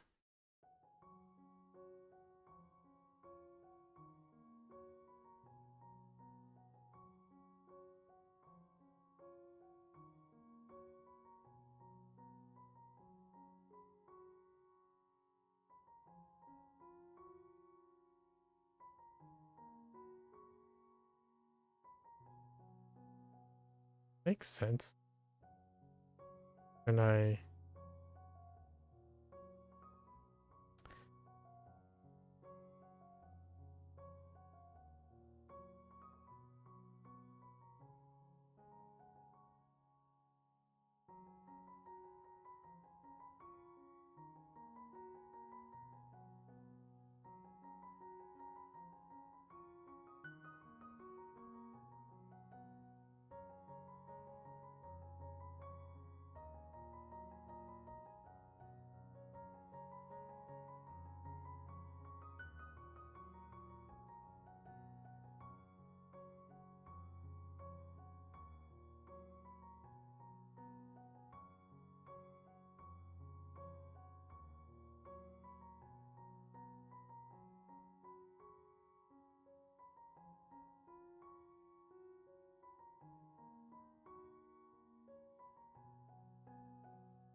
Alright. Yep.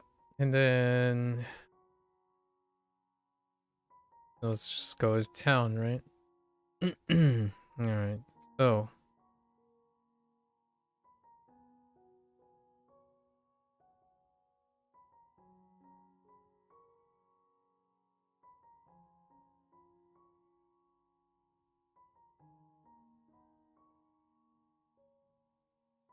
choose a... pretty much a mid-green.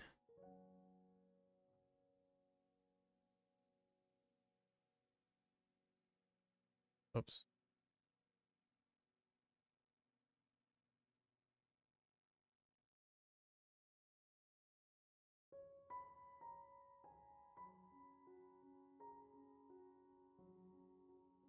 Actually, probably more so. Let's do like...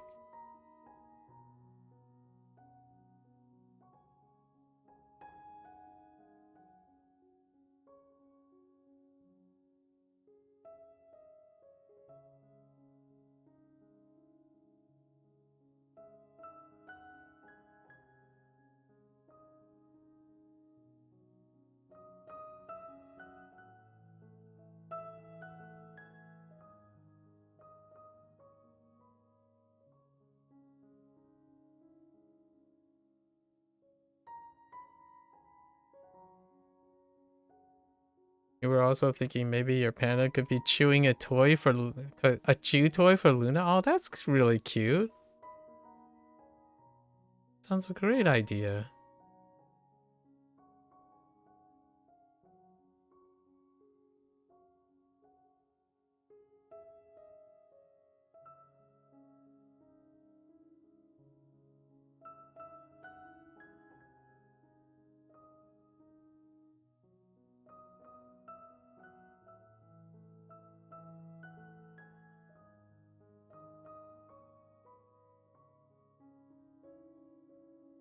This is my element, so we can get the background done very, very quickly.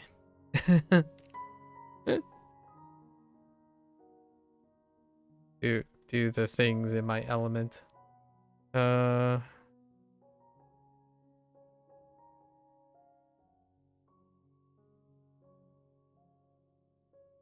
does this work?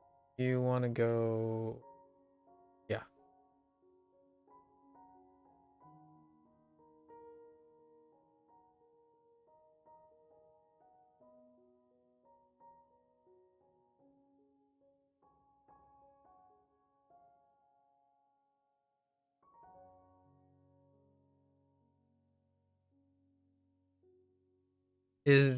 Is the green a wall?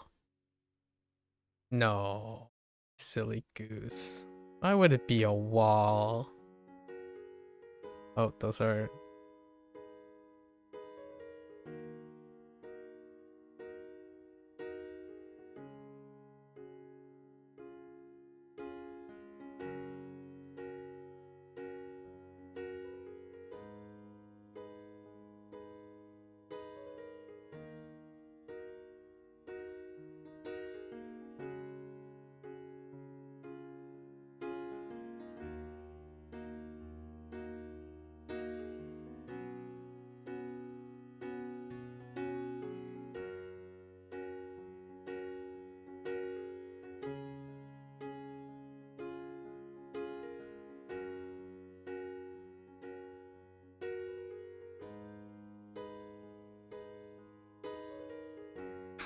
dare you? Oh, green wall.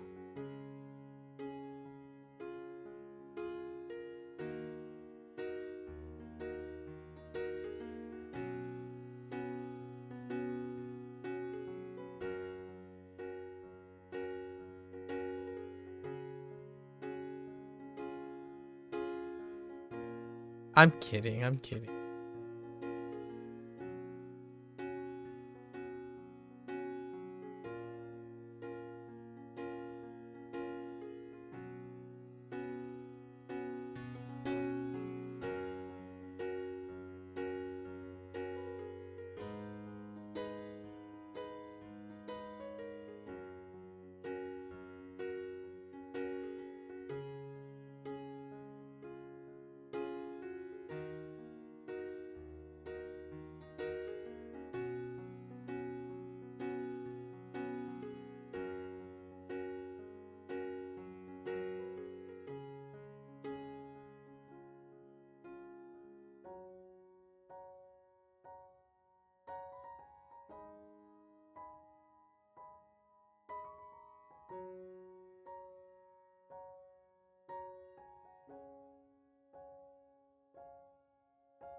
Give me some words for motivation. Oh no, what do you want?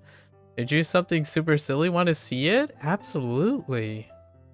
Absolutely. Do you even have to ask? Well, actually, you kind of did, but yes. By all means.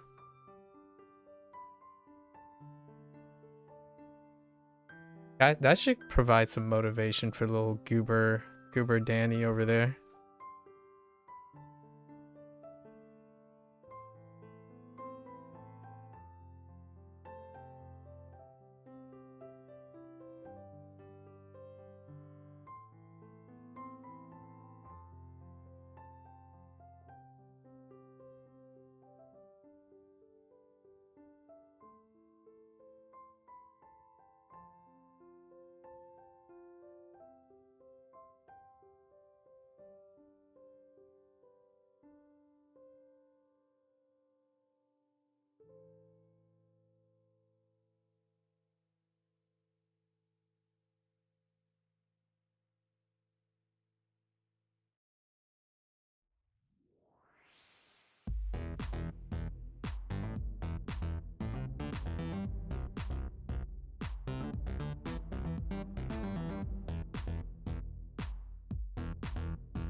Technically, it's a green wall, Danny.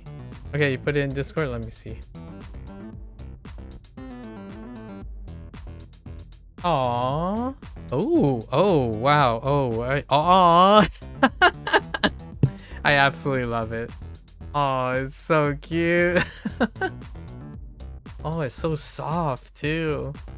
It's almost like the giraffe itself is a cotton candy.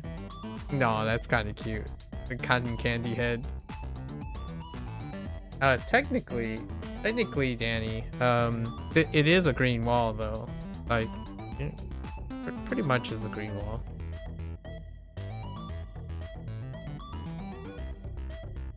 They're kind of like spot on.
You would like to visit this bamboo. You love carnival related stuff, so cotton candy is always swirling around. I absolutely love swirly things. Right. Swirling things is great. I absolutely agree. Swirly things are fantastic. I mean, like clouds are like cotton candy. Like look at this. Look at this mess. It's like as when you kind of like mold your softness, it feels great. It's all fluffy, you know, fluffy. Now you want me to make like a cotton candy red panda design, which I don't know if there is a prompt that allows me to weave in making the red panda like cotton candy, I'll do it. We'll see if it comes up. Right now we're kind of trying to get this stand going. Let's see. And we're trying to save some time because, yeah, I'm really tired. It was a 50-50. It was already a 50-50 odds that I would do only one prompt. And then when you guys showed up, I preferred to have only done one prompt. So most of the time I was really focused on talking, chit-chatting because it was intentional. I felt like I needed a break. It'd be a little tough.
Okay.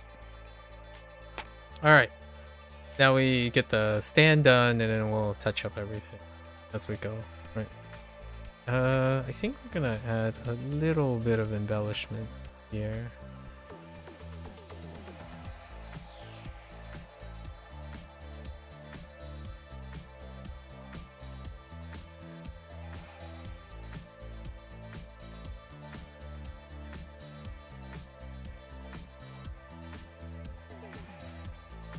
Have too many variations of green.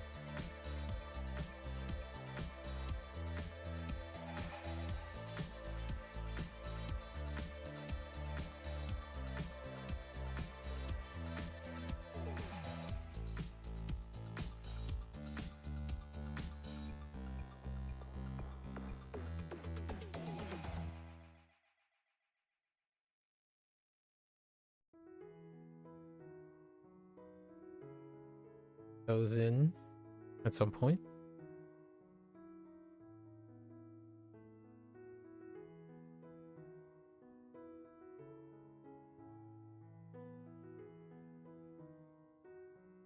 Work on them. Yay. Oh, the stand. All right, let's get into the stand now.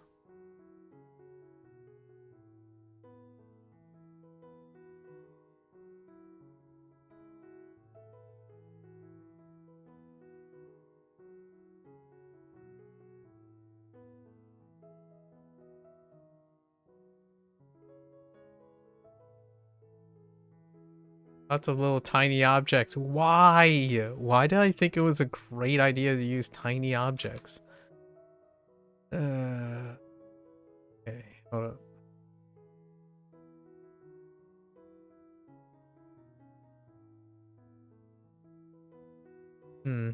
I don't want something a little bit more.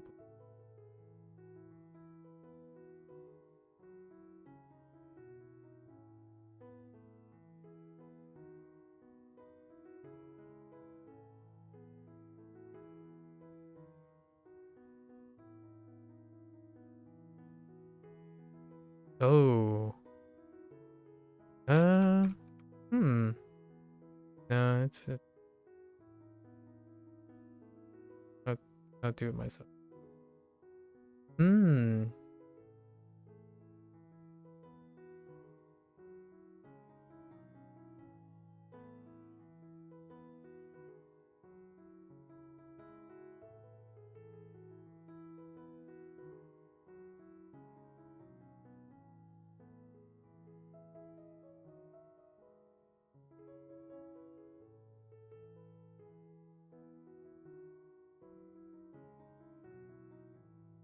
Oh, okay.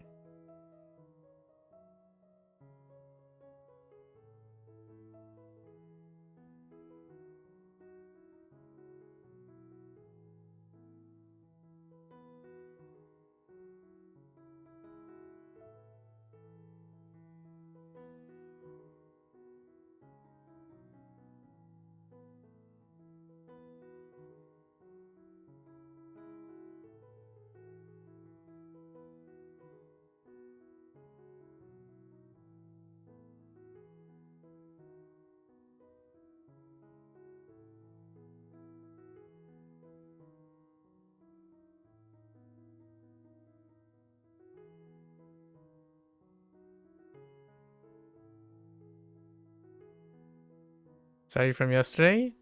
Very nice. Oh.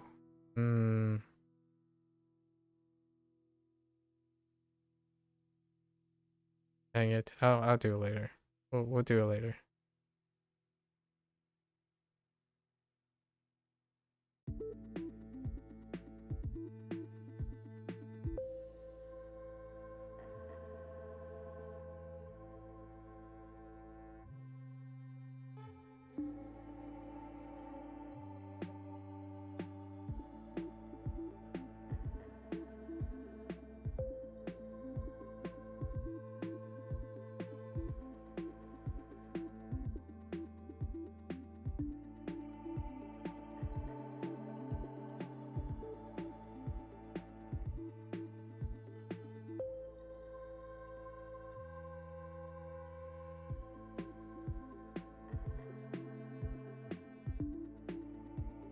This color makes me want to have some milk tea.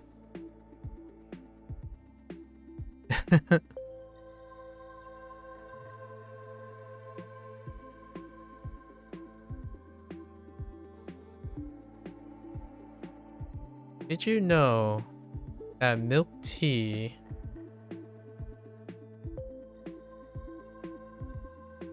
was British before it was associated with Hong Kong and Taiwan? I believe. Did you know? In before fake news. I believe that's how it went.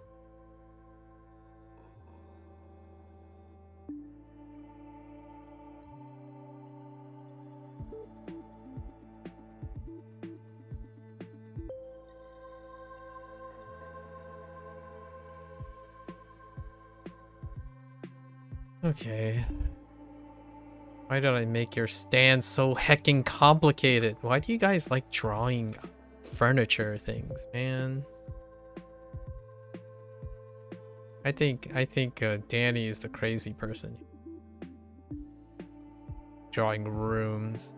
Kind of crazy person draws rooms.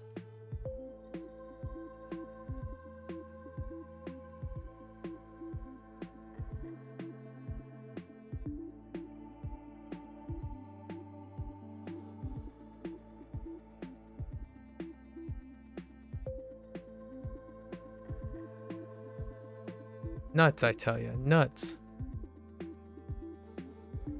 All those straight edges and perspective lines, like, why? Yeah, that roof doesn't look right, but we're not going to talk about it. We're not going to talk about it. Okay. That most of it. All right, cool.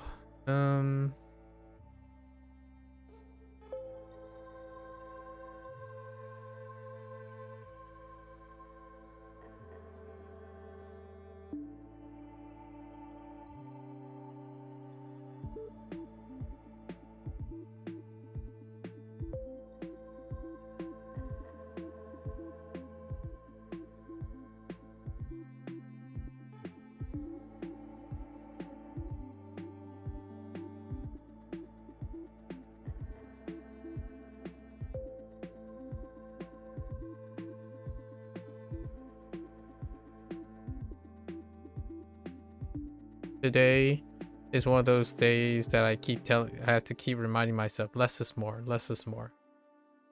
I've done this before, where we're in this situation, less is more.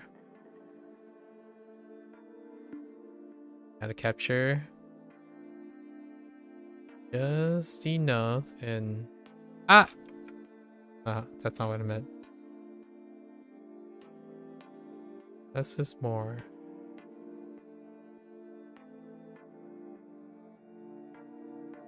Okay. You know, probably gonna be the same color. We'll color match this.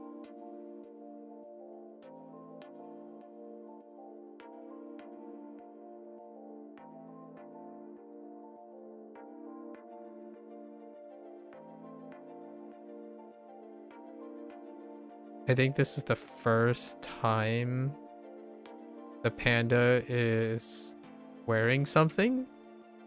I thought it was just, you know, friend.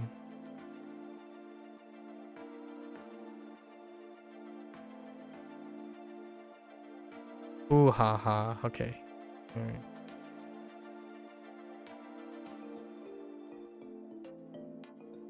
right. Previous Inktober,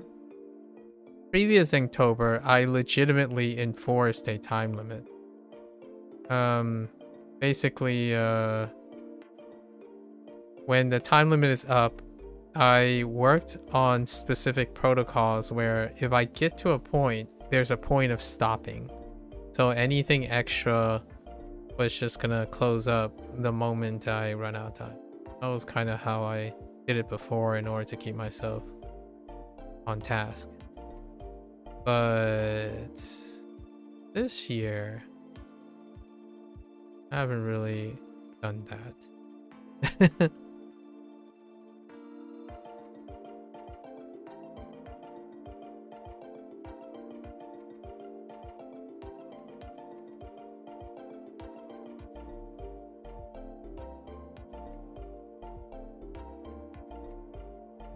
That doesn't make...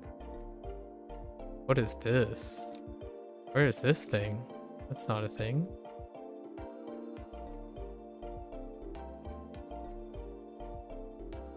You used to hate drawing anything man-made, but once you get it right, it's really sound like math. Not that it... Yeah, it really... It doesn't make it sound fun, but when you nail it, it feels great. Indeed. Like, I think this stand turned out pretty okay, considering my need to be expedited. It's pretty okay. Although now I'm still more concerned about where my bamboo sticks are. What? I think the stand itself, the overall structure was pretty good.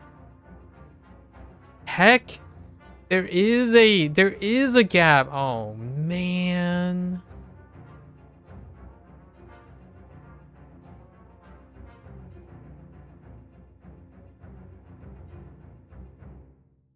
Why did I think it was like, oh yeah, you know what would be cool? Make stands and then have things pierce over so it looks like the objects are interacting with each other. What a great idea. You're so smart. You're so smart at making more work for yourself.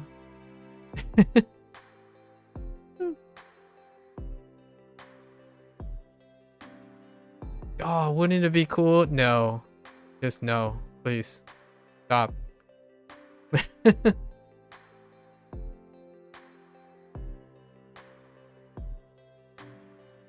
Okay.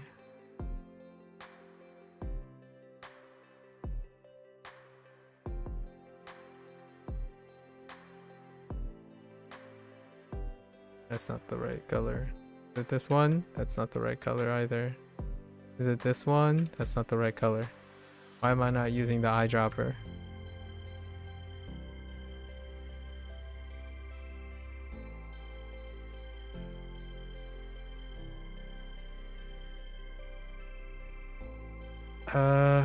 Where am I gonna use this color? Oh, you know what? I do want two-tone color, right? So let's do like maybe slightly more bleached, and we'll use it for this too.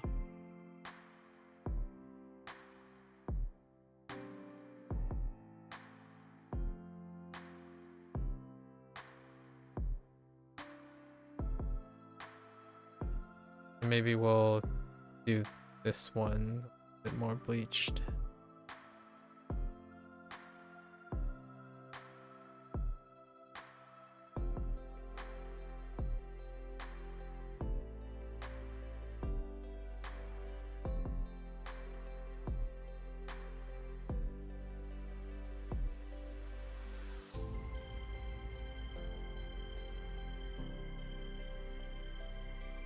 Then the sign, match it up. It's a subtle difference, but I kind of like it.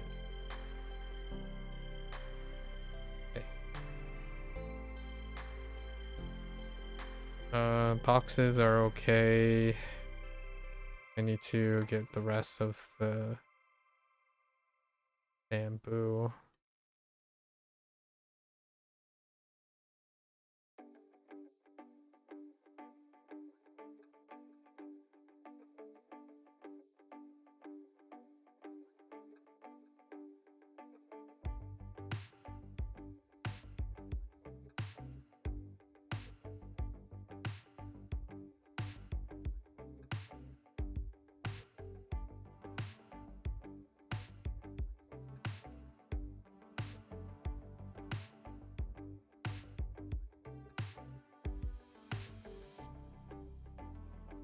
My eyeballs are twitching a little.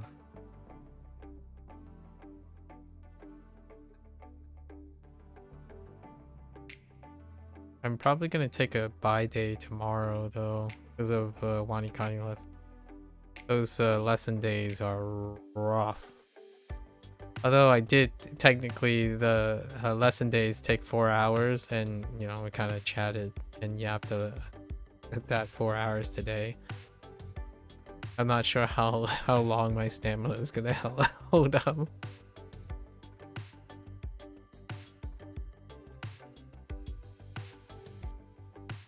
This is what I mean by burning out in a different way. I used to do this all the time. Especially when I started streaming 6 years ago, 7 years ago.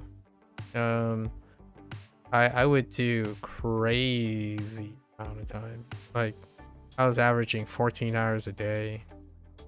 If you it was even possible to do that because I ate in the stream.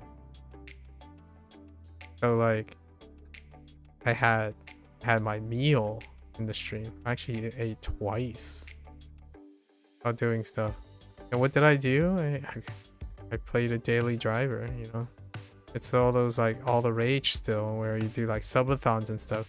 I didn't even do subathons. I just happened to enjoy doing the streaming thing that long. I don't think I've ever done a subathon. You don't need to convince me to do it for a very long time. Just do.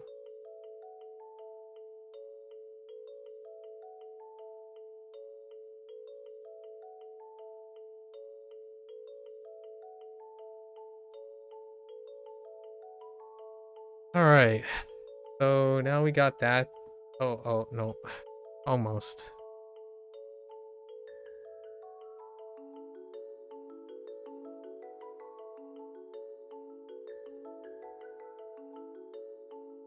We're gonna be so fast. Like I'm telling you, I'm gonna be so fast today that I'm gonna disappoint myself at how unfast I'm gonna be. I'm telling you, I'm gonna hit the ground so fast with the shading. Hold on. I need a different tone for this. That seems pretty good. Oh, it's kind of like the benchmark, yeah. I don't know how much extra, you know, line stuff I'm gonna do. Maybe just the necessary ones, and then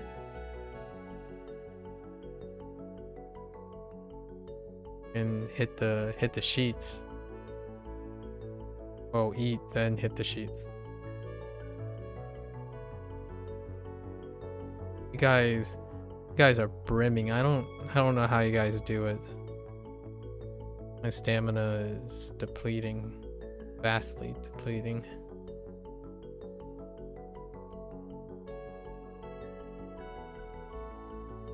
How do you do it? I mean, Danny over there, he worked for 9 hours, and then do the thing.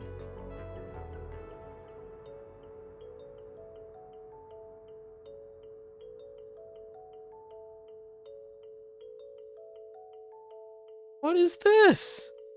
Oh, it's probably I didn't cover that block.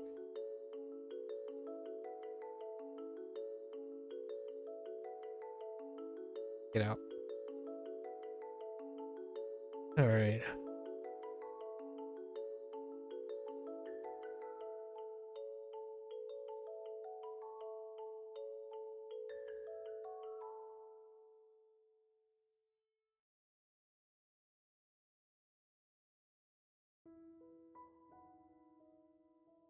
Oh, speaking of things man-made, it's absolutely a gorgeous marvel what man-made has made.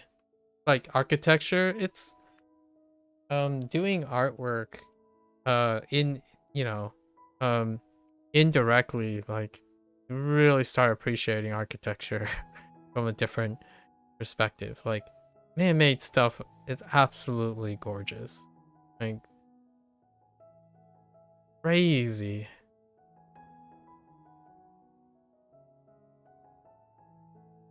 All right.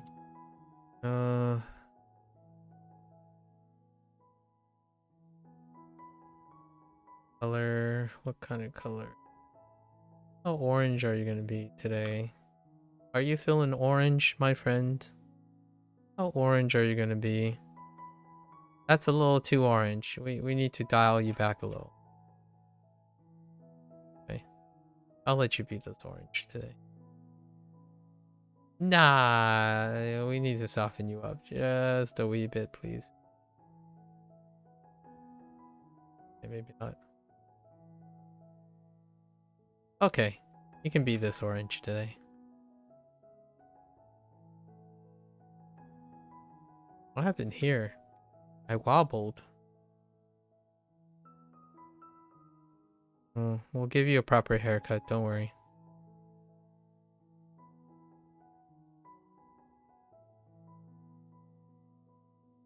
Don't you worry. Ooh, yeah. You're very orange. Whoa. Alright. Guess we're sticking with it.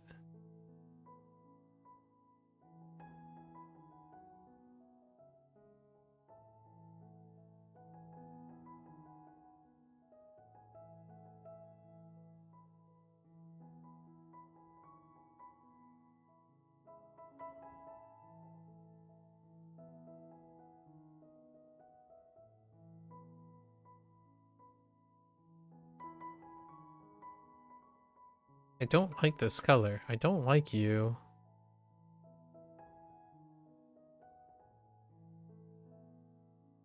I like you better. Oops.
No one look.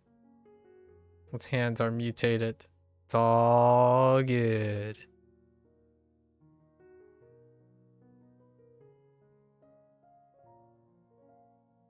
Mutation hands.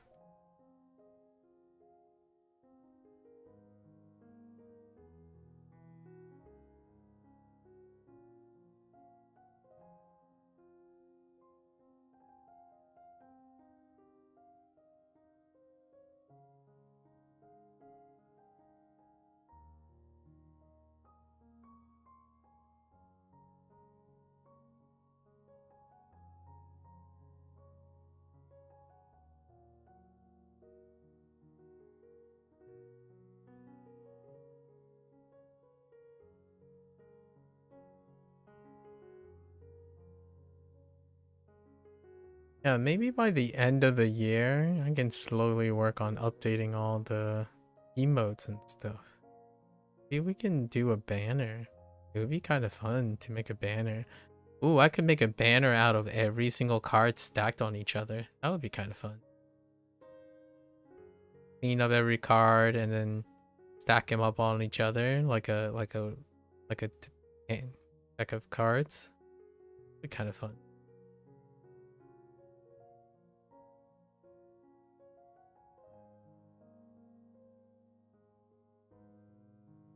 All right.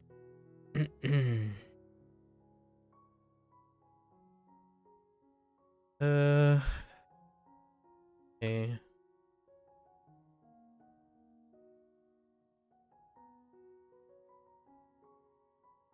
I'm gonna stick to 3 colors. Crazy. Ain't about that cuckoo for Cocoa Puffs, like, no. Resist.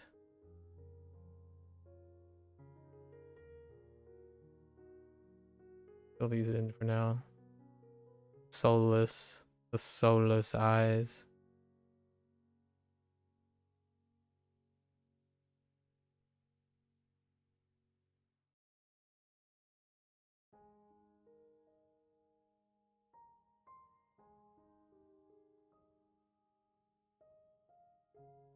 Okay, now he is flat as any all get flat. All right, so where do we start? How do we unflatten this?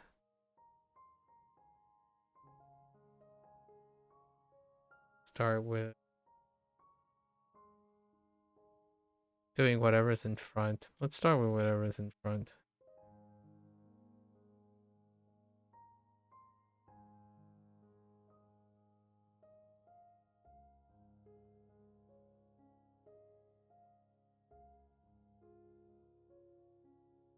I'm brainstorming where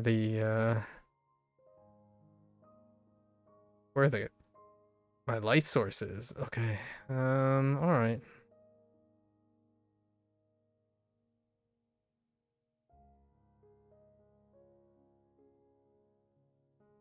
Okay.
Hey, got one object done. All right, it's time to quit. Okay. Hmm.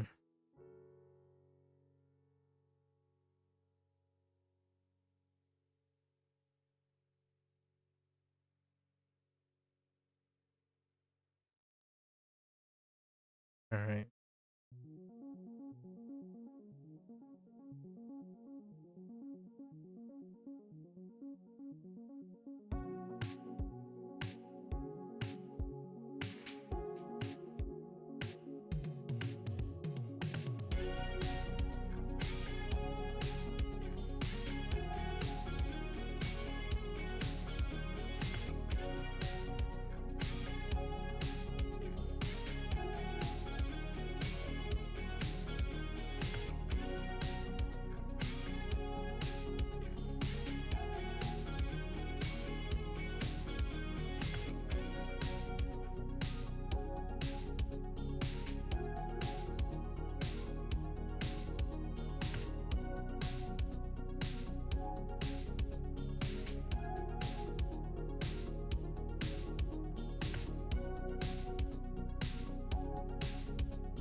Okay. Oh, I need another color, huh? Um.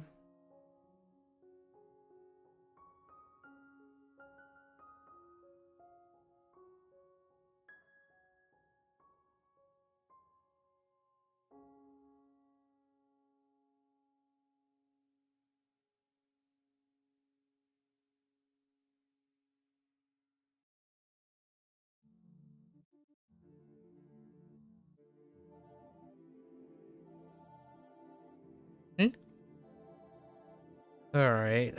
Let's do these. Amazing. Oh my. Where does it end?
Okay. My hand is starting to hurt. Not great. Not great.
All right, so oh wait.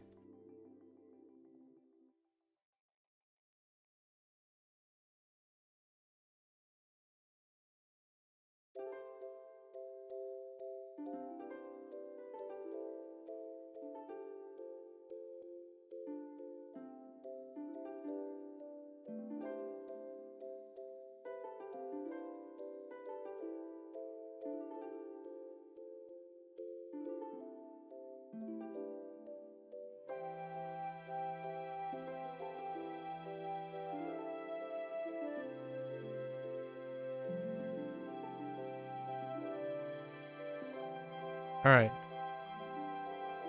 So we're done with the bamboo. Now we have to do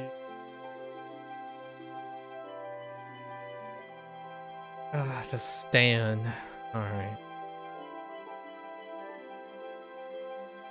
Okay. At least it's a big object, right?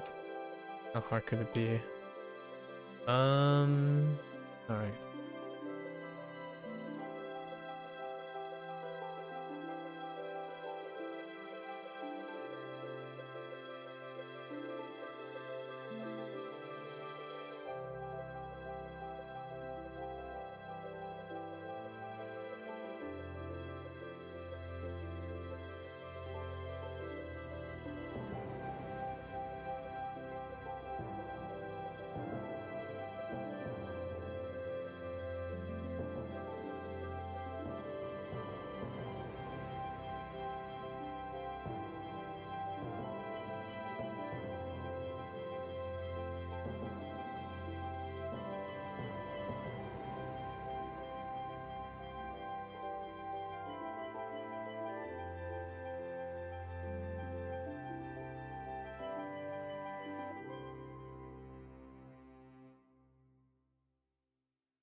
Okay.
Let's see.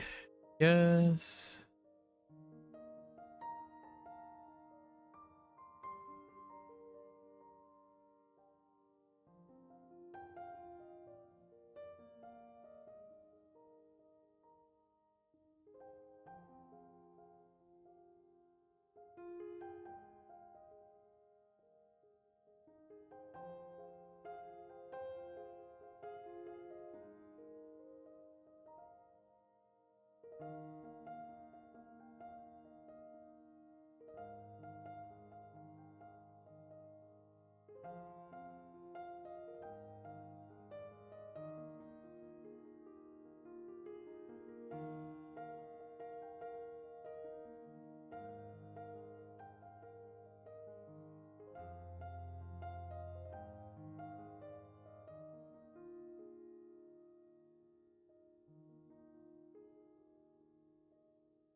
Right?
Hmm. Okay. Heckin' pillars, man. Pillars.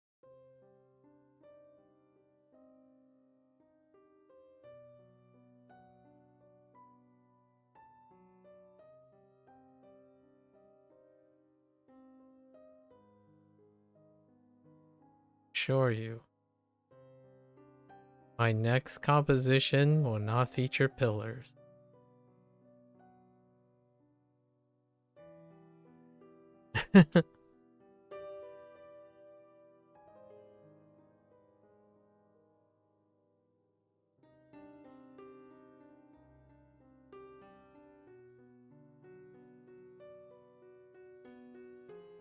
Oh man.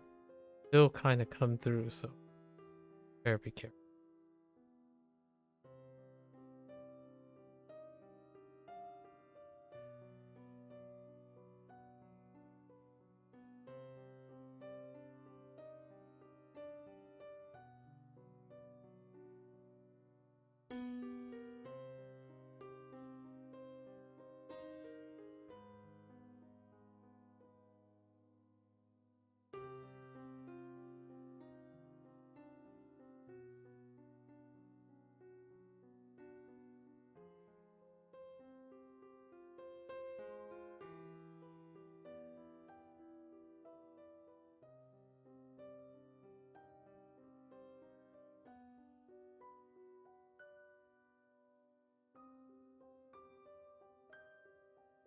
Slowly but surely.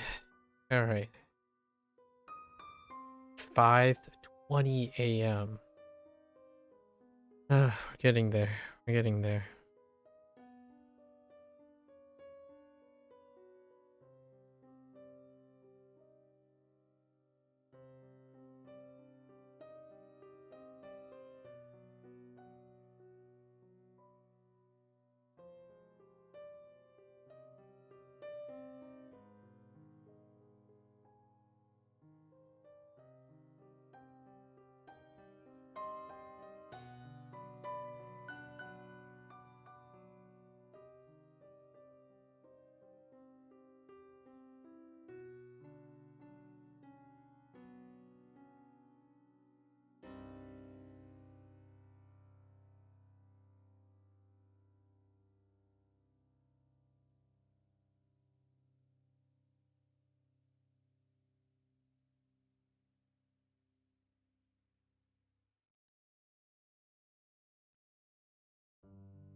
That actually looks not that great. Fine. I don't want to. Yeah. I got it. I hope you later.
I don't know what this is. uh, hmm.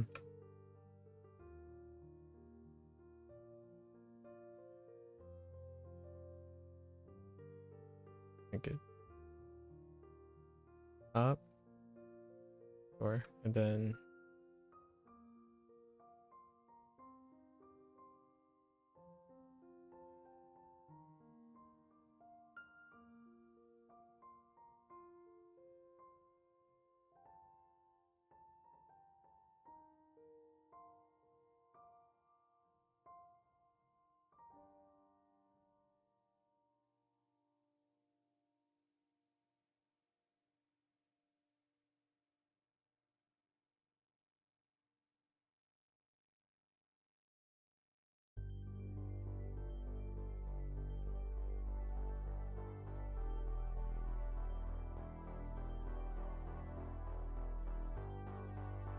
It'd be hard work, but it's turning out great. Oh boy. Alright.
Me?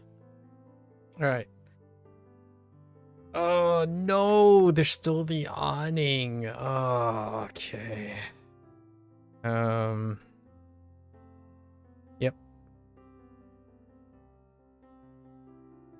Yep. Yes, sirree. Yes, sirree, Bob.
Hey. Alright, buddy. What do I think of your study? Ooh. Oh, well, now that's it. Now that's nice. Wow. Really captured the smugness of giraffe mans. I always thought giraffes are pretty smug. I feel like the left one definitely has some tood going on. The right one's like, oh, I'm just pleasant, but the left one is like, yo, what's up? Let's go get some tea.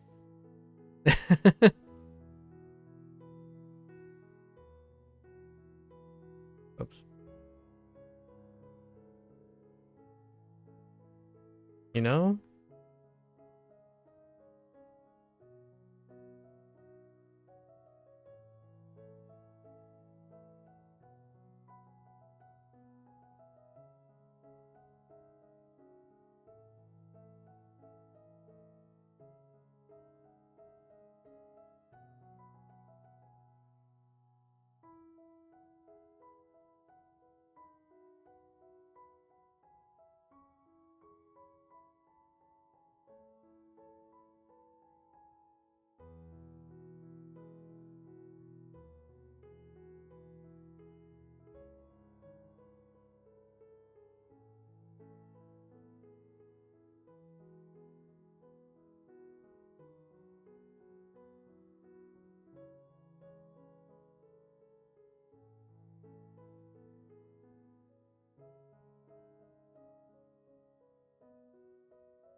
I'll work on that in a little bit.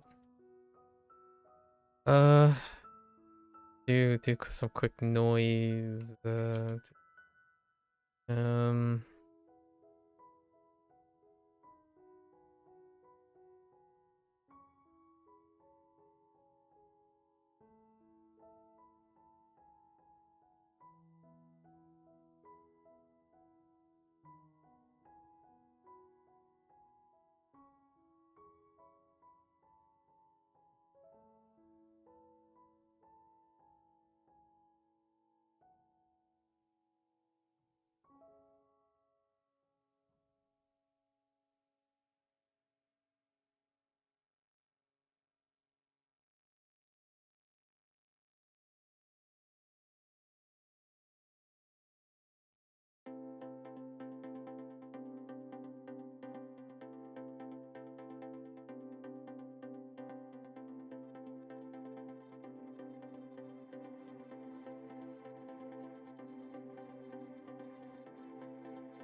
You must retire. Oh yeah, take care. Pete. Thanks for hanging out. You'll see the product tomorrow.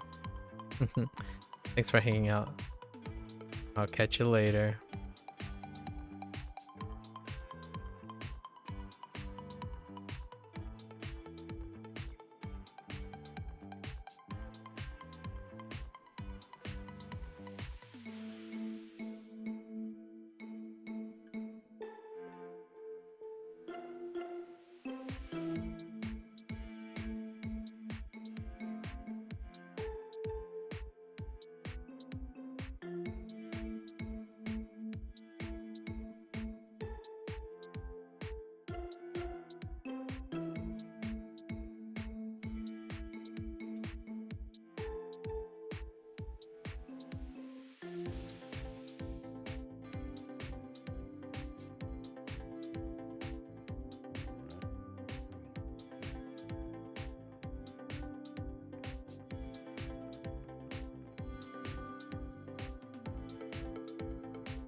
All right.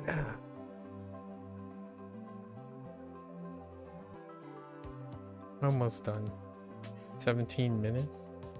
Okay.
Clean up some lines, right? I don't need... Oh, I do need those. I do need those. Don't need those.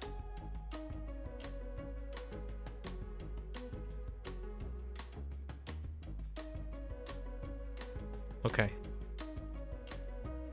Alright. How much time? Alright. Alright.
uh, uh,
All right. So let's do touch up, do my border, and then way over time. Okay. Or it was supposed to be 3 hours, but we're going on to 4 hours now.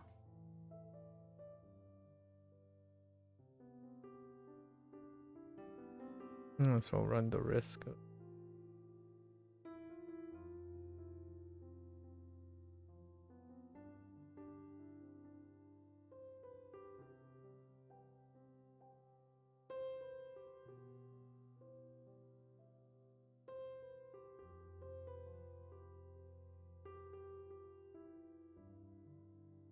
it's not going to even be in French.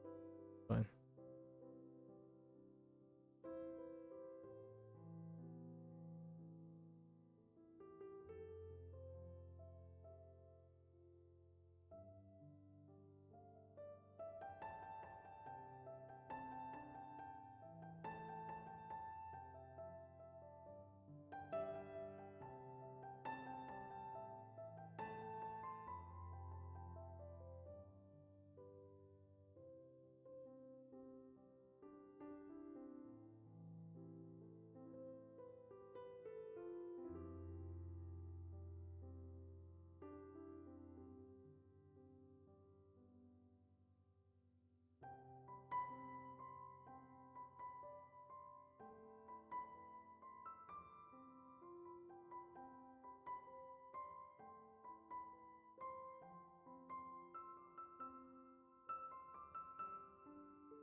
It's not thick enough, but that's fine. I think we're good.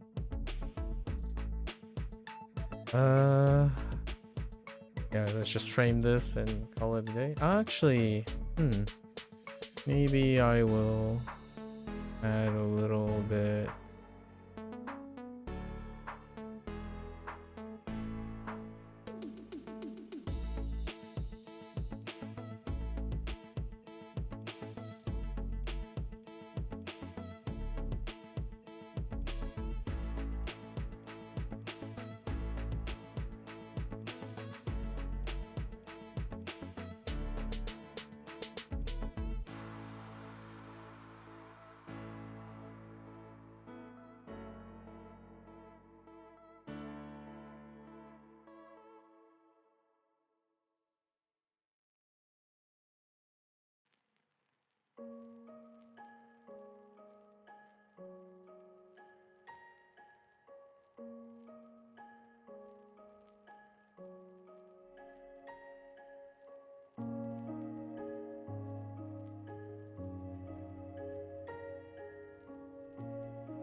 Nah.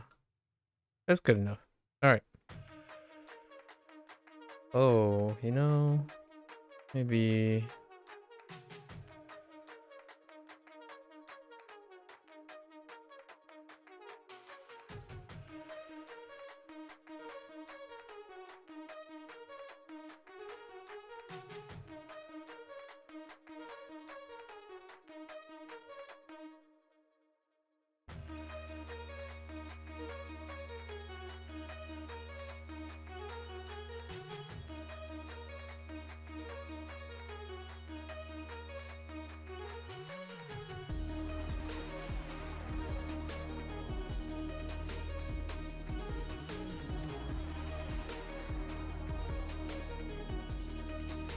Okay. Alright, we're really done. 4 hours. 4 hours is tops. Do not go over 4 hours.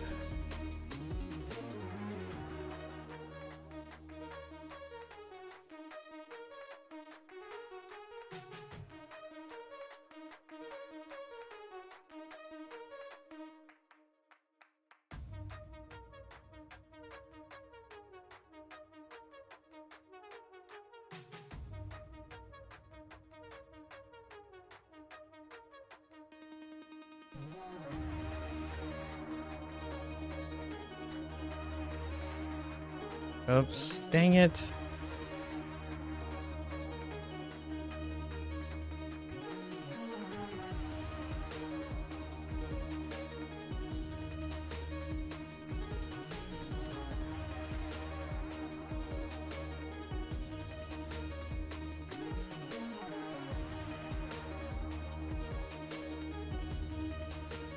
Oh, deal. What are we gonna do for deal?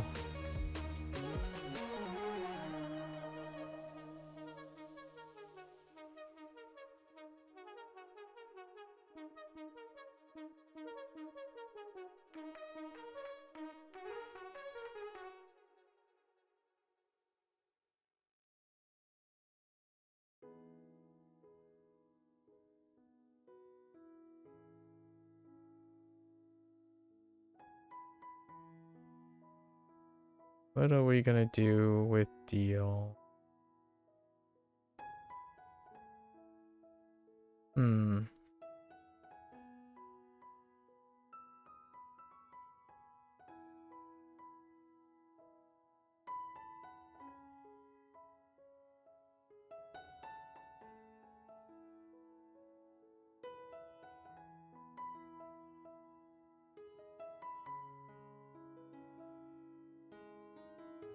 We do shopping?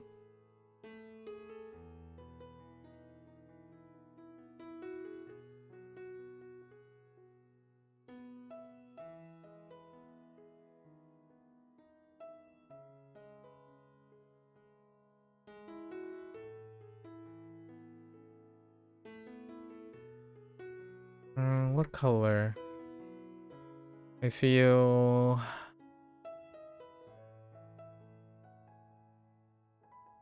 green with gold. It's probably pretty decent.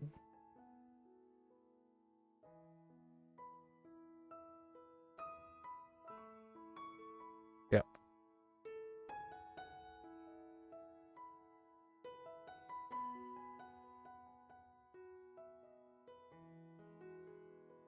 All right, now I gotta choose a letter. Well, let's do this